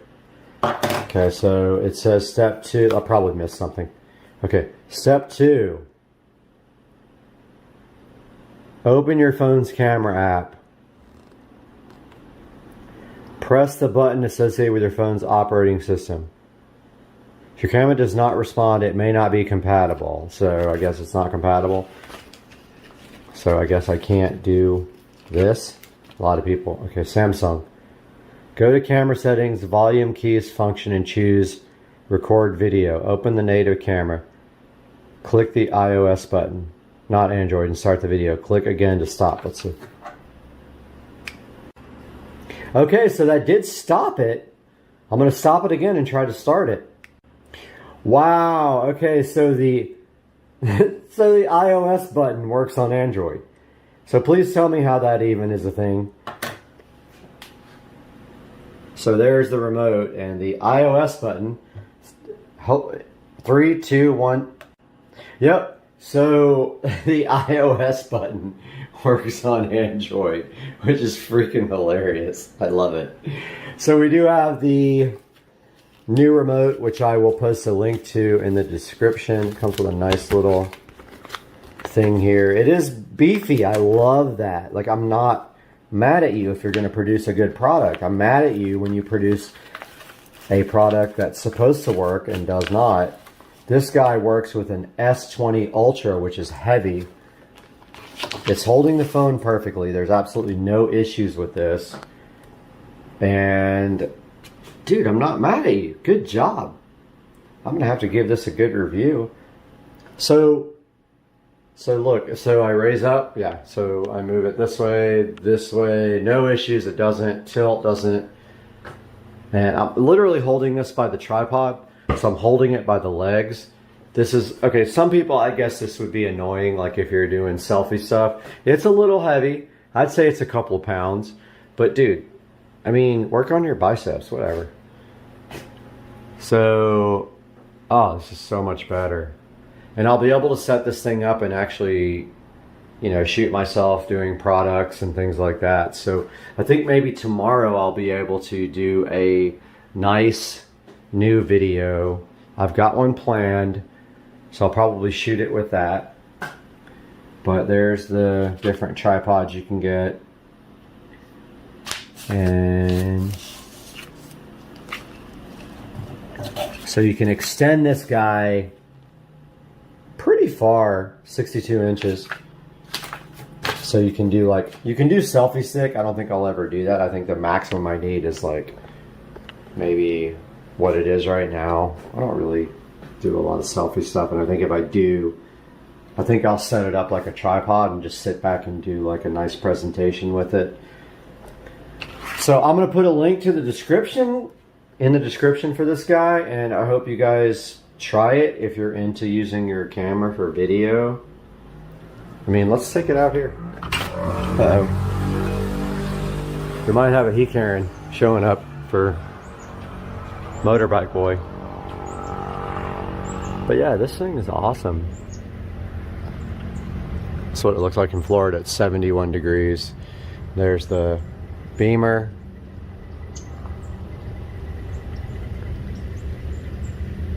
Nice. I'm stoked. Now today, I actually ordered a video card, finally. So I've got a video card coming for editing, which I'm really happy about because I've been struggling with my existing machine. I haven't really had a decent graphics card to do video editing, so I ordered a Quadro, and that should be here any minute. So I'm stoked about that and doing a video about that and getting that installed, and I will see you guys in the next video. Check out this tripod though, it's bomb. Come again? You know I don't speak Spanish. In English, please. Huh? You pooped in the refrigerator. Who let the dogs out? I need NOS. I need NOS. No. My car topped out at 140 miles per hour this morning.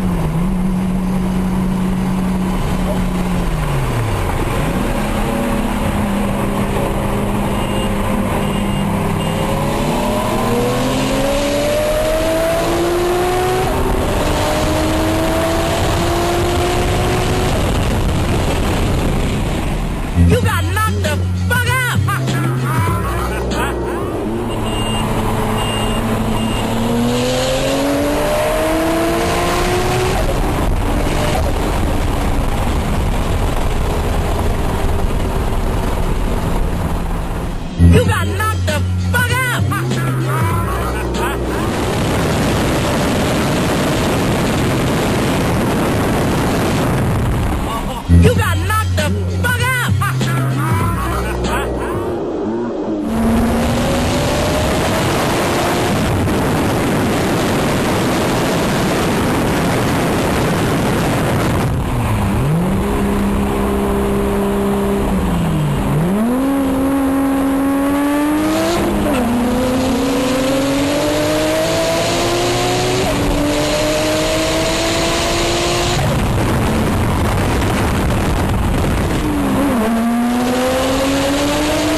not gonna take this anymore! This guy really trying to get me. He was like jumping at me. I don't know what he is, but his head is definitely not round. It's like weird shaped diamond. We got this new comforter, we got this ukulele, and we got this new comforter, and we got the expansion satisfaction. That expansion satisfaction so good. That expansion satisfaction in your life is so good, and all you have to do is just put it out and it expands. Let's go. Wait, let's go. Wait a minute. Where's that expansion satisfaction? I know. Where? Oh. Sorry. No expansion satisfaction, but yes, that new comforter is real, and you love it. That new comforter sat.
Now we were successfully able to get everything off the walls. I just need to move this guitar out of the way.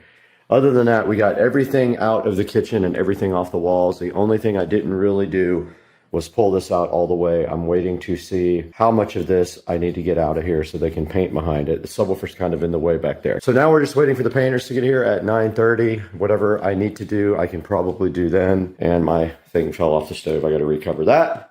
We'll update you guys when they get here.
All right, we are back in the Supercar Street Racing kitchen, and I wanted to give you guys a little tour. We did jump around a little bit on the video because I didn't have the wine fridge at the beginning, but let me show you the kitchen now. Now the kitchen was painted all white. The ceiling was painted white as well, all the way out to the living room out there because the ceiling is one piece.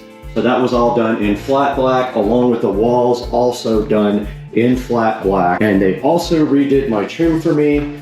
Around the bottom, they did not do the door. This door is going to be replaced. I'm waiting for a quote on a new door for there. You can also see that they painted the shelves with trim paint. So this is semi-gloss there. We took everything off of these shelves and made it a lot cleaner. You can see we deleted a lot of the clutter that was up here, which is kind of my mission get rid of a lot of the stuff that I don't use. If I haven't used it for over 3 months, it is going away, except for winter clothes, of course. Now, looking down south, you do see the brand new wine fridge that was featured in the other video. This whole shelf was added on after I bought the house, along with these shelves. When I had the house originally, there was a little countertop right here, just a little V right here, and we decided to add this on because we didn't have a lot of counter space and we wanted a wine fridge. So this was all added on later. These shelves were custom built. They did paint these shelves and they did paint this bottom shelf as well before I installed the wine fridge. Now, if I can find some kitchen pictures, I will throw them up now. I do have pictures of the house the way it was when it was purchased and show you the difference between what it looked like then and what it looks like now. But that is basically it. They did not paint the cabinets, so I did that years ago. So that is it for the kitchen, and you're going to be amazed at the before and after. Now, this is a look at the dining room area. Now, if you remember, before the painting started, all this was stenciled. So there were stencils all over this wall that had to be painted over, which was kind of difficult. It took several coats plus primer to get over them because they were kind of thick. But it has been my dream to get rid of those for a long time because they look so outdated in here now. So this was also painted with a flat paint right here, and this ceiling was repainted because it had never been painted, and it flows on in to the kitchen. I'm going to put up some pictures of the original dining room before it was stenciled here now, hopefully. All right, moving on to the Supercar Street Racing living room here. We can't show you what's behind me, that's for another video, but the first thing you will see is there was a huge crack in the drywall there and up here above this door, and that was repaired. So I've been wanting to repair that for a long time. So all this was painted. The ceiling was not painted. I did that a year ago and it took me all day to do, but these walls were all painted flat white instead of a color that they were before. And also some of that project was removing the clutter as well. So I got rid of a lot of the stuff that was on the walls. I like a cleaner look. The only thing I wanted to leave in here now was my musical instruments. One guitar there, and one guitar over the mantle, which eventually I will hang up. We left the motorcycle here, we left the mirror there, but the rest is going to be a clean look. And this is how the living room came out, and I actually think it looks amazing. The only thing that I did to this living room when I bought the house was we scraped all the popcorn off of the entire house ceiling, and I redid this fireplace by painting the tiles. You can see that the tiles are painted with this rock, kind of, it makes it look like a textured rock, and I've done that twice now. I painted it a darker color this time, but that's all that was done to this living room. The ceiling was scraped, the floor was replaced with hardwood floor, and this tile was replaced from the white slick tile to this in that area, in the kitchen, and in the guest bathroom. So we can't show you this whole room because there's a project that's not online yet, but this is what the living room looks like after they got done applying all the paint. And I have to say, I think this came out amazing. I mean, I think it did. You guys give me your opinion down in the comments section. But that's gonna do it for this video. I hope you guys enjoyed it. Coming up next, a big project. I'm gonna be editing that in the day or so. So stay tuned to Supercar Street Racing. Thank you for subscribing and liking. We love your support, and we'll see you next time. All right, guys, we have a special surprise today sitting right here on the porch, and that's it right there. Let's get this guy inside. This is special, and I've been waiting a very long time for it.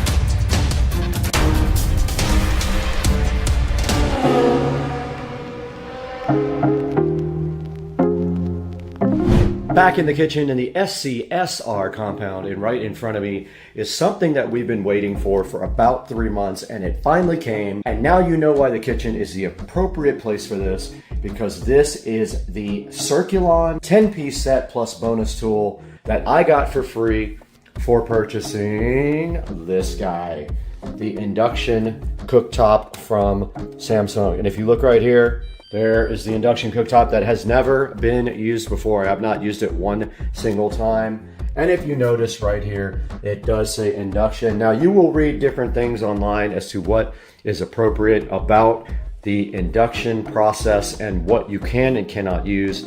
Even though it does say you can use cast iron on this, I would not do that personally. So I have this brand new 11-piece set from Samsung. Now, I do have a funny story about this. When I signed up to get this set for free, they were supposed to email me a code. I did not see the email come in, and I've been waiting and waiting and waiting. And of course, Joe and Jared and everybody have been busting my you-know-whats about getting my pots and pans, and I said they never sent the code. Well, it turns out they did send the code, but the problem is when I tried to go click on the link to redeem it, the page was no longer there. So I had to jump through hoops with Samsung to find out that the other set was discontinued, but now they were giving a 10-piece set plus bonus tool. It was supposed to be a 6-piece set. So we got a much bigger free set from Samsung. So let's get this thing over to the table and get it unboxed. It is actually going right down here, and I can throw these other 2 pots and pans in the trash can or give them away. Back in the SCSR kitchen again with the Samsung Circulon free pots and pans that I got for buying this very, very fancy and very expensive induction Samsung range, which has not been used ever. And I don't know if I will because I don't like cooking, but we're gonna go ahead and open this up and see what's inside of the box and get it all out for you guys to check out in case that you want to buy your own set of Circulon.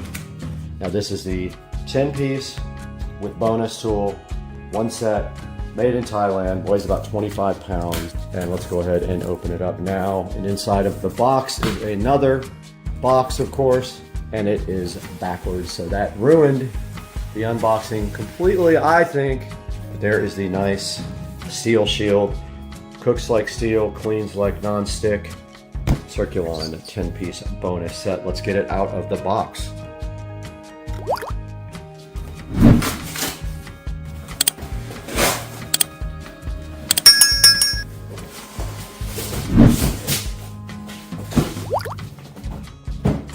There is the Circulon, looking so fresh and fly, right next to me.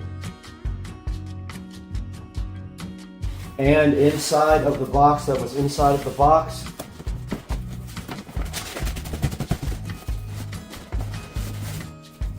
another box, of course. Oh! There better not be another box inside this box. Longest unboxing in history. Hot in here.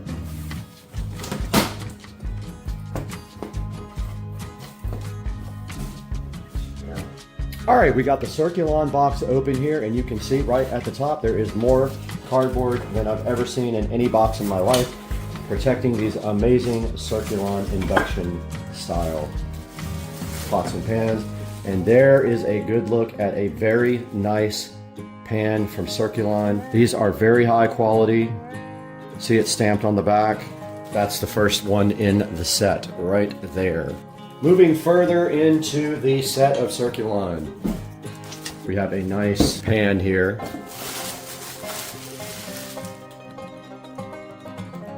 And it has a number right there. Not sure what that is, if that's the size or what.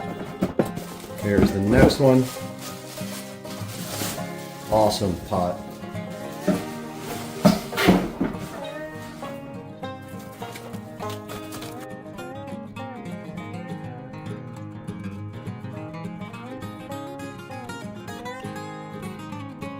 One of the lids. Wow. That is so cool.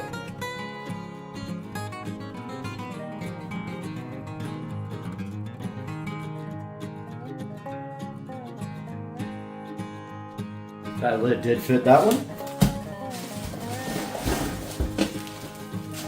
Nice big pot here.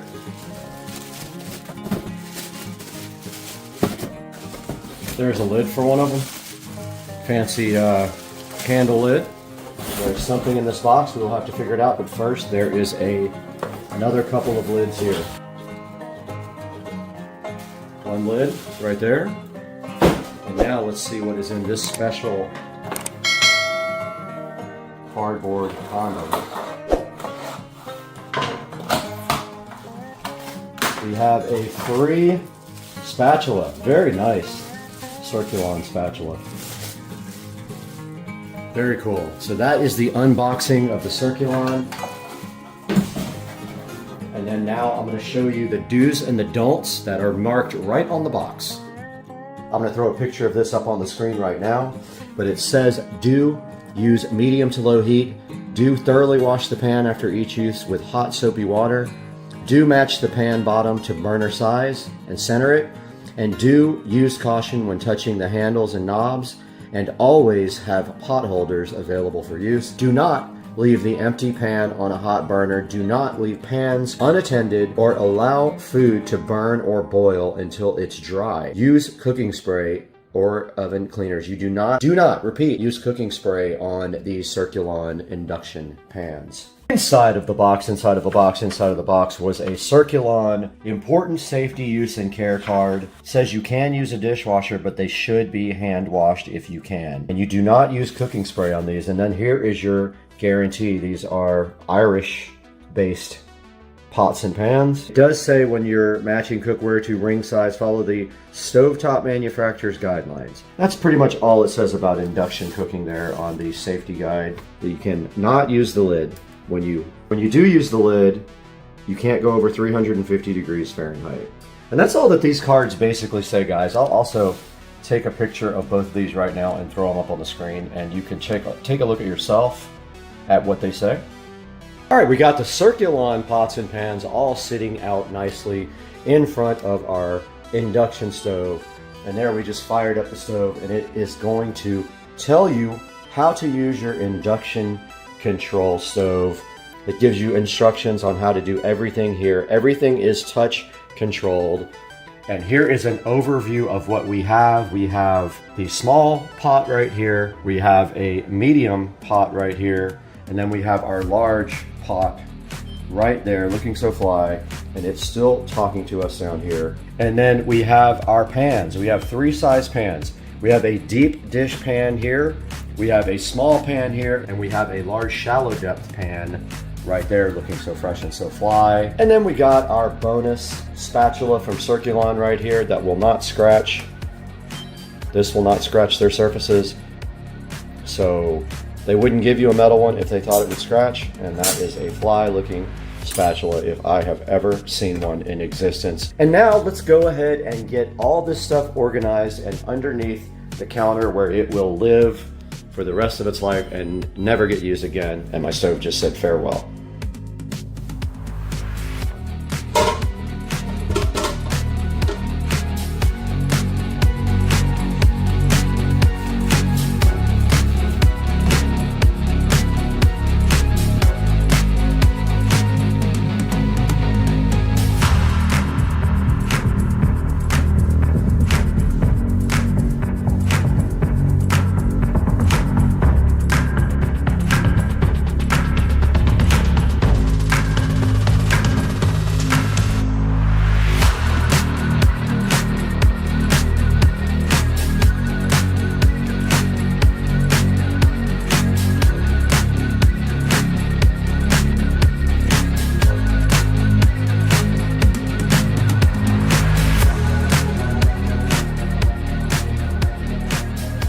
Alright guys, so I did go get these liners from out of the Supercar Street Racing shed.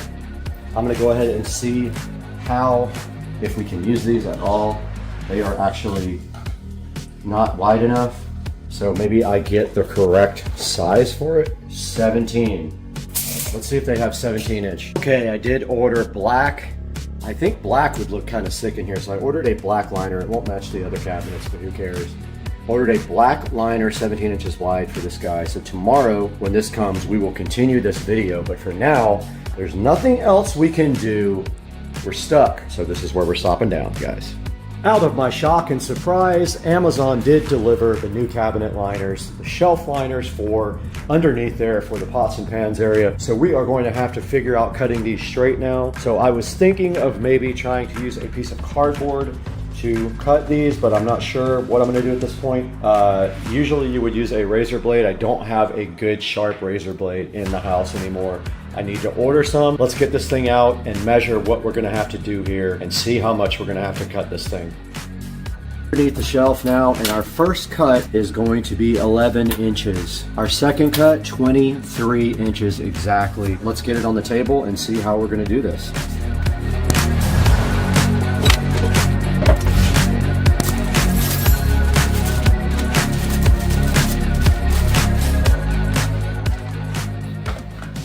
That would be cool if this was 11. Ha!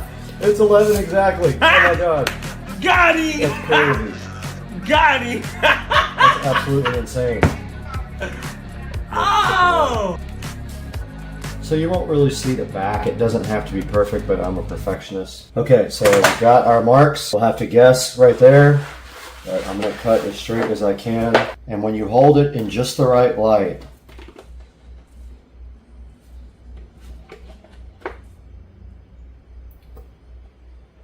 can also follow the dots.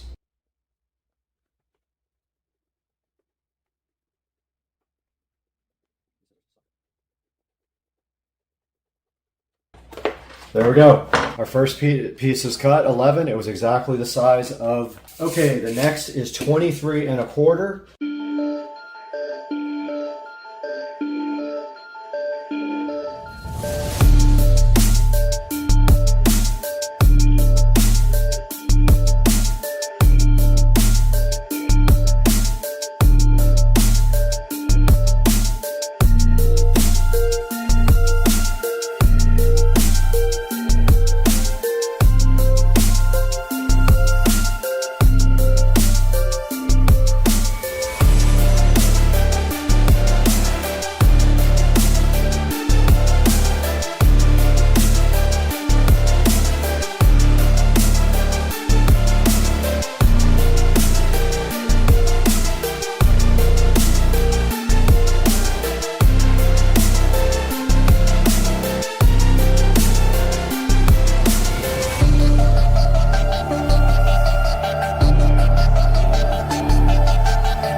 Slightly too wide.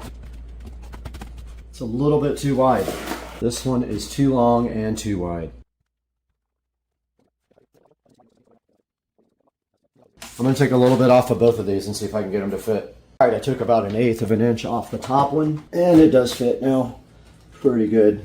This one needs to be shortened, and it is probably 1/8 of an inch too long, and probably the same wide. I'm going to go ahead and trim this one as well.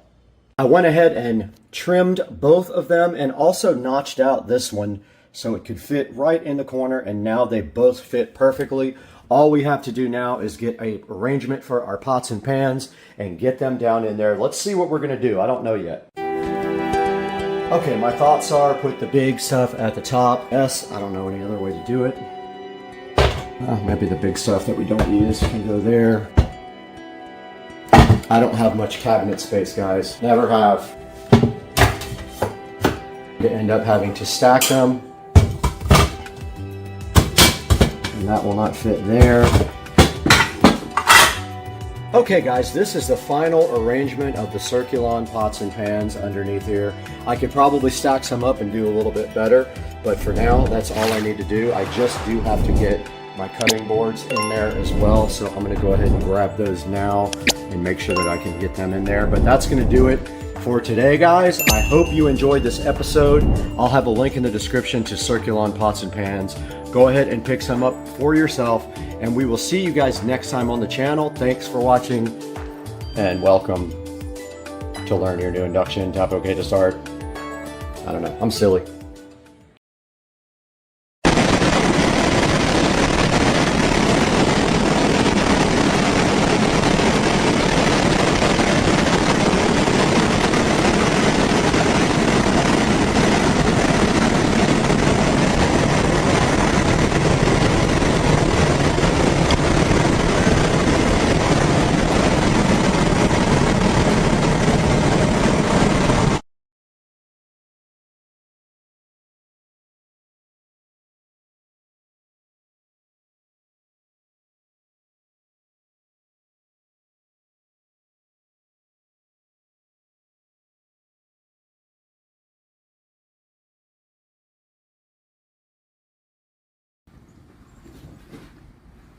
Eat your dinner, man.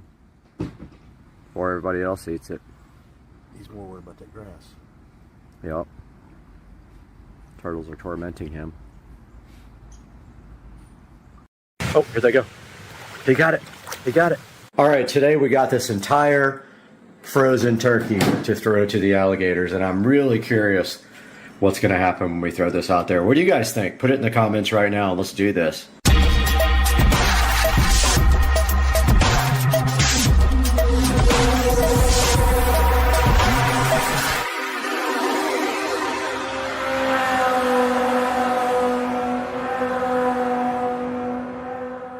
The first thing we got to do to get this frozen turkey out there to the alligators is get this guy unpackaged. This thing is old, so it's time to get rid of it.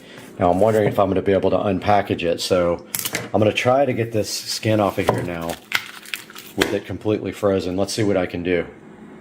We got this thing unboxed, unpackaged, whatever you want to call it. Now we got to put gloves on. It's freezing cold. And get this outside and see what happens when the gators grab it. All right, we got some eggs to get the alligators interested first, and then we're going to throw a frozen turkey out there and see what happens. Now you guys saw when we threw a dead bird. We're going to find out what happens with a frozen turkey real quick. Let's do this. And we already got one coming over. Let's throw him some eggs. Oh, he's the big one too. He's hissing at me.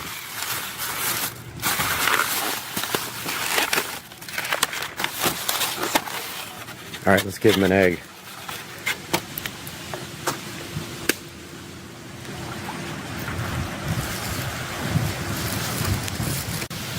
Get your egg.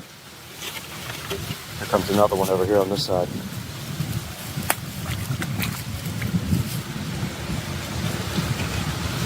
And we got another one coming up.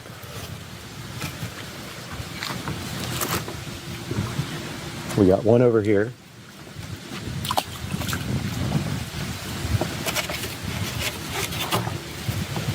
And we got a bird.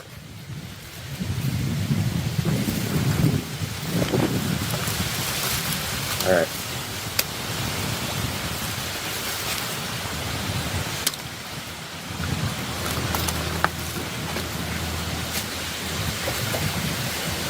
And he got that one. He got the egg. He spit it out.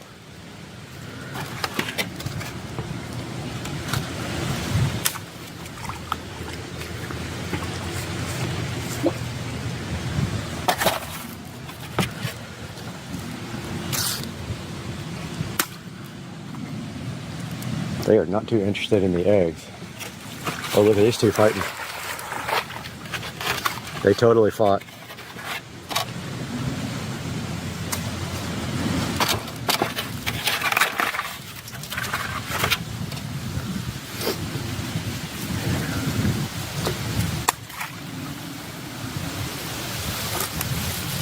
And this is all the eggs. Now let's see if we can get that.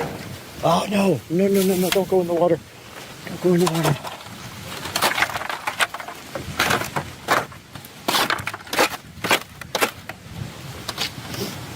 All right, it almost went in the water. Are they interested in the eggs? All right, let's see if he'll take. He's trying. Let's see if he'll take the frozen turkey. All right, here we go. Completely frozen, 100% frozen turkey.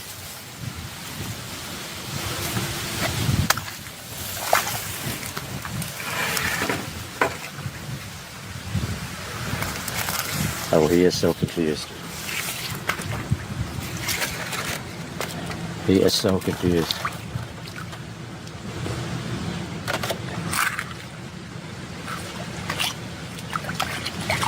He's trying to eat eggs. Oh, they're fighting. He doesn't understand it. He just cares about the eggs.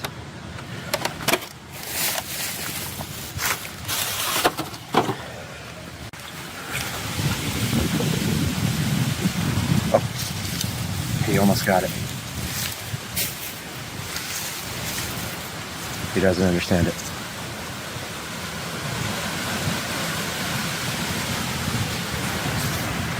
Okay. I think he smells it, but he can't really get it.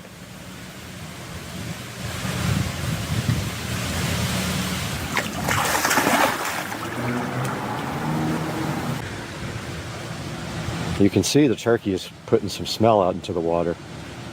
Let's see if they're going to do anything. There's a turtle right next to it. Soft shell. A turtle's trying to drag it in the water. A turtle thinks he can drag it, and he almost had it. There's all kinds of turtles coming up. Fish. A turtle was dragging it into the water. Oh. Alligator got the egg. Oh, he might see it. He might see it. All right, here it comes. He got it. He got it. Oh yeah, let's go.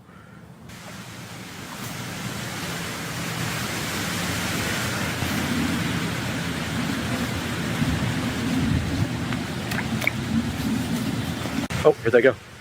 He got it. He got it. He went down to the bottom with it. He's rolling with it. Shut up. Awesome. He grabbed it and started rolling with it. That's amazing. Look, he's still going after it. Wow, crazy. He got a piece off of it. That was insane. He took it to the bottom and started rolling with it till he got a chunk off of it. And now it's just floating in the water. I'm waiting to see if they're going to grab it again. But there's fish jumping around near it. He did take it though. He's right there. Come on, get it, dude. It's right there. He took that thing and rolled with it. Let's see if he's going to do it again. Oh, here comes the other guy. Right for it. Here he comes. Yep, he got it. He's got it underwater. He's rolling with it. He's rolling with it. He's got the whole thing in his mouth.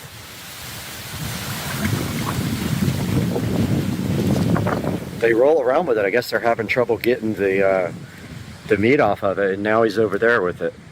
He's taking it to his homeland. All right, he's got it way over there now.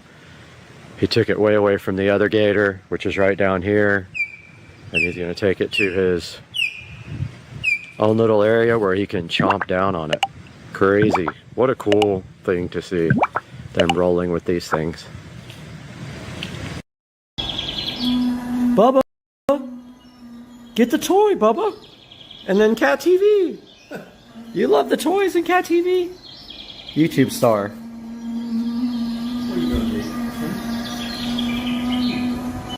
What's going on, everybody?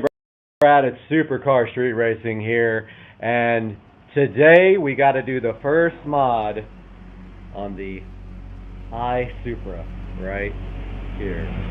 First thing that's going to happen to this car, well, actually, the second. I took off the stupid sticker, and I do plan on taking off these stickers as well. Flip the camera around here and I'll show you. So the first thing we're going to do to my brand new car is destroy it, literally. What we're going to do here is remove this ugly roll bar. So if you have an IS300 and you want this roll bar for yourself, you can even have this pink shift light. Now, unfortunately, someone drilled a hole in my dash to run the shift light right down there. So to get this roll bar out, we're going to be taking these bolts out there and there, and it should come right out. I haven't quite looked at how it comes out of the back yet, but I'm hoping that it comes out easily right here as well. I'm not sure how that comes out. I'm going to have to maybe remove the seat where the bar goes down in there, and I'll update you shortly. Got my trusty Allen wrench here, which just happens to be the right size. Unbelievable. I'm gonna need I can't tell what size that is, maybe a 14 or bigger wrench for the top part. Got all my wrenches right here. It might be a 15, it might be bigger than that, which I would have to use an adjustable because that's the biggest. Yeah, it's bigger than a 15. So I need to obviously get some bigger wrenches and start lumping up my tool capabilities again now that I have a vehicle to work on. Got my trusty adjustable wrench here. And I'm going to, this is a 6-point, I believe, Cusco cage, and it has been powder coated red. Not my personal taste, honestly, but wow, it is tight. I'm gonna put the camera down and get this loosened because it's very tight. Got the first screw almost all the way out. I just wanted to show you guys this. The way this roll bar comes in and out of the car. It literally will unbolt from the vehicle. It's not a permanent installation at all. Matter of fact, I don't know how legal that is for drag racing or autocross or anything if you're required to have a roll cage. This is not welded to the frame, but it might still be competition ready. I'm just not sure. And once this comes off the other side, this bar will come right out. So I'm going to go do the other side now. Got the roll bar out. There's the part of the roll bar out. There's the first part of the roll bar. Next, I'm going to work on these parts here. I'm going to take these bolts out right here, which should just lift this straight out. Unfortunately, this stupid shift light is going to have to be cut out because it is mounted to the roll bar. So I'm going to go ahead and do that, and I'll update you guys after that point with the next step. Got the bolts out. Something's still holding on to this thing though. I am going to clip this stupid shift light right off. I don't care about it. Done. Shift light is clipped out. Shouldn't be anything else holding this in. It's just kind of interesting. It just kind of has to be finagled around. I need 2 hands to do that to get this in. I got the bolts out of this side. Now I'm just going to go ahead and do this side as well. Man, the top one over the right-hand side one in your view here is tricky because the wrench hits the top of the car, so it's a little bit hard, but I'm working on it. Alright, I got the whole front out, and wow, that is such a big improvement. But at the same time, it also exposes a lot of the issues that the dash has in this car. The IS300 typically has this issue called sticky dash, and what happens is the glue on the dash breaks the surface. It looks really bad. So what we need to do is remove this dash completely and refinish it.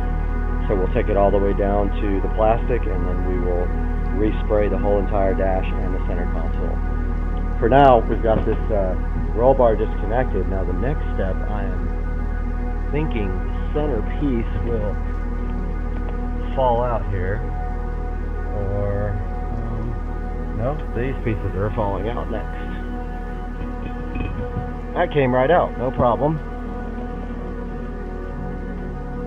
By the way, if you know anyone that has an IS300 that races it and they want a roll bar, let this one go.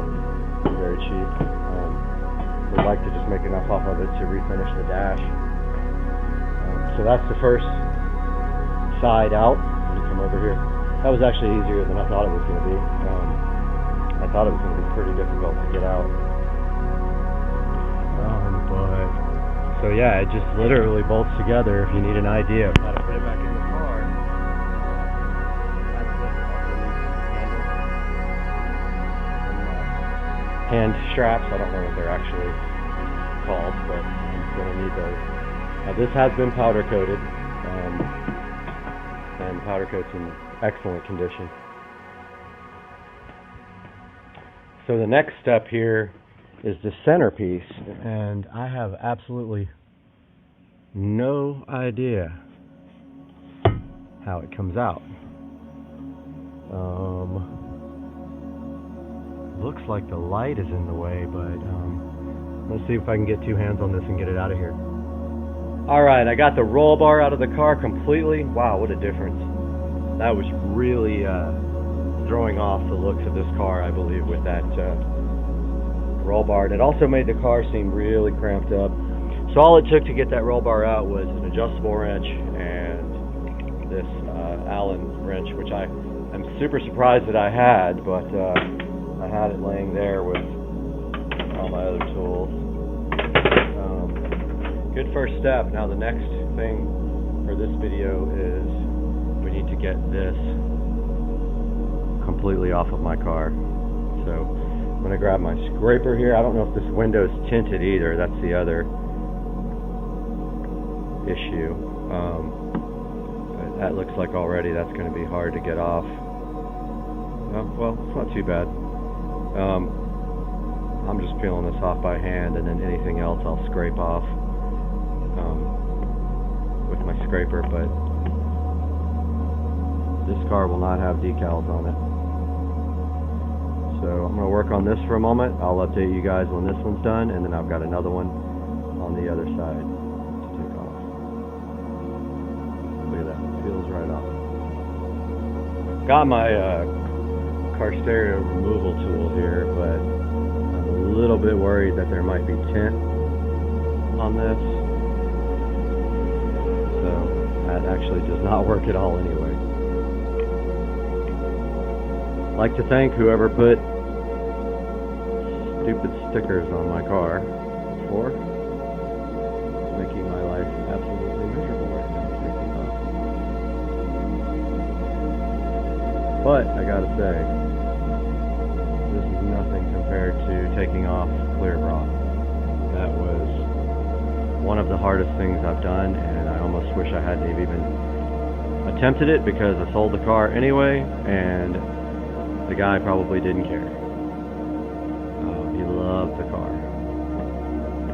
So when I get this totally removed, I am going to then use Goo Gone. But I think the best way right now is just fingernail on the edge of it. This is a lot like taking off the clear bra. It's crazy. Brings back memories of my fingers being destroyed for a week after doing that because of all the pulling and whatnot with my fingernails.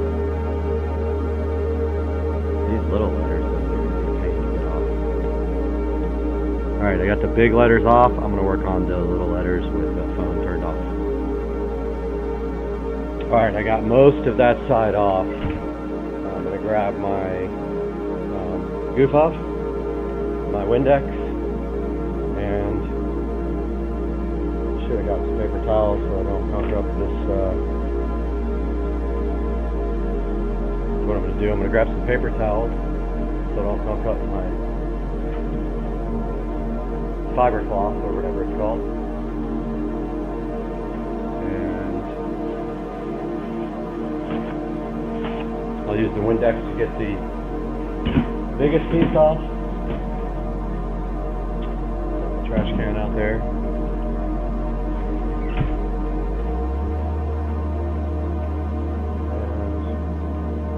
And here's what we have left after I did use the scraper most of the way. It was a lot faster. I'll spray that down with Windex and then just try to get most of it on this paper towel,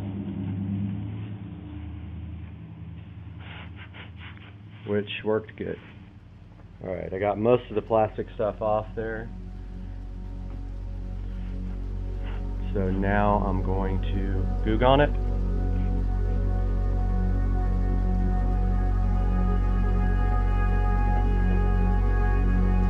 And you can let that sit for a few minutes if you want. it will dissolve all this glue. Usually you don't even need a scraper, you can just wipe it off. But if you want to do what I'm doing, take this is a car stereo removal tool, which is very handy for doing any interior work.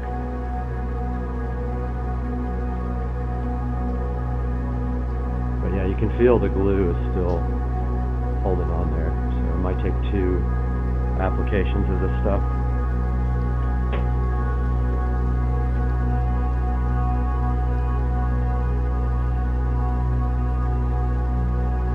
Here's what it looks like most of the way done. Now that left a big film on there. Big film. So I'm going to do that again and I'll be right back. Alright, I got the ugly stickers off the back of the car. Weird thing is you can still kind of see a shadow of the sticker that's there, and no matter what I do, it won't come off. So I'm not sure why that is. Maybe it's kind of worn into the tint now, but I took both sides off, and that is a much better look. I did go register the car today also, so look at that, just wiped it off and it's still super dirty. Registered the car today, ordered a personalized plate. That will be a surprise for a later date. Do want to get this Ryzen Altezza thing blacked out or removed as soon as possible, and want to get this front Altezza badge removed. I just have to figure out what is holding it on back there, or either black it out completely. I don't like it. This is not an Altezza by any stretch of the imagination. So yeah, that's gonna do it for today. Hope you guys enjoyed it. I do have this roll bar for sale. There's part of it, there's the other part of it. Anybody wants it, hit me up in the comments, let me know.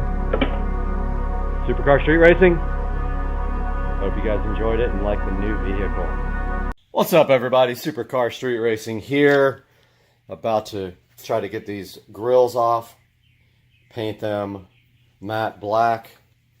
So I hear the first thing we do is take off these 4 Torx screws. I'm going to get my screwdriver ready and do that now. Got my trusty Black & Decker cheap screwdriver out right here. Take those out. Notice right here, this thing's peeling pretty bad. The paint on it, I don't know what that's from. Number 2. Number 3. And number 4. Got that out. Pretty easy first step. Now I heard, from what I saw on these tutorials, that now we should be able to pull this back and get to this grill. You just kind of pull it back enough where you can get in there. Once you get one out, you get the other one out. I'm going to work on that right now. Okay, so to get these clips out, you just push down on them. It's hard to explain, but they're like, you can push your screwdriver down. It's really easy, and then they go through the slot. It just took me a minute to figure out how to get it off of there. There's the grill. And then once you have the first one off, you have access to the second one to reach in and undo the other ones. So go ahead and take off both grills like that, and we'll be right back. Got both grills off the car here, as you can see, ugly chrome. And just got back from getting downpipes done. So there's the stock N55 335i catalytic converter, but here's the most important part, plastic dip. So we're gonna set up a little makeshift paint booth out here with this box. Just a normal, you know, whatever box. We're going to throw these out here in the sun. They'll dry really fast. Throw this box right here. If you want to pre-heat the Plastidip can, you can do that as well. It helps the Plastidip flow better. Always make sure you spray a little bit out before you start spraying your object, because it has a tendency to splatter on the first spray. So take your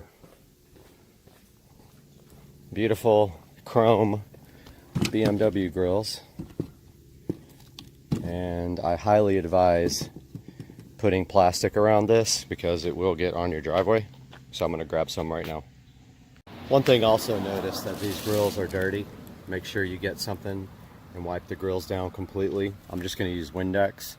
Beware of this plastic also flying up and getting onto your freshly painted grill. So put stuff around the plastic here to keep it held down. I'm going to start the cleaning process now. Got the grills all nice and polished with Windex here, and the next step is going to be paint. This stuff is shook up really good. Get the cap off real quick.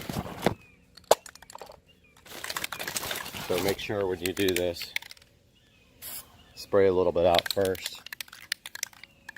Your first coat's going to be light.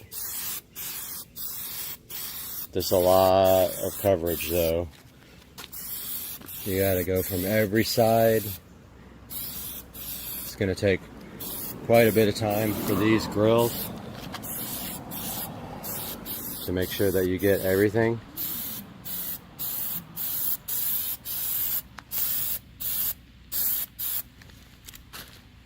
Just keep the first coat nice and light, but get everything all the way around.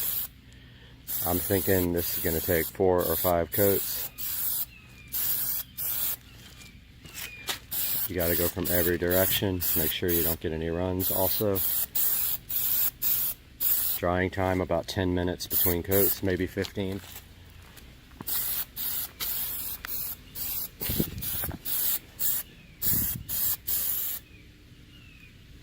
That's first coat. So anytime you have the opportunity and you have pieces out of your car, you always want to take the time to clean. These are places that you can't normally get to. So for example, inside here, I'm going to take this. Well, there's my Armor All. So this is medium shine. And I am going to clean this up really nice. All in here. Spray that all down really good.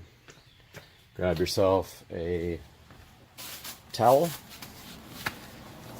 Notice all that wax and stuff that you could never get to is gone. And if you do like to wax your car, you can take this opportunity to wax inside this area that you will never be able to get to otherwise. Look how nice and shiny that Armor All. Look at that. Would you look at it? Just look at it. Now that looks 1000% better. So I'm a stickler about keeping the car clean, even though it is dirty today. I'm going to wipe it down in a bit when I get done with all these projects that I'm doing. But do you see how nice that looks in there now? And up here around the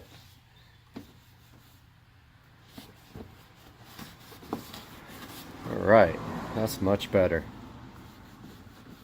Much better. Nice and clean in there. Yep, take your wax if you have some, or detail spray at least, and go in these little areas that you can't ever get to. Get out all the old wax and stuff. Okay, we are ready for the second coat. Remember to spray out a little bit to the side before you start. Maybe concentrate on those areas that the first coat didn't get. Second coat can be slightly heavier.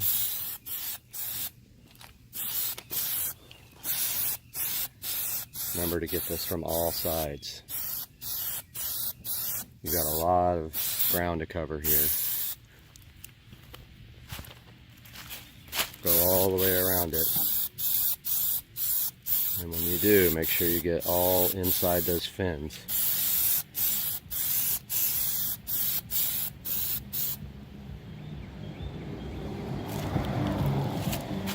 Sorry about the music blasting in the background, folks.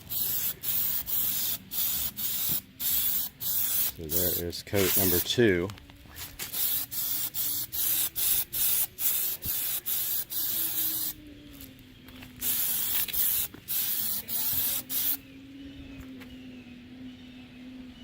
Alright, these have probably 4 coats on them. They look pretty good. Give you a good close-up look. I think they're good to go. I don't see any spots. Oh, maybe, yeah, I do actually. These need more. I'm gonna put another coat on. Timer just went off. These have been baking in the sun for about 20 minutes, and no, that's nice. There's a leaf on top. That's what happens when you go underneath a tree. But thank goodness those look to be dry. I'm going to install them now. They should just clip right back in. Got the grill right here. This thing should just clip right back in.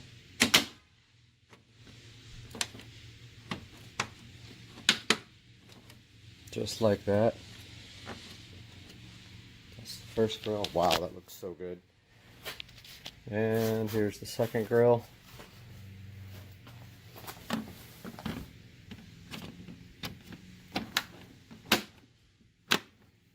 Back in there.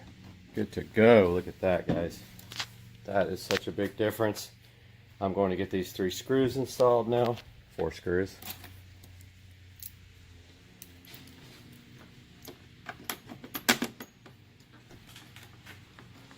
Screw number 1. 2. All this stuff is difficult with one hand. 3. 4. Got my trusty Black & Decker. Always have Torx on hand for BMW.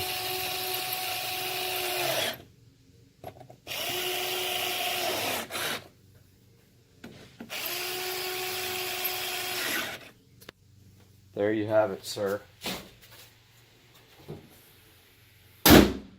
There is the matte black Plastidip grill, ready to rock. Looks so good, so much better than stock. Now the only thing left on the car are these side markers, which I ordered, these reflectors, which I ordered, and these trims, which can be Plastidipped if you really want to. So there you have it, how to convert your grill to matte black with Plastidip on your 335i.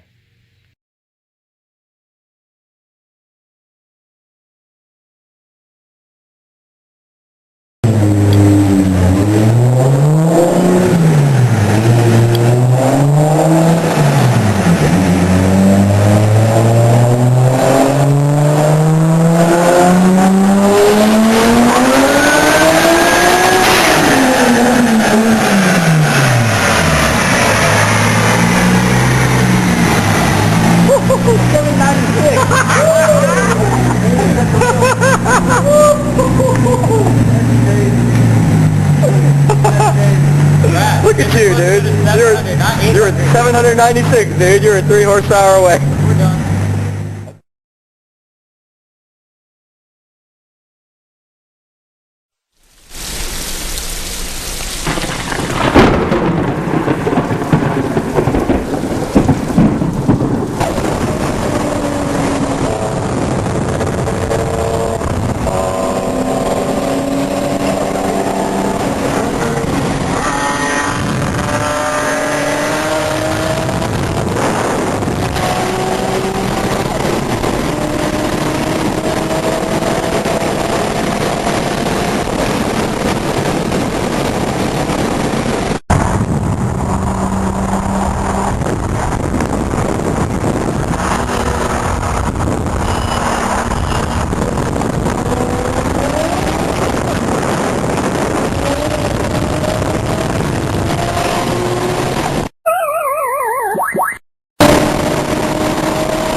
this dude?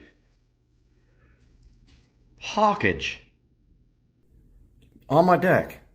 This guy comes to visit me all the time. And he's looking right at me. Like he's saying, eat your freaking...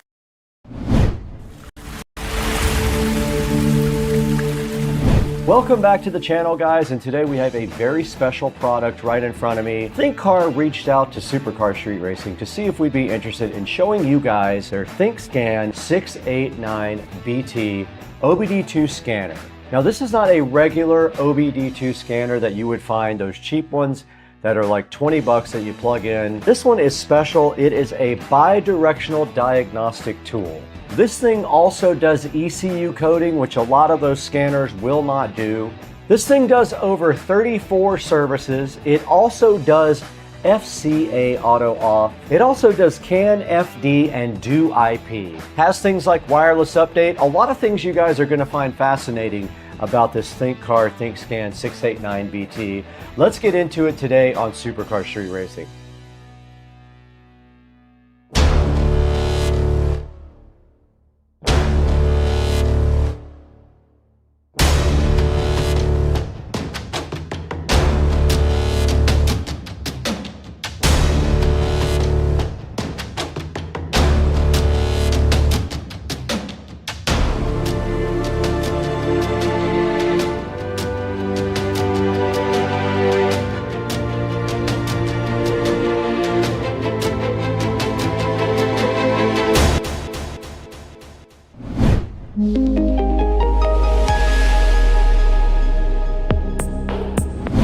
We're back in the Supercar Street Racing abode today, and we have a very special product for you. Sitting directly in front of me right here is the ThinkCar ThinkScan 689BT. Now, ThinkCar thought it would be a good idea if you guys took a look at this, because this might be something that you can use for your own car to do diagnostics and programming when you don't want to take your car to an expensive dealership. Now, this thing does a lot of cool functions. It has a Bluetooth 5 connection. It does wireless updates with This is the best bang for your buck, period. It has fully bi-directional controls, 3,000 active tests for your vehicle, over 34 plus service resets if you have a problem, 100 plus special features. You can do advanced ECU coding with this thing also. Means you can change perimeters on your car if you don't like the way they act.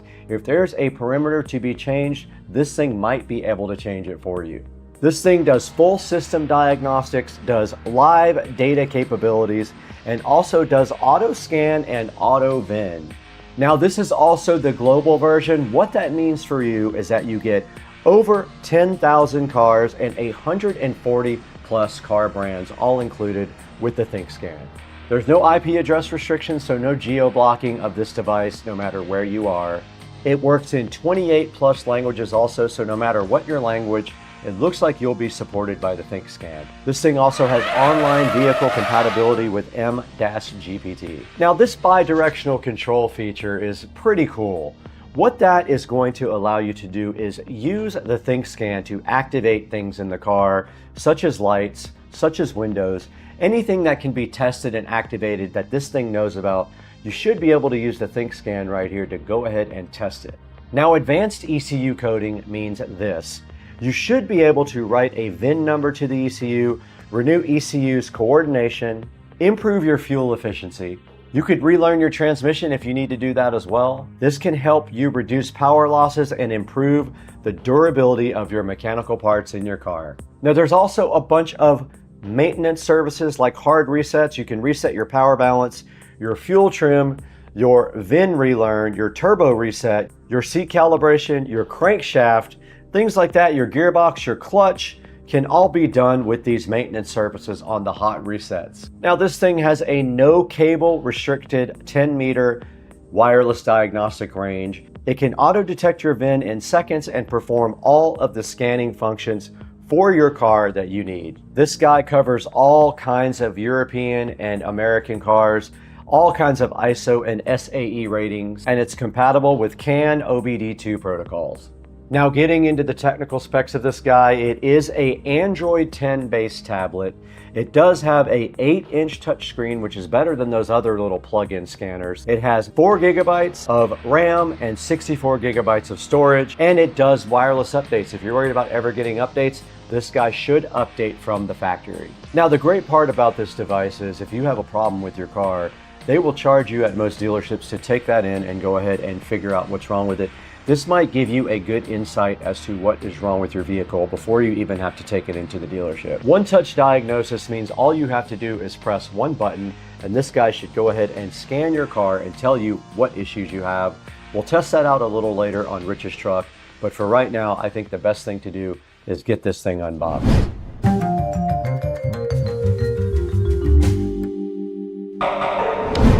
Now we just took a look at all the features of the ThinkScan 689BT. I'd like to go ahead and get this out of the box with you guys and take a look and see what's inside. So to do that, we have our patented SCSR knife here to go ahead and slice open this nice hologram of the ThinkCar. And this thing is sharp. Looks like it's open now. Got to be smarter than the box. Very tight fit there on the ThinkCar, but it did come right out of the box now. Packaging was thick, and right inside of the box you do see an immediate cool thing. There is a nice carrying case there for your ThinkCar, which is something they did not have to do for you, but they totally did. There's a nice kind of cool thick carrying case for the ThinkCar. ThinkScan 689 Bluetooth. Got a little handle right here on top as well, which is awesome. And then when you just do open it like this, there is a piece of foam at the very top. The actual ThinkCar is in the box here. It looks like it is a Android tablet-based device. Let's get that out for now. Interestingly enough, there's a Cat 5 cable or Cat 6 cable with the instructions right here. Inside of the box also a USB Type A to USB Type C adapter that might be for charging. This is a USB Type A to Ethernet adapter here. I'm assuming that goes onto the tablet, and then this Ethernet adapter goes between there and the tablet if you need to use wired. There is also a nice charge adapter here, and it looks like it is set up for Euro. It came with 3 different adapters. I'm not familiar with the other 2 styles, but it did have a US adapter on it right here. So if we just slide that directly on somehow. So yeah, this is the OBD2 connector. It has a OBD2 plug on that side, and on this side it does have a Ethernet and also another female OBD2 port right there. There's a packing list here also that tells you everything that came with the ThinkCar. Now this is definitely a USB Type-C charging port at the very top here, and it says that the other connector is a USB Type-A expansion module. There's a lock screen and power button right here on the top as well. It also does have some sort of desktop mount here. So if you just pull this out, it can sit directly on the desktop like this. And you do notice on the back that it does have the detachable Bluetooth wireless connector built right on the back, and they do even have a magnet there, which is very cool. The magnet sticks it right to the back, so you don't have to worry about it. Now this thing does recommend the first thing that you do is connect this product to Wi-Fi and go ahead and update it. So in a few minutes, we'll get this thing on a charger and do that. So this guy does come with a USB Type-A to USB Type-C adapter to go ahead and charge it. So it's not a very long cable, and it looks like any particular charger would work. I'm going to go ahead and plug in directly behind me here and get this thing on power and let it go ahead and charge up. And it is lighting up the screen right now. The screen is lit up on the ThinkCar. It's at 92%. It won't take long to go ahead and get it charged up to 100. Now I did look through the manual. There is not a lot about using the Ethernet and this type of connector. I'm assuming that is an alternative to using the Bluetooth connector that is on the back. It looks like right here you would just literally go from here on the Ethernet connector to this dongle and then connect that to this when you're having Bluetooth issues. But there is no documentation about that in this particular instruction manual here. All right, you can see the battery is still at 92%. That's probably fine for going ahead and starting to look at this in a more in-depth way. So for this next part of the video, let's go ahead and get this thing powered on and see if we can get it updated.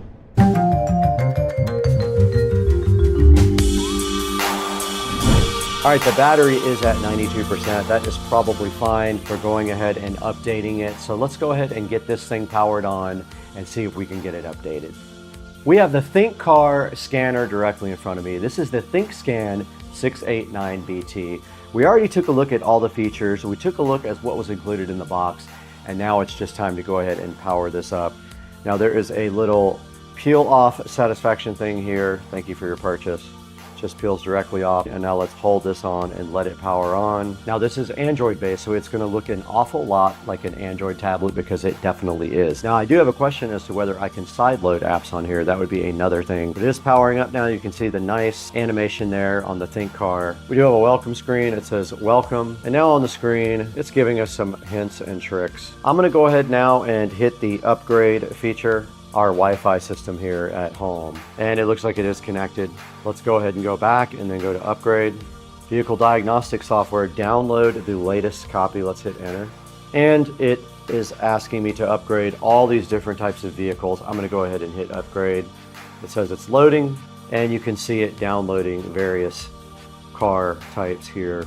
There's a percentage graph there of what it is doing. Let's let that upgrade. At the moment, it is upgrading all kinds of different vehicle models now, and the battery is at 94%, which is great. And now here's how you use the little stand. It does just sit on the desk, so fresh like that. Okay, now it is actually installing the new app version. You can see right there, it downloaded, installed it. Now it is rebooting with the newer version on it. Now I'm in the other part of updating the application. First part is the APK, and the other part is other, is what it's called. And there are some things here to update. I'm going to update the Diag base service, and now it says it is on the latest version. Now I've updated everything on the ThinkCar ThinkScan. This thing is ready to rock.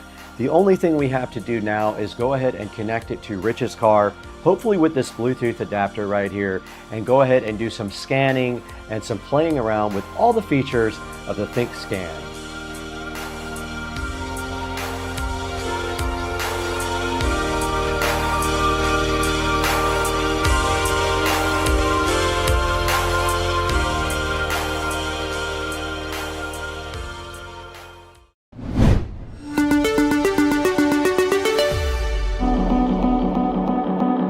We're over here at Dukes of Duval's house with the ThinkCar. Now this guy, Joe, is a Bluetooth enabled scanner. It's also a two-way scanner, so it does more than just a scanner. It can also program your car, code features in and out that you may or may not want, or you don't have. You can maybe code them in. So it does a lot more than a regular scanner. It is also capable of doing wired connections as well, but we're going to try the Bluetooth out. We have it sitting right here in the center console, and we're using the handy little tabletop stand right there for it. So now why don't you get the Bluetooth adapter off the back, and then at the same time you can go ahead and power this guy on, and it can start booting up, and then we'll let you put the Bluetooth adapter in the slot down there at the bottom. What do you think? Yeah. Brad, did you choose me because you know that, like Trace Atkins, every light in my truck is on? Every light's on. So let's see exactly what this thing Right, it's pretty cool. Look at this. Yeah, the Bluetooth this magnet sticks to the it. back, and then on top there's a charger port and a data port. So you just hold down the red button to power it on. We're gonna go ahead and power this guy on. Here. And while he does that, this is powering up now, and you can see the ThinkCar logo on the front. Oh, here it is right here. There's the Bluetooth. I don't think we have to power that on. Tell me if it lights up. It lit up blue. And it made an audible noise as well. It did. Okay, so it made a sound, right? Yep. Okay, cool. And then we're looking at the front of the ThinkCar here. This thing says auto search. So why don't you press enter and see if it can find your vehicle? Okay, so I'm just... Hit that. Okay, connecting to Bluetooth. It's scanning the VIN now. Pretty fancy looking. And if anyone can identify that car... Well, that's my truck. Got your truck, correct. Your make model. It made a noise. Now this thing also should recognize all of the modules in the truck. So it should recognize your, all your body control modules and anything else you have. All right, let's do automatically search. Okay, read the VIN. Manual transfer case. Radio, we have a... base radio. Automatic or manual heating. I think we have auto. VESA Pro RPO. We don't know if it has this, so we'll say without. We'll just say without. Let's do a health report. That's cool. All right, scanning the ECM.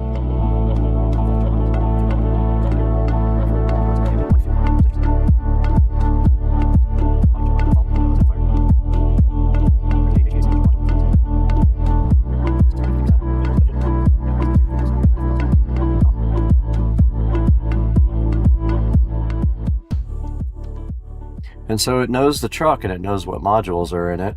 Our first one was engine oil pressure, sensor circuit high voltage. Okay, so here is the reasoning behind the code.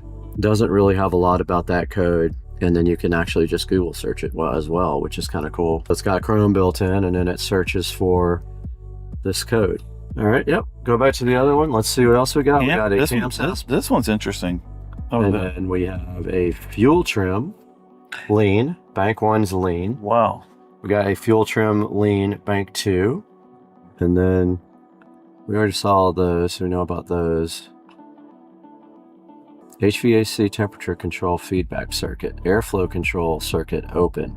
So this is some of the stuff that you can do with it. That's interesting. The oil You can do the oil service reset light. Brake pad replacement. Yep. All this stuff can be reset. Oh, interesting. Tire type calibration. Okay, so that's some of the stuff you can do outside of the troubleshooting. Oh, a lot of extra things up here to do if you're working on the car. So if your car supports it, yeah, they're the ones that you can use for regular maintenance. Engine. Yep. Airbag. That's interesting. Battery matching. So if you need all this stuff, it is available if your car supports it. Man, this thing just has a lot. Definitely has a lot of features. Injector code. You can code your new injectors. A lot of things that my truck doesn't have, but this just, it just has so many different things. All right, so there it says cleared TTCs right there, right? Yeah.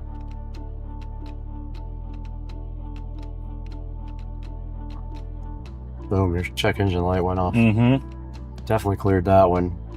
Huh. So what do you think about this cool scanner? Man, I tell you what, it's detailed for sure.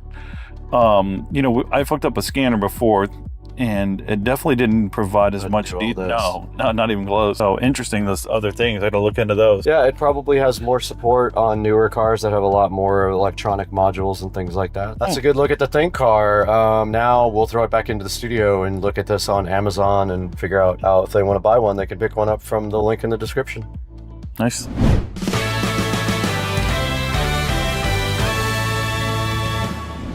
Hey guys, welcome back to Supercar Street Racing. We're in Studio B right now. We're also broadcasting live on YouTube while we edit. But today we have this very cool Think car, ThinkScan 689BT. This guy was given to us to go ahead and evaluate and check out all its cool features. It does so many cool things. It does live updates over the air, so it updates all the cars and all the information on the cars whenever there's new information available, like new cars come out. It also is based on Android. It has 4 gigabytes of storage and a 64 gigabyte internal storage capacity. So 4 gigabytes for the operating system, 64 for storage of apps and other information there. Now this thing has the capability to save you a lot of money because the dealership will want to charge you an arm and a leg for doing the same things. This guy can not only look at all the codes on the vehicle, it can also diagnose them and even look it up online if it doesn't have the information about what that particular code is. It can action all your vehicle subsystems so you can test on the fly. Let's say you're having window problems, you can actuate it from the actual scanner and then you can test your windows or your headlights. You also have the capability, if your car supports it, to flash hidden functions on the ECU and code your car with the actual scanner. This thing does have 34 services for over 134 makes of vehicles. It has some cool new features like clutch and turbo reset, which were just added, which is very cool for automotive enthusiasts. It can access a lot of your car's functions like your battery and your TPMS. For example, when you put a new battery in a BMW, sometimes you have to register it. This guy has the capability to do that. And it says it can access your TPMS sensors. I did not personally test that part. Now it also does everything wirelessly over Bluetooth. It comes with a magnetic Bluetooth adapter for the back of the unit, but you can also hook it up via the Ethernet cable and a hard cable that they provide you in the actual kit in the little case that they give you. Here's a little look at all of the cool features of the Think car, ThinkScan. It has a lot of extra things. This is a global version. It will not lock you out via geo-blocking, so you can use this anywhere. It's a global version. This thing has bi-directional control, so you can activate things from the actual scanner. It does things like ECU coding. You can possibly write a VIN to the ECU, improve your fuel efficiency, transmission service resets, Check out all the hot resets you can do here. Oil, EPS, ETS, brake, gear, SAS, injectors, and BMS all can be reset from within the scanner. And it does automated VIN checking and diagnosis based on your actual car. It covers all kinds of vehicles from 96 to 2024, compatible with OBD2, EOBD, and CAN protocols. Check out all the cars it does support right there. And there's a good look at the height and width. It is a nice little tablet. It feels pretty heavy and sturdy, like it won't break easily, and I do like that. And you saw on Joe's car, we pulled all the codes on his car. We were able to go online and search for them all. And then we were able to reset the codes as well, which is awesome. Joe can go from there to go ahead and further diagnose his vehicle and see if he can figure out what's wrong with it. Now, there's going to be a link in the description to go ahead and pick up the ThinkCar 689BT. Please use our official links to go ahead and order this device. Tell them Supercar Street Racing sent you. I might be giving this one away too. If you're interested, put a comment in the description. I'll take the best comment and go ahead and give this device away to one of you guys. Now here's a look at the Supercar Street Racing channel dashboard, and you can see 191,023 subscribers. We could not do that without support from the community and you guys. We really appreciate you liking and subscribing, and hit that bell icon. Buy all your Amazon products from any of our affiliate links. It does not have to be the one for this product in this video, but buy anything you want by clicking on this link in the video, and it helps us out just a little bit because we get no money from the channel, hardly nothing, to keep the channel afloat, and we're doing it just to do it. Guys, we're gonna have to get out of here though. It's almost dinner time or lunchtime, depending on how your family specifies it. Let's get out of here, right out that door.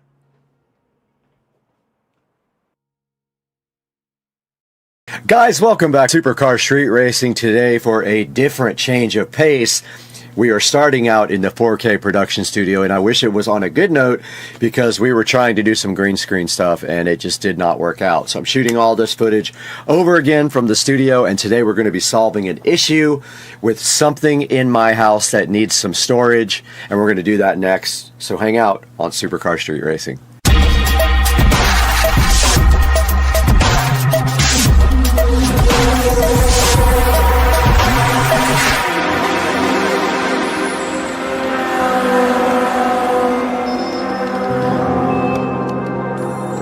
Guys, thank you for joining us again today on Supercar Street Racing.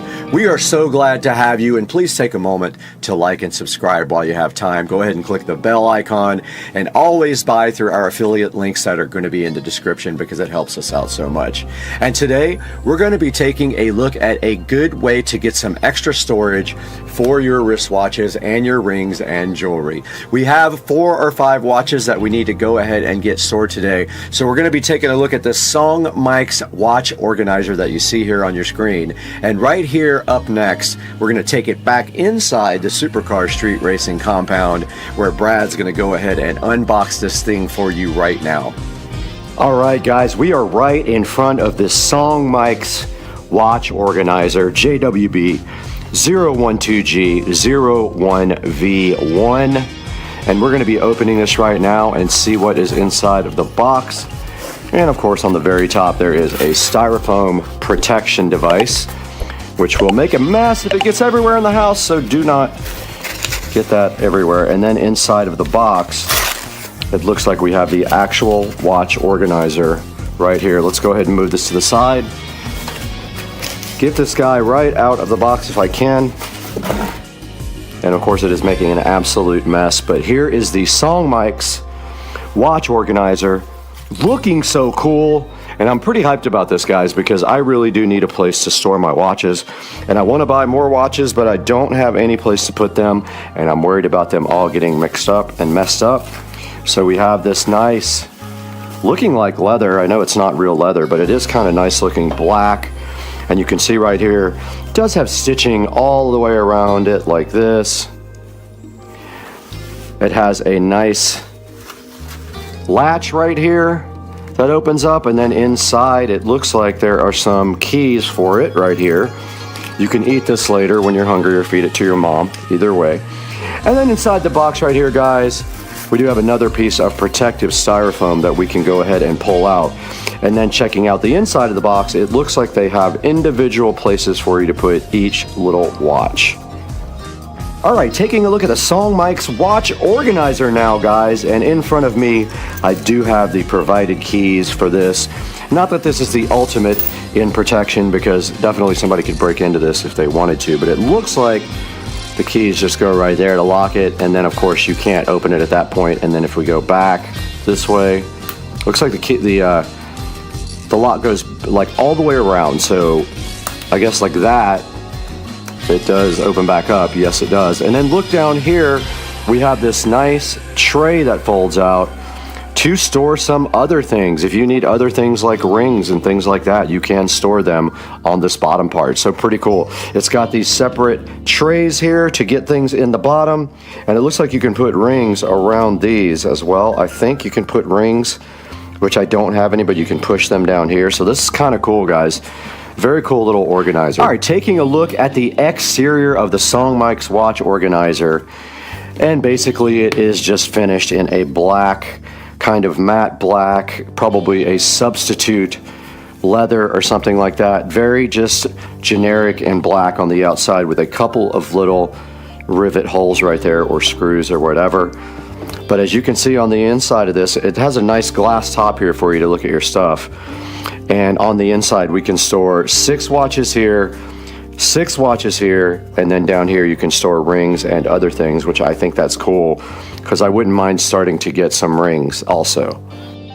And let's go ahead and see if we can get one of my watches into the SODIMM's. And what you do is you pull this part out. It comes with a little thing that the watches go around like this. And then you just put that on there like you would your wrist, and it will store your watch. So you just kind of tighten it up on this watch thing, like so. And then you make it so you can see it, and then you just push your watch down in there like that. And when you close the top, you have a nice display of your watch here. Okay, we do have the Android watch here now that we're going to go ahead and store in the SODIMM's and see how that looks as well. So all we have to do right here and right now is just take this and put it around that like you do your arm.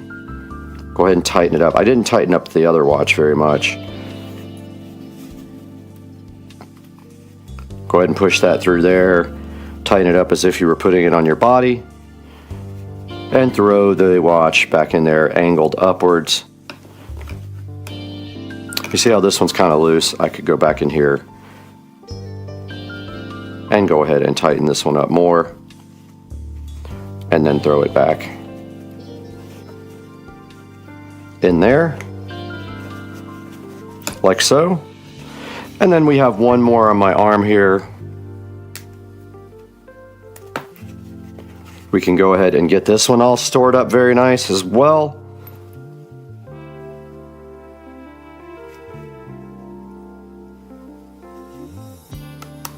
And so just putting it on there like that. And there is the Android. And then there is one other watch here we can go ahead and put on, and that is my rose gold.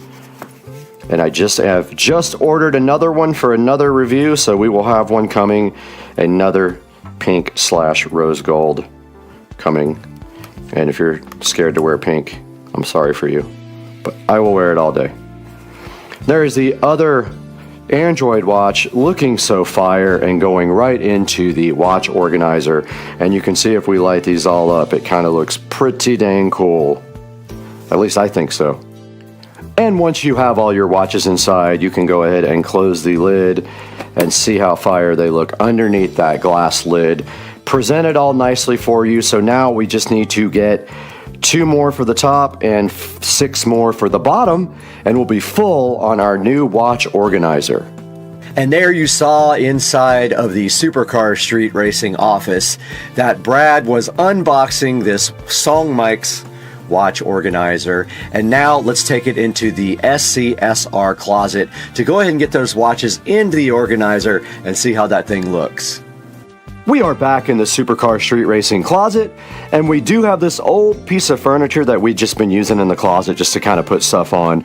This is going to be the storage place for the watch organizer for now. Don't know if it's permanent, but for now, it kind of makes sense just to go ahead and display our nice Android watches right there for now.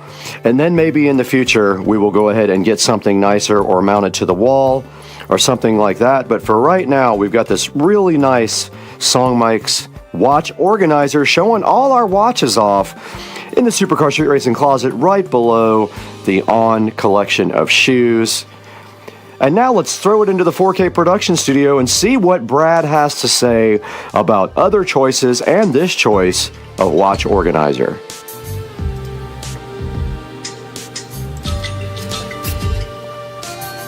Guys, welcome back to the Supercar Street Racing 4K production studio.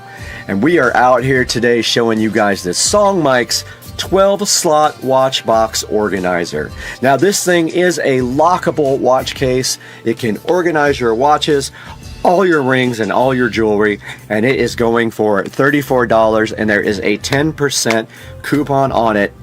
And you can also save 5% on 2 other items with a promo code that's sitting right here on the screen, as you can see. And here is a good look at the watch organizer, completely full of 6 and 6, so 6 on top, 6 on the bottom. And also someone put their bow tie on here and their rings, and they have their bracelets and everything else in here.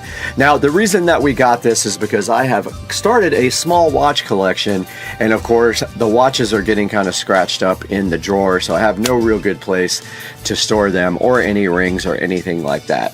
So taking a look at the SONGMIC or SONGMIC, however you want to pronounce it, organizer right here online. There's a good picture of it there. And as you can see right here, there's another picture of it sitting in the closet and with a bunch of really nice watches installed into it. And then here it shows you that it has 2 tiers. So basically on the top it stores all your watches, and then on the bottom it has a drawer to store other things like rings, and you can see someone stored their bow tie here. It will store cufflinks, brooches, earrings, anything you need, tie clips, all that stuff on the bottom drawer. The top drawer is like lockable, and it does come with 2 keys for that. Let's take a look at the next picture here. So there's a good look at it sitting on the table. It is kind of a good looking device. Actually, it looks pretty good, and it looks a lot more expensive than it actually was. It was around $35. Moving on here, you can see it has a large glass lid to show off all your devices. And here's a good look at the dimensions here. It is 12.8 inches wide, 7.3 deep, and 5.3 inches tall. So it is a decent size. And then it also shows you the things that you put your watches on here are 2.8 inches wide, or long actually, either way, 1.8 inches wide. And then right here and right now, you can see that they're telling you that this probably would make a good gift, and I do kind of agree. It is kind of cool for a significant other if you're looking for something to give someone. And then right here is a look at it all opened up out on the table. And let's go over here and look at the reviews. And this thing has actually really good reviews, and I get it because it is kind of nice. It's got some 4.8 star reviews, and there is a video here. Let's see what this is a review of the SONGMIC's blackened leather watch box for. All right, so that's just a review, so you guys can get online and take a look at that review after you look at mine. And then if we go down here, we can see that the top layer has 12 slots. Up to 48 millimeter watches is what it's saying, and the bottom drawer has various places to put things. It does have a lock on it, like I said. And the 4.8 star reviews, oh, it comes in also gray, black, and a brownish color, so I did buy the black. Now let's take a look at some of the better reviews here on this SONGMIC watch organizer or box. Very nice for what it was costing. Great quality box for watches. Overall, great product and great price, an excellent gift, exactly what I needed. And then let's see if it has any. Doesn't have any. Has a couple of 1 stars, but it has so many sales. It says poor craftsmanship. I don't see that at all on it when I am looking at it. Nothing more than a fancy coated cardboard box. I thought it was a little bit better than that. Not happy. I got a used one. Well, obviously if you get a used something, you are going to be unhappy with that. Good drawer for storage, not for rings. It does have a place for rings. That is not true. The bottom drawer has a place to push your rings in, so that is absolutely not true. Now if we look back here, let's see if there's some other options here for you guys to check out. And there is a bunch of people make these type of organizers. They also have a different type here from the same company. It has like a side drawer on it instead. Here's another one from another company called King Sapphire, which is actually cheaper. This one is going for $22, and it might just be the almost exact thing, but does it lock? It does lock. This looks like it could be almost the exact same product for $22. It has 3 5-star ratings, so make sure you check that out too if you're interested.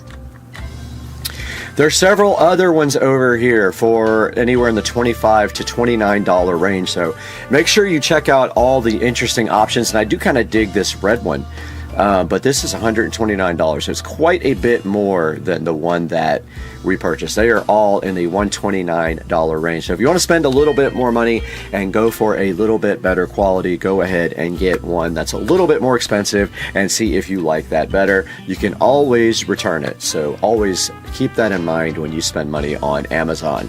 Guys, I'm going to go ahead and put the link in the description. I'm going to go back to the song mix here. I'm going to put the link in the description for this, and please order through our affiliate links. Go ahead and click subscribe and click the little bell so you get notified every time we drop a video. And just FYI, if you click through an affiliate link in any of our videos, not the one for this, if you want to order anything from Amazon, click any of my links, and then it will actually help me out because I will get a slight commission on what you purchase. So go ahead and order everything through the affiliate links. We love you guys so much. Thank you for supporting the channel, and we'll see you next time on Supercar Street Racing. We're out of here. Let's go.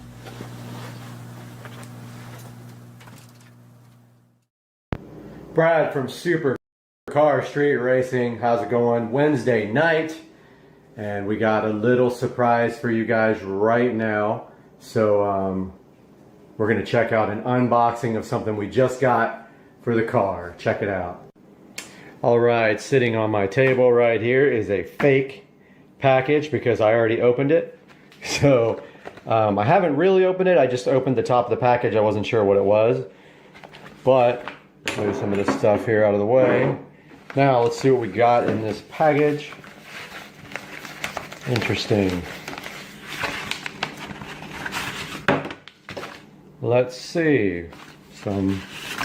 That's weird. It was open already. Yeah, that's because I did it.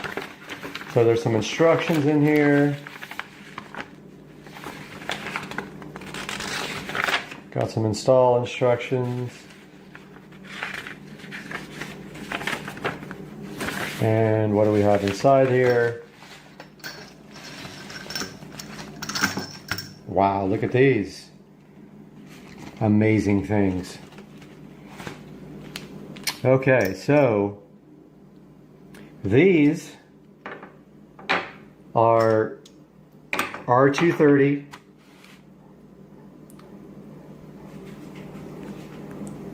These are for the R230, and they are lowering rods. So the R230 has electronic suspension, and it's, I believe, hydraulic. And so what these do is the standard rods are fixed length, and each end is read by a sensor, or one end, I'm not sure which, and it actually reads voltage, and that's how it adjusts the height of the car. These allow you to trick the computer and raise and lower the vehicle. So these are going on the car probably Friday if I get my brakes in tomorrow, which I am hoping that's the case. I can't track them, and they are coming from California, so there's no telling, and they might not be here tomorrow. I can't do them Saturday because there's a big car show that I'm going to. So these are they're actually called lowering links. These are lowering links for the SL65 AMG, and you will see them go on soon in the next video.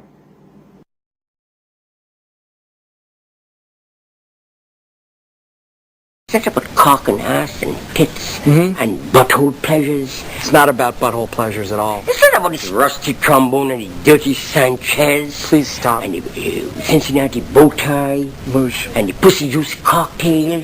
And the shit-stained balls. Moosh, just please stop.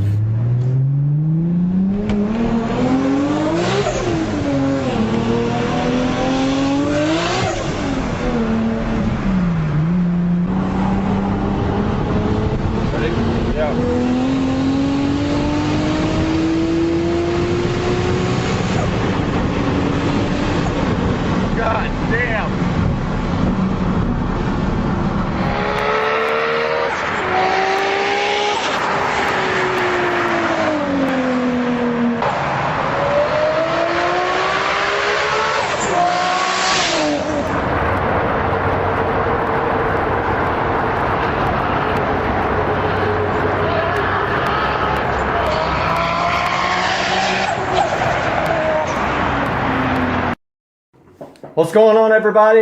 It is Monday, and I am so frustrated right now with UPS. My wheels and tires were supposed to be at the shop on Friday. 3 of the 4 wheels and tires were delivered. The other wheel and tire has been saying out for delivery for 2 days now. I am at my wit's end with these guys. I've called them 10 times. Nobody can tell me where my package is. Today we've got an unboxing. As you can see by the title, this is the G paddles. This is to convert your button style shifter that was on the AMG, the early AMGs, to paddles. Let's take a look at this. Go ahead and open it up. This came from England. Just be aware if you order these that you will have to sign for the package. It kind of took me off guard, and got to the post office today. There were 700 people in line for the holidays. But thank goodness that some lady walked out and said, "Is anyone just picking up?" So first thing I noticed is the package is almost open, but oh well, hopefully there's nothing wrong with it. It says that the G paddles are inside and that there's instructions here. Literally was hardly closed at all. Go ahead and get that rest of that open. See what's inside here. Looks like we got some instructions here about that they emailed me. The real instructions. And we've got this other page here.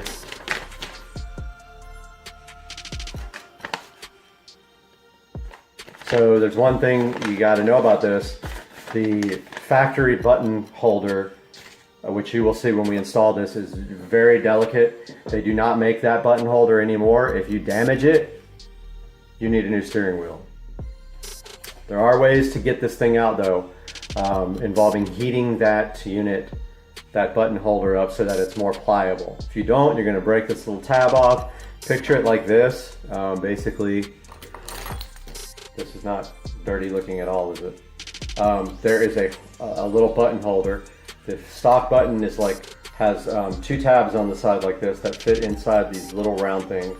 Okay, to get that button out, you have to pop those little tabs out.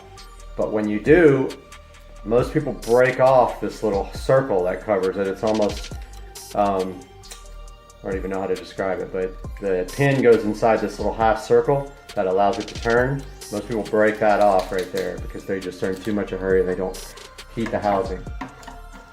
So inside here we've got this nifty little, I guess it's an air freshener, British flag air freshener. And then inside here we've got G paddles.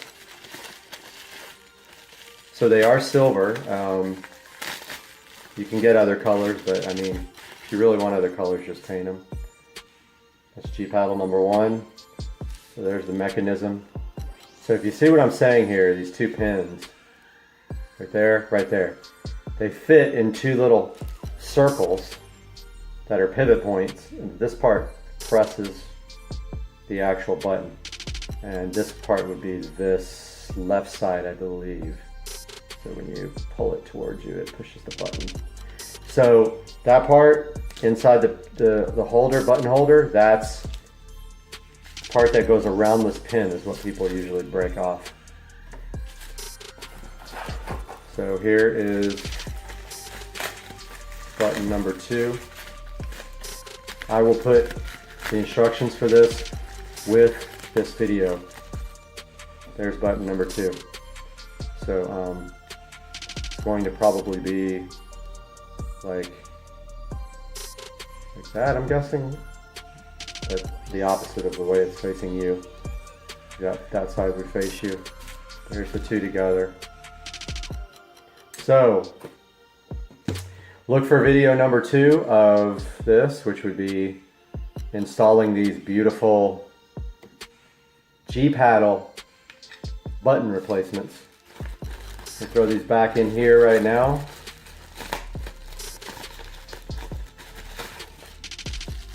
And any day now you can look forward to a video of brand new wheels and tires. I won't tell you anything about the wheels except that they are matte black. And I was kind of trying to save that, but I gave it away in another video. So look for that video coming up soon, and we'll see you guys in the next day or two. It's so slow.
Alright guys, we are at a point now where we are ready to connect the battery to the solenoid and the controller. B plus goes here to this cable right here, which goes to this side of the solenoid, which goes to B plus on the controller, and then B minus goes to the battery. And we are ready to make this connection. I just need to tighten the top of this solenoid up a little bit and then go ahead and make that connection.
Alright, we're ready to power it on and watch things float. Nothing happened.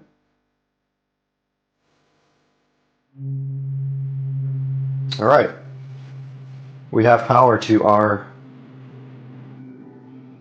battery and our display is on. Green light's on, the eco battery. Should be able to access the controller now. Alright, we see our controller. Our battery is at 13% there on our meter.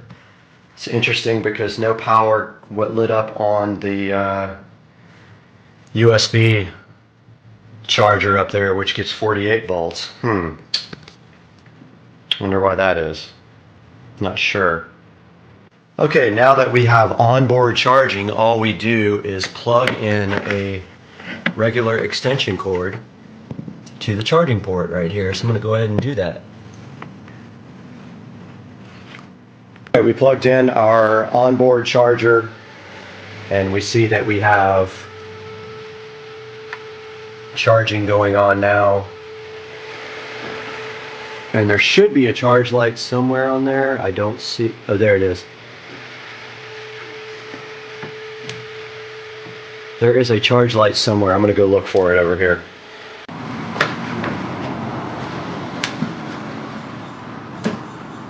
Alright, we're back out here.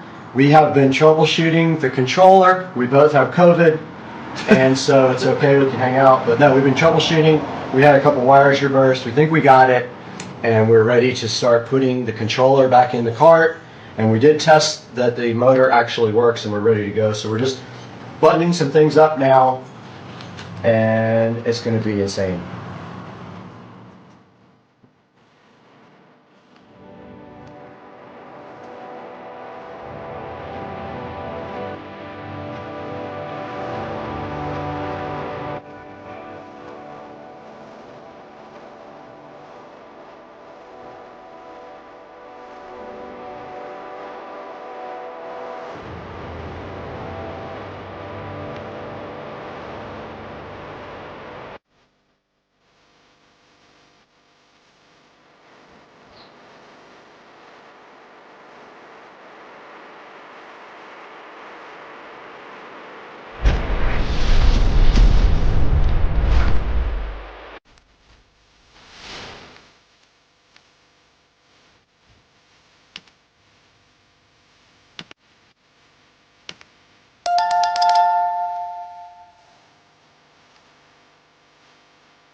All right, here we go, everyone. Maiden voyage on the 70 volt upgrade. I think this is going to be a little ridiculous. What do you think, Brad? I think this is, from what we just saw, this is literally insane. All right. Check motor temperature. What? Oh, wait, it's on demo. It's on demo. Yeah. How do I? Communications. Okay. So we gotta connect to the controller. Alright, we're connected. Waiting for forward and reverse switch. We're on. Alright. It's a good sign.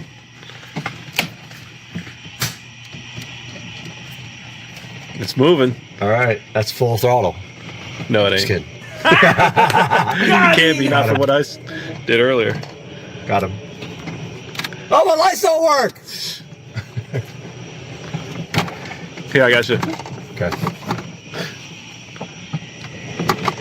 All right, just slowly ease into it.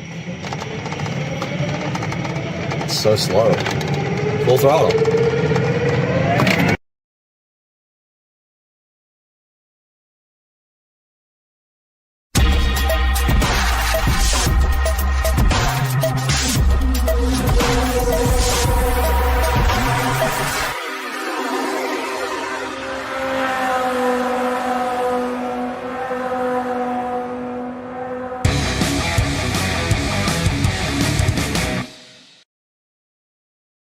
All right, so we got Joe here on the channel again. He's in every video. Oh, look at this. They're definitely turning. No. Okay. All right. So we're gonna roll. There's a truck in this lane, by the way. So whoever gets out first has got to go that way. Yep. All right. So we're gonna go. Speed code 4 versus high test motor versus your controller. Okay. Right? Whatever controller. Yep. All right. So we're gonna do 3. Yep. We'll go on the third honk. Ready? Oh, my horn.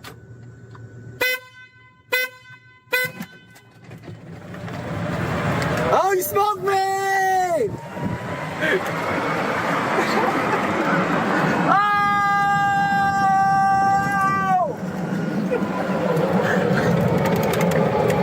All right, so that was a stock-ish, I think, golf cart. Maybe with a speed program, but Joe's gonna get his golf cart. And his, I think, we'll smoke this one, pretty sure. We got 50 volts. So we're just waiting on Joe to come out here for the races. All right, I have a secret method. I'm gonna brake boost on him. He doesn't even know it.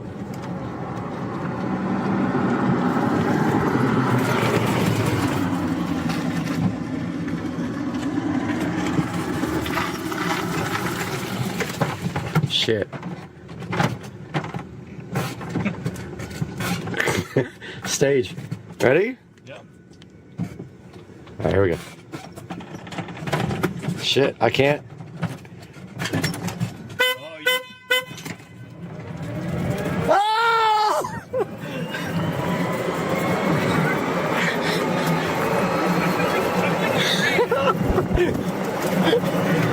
I got a car right there. I had a car. I was gonna get smoked. These things are like almost identical. Dude, these things are really close. Same wheel, same tire. This road sucks because that thing's in the way.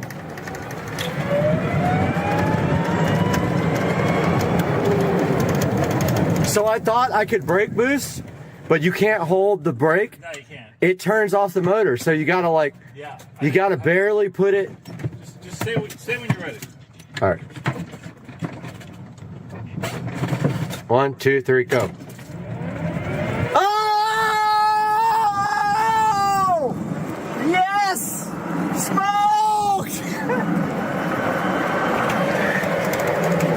They're literally exactly the same.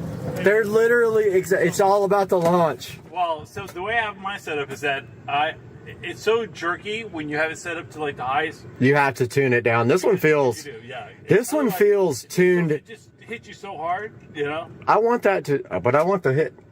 Like, you can't hold it to the floor, and, okay, that time it worked, but if you do it for too long, it just turns off the switch. Yeah. But this isn't long enough to even do anything.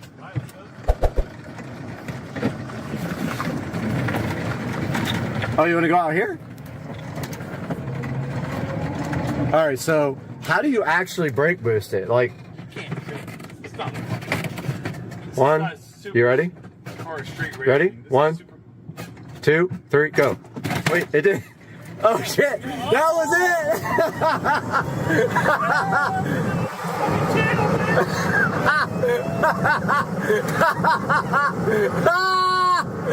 Yes! I'm coming up on you! I'm catching you! I'm catching you!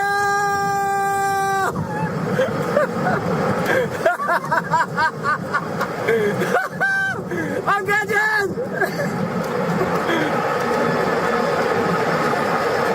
These things are like the same, man.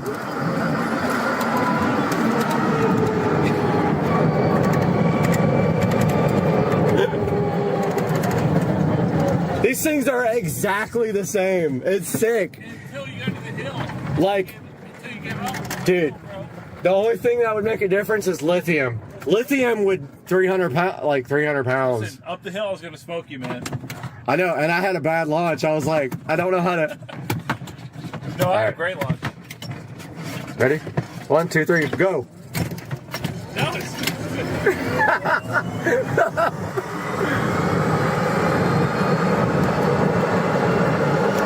Oh, I'm coming! I'm coming!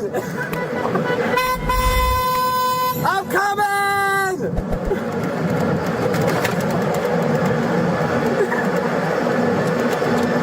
Oh!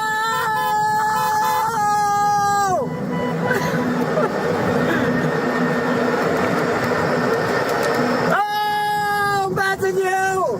I'm passing you!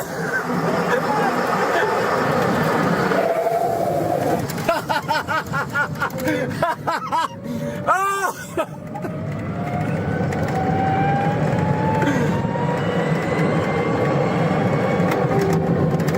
Yes! Those brakes! They were good. Yeah. And we just want to kind of explain about how this house is actually going to be paid for in the next 2 weeks. I am super hyped about being able to do this. I've worked really hard for this for the last few years.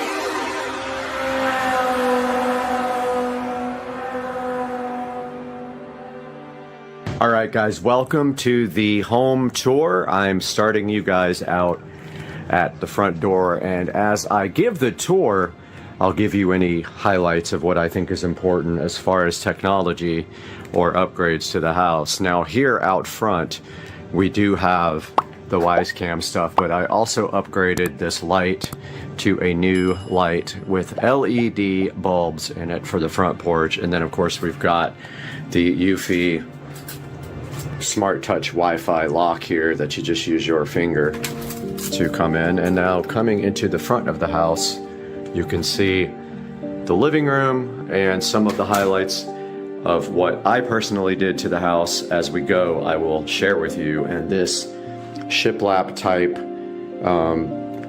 board and batten, I forgot what it's called, is actually created by me. I did this on my table saw where I cut all these pieces individually and then painted the wall white, and now it is what you see now. And also added these coat hooks to hang umbrellas and coats on, and that's what was done to the entryway here, the foyer, plus this nautical light right there. And of course we have guitars on the wall for a touch of entertainment looking things. This is the rest of my living room, and As far as the house goes, this was probably the least amount of work done to every room, although I won't say it was no work. It was actually a lot of work, but the least amount. To highlight some of the things that have happened in here, the floors were all carpet there. They were replaced with hardwood throughout the house. This is engineered, distressed, hand-scraped hardwood. These floors were replaced. They were slick white tile. Now they are like a stone tile we got from Lowe's. Same thing happened in the kitchen and in the bathroom in there. They were all white tile, and so all that got replaced at the same time. What else was done in here? Well, when we first bought the house, the whole entire house had popcorn ceilings and it had carpet. So we took that opportunity, instead of having to clean up the whole house after they scraped the popcorn, we let them scrape the popcorn into the carpet, and actually they removed all the carpet with all the popcorn residue in it for us, and it saved us some time, at which point we then had the floors installed. Now, of course, this whole room has been painted multiple times. It does have some issues with drywall cracking, so I have to get that looked at some point. I've got a crack there and a crack right there, which I've never gotten correctly fixed, because every time I get an estimate, someone wants like $500, and I think that's insane. As far as the rest of the upgrades in this room goes, or what has been changed or improved, well, this house had 0 recessed lighting when we bought it. Not one single recessed light, except maybe this one in the hallway. So I added all these recessed lights. They are dimmable LED lights, and they are connected to this dimmable Lutron dimmer here, which is a smart dimmer. I don't buy these anymore because they're not necessary. I do have a Lutron hub over there where all the equipment is for IT. You can see here we also have some nice IKEA decorations here, framed art, which there used to be guitars there. I pulled a lot of the guitars down because it was overkill. We have a Wise Cam up in the corner there pointing at the front door with an alert if someone comes in the front door. We have an upgraded ceiling fan, of course, but that fan has been here since we bought the house. It's approaching 10 years old now, so it's time to get that replaced soon, as the blades start sagging on these after a while. I just repainted this entire ceiling ultra white with the Lowe's ultra white flat paint. It took me all day to do this, and I did 3 or 4 coats on it. It's not easy when you have to get up on the ceiling. We also have in-home audio up here on these 2 speakers. Eventually, it might be nice to have 5.1 audio and a projector in here, but for now, I don't really watch TV in this room much, so we do have a Fire Stick up there, and we're looking at security cameras right now. So we have 2 8-inch in-ceiling connected to the whole home audio system. Nice IKEA mirror over there. Couches I got off of Craigslist for a while now. I got them right when I moved back to Jacksonville. And we have a nice rug that Susie gave me, which she upgraded there, and also that one she gave me. Taking a look at the fireplace. This fireplace was reconditioned by me. Basically, I painted it with stone look-alike paint is all I did. Wasn't much to do there. And I painted all of the fireplace gear with the oil rub bronze. And that is all that was done there. And you can see here on the slider here going out to the sunroom, we have installed curtains there. There was nothing there for a while. The curtains actually was a good touch for the room. They're not blackout curtains, but they are black curtains. Stepping back this way, looking back towards, we have our dining room, which is hand painted with stencils by my ex-wife, Jenna. And I just replaced the light that was over that with a gift from Susie from her house, and it is this nice white fixture with the Govee LED light bulb inside of it. And here we have a IKEA table and chairs, which is not sold anymore by IKEA, so I picked that up on Craigslist as well. We have an IKEA lamp, which I converted over to a RGB LED lamp. And yes, all this is hand painted stencil. If you get up close, you can see all of it stencil. So that will need several coats or wallpaper to cover up due to the thickness of the paint there. And that is a good look at the living room in Supercar Street Racing. One thing I forgot, we do have a sub. We got the Pile subwoofer there. Is it Pile or Polk? I always forget. Polk. Yeah, Polk.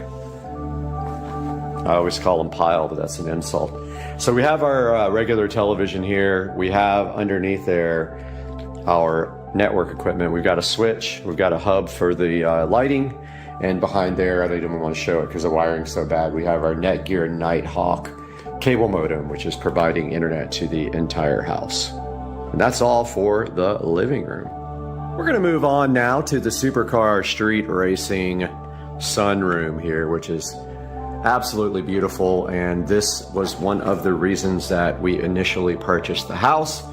Although we don't have any documentation or pictures left over from that, this room was carpeted with like industrial type carpeting, and it had a drop ceiling.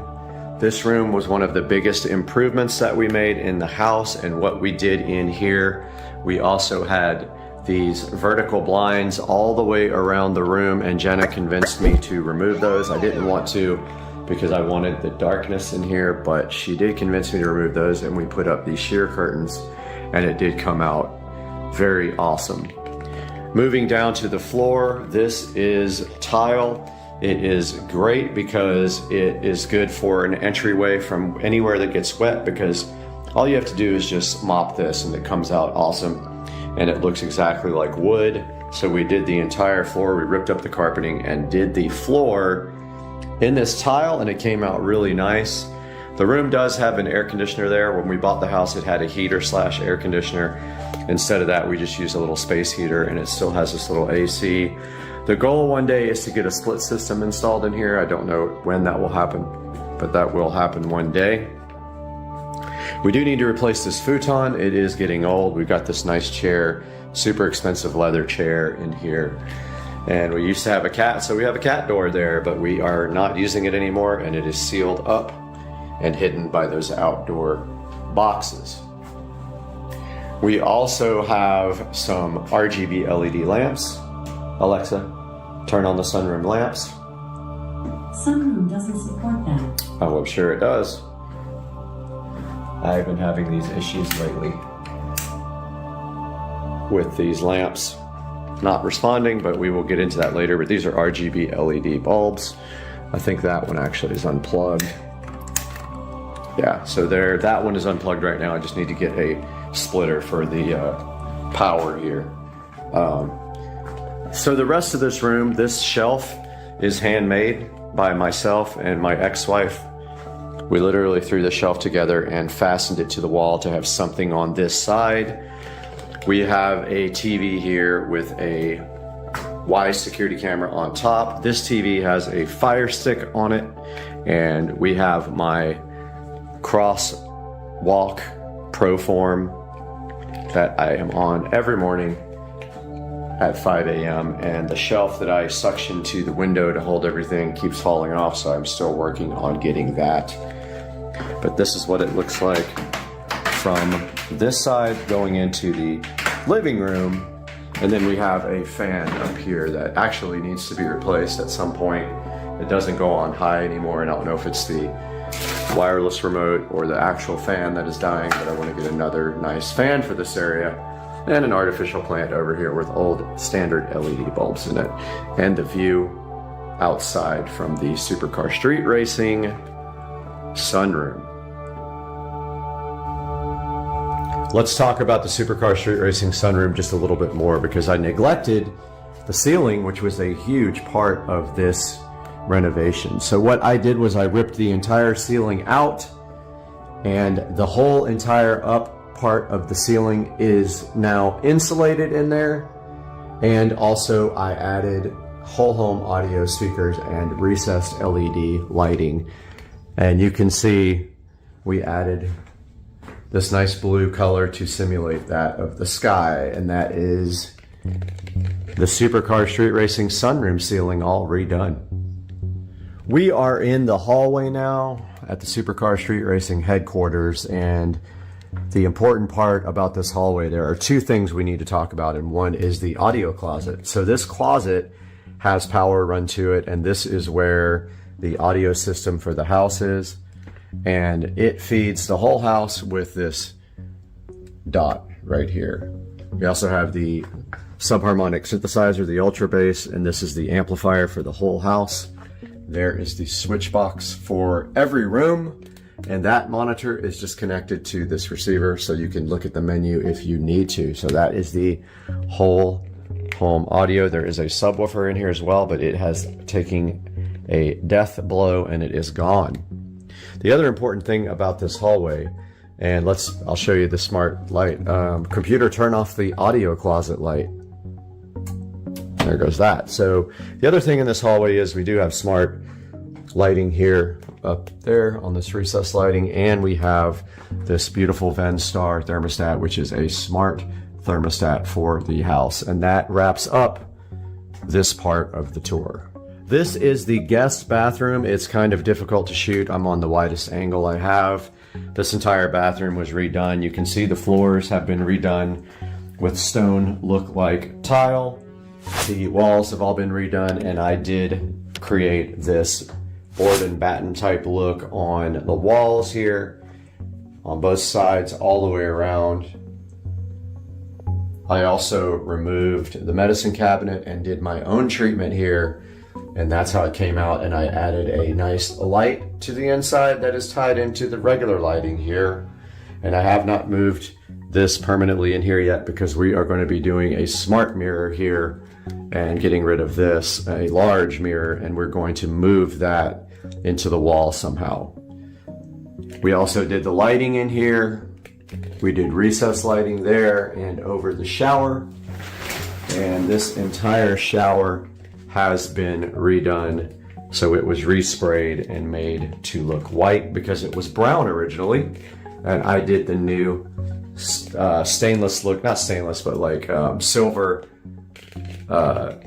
fixtures here not too long ago.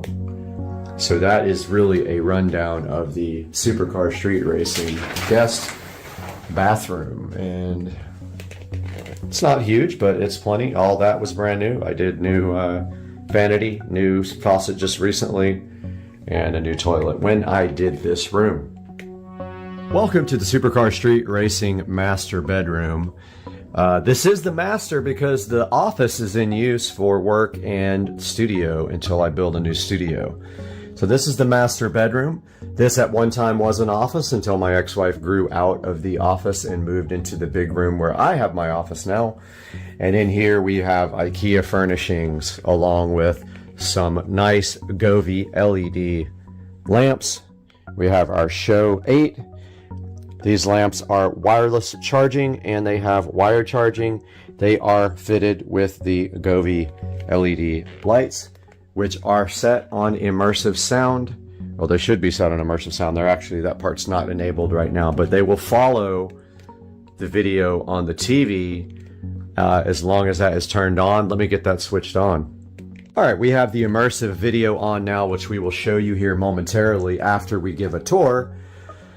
So for the bedroom, like I said, we have the two IKEA side tables. We have the immersive lighting technology here from Govee, which is that camera up there as part of it. And we have some nice 8K video showing, which only 4K will show on this TV. And we have the Pioneer VSX 1021 doing 5.1 sound. And you will have to go back and refer to my project videos for this, but we have surround sound in here with the center channel there, left, right there, left, right, rear there. We don't use that rear center for anything doing surround sound. We have a couple of guitars on the wall there, and we have our second Polk audio subwoofer down there, which sounds awesome in here. Now what we'll do is lower the lighting, and you can see now how this immersive lighting works when I shut the blinds and close the blackout curtains, and we will go shut the door. But as you can see, It's already immersive in here. And if you follow the television, when this changes, it's actually not as blue as it's coming out on camera, but as the TV shifts colors, so do the lamps and the TV LEDs behind the TV. That is a 4K Omni 65-inch Amazon, and there will be links to this project video in the description. That is just an LED, sorry, not an LED, that is just a IKEA dresser is all that is. And I did everything nice up into the walls behind the TV here. It all ties up into the walls, and all the speakers are run through the back, down through the wall, up to the attic. And that is a tour of the Supercar Street Racing bedroom. I didn't really show the closet. It is just storage now, and it does not have a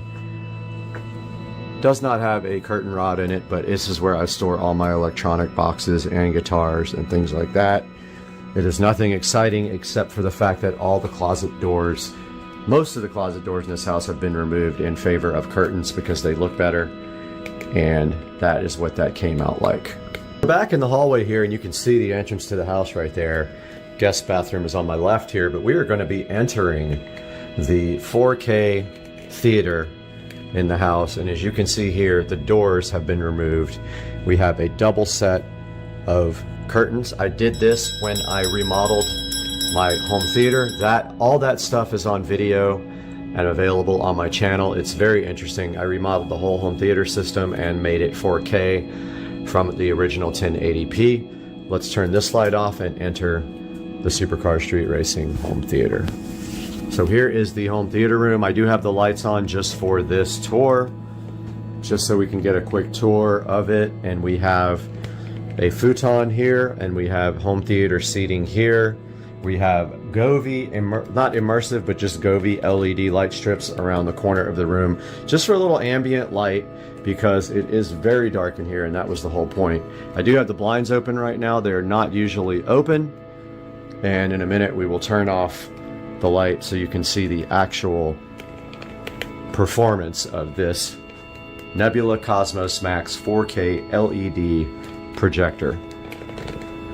So there is it. I believe it's a laser projector. So there is the projector on a shelf with all the wiring run up through the walls. It comes back down and hits the receiver there, where we have our Pioneer receiver and 2 JBL studio monitors for our front speakers. Our center channel is an Advent. Eventually I would like to do in ceiling for these, but for now this serves the purpose just fine. We have our subharmonic synthesizer, our Advent center channel, and we have storage and some place to put everything on, and all the wiring goes up through the walls. Of course, we have our Spaceman on each speaker.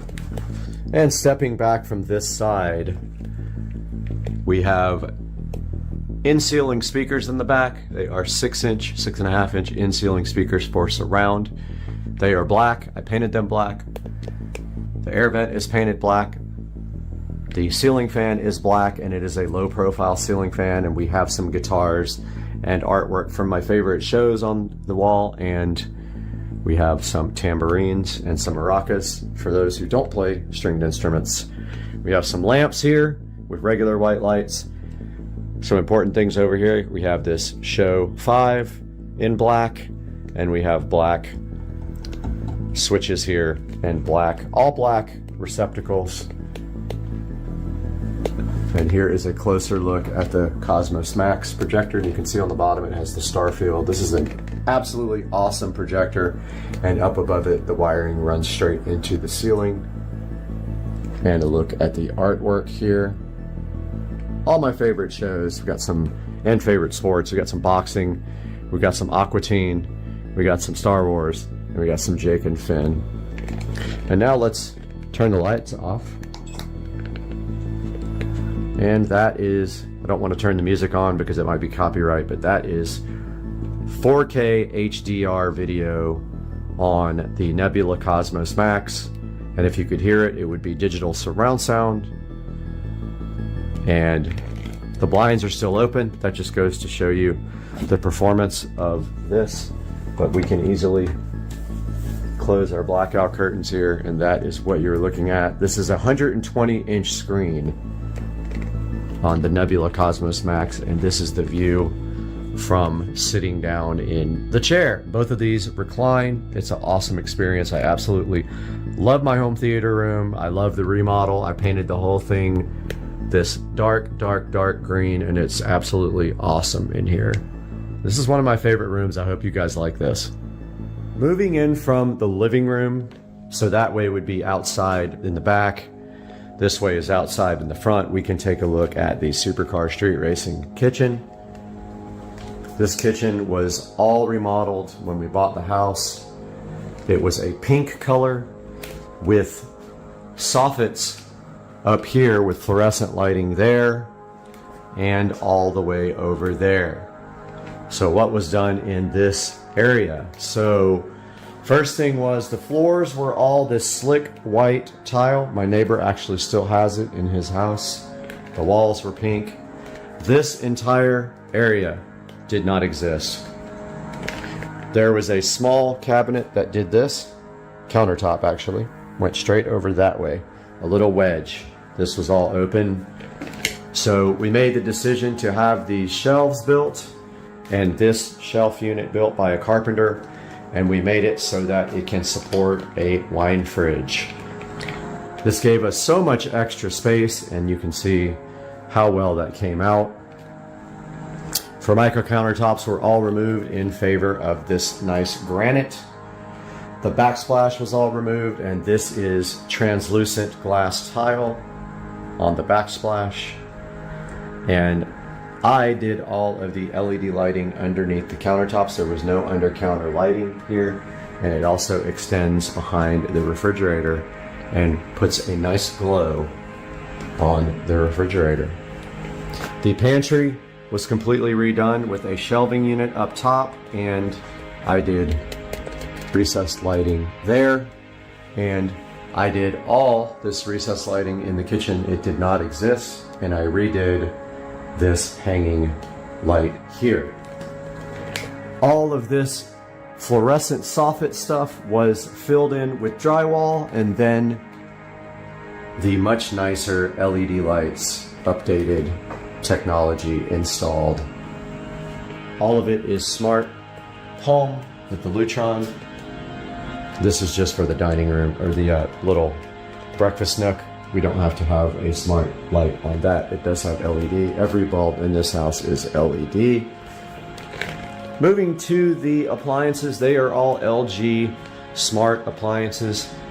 They are all connected to Wi-Fi. And you can see the Wi-Fi indicator there, and they are very, very nice but expensive appliances.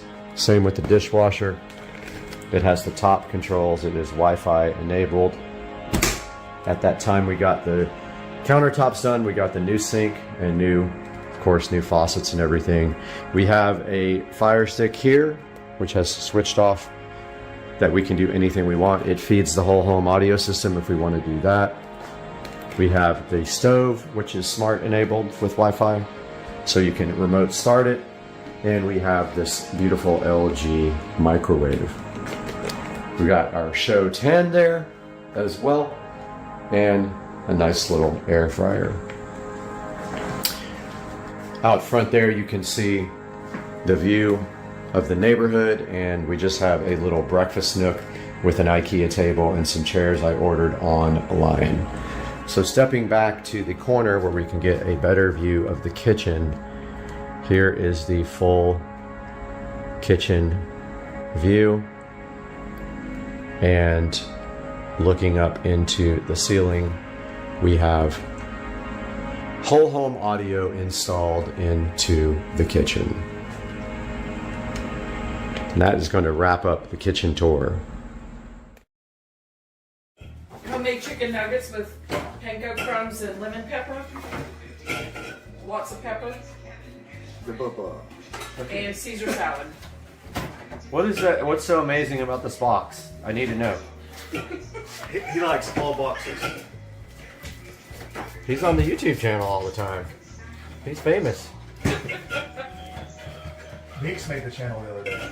Yeah, he did. Sam's Shaver Day. Meeks made that. Oh, yeah?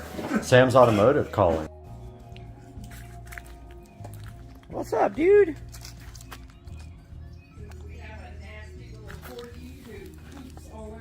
Why do you poop so much? Why? Why?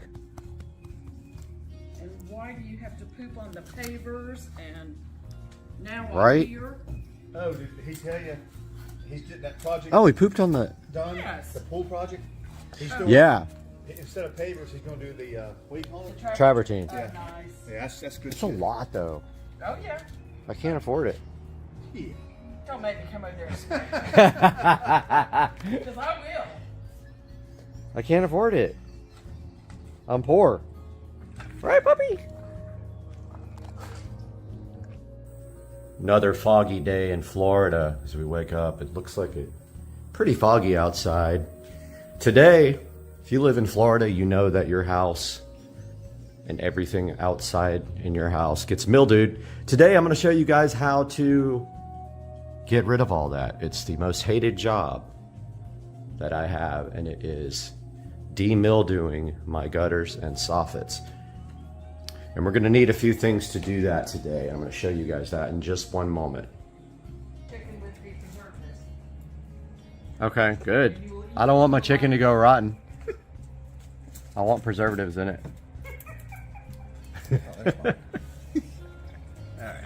All right, go first and show me how to do it, and I'll get it. I'll get it, and we'll put it on tomorrow's video. Okay. All right, come on, man, show us. I'm shooting, so. All right, come on.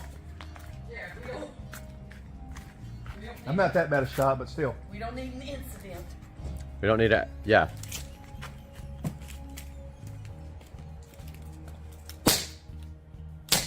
Nothing's coming out. Nothing's coming out, is it? Nope. Oh. That's weird. We did that the other day. This guy wants to be in front of the... Nothing. Yep, it's jammed. Whoop, there you go. BB just okay. fell Yep. out. One just fell out? Okay. Mm-hmm. All right. It was damaged. Oh, wait a minute. Oh. All right, now it's good to go. Yep. Is it going? Yeah. Yep. Yeah. Oh, yeah. Right in the red. Heck yeah.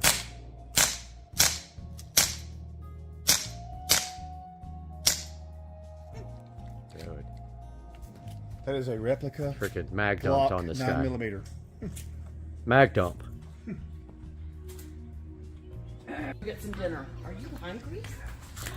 Oh, he. Corky's hungry. Come on, let's go. Oh, what? Damn. Ah, it's going for the blue dot. You almost got. Damn. You split his forehead open. All right, guys, we're out in the garage this morning. Supercar Street Racing here. We are doing some demildewing today. What are we going to need to do that? Well, so if you guys live in Florida or anywhere in the South where it's really humid, you know that your house, the outside of your house, gets mildewed. If you clean it about 3 times a year, you're good. So this is Publix Outdoor Bleach Cleaner. Today we're going to be using this, and we're going to be using our sprayer here. It's got some weed killer in it right now that we're going to have to transfer over into a bucket so we don't waste it. I got a bucket right here that works perfect. And then we are going to mix up our mildew stain remover here. We have a brush somewhere, if I can find it. We have like an all-purpose brush. Where did that brush go?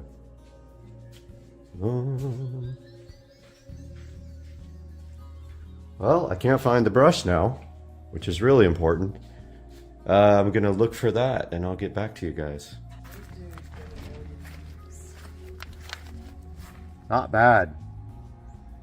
Somebody got brain splattered. Oh, but like this is where I hit on the axe.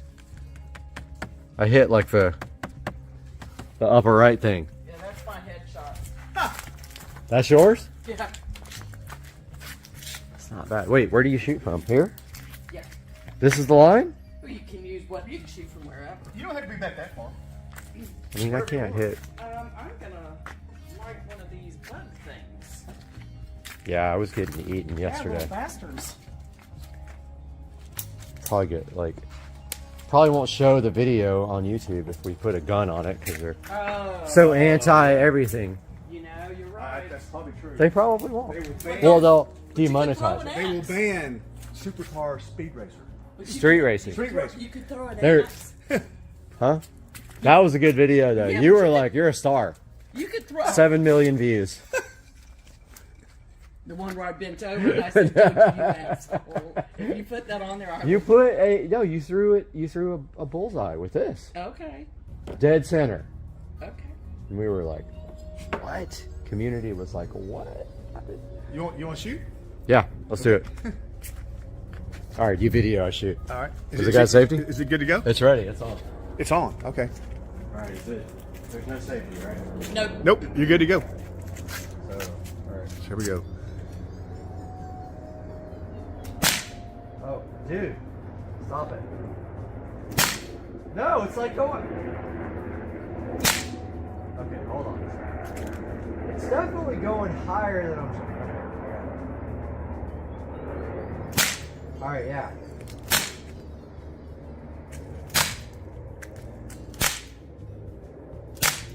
It tends to be high, I think, or I suck. I think it has a little too. There's one in the red. I know. Dude's wounded, but not dead. Oh, he's dead. Oh. There's Oh. another red. Okay, so a lot of this is my fault because I'm getting eaten by mosquitoes. All right, wait. Let me hold it. Should I hold it sideways? Gangsta style. Yeah. Oh my God! Where'd it go? Like off the chain, off. All right. How do people shoot like that? Oh, yeah. Found the brush. I was actually looking for the brush with the handle, but this is what I use, and I have a super long extension right here. So let's get this bad boy out. It's like an aluminum extension for painting or whatever. Pretty long. See, it almost touches the ceiling right there. It makes it really easy to do the to brush off the soffits and the gutters if I need to. I'm gonna try to not do that this time and just use the mildew and see if that removes it. If it does, I'm gonna save myself a lot of work, but there are some places you have to scrub. Like, I don't know, the garage door just looks so much better when you scrub it. The one thing is though, once I come out here, I want to keep that door closed because if you open it, then it drips all over the car. So I don't want to have to deal with that. But I really would like to clean the back of this garage door one day. So I don't know when I'm going to get to that. I wouldn't even mind painting the aluminum white to make it look better. That would be pretty cool. Paint the whole thing white. Anyways, I'm going to get suited up here, get ready to go outside, and I'll get back with you guys. All right, I got the product mixed up. The problem I ran into is that it was foaming so bad, I think, from this stuff that I got, I think, enough. It's definitely a high strength, which is fine. I just don't want to use this whole entire thing before I run out. But I think I decided to do the garage door last. It makes the most sense. So that way I can leave it open and I can come back and forth. So let's go ahead and open up the garage. I didn't mount my brush yet, but I'm going to show you guys kind of what I'm talking about here. See, if you look on the soffits, you see the mildew. So a couple of times a year you have to get that off, and of course the garage door around the door needs to be cleaned as well. And I will also do the brick all around the house. So you can clearly see where that needs to be cleaned. So if I do this door first though, this, when I open it, it drips all over the car, and I don't want this bleach stuff on the car. So I'm gonna go ahead and get all set up here, and I'll be right back. All right guys, got everything set up here. Gonna go ahead and start on the side here.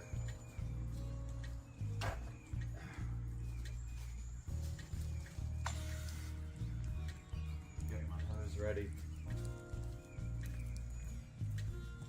Which is over here.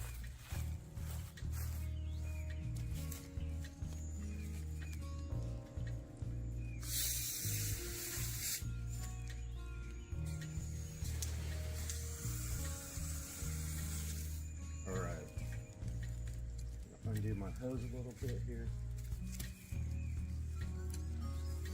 Got it ready. Sorry, I'm not a camera guy. But my hose all ready to go for now. Let's get moving. Start spraying.